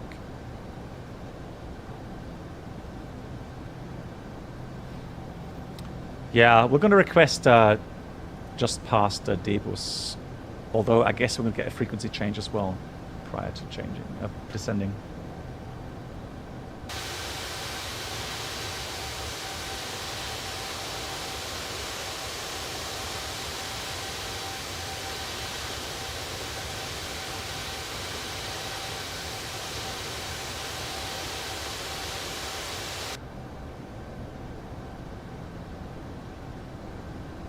The tower cleared them? No, hang on, no. I'm pretty sure when I saw the traffic, I'm not sure if we talked about the same incident, but the traffic called in ground and told ground request taxi information Bravo or something. And that's definitely ground. And then ground cleared them taxi Zulu something, cross runway such and such at Zulu or something, and then they already got cleared to cross. Integrate Canada 218 with you flight level 380. Yeah, I'm pretty sure that was how it went down. 218 Manchester, good afternoon. You talking about link? The 218, they have a new code for you, please squawk. No, I'm talking about something else. A prior incident. That was like 3 or 4 days ago. Okay, we'll squawk 451. Yeah, but that was not in JFK. Canada 218.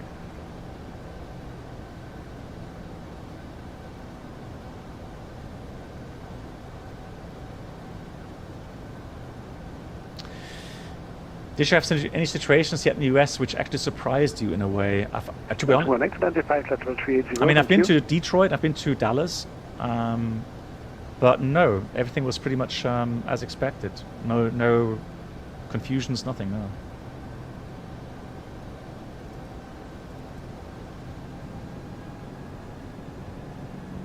KLM 711 heavy, request descent. KLM 711 heavy, descent flight level 290, speed 290 knots in the transition. Descent flight level 290 and maintain 290 knots indicated up on conversion. KLM 711. So thrust, VNAV speed. So that actually adds up as expected. I already dialed that in. So now we'll try again VNAV. So but we have to monitor the speed. But now I can rest assured that the FMS will calculate the conversion altitude, because that is fluent. That is not, a single layer where you change over from Mach to indicated airspeed. That always depends on the relationship between the Mach and the indicated airspeed. Flight level 400 inbound Debus. Typically around level 300 to 90, but that varies. Montreal Canada 671 request lower. Canada 671 standby, break Canada 9001, contact Montreal Center 132.35. 235, thank you, service Air Canada 901 Alpha. Canada 671 heavy, contact Montreal Center 132.35.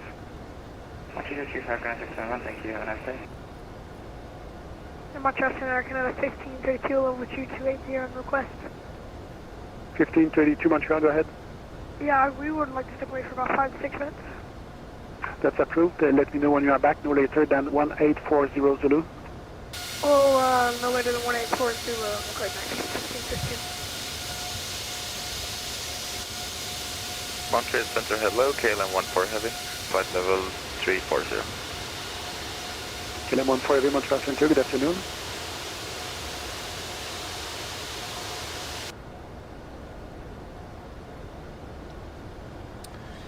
ICMIC, there you go.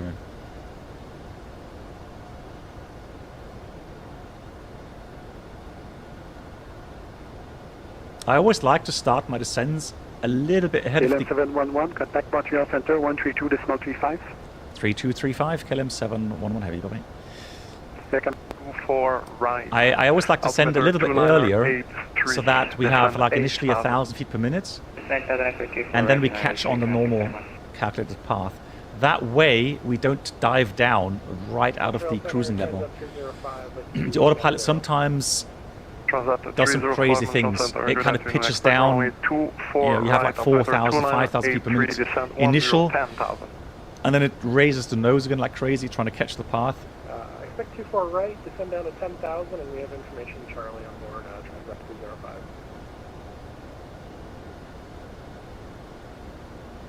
Montreal Center, good afternoon. KLM 711 Heavy out of 333, descending 290, and with information Charlie. KLM 711 Heavy Montreal Center, good afternoon. Expect runway 24 right, altimeter 2983, descend 8,000. Descending 8,000, altimeter 2983, and expecting 24 right, KLM 711 Heavy. So 8,000, which means we still have to make sure that we are mere below 10,000. 305, turn left heading 2404 sequence. So we got 290 knots indicated now as a command speed, correct. And now approaching the optimum path. So the aircraft will go into idle descent. 855 Heavy Montreal.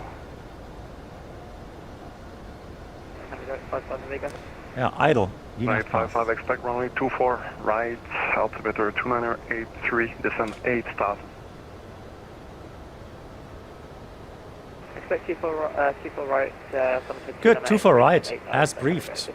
So no changes there.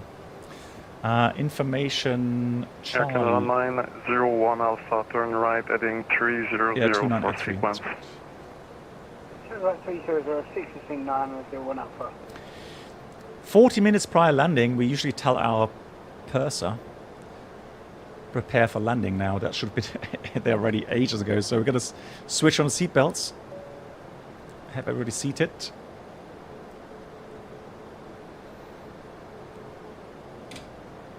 Only 20 minutes, roughly. 20 minutes. Right?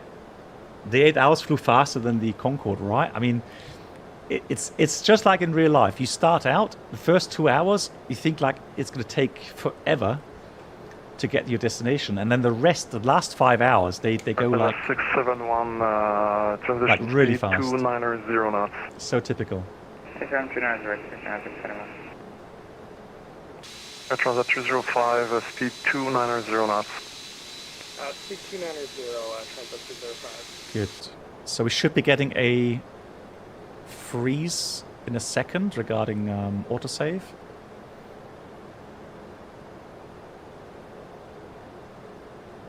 Now, the advantage of having the descent speeds or the given speeds from ATC in the FMS is, of course, then you can use VNAV and the FMS calculates the correct path as well.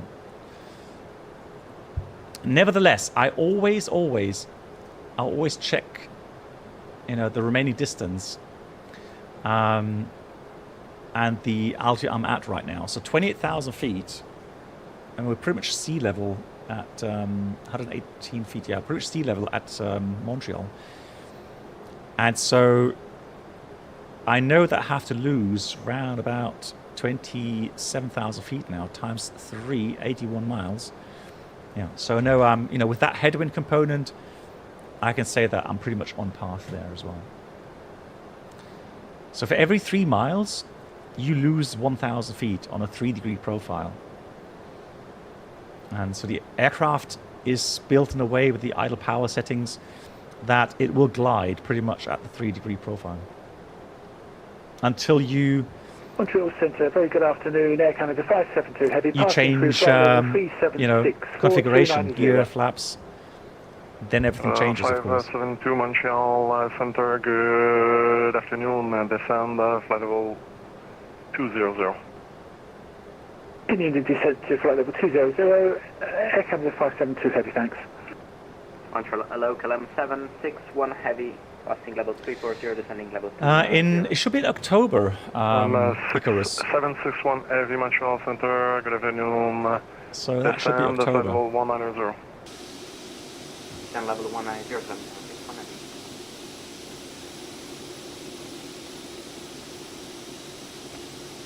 Hang on. Oh, I honestly just thought the speed brakes were out. Had an optical illusion there. But no. That's just the flaps and the flat fairings. 9965 confirm over to arrival.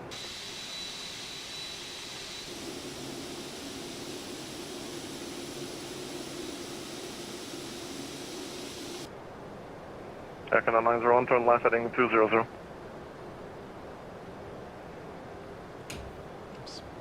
That's 200, Air Canada 971 Alpha. Montreal Center, KLM 681 Heavy. Now, one thing though you have to realize, 681 AV standby number 1. and that's one of the issues, that in VNAV it gives itself a little bit of a buffer between, you know, being fast and slow on the commanded speed. Now, if the controller wants you to fly a speed exactly, then it does make sense to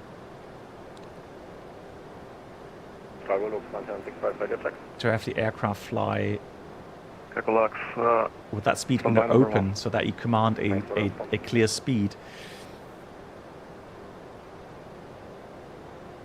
If that doesn't help, 681, contact Montreal arrival, 132.85. Let me just go to vertical speed.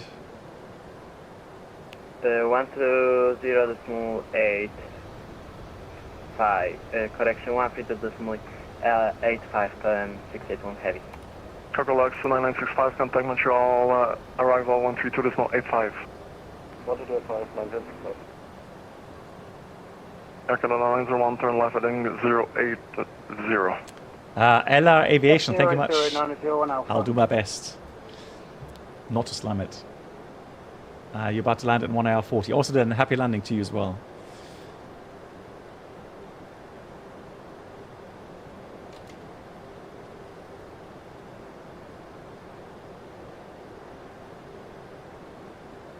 So a bit of turbulence coming in as we go out of the jet stream.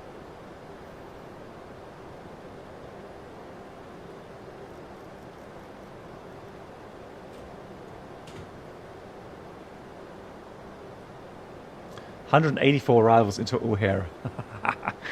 Oh, I hope it's 305, turn left. I hope you don't get holdings there. Blimey, that's a lot of traffic. Cocaise, yeah. Yeah, but I mean, of course, they said they're going to concentrate on the 777 first of all. And then I think a 737 MAX is next. Econo 901, turn left. And then 747. Which, of course, is a shame, but I'd rather have the 747. 671 AV, contact Montreal arrival 132.85. I'd have the 747 first, then 777, and then the MAX. There we go. That's the autosave now at 36. Montreal Center, so it should be good until we are on blocks. I'm with the wrong controller. I'm just trying to confirm if I'm with the right controller right now. Station takeoff AM. So 60 miles, 18,000. All good. All Gucci. Yeah, they did announce 747 in Hello, 1532, expect runway 24, right, altimeter 298. Exactly, descending into Montreal. Descend 9,000. Good. Let's do the approach checklist. Altimeters 2983. Checked. Approach checklist completed. And that's did you say 9,000? No, 1522, affirm 9,000. Alright, down to 9,000. Another 1532. We're still about 360 nautical miles from the airport. 1532, when ready, 9,000.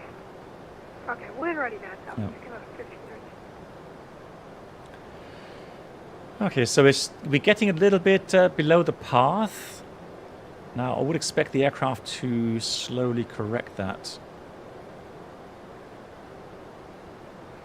KLM 761, heavy altimeter 2983, descend 8,000, speed 280 knots. 8,000 feet, altimeter 2983, reducing speed 280 knots, climb conscious 1.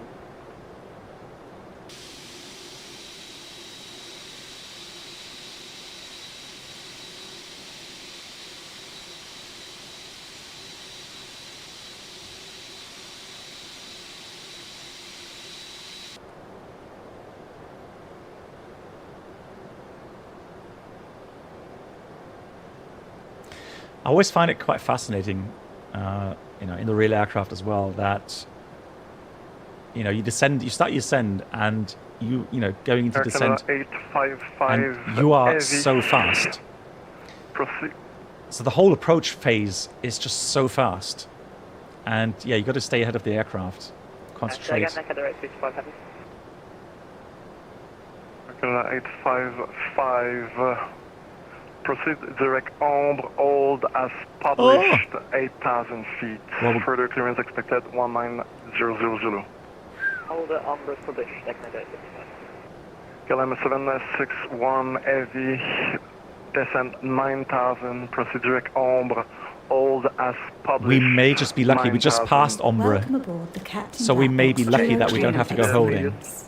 Could new subscribers please make their way to the first class cabin, where complimentary drinks, snacks and premium flight infotainment will be served. Thank you. Pilot Nerd, thank you for 10 months. 10,000. Proceed direct ombre, hold as published. Oh, we're so lucky. We're direct ombre, Canada 1532. And hold. Read back the hold instruction. Yeah, we may just be really lucky there. Information Alpha, hello. Yeah, we're getting very close now. Weather is fine.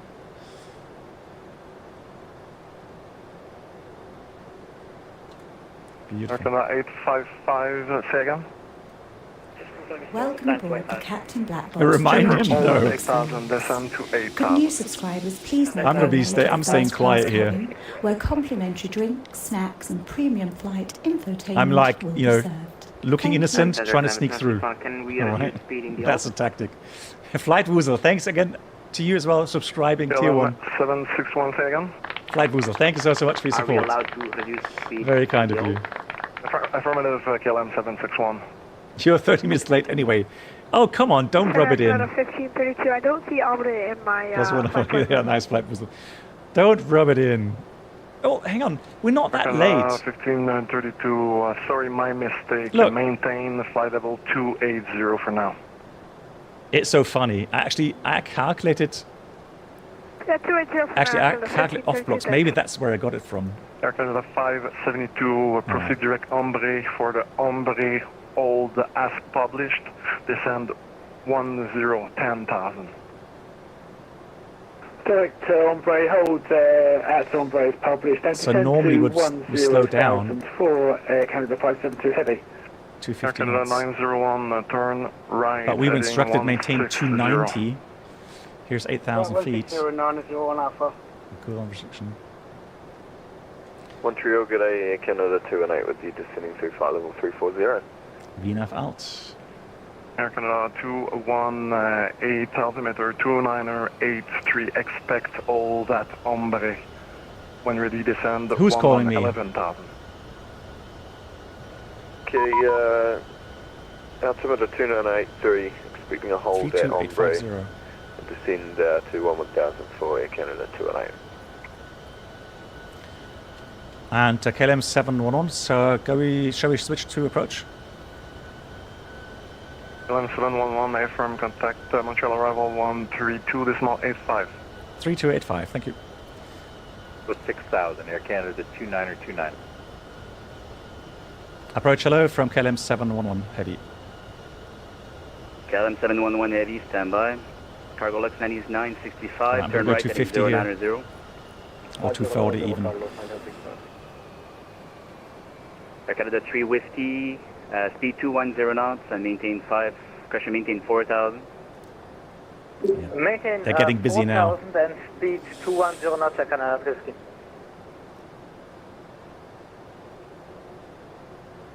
Air Canada 2929, further left heading 060.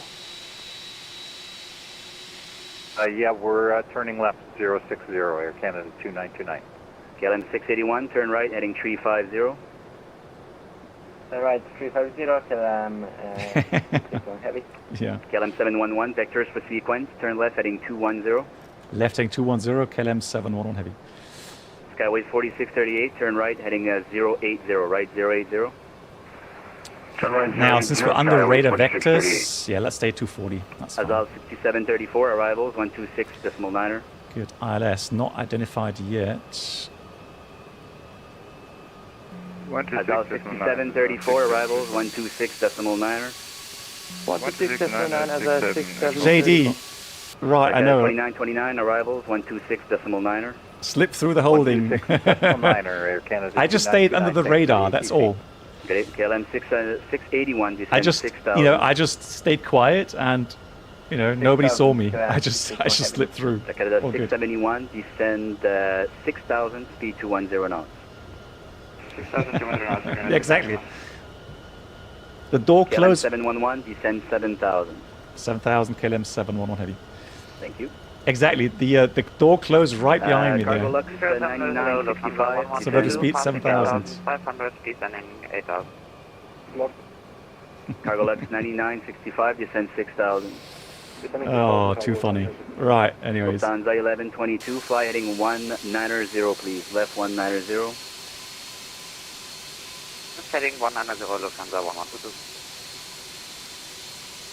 Yeah, more like a stealth bomber sneaking through. Yeah. Air Canada 671, descend 6,000. 6,000, Air Canada 671. Thank you.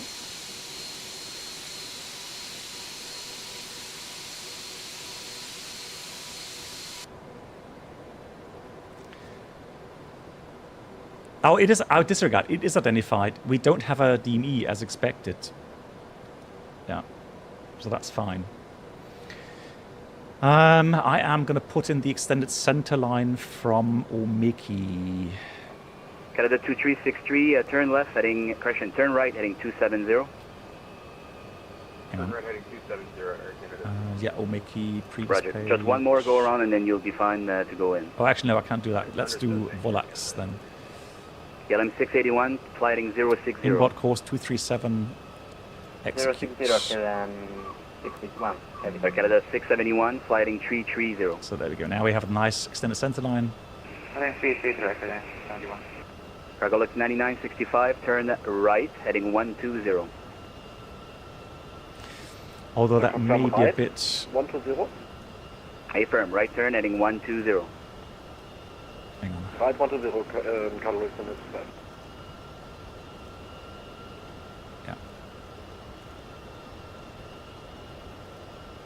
Lufthansa 1122, maintain speed 230 knots. Speed 230 knots, Lufthansa 1122. So Omeki is the fix prior to... KLM 711, descend 6,000, speed 210 knots. Send 6,000, speed back 210, KLM 711 heavy. So vertical speed 6,000, 210 on the speed. Flaps 1. Cargo Lux 9965, contact arrivals on 126.9.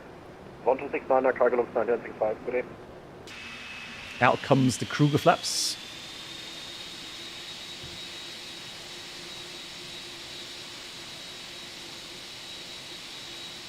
And that's it.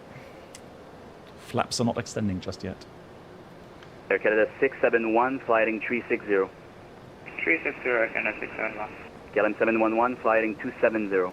Right, heading 270, KLM 711 heavy. KLM 681, just confirm you had 210 knots indicated. 210 knots, KLM 681 heavy. Roger. Skyways 4638, turn right heading 150.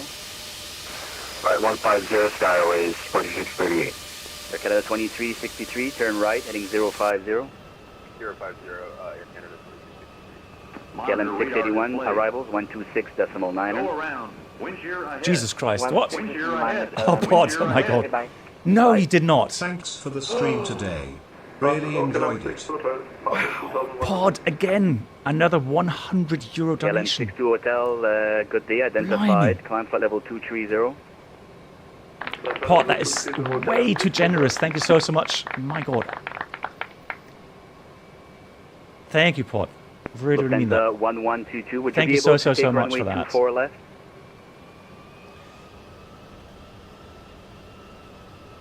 That will definitely go into a nice, nice investment 1122, switch to into runway the flight sim here. Thank you so much. Pod. Let me know You when learned you're a lot. in. That's really kind. Thanks for the kind words as well. Let's do for left, descent 7000 and for report ready, Lufthansa 112. Goosebumps. Thank you so much. KLM 62 Hotel, turn left, direct Burka on course.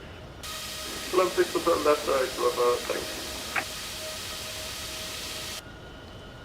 That always makes me very happy to hear that people, you know, still learn stuff here on my streams, and that I can be, you know, of some help there. Brilliant. Thank you so much. Lufthansa 1122, flighting 140, 140. Ding 140, Lufthansa 112. Oh, now, the only thing I'm worried about now is that we're going to get the next freeze with autosave in about 15 minutes. I kid you not. You know what? 100%, about 300 feet height, we're going to get that 20-second freeze. And approach Garson, Echo 855 for 8000. And I don't want to go into the FSUPC panel right now because I know Voyager, I know. C4 right, I was too optimistic. 55 heavy. Traffic Okay, ahead. 671, I'm just bringing you to the north downwind He's there, above me so already. you No shouldn't problem. have any more delays. Right here. A bit in IMC right now, can't see much. Ah, just breaking up now, cool. There he is. That's the traffic. Montreal departure, Air Canada 7, climbing to 19,000, 5,000. There's the airport. Air Canada 117, roger, identified, climb 16,000. Climb 16,000. Die Geisterdief, yeah. Can you imagine to work as a flight instructor later? Yeah, but for GA aircraft, so, you know, nothing regarding KLM airlines. 711, turn right, heading 360. Right, 360, KLM 711 heavy. Yeah, so in some parts I can imagine that. Air Canada 2363, turn right, heading 090. 090, Air Canada 2363. Skyways 4638, fly heading 180. 180, Skyers 4638.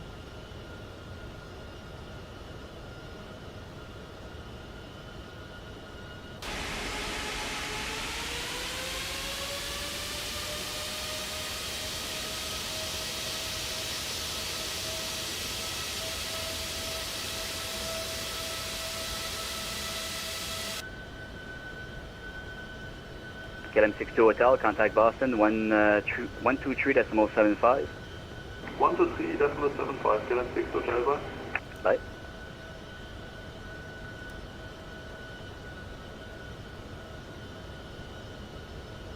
So there's a traffic here, 7,000. He's also at 7,000. Air Canada 117, proceed direct Bob T on course. Proceed direct Bob T on course, Air Canada 117. Bob T on course. Well, that's departing traffic. Confirm, Air Canada 2 Whiskey is still in sequence. A sim crash would be brutal at this point, yeah. Air Canada 3 Whiskey. Let's not jinx okay. it. Should be on another frequency, maybe you missed it. Flighting 210. Yeah, exactly. Positive Flight thoughts, heading please. 210, we didn't receive Get some positive vibes in here. Oh, okay, so probably you missed it, or I missed it, but anyway. Sorry about that. Flighting 210. It looks like we'll be taken through the center line. 4638, turn right, heading 240. And then we come back again on the right to turn. Right, 240, Skyways 4638. That's Because what, 855, vector that's for what I sequence, expect. flighting 240. Flighting table 0 vectors, Canada 855. Hey Jan, lots of traffic. I was lucky. Behind me, they started giving out holding patterns. Lufthansa 1122, ready for the approach. Ready for the approach? What? Why is that? Lufthansa 1122, ready for the approach. Hmm? This is the 1122, roger. Yeah, it's like, shut up. Who cares? Okay, that's 2363, contact arrivals, 126.9er.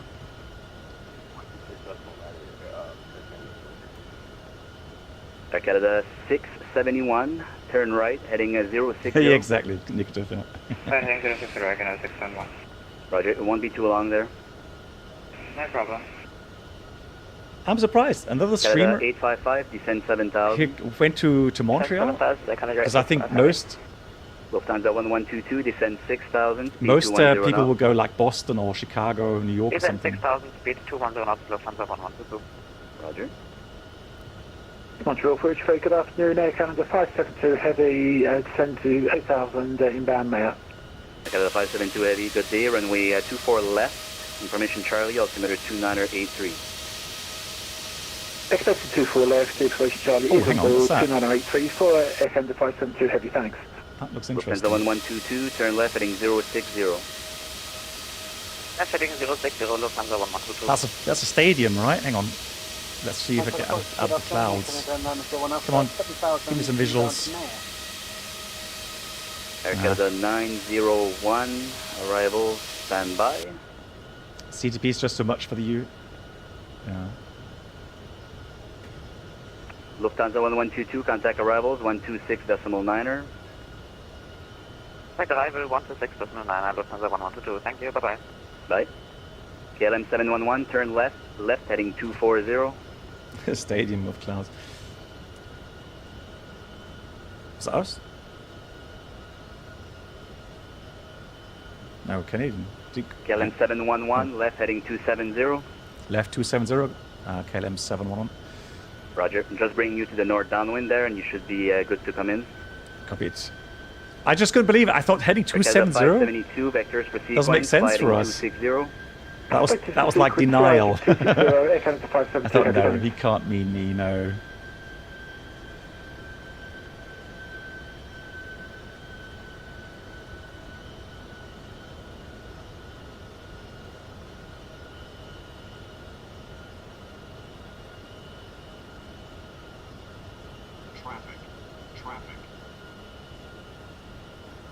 Hmm? Off-scale traffic. Nuisance warning. Okay, that's 671, turn left, heading 280. That's 280, Canada 671. Captain 320 and Ernest are Canada 117, Montreal Center, 12877. half an hour behind me. Okay. 1287. Also Montreal, really? Mm-hmm.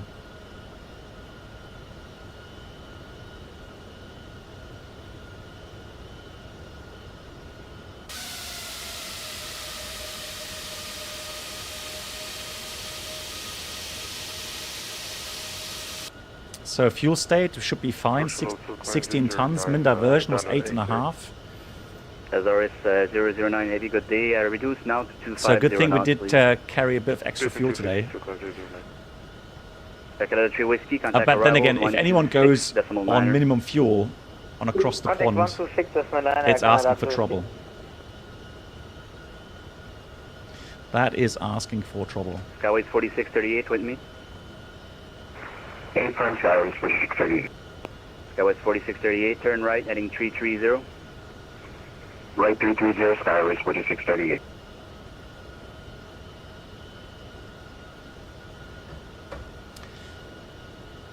That was the Olympic Stadium, built for the 76 Olympics. That old. Crazy. Hey, Captain Mad Max. Yeah, no. That will be a bit weird, right? If that was on Microsoft Flight Sim. You could always do a low fuel call. Well, I mean, that's going to be lame, isn't it? Climbing 5,000 on... But you know what, Alex? That may have a result like the Lufthansa flight in San Francisco a couple of months back. The controller was not impressed and they sent it to the alternate airport. They had to divert, right?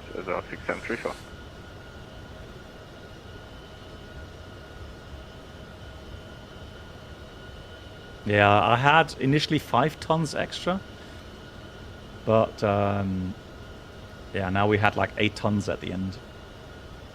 Just do it like Ryanair and declare emergency. So on KLM these 711, turn left heading 120, left 120. left heading 120, KLM 711. So left 120. There we go.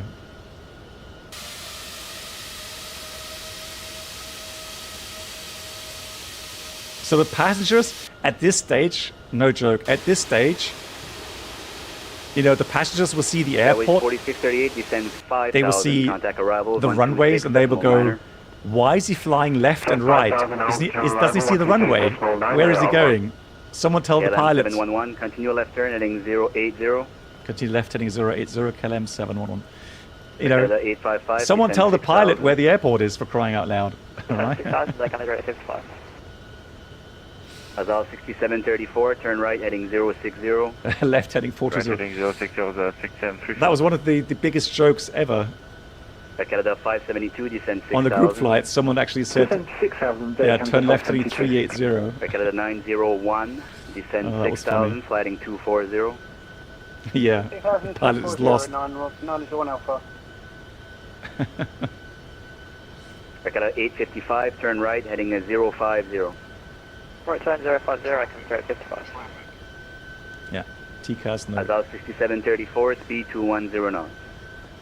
He's going, that's a submarine or something. Minus 7,000. 711 heading now 070, speed 210 knots. Yeah, we had speed to 10 heading 070, KLM 711. Still climb 009, maintain your present heading 150 and descend 8,000. Maintain present heading and descend 8,000, so climb 009. 572, speed 210 So knots. in expectation that we're going to do a descent, I'm going to go flaps 5 here. Flaps 5. Just add a bit of drag. Cargolos 9965, roger. Turn right now, heading 330, maintain 5,000. Yeah,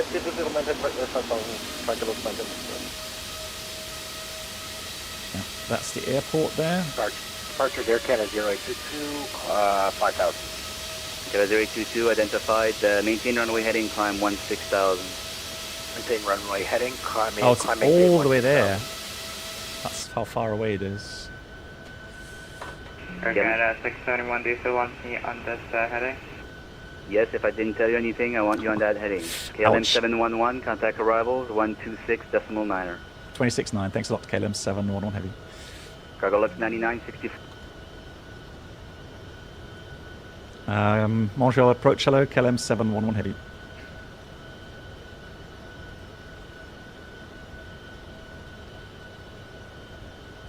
Air Canada 2929, contact tower 1199. 1199, Air Canada 2929. Air Canada 2363, contact Montreal tower 1199. 1199,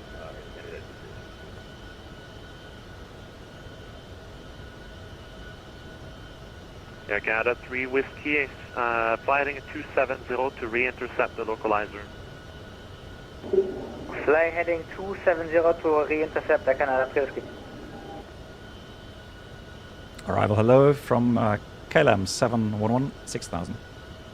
Skyways 4638, flying 070. Right, I'm pretty sure you heard me. Just going to wait for instructions now. Lufthansa 1122, he's busy as well. 270, intercept the localizer and descend to 3000. Being 270, intercept the localizer and descend to 3000. Hey Nabil, how are you doing? Igor, hello. Heavy, descended 6000, heading 070. Air Canada 855 heavy, Montreal arrivals, roger, descend to 4000. Descend 4000 and neutral lockers at any speed, Air Canada 55. Canada 855, 210 knots. 210, Air Canada 55, heavy, cheers. KLM 611, descend to 4000. Just confirm that's for KLM 711 4000. 11, descend to 4000. 4000 KLM 711. There we go. KLM 711, fighting 060. Heading 060 KLM 711. Canada 3 Whiskey, cleared ILS, runway 24 right approach. So 4,000 thrust, flight level change speed. Clear for the ILS 24 right approach. Now I'm going to go 19 concentrate, guys. knots, second So I'm going to put the yoke cam on. Skyways 4638, turn right, heading 150. Right, 150, Skyways 4638.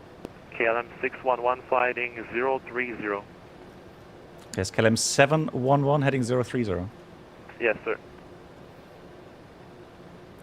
The thing is, guys, it's not the controller has the Lufthansa issue 1122, cleared ILS, that- runway 24 left approach, maintain that speed of we've got 160 so knots, many greater until Alna. aircraft, KLM 6s, so KLM 671, etc. Runway 24 left approach and maintain speed 160 knots or greater until Alna. Condensate? No, I said concentrate.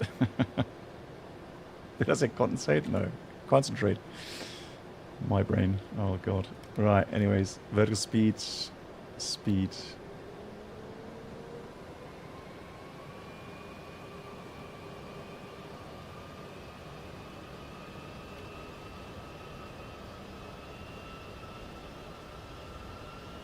Yeah, so that's the traffic ahead of us. Yeah, JD. Oh. Come on, descend. Yeah, I was just watching that traffic. I was a bit worried. Cargolux 9955, We're gonna get TCAS, but we're all good. 24,000 knots, KLM 711, turn right, heading 150. Right, 150, KLM 711. Skyways 4638, fighting 210, intercept runway 24 right, localizer. That's some wild radar vectors, right? 190 knots. Heading 240, we intercepting localizer 24 right, 190 knots, Skyways 4638. Skyways 4638, heading at 210 to intercept. 210 to intercept, Skyways 4638.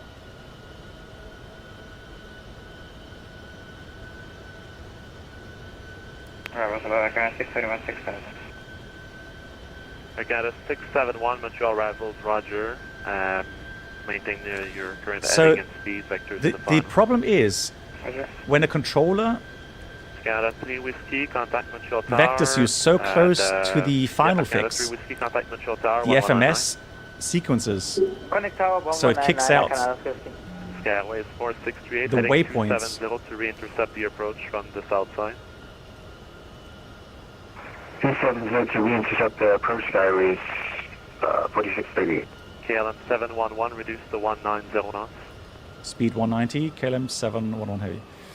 Canada 855. So see, flaps already at 5 in anticipation of the speed reduction. So that can happen really quickly now. The thing is that controllers, when they give you a speed instruction, they expect you to ILS, runway 24 right reduce the speeds promptly, really quickly. Let's 24 right approach, maintain That's in Caesar. Lord. 4638. KLM 711, fighting 210, intercept runway 24 right, localizer. Intercept localizer 24 right on a heading of 210, KLM 711. Oh! KLM 711, okay, there's need heading 270 to rejoin from the south side. 270 is approved. Thank you, KLM 711. Yeah, nice nice auto freeze there, or Air Canada 855, turn auto left, save freeze, but we're good now. Lock. So now we're safe for 30 minutes. Air Canada 671, fighting 060, descend to 5,000. Ooh, it's fighting for speed here, look at that. Ah. 30-degree bank turn, that creates a lot of drag. Auto freeze, yeah, I mean it is. In the end, it's auto freeze, right? Lufthansa 1122, contact Montreal Tower 119.9. Take Tower 119.9, Lufthansa 1122, thank you, bye-bye. Air Canada 855, fighting 270, intercept localizer 24 right inbound. Sim Caesar, I hope you're doing well. Big shout out to Sim Caesar. If you don't know him, please check out his channel on Twitch here. Hey Pale Ale, welcome back. I'm so done. I'm honestly, I have sat here for the last 10 hours now. I want to land the aircraft. Been waiting for this for 10 hours. Land to 747. Ah, blimey.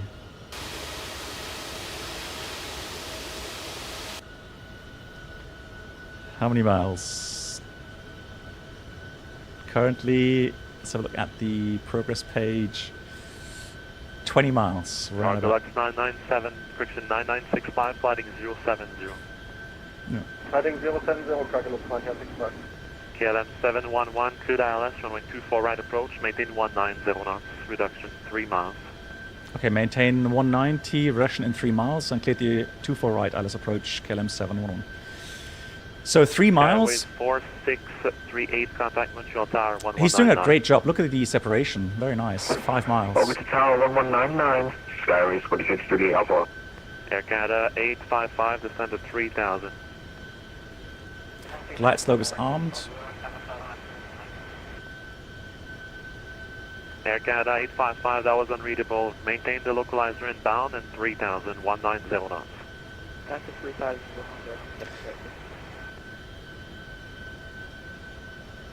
Cargolax 9965, turn right, heading 150, reduce to 190 knots. Reducing 190 knots, right, 150, Cargolax 9965. Montreal arrival, take So, flaps 10. Heavy 6,000, 210 knots. Air Canada 7, friction 572 heavy, Montreal arrival to set of 4000. 74,000 Air Canada 572. Air Canada 671, turn right, heading 090. Thank you, Air Canada 671. KLM 711, reduce to 160 knots, maintain to Volax. 162 Volax, KLM 711. Flaps 20.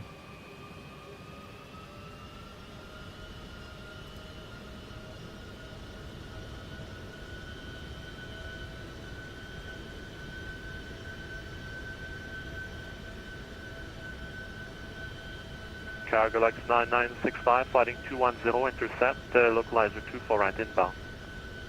Right 210, localizer 24 right, Cargolax. Glide slope, Air 3000. 671, turn right, heading Missed approach 150, sets. descend to 4000.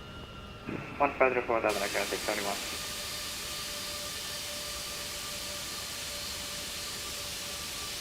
JD, no. Air Canada 855, you cleared ILS. No, I set the autosave to 30 minutes, so we're safe. We are safe.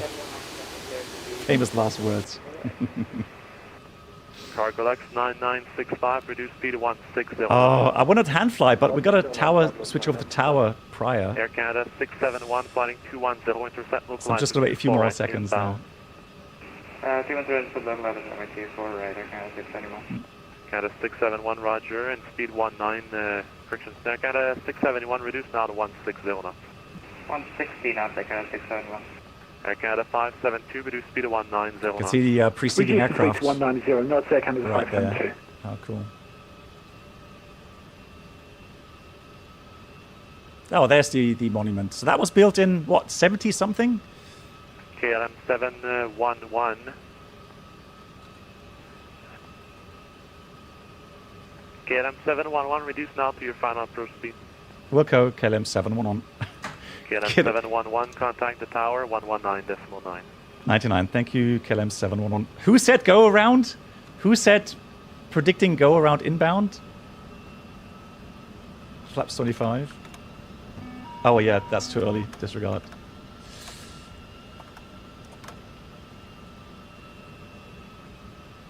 So gotta wait until the gear is fully down before setting flaps 25, otherwise you get that config warning. 156, 5 knots. Let's just add a little bit more for the wind.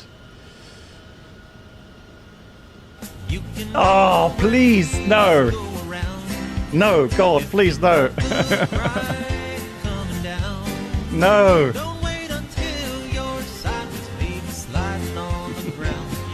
No. Oh, guys, you're killing me. Mora Tower, good afternoon. KLM 711 heavy on 24 right, final approach speed. 711 heavy, Montreal Tower, bonsoir. Landing exit barrel 4, continue approach number 2. Continue approach, KLM 711. Landing checklist. We have speed brakes armed. Landing gear down and flaps 25. Approach checklist completed. Let's do some hand flying. So all I have to do is remember the... Cam 711 heavy, too close traffic ahead. Go around, maintain runway heading 5,000 feet. Going around, maintain runway track 5,000, KLM 711. You've got to be kidding me. Go around. Flaps. Lufthansa 122 vacated. You've got to be kidding me. Lufthansa 1122, contact ground 121.9. Pause rate, gear up. Who jinxed it? Who jinxed it? Like, seriously.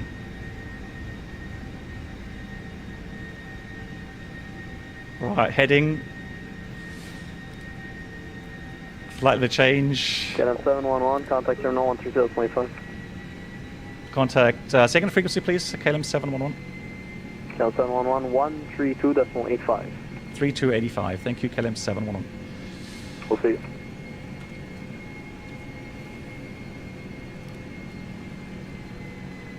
Flaps 10. Arrival hello again from Lufthansa 711. Runway track climbing 5,000. KLM 711, roger. Maintain 5,000, runway heading. Maintain 5,000, runway heading, KLM 711. I believe we're ready for the approach. Did I say Lufthansa? Oh, God. Montreal arrival, Air Transat 305 with you, 8,000. I would have greased that landing. Transat 305, good day. Plan runway 24 left. I would have greased that landing, honestly. Sequence. 240 for sequence, and we'll change to 24 left. Flaps 1. KLM 761, turn left, heading 080. Left 080, KLM 711. KLM 865, turn right, heading 065. Oh, what was the heading again, right, guys? I need to concentrate. I'm just laughing. 065, KLM 865. WestJet 13, speed 210 knots. 210, Our Transat 305, descend yeah. 7,000, heading 240. Oh, God. 7,000 and heading 240 for Air Transat 305. Welcome aboard the Captain Blackbird. Our Transat 610, contact Montreal Center 12877. And you guys called it as well. First class cabin, where complimentary drinks, snacks, and premium flight And someone clipped it, of course. Of course, someone clipped it. Thank you much. 711, If you don't want to go around, you will be gone around. Heading 150, KLM 711.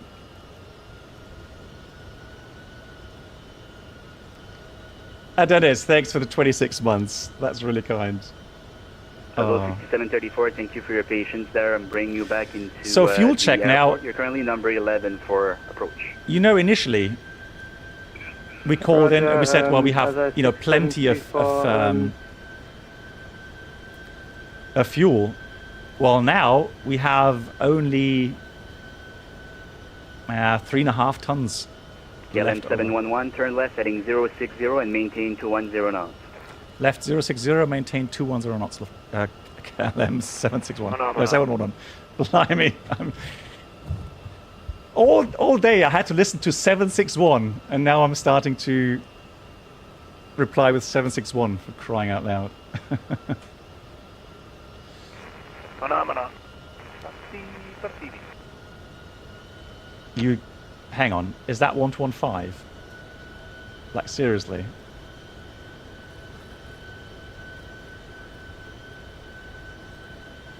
Let's get rid of that. Just like in real life. Full immersion. Cool. Okay, so what we have to do, enter the approach speed again. And then we have to enter the approach as well. That doesn't happen automatically, so... Good day, Speedbird 95 Alpha. Speedbird 95 Alpha, Montreal Terminal, standby 1. KLM 671, flighting 060 and descend 5,000.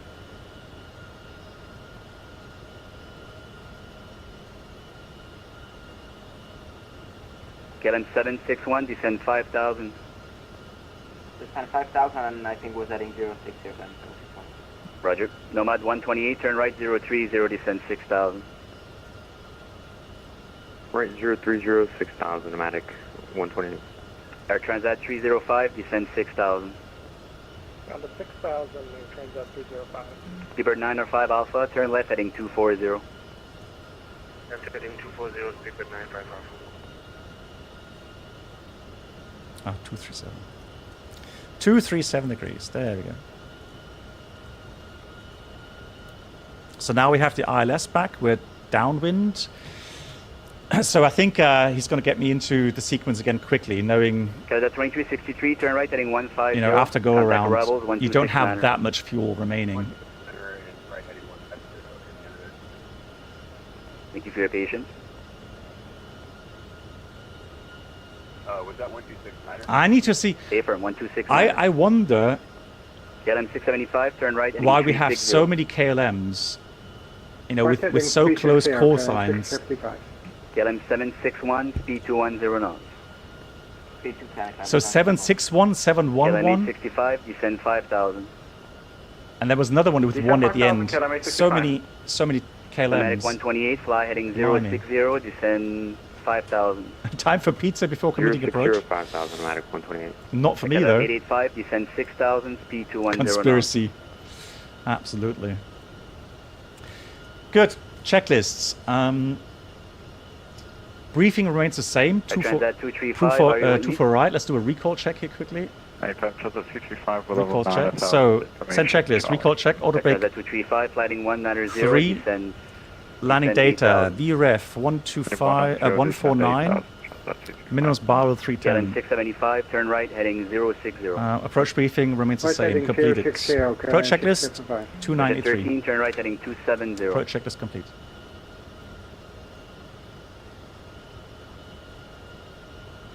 WestJet 13, right 270. Wow, the amount of traffic. Crazy.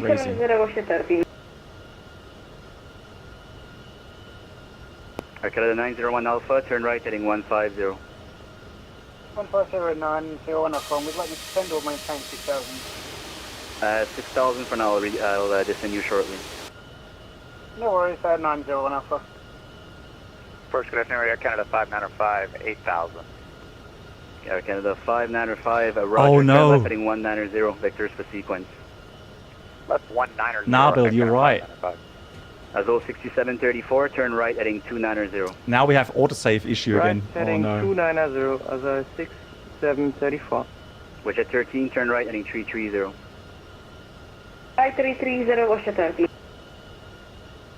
KLM 865, turn left 030, descend 4,000. So many KLMs. Left 030, descend 4,000, KLM 865.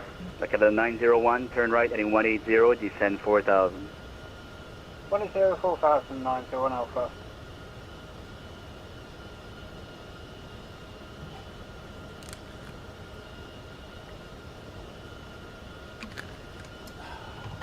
Terminal, hello, Canada 671 again, runway heading 3,000 west approach.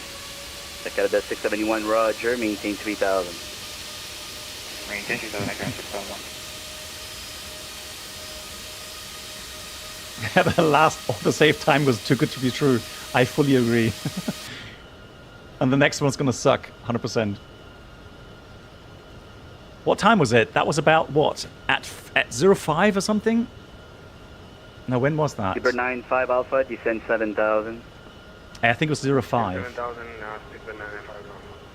Air Transat 235, descend 7,000. Man, if we don't start the approach soon, we're going to get right into that window. Canada 901 Alpha, flying 230. 230, 901 Alpha. KLM 865, turn left, heading 330. Left heading 330, KLM 865. Yeah, 5 past, right? So 35. Canada 885. 35. Turn left, heading 070. Oh, God. WestJet 13, turn right, heading 060. Right, 06, WestJet 13. So 5 miles, 6 miles, we'll get the base turn. Canada 901 Alpha, descend 4,000, speed 190 knots. 4,190 knots. How much fuel are we burning right now? KLM 865, turn left 290. Turn left 290, KLM 865. A lot. KLM 711, fly heading 040. Heading 040, KLM 711. About 12 tons an hour. Canada 761, fly heading 030. We are slow. at flaps 1. Burns a lot of fuel. Canada 671, fly heading 030. 230, aircraft 671. Transat 305, turn right, heading 330. Right 330, Transat 305. Azul 6734, turn right, heading 360. So I can predict already. 6734, right 360. KLM 865, turn left 270, join the localizer, maintain 4000. If we have to go around again, we're going to have to call in low fuel. Maintain 4000, KLM 865. Canada 901, maintain 190 knots for now, I'll reduce you shortly. Oh, well, so maintain 190 knots, 91 Alpha. Yeah. KLM 711, turn left 330. Heading 330, KLM 711.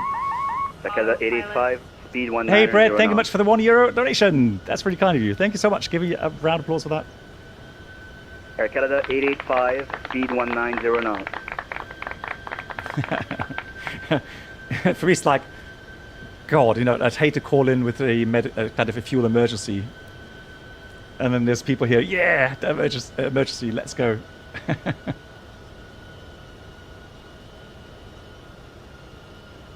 KLM 675, speed 180 knots. Speed 180 knots, KLM 675. KLM 711, turn left, heading 290. Heading 290, KLM 711. Worship 13, descend 3000. No joke, look at that. 3000, worship 1. Transat 305, turn right, heading 070. You want to bet? 200 feet, we'll get the freeze for the autosave. Gilbert 95 Alpha, turn right 330. 330, speed 955. Or in the flare. KLM Even better. 761, turn right, in the flare, that's even better. Heading 150, climb 761. Canada 901 Alpha, you seem a bit south of the localizer, flying 260 to rejoin. Ask for longer file. Let's ask for some delay vectors. Roger. Air Canada 595, you need a speed for us? Canada 595, turn right 270, speed 210. Right 270, 210 over. It's a bit hazy right now. Transat 235, turn right 270, speed 210. Ollie, pull out excuse book number 441, yeah. KLM 711, turn left 270 to intercept, track inbound localizer. Okay, heading 270, intercept localizer 24 right, KLM 711. KLM 761, flying 210. So localizer, FNC mentioned, insufficient fuel. Pneumatic 128, flying 140. Yep. And that's why we're getting now to 140, pneumatic 128. WestJet 13, turn left, heading 360. Oh, lock already. Huh?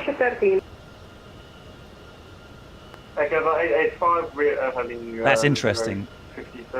It already caught the localizer? Yes, I am aware, thank you. Heading 060 for now, and 24 right, right? You are let's just try again.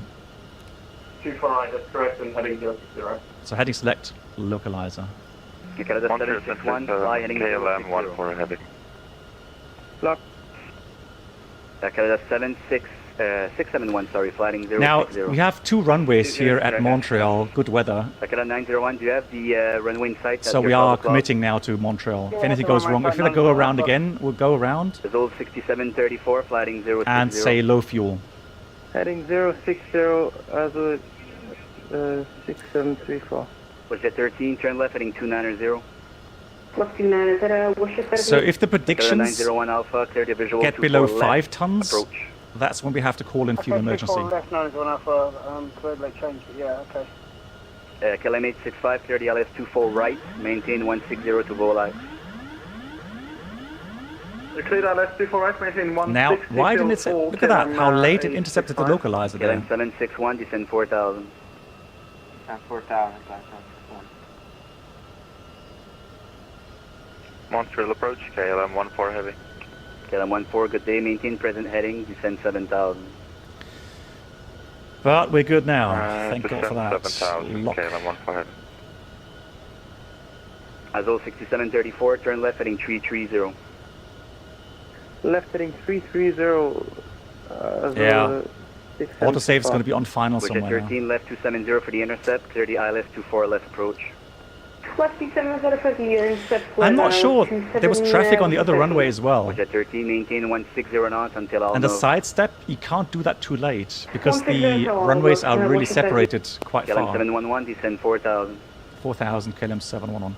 So the runways are really 734, further left, heading farly 290. separated. So sidestep is really difficult here. Local speed 4,000. 6734. Transat 305, descend 5,000, turn left, heading 320, 320. 320. Yeah, more space in front. Pneumatic 128, flighting 190. 190, pneumatic 128. Canada 595, turn right, heading 300, descend 6,000. Right 300, descend 6,000, Canada 595. Transat 235, flighting 330, descend 6,000. 330, 6,000, Transat 230. Canada 901 Alpha, tower 119er.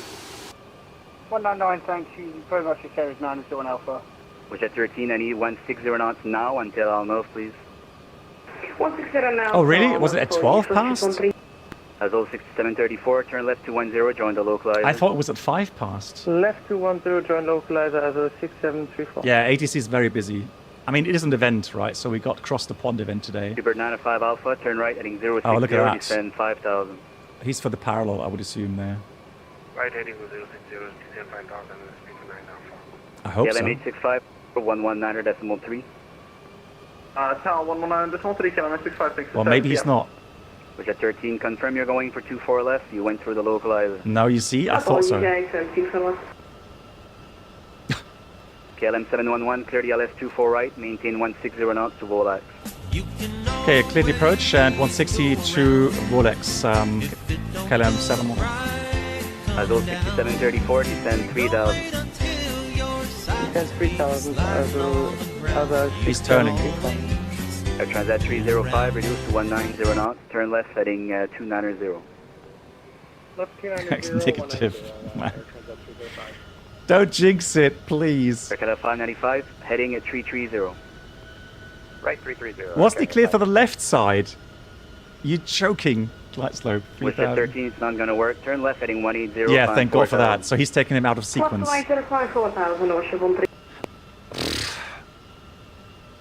Flaps 10. I was really worried that... KLM 711, 160 knots to Volax, tower on 119.3. Yeah, 160 to Volex and tower 19.9. Thank you much, KLM 711. It's 19.3, 119.3. 19.3, thanks.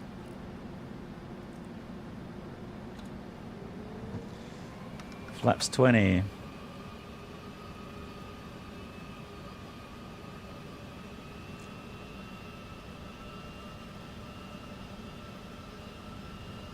Montreal Tower, good afternoon. Look at the KLM 711 on ILS 24 right.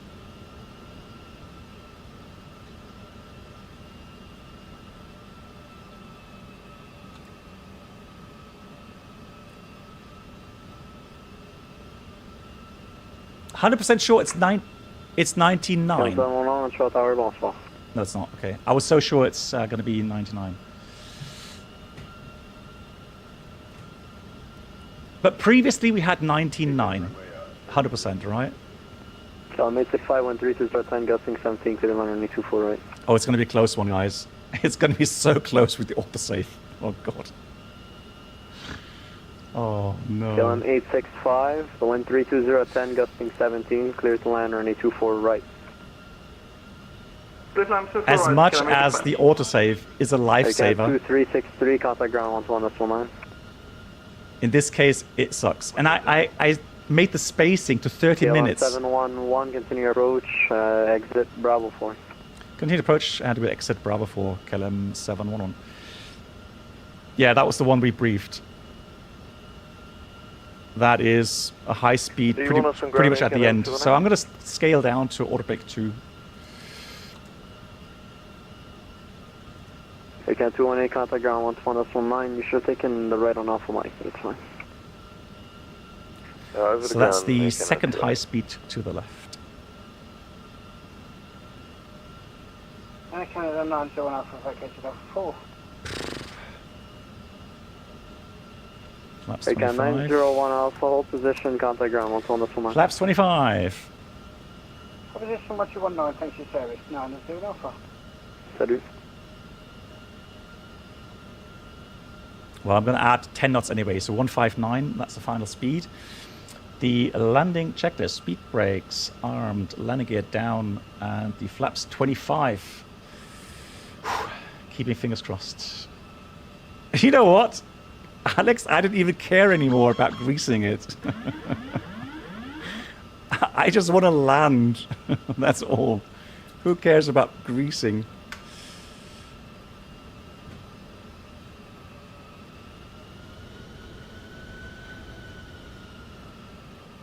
Montreal Tower, hello. Other 6734, ILS 24 right.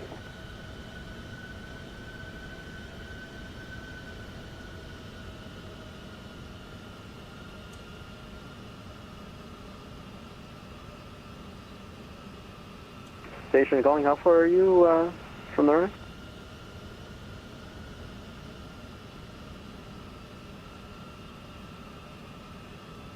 Tower, hello. Other 6734, ILS 24 right. So a bit of tailwind now. So I'm 711, the wind 32010, gusting 17, plan the exit Bravo 4, clear line 24 right. 24 right, exit Bravo 4, KLM 711 heavy. Whew, cleared land, let's KLM go. 865, keep it rolling, contact ground 121.9. Contact ground 121.8, we'll keep it rolling, KLM 865. Airline 671, 120 to relax. 400. Montreal Tower, Transat 305, 10 DME, runway 300. Transat 305, Montreal Tower, bonsoir, plan the exit off 4, wind 32010, gusting 17, clear line runway 24 left. Cleared line 24 left, we'll grab the seamless type sweep again. Transat Continue. 305. United 2136, plan the exit Bravo 4. 30. 20. Now United 2136, Montreal. Oh, not bad, not bad. Like it. Speed brakes. Reverse is normal. The station calling with call sign Aswell. Can you take in your call sign?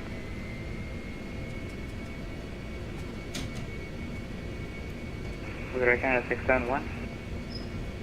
Yeah, 671, continue approach number 2. Continue approach number 2, direction 671. Station calling starting with Aswell. Say again, call sign. Other 6734. Oh shit, we missed Bravo 4. Darn.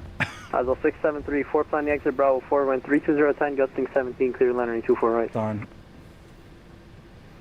Let's copy then. That was a return favor for the go around. 6734. KLM 711, keep it rolling, contact ground 121.9, bye bye.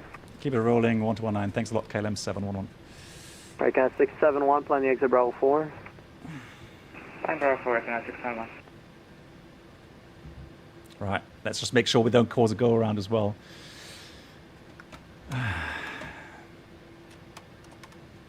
So let's just get off the runway, collect our thoughts, and then we'll get 1219. Blimey. that was exhausting. Not gonna lie. More ground, good afternoon. KLM 711 heavy, just vacated that, Charlie.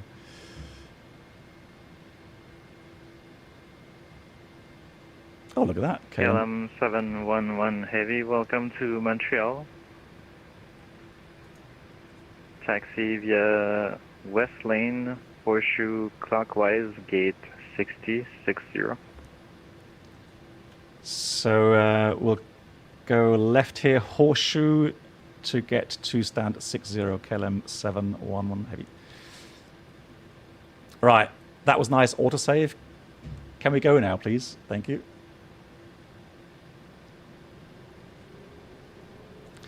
So stand 60. So west gate. So 60 is there on the other side.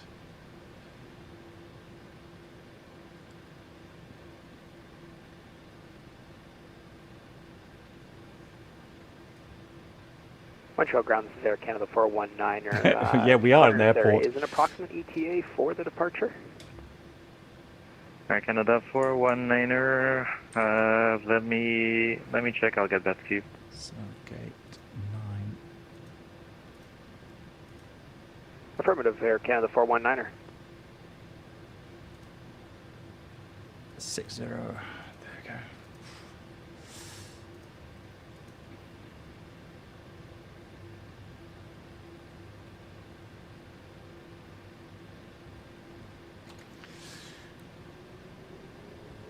Yeah, autosave was just after we vacated.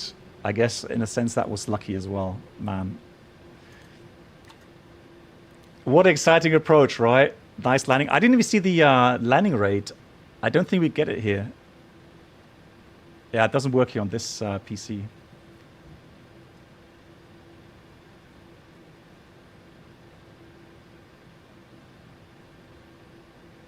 Hey, Flight Sim, glad you enjoyed it.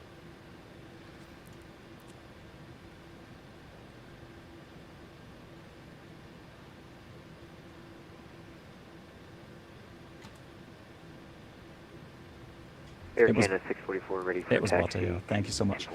Right, so we got to go. Air Canada. We got to go there. 44. Runway. Sorry. So he's going to taxi out this way. Ground stop So in it effect only in makes sense that I go Montreal. left here. Taxi via the horseshoe clockwise. East lane. North ramp. Wow. That's really Delta, difficult Kilo, instructions. And de-ice for parking. Wow. Okay. All that, right, we'll be expecting 24 left, and we got the ground stop, so we're going to do horseshoe on clockwise, then the east ramp, north ramp, Delta Kilo to the de-icing pad for Air Canada 644. Do you have any approximate of how long it might be? Air Canada 644, negative. I'm trying to get a hold of traffic manager. Ground to know, other 6734 vacated, 24 right, and requesting to park at the north. Lee, is that area. you? That's Lee, right? Hello, 6734, Sounds like welcome to Montreal. Taxi straight ahead to gate 61 and give way to the Air Canada 787 coming from left to right. There we go. So we found the gate. Then Fantastic. 61 and give way to the Canada, other 6734. Montreal ground, good afternoon, Air Transat 305, just holding short, taxiway Alpha 2. Air Transat 305, welcome to Montreal. Taxi via Alpha Mike, South Ramp, gate 9. Alpha Mike, South Ramp, Gate 9, Air Transat 305. Ground Air Canada 671. Air Canada 671, welcome to Montreal. Taxi via Bravo 4, North Ramp, correction. Taxi via Bravo 4, South Ramp, West Lane, stand Whiskey 4. Alright, Bravo for South Ramp, Whiskey, West Lane and then Whiskey 4, Air Canada 671. Air Canada 644, give honestly, way to the I'm Air Canada exhausted. Boeing 7. I don't know what is today, in but front of you, and then the Air Canada Boeing 777. that was an exhausting flight. Alright, we'll give climbing. way to both those airplanes for Air Canada 644. Air Canada 671, we got a bit problem here. None of our markings are loading properly. Can we just follow the 787? 2 at once, was there an arrival? Sorry? That was 2 at once. Air Canada 671, our markings are not loading in. Can we just follow the 787? Air Canada 671, affirmative. Thank you. No, I'm going to stop here, guys. 61 is right in front of you. Forget it. Forget GSX. No, I'm not taxing any further. Forget about it. No. Roger. About your We're way past that, 11 aren't we? o'clock. Yeah. Copy. Yeah, the general will APU is on. Let's switch off the engines.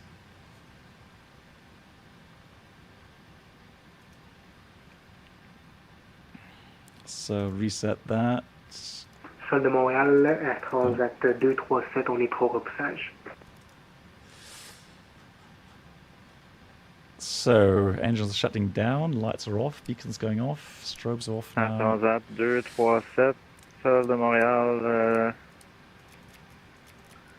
repoussé, le nez Fuel pumps vers off, l'est packs can stay on for the air conditioning. On repousse les faces à l'est et on rappelle lorsque prêt Air Transat 237. And let's read the shutdown checklist. Fuel pumps off, hydraulic panel is set, flaps are up. Then we have parking brakes set, fuel control switches cut off, weather radar is off, and transponder is on standby. Fantastic. Thank you so much once again. Big shout out to Pod for the whopping €100 donation. Then thank you to all the new members and subscribers coming in today. Also, big thank you to Brett for the super chat on YouTube. Brett, thank you so much for that. And thanks for all of the resubs, the support. Thank you so much for watching. Now, if it were up to me, I wouldn't mind just staying here, watching all the aircraft land. But yeah, what an exciting flight. And I have to say, P3D worked perfectly. Even performance was fine. Visuals were nice. Yeah, fantastic ATC. Fantastic ATC, absolutely. My dear moderators, as well to you guys. Thank you so much welcome to for being here. Taxi via Bravo 4. And let's see, can we send you over to someone? 6868. Can we send you over to someone? Bravo 4,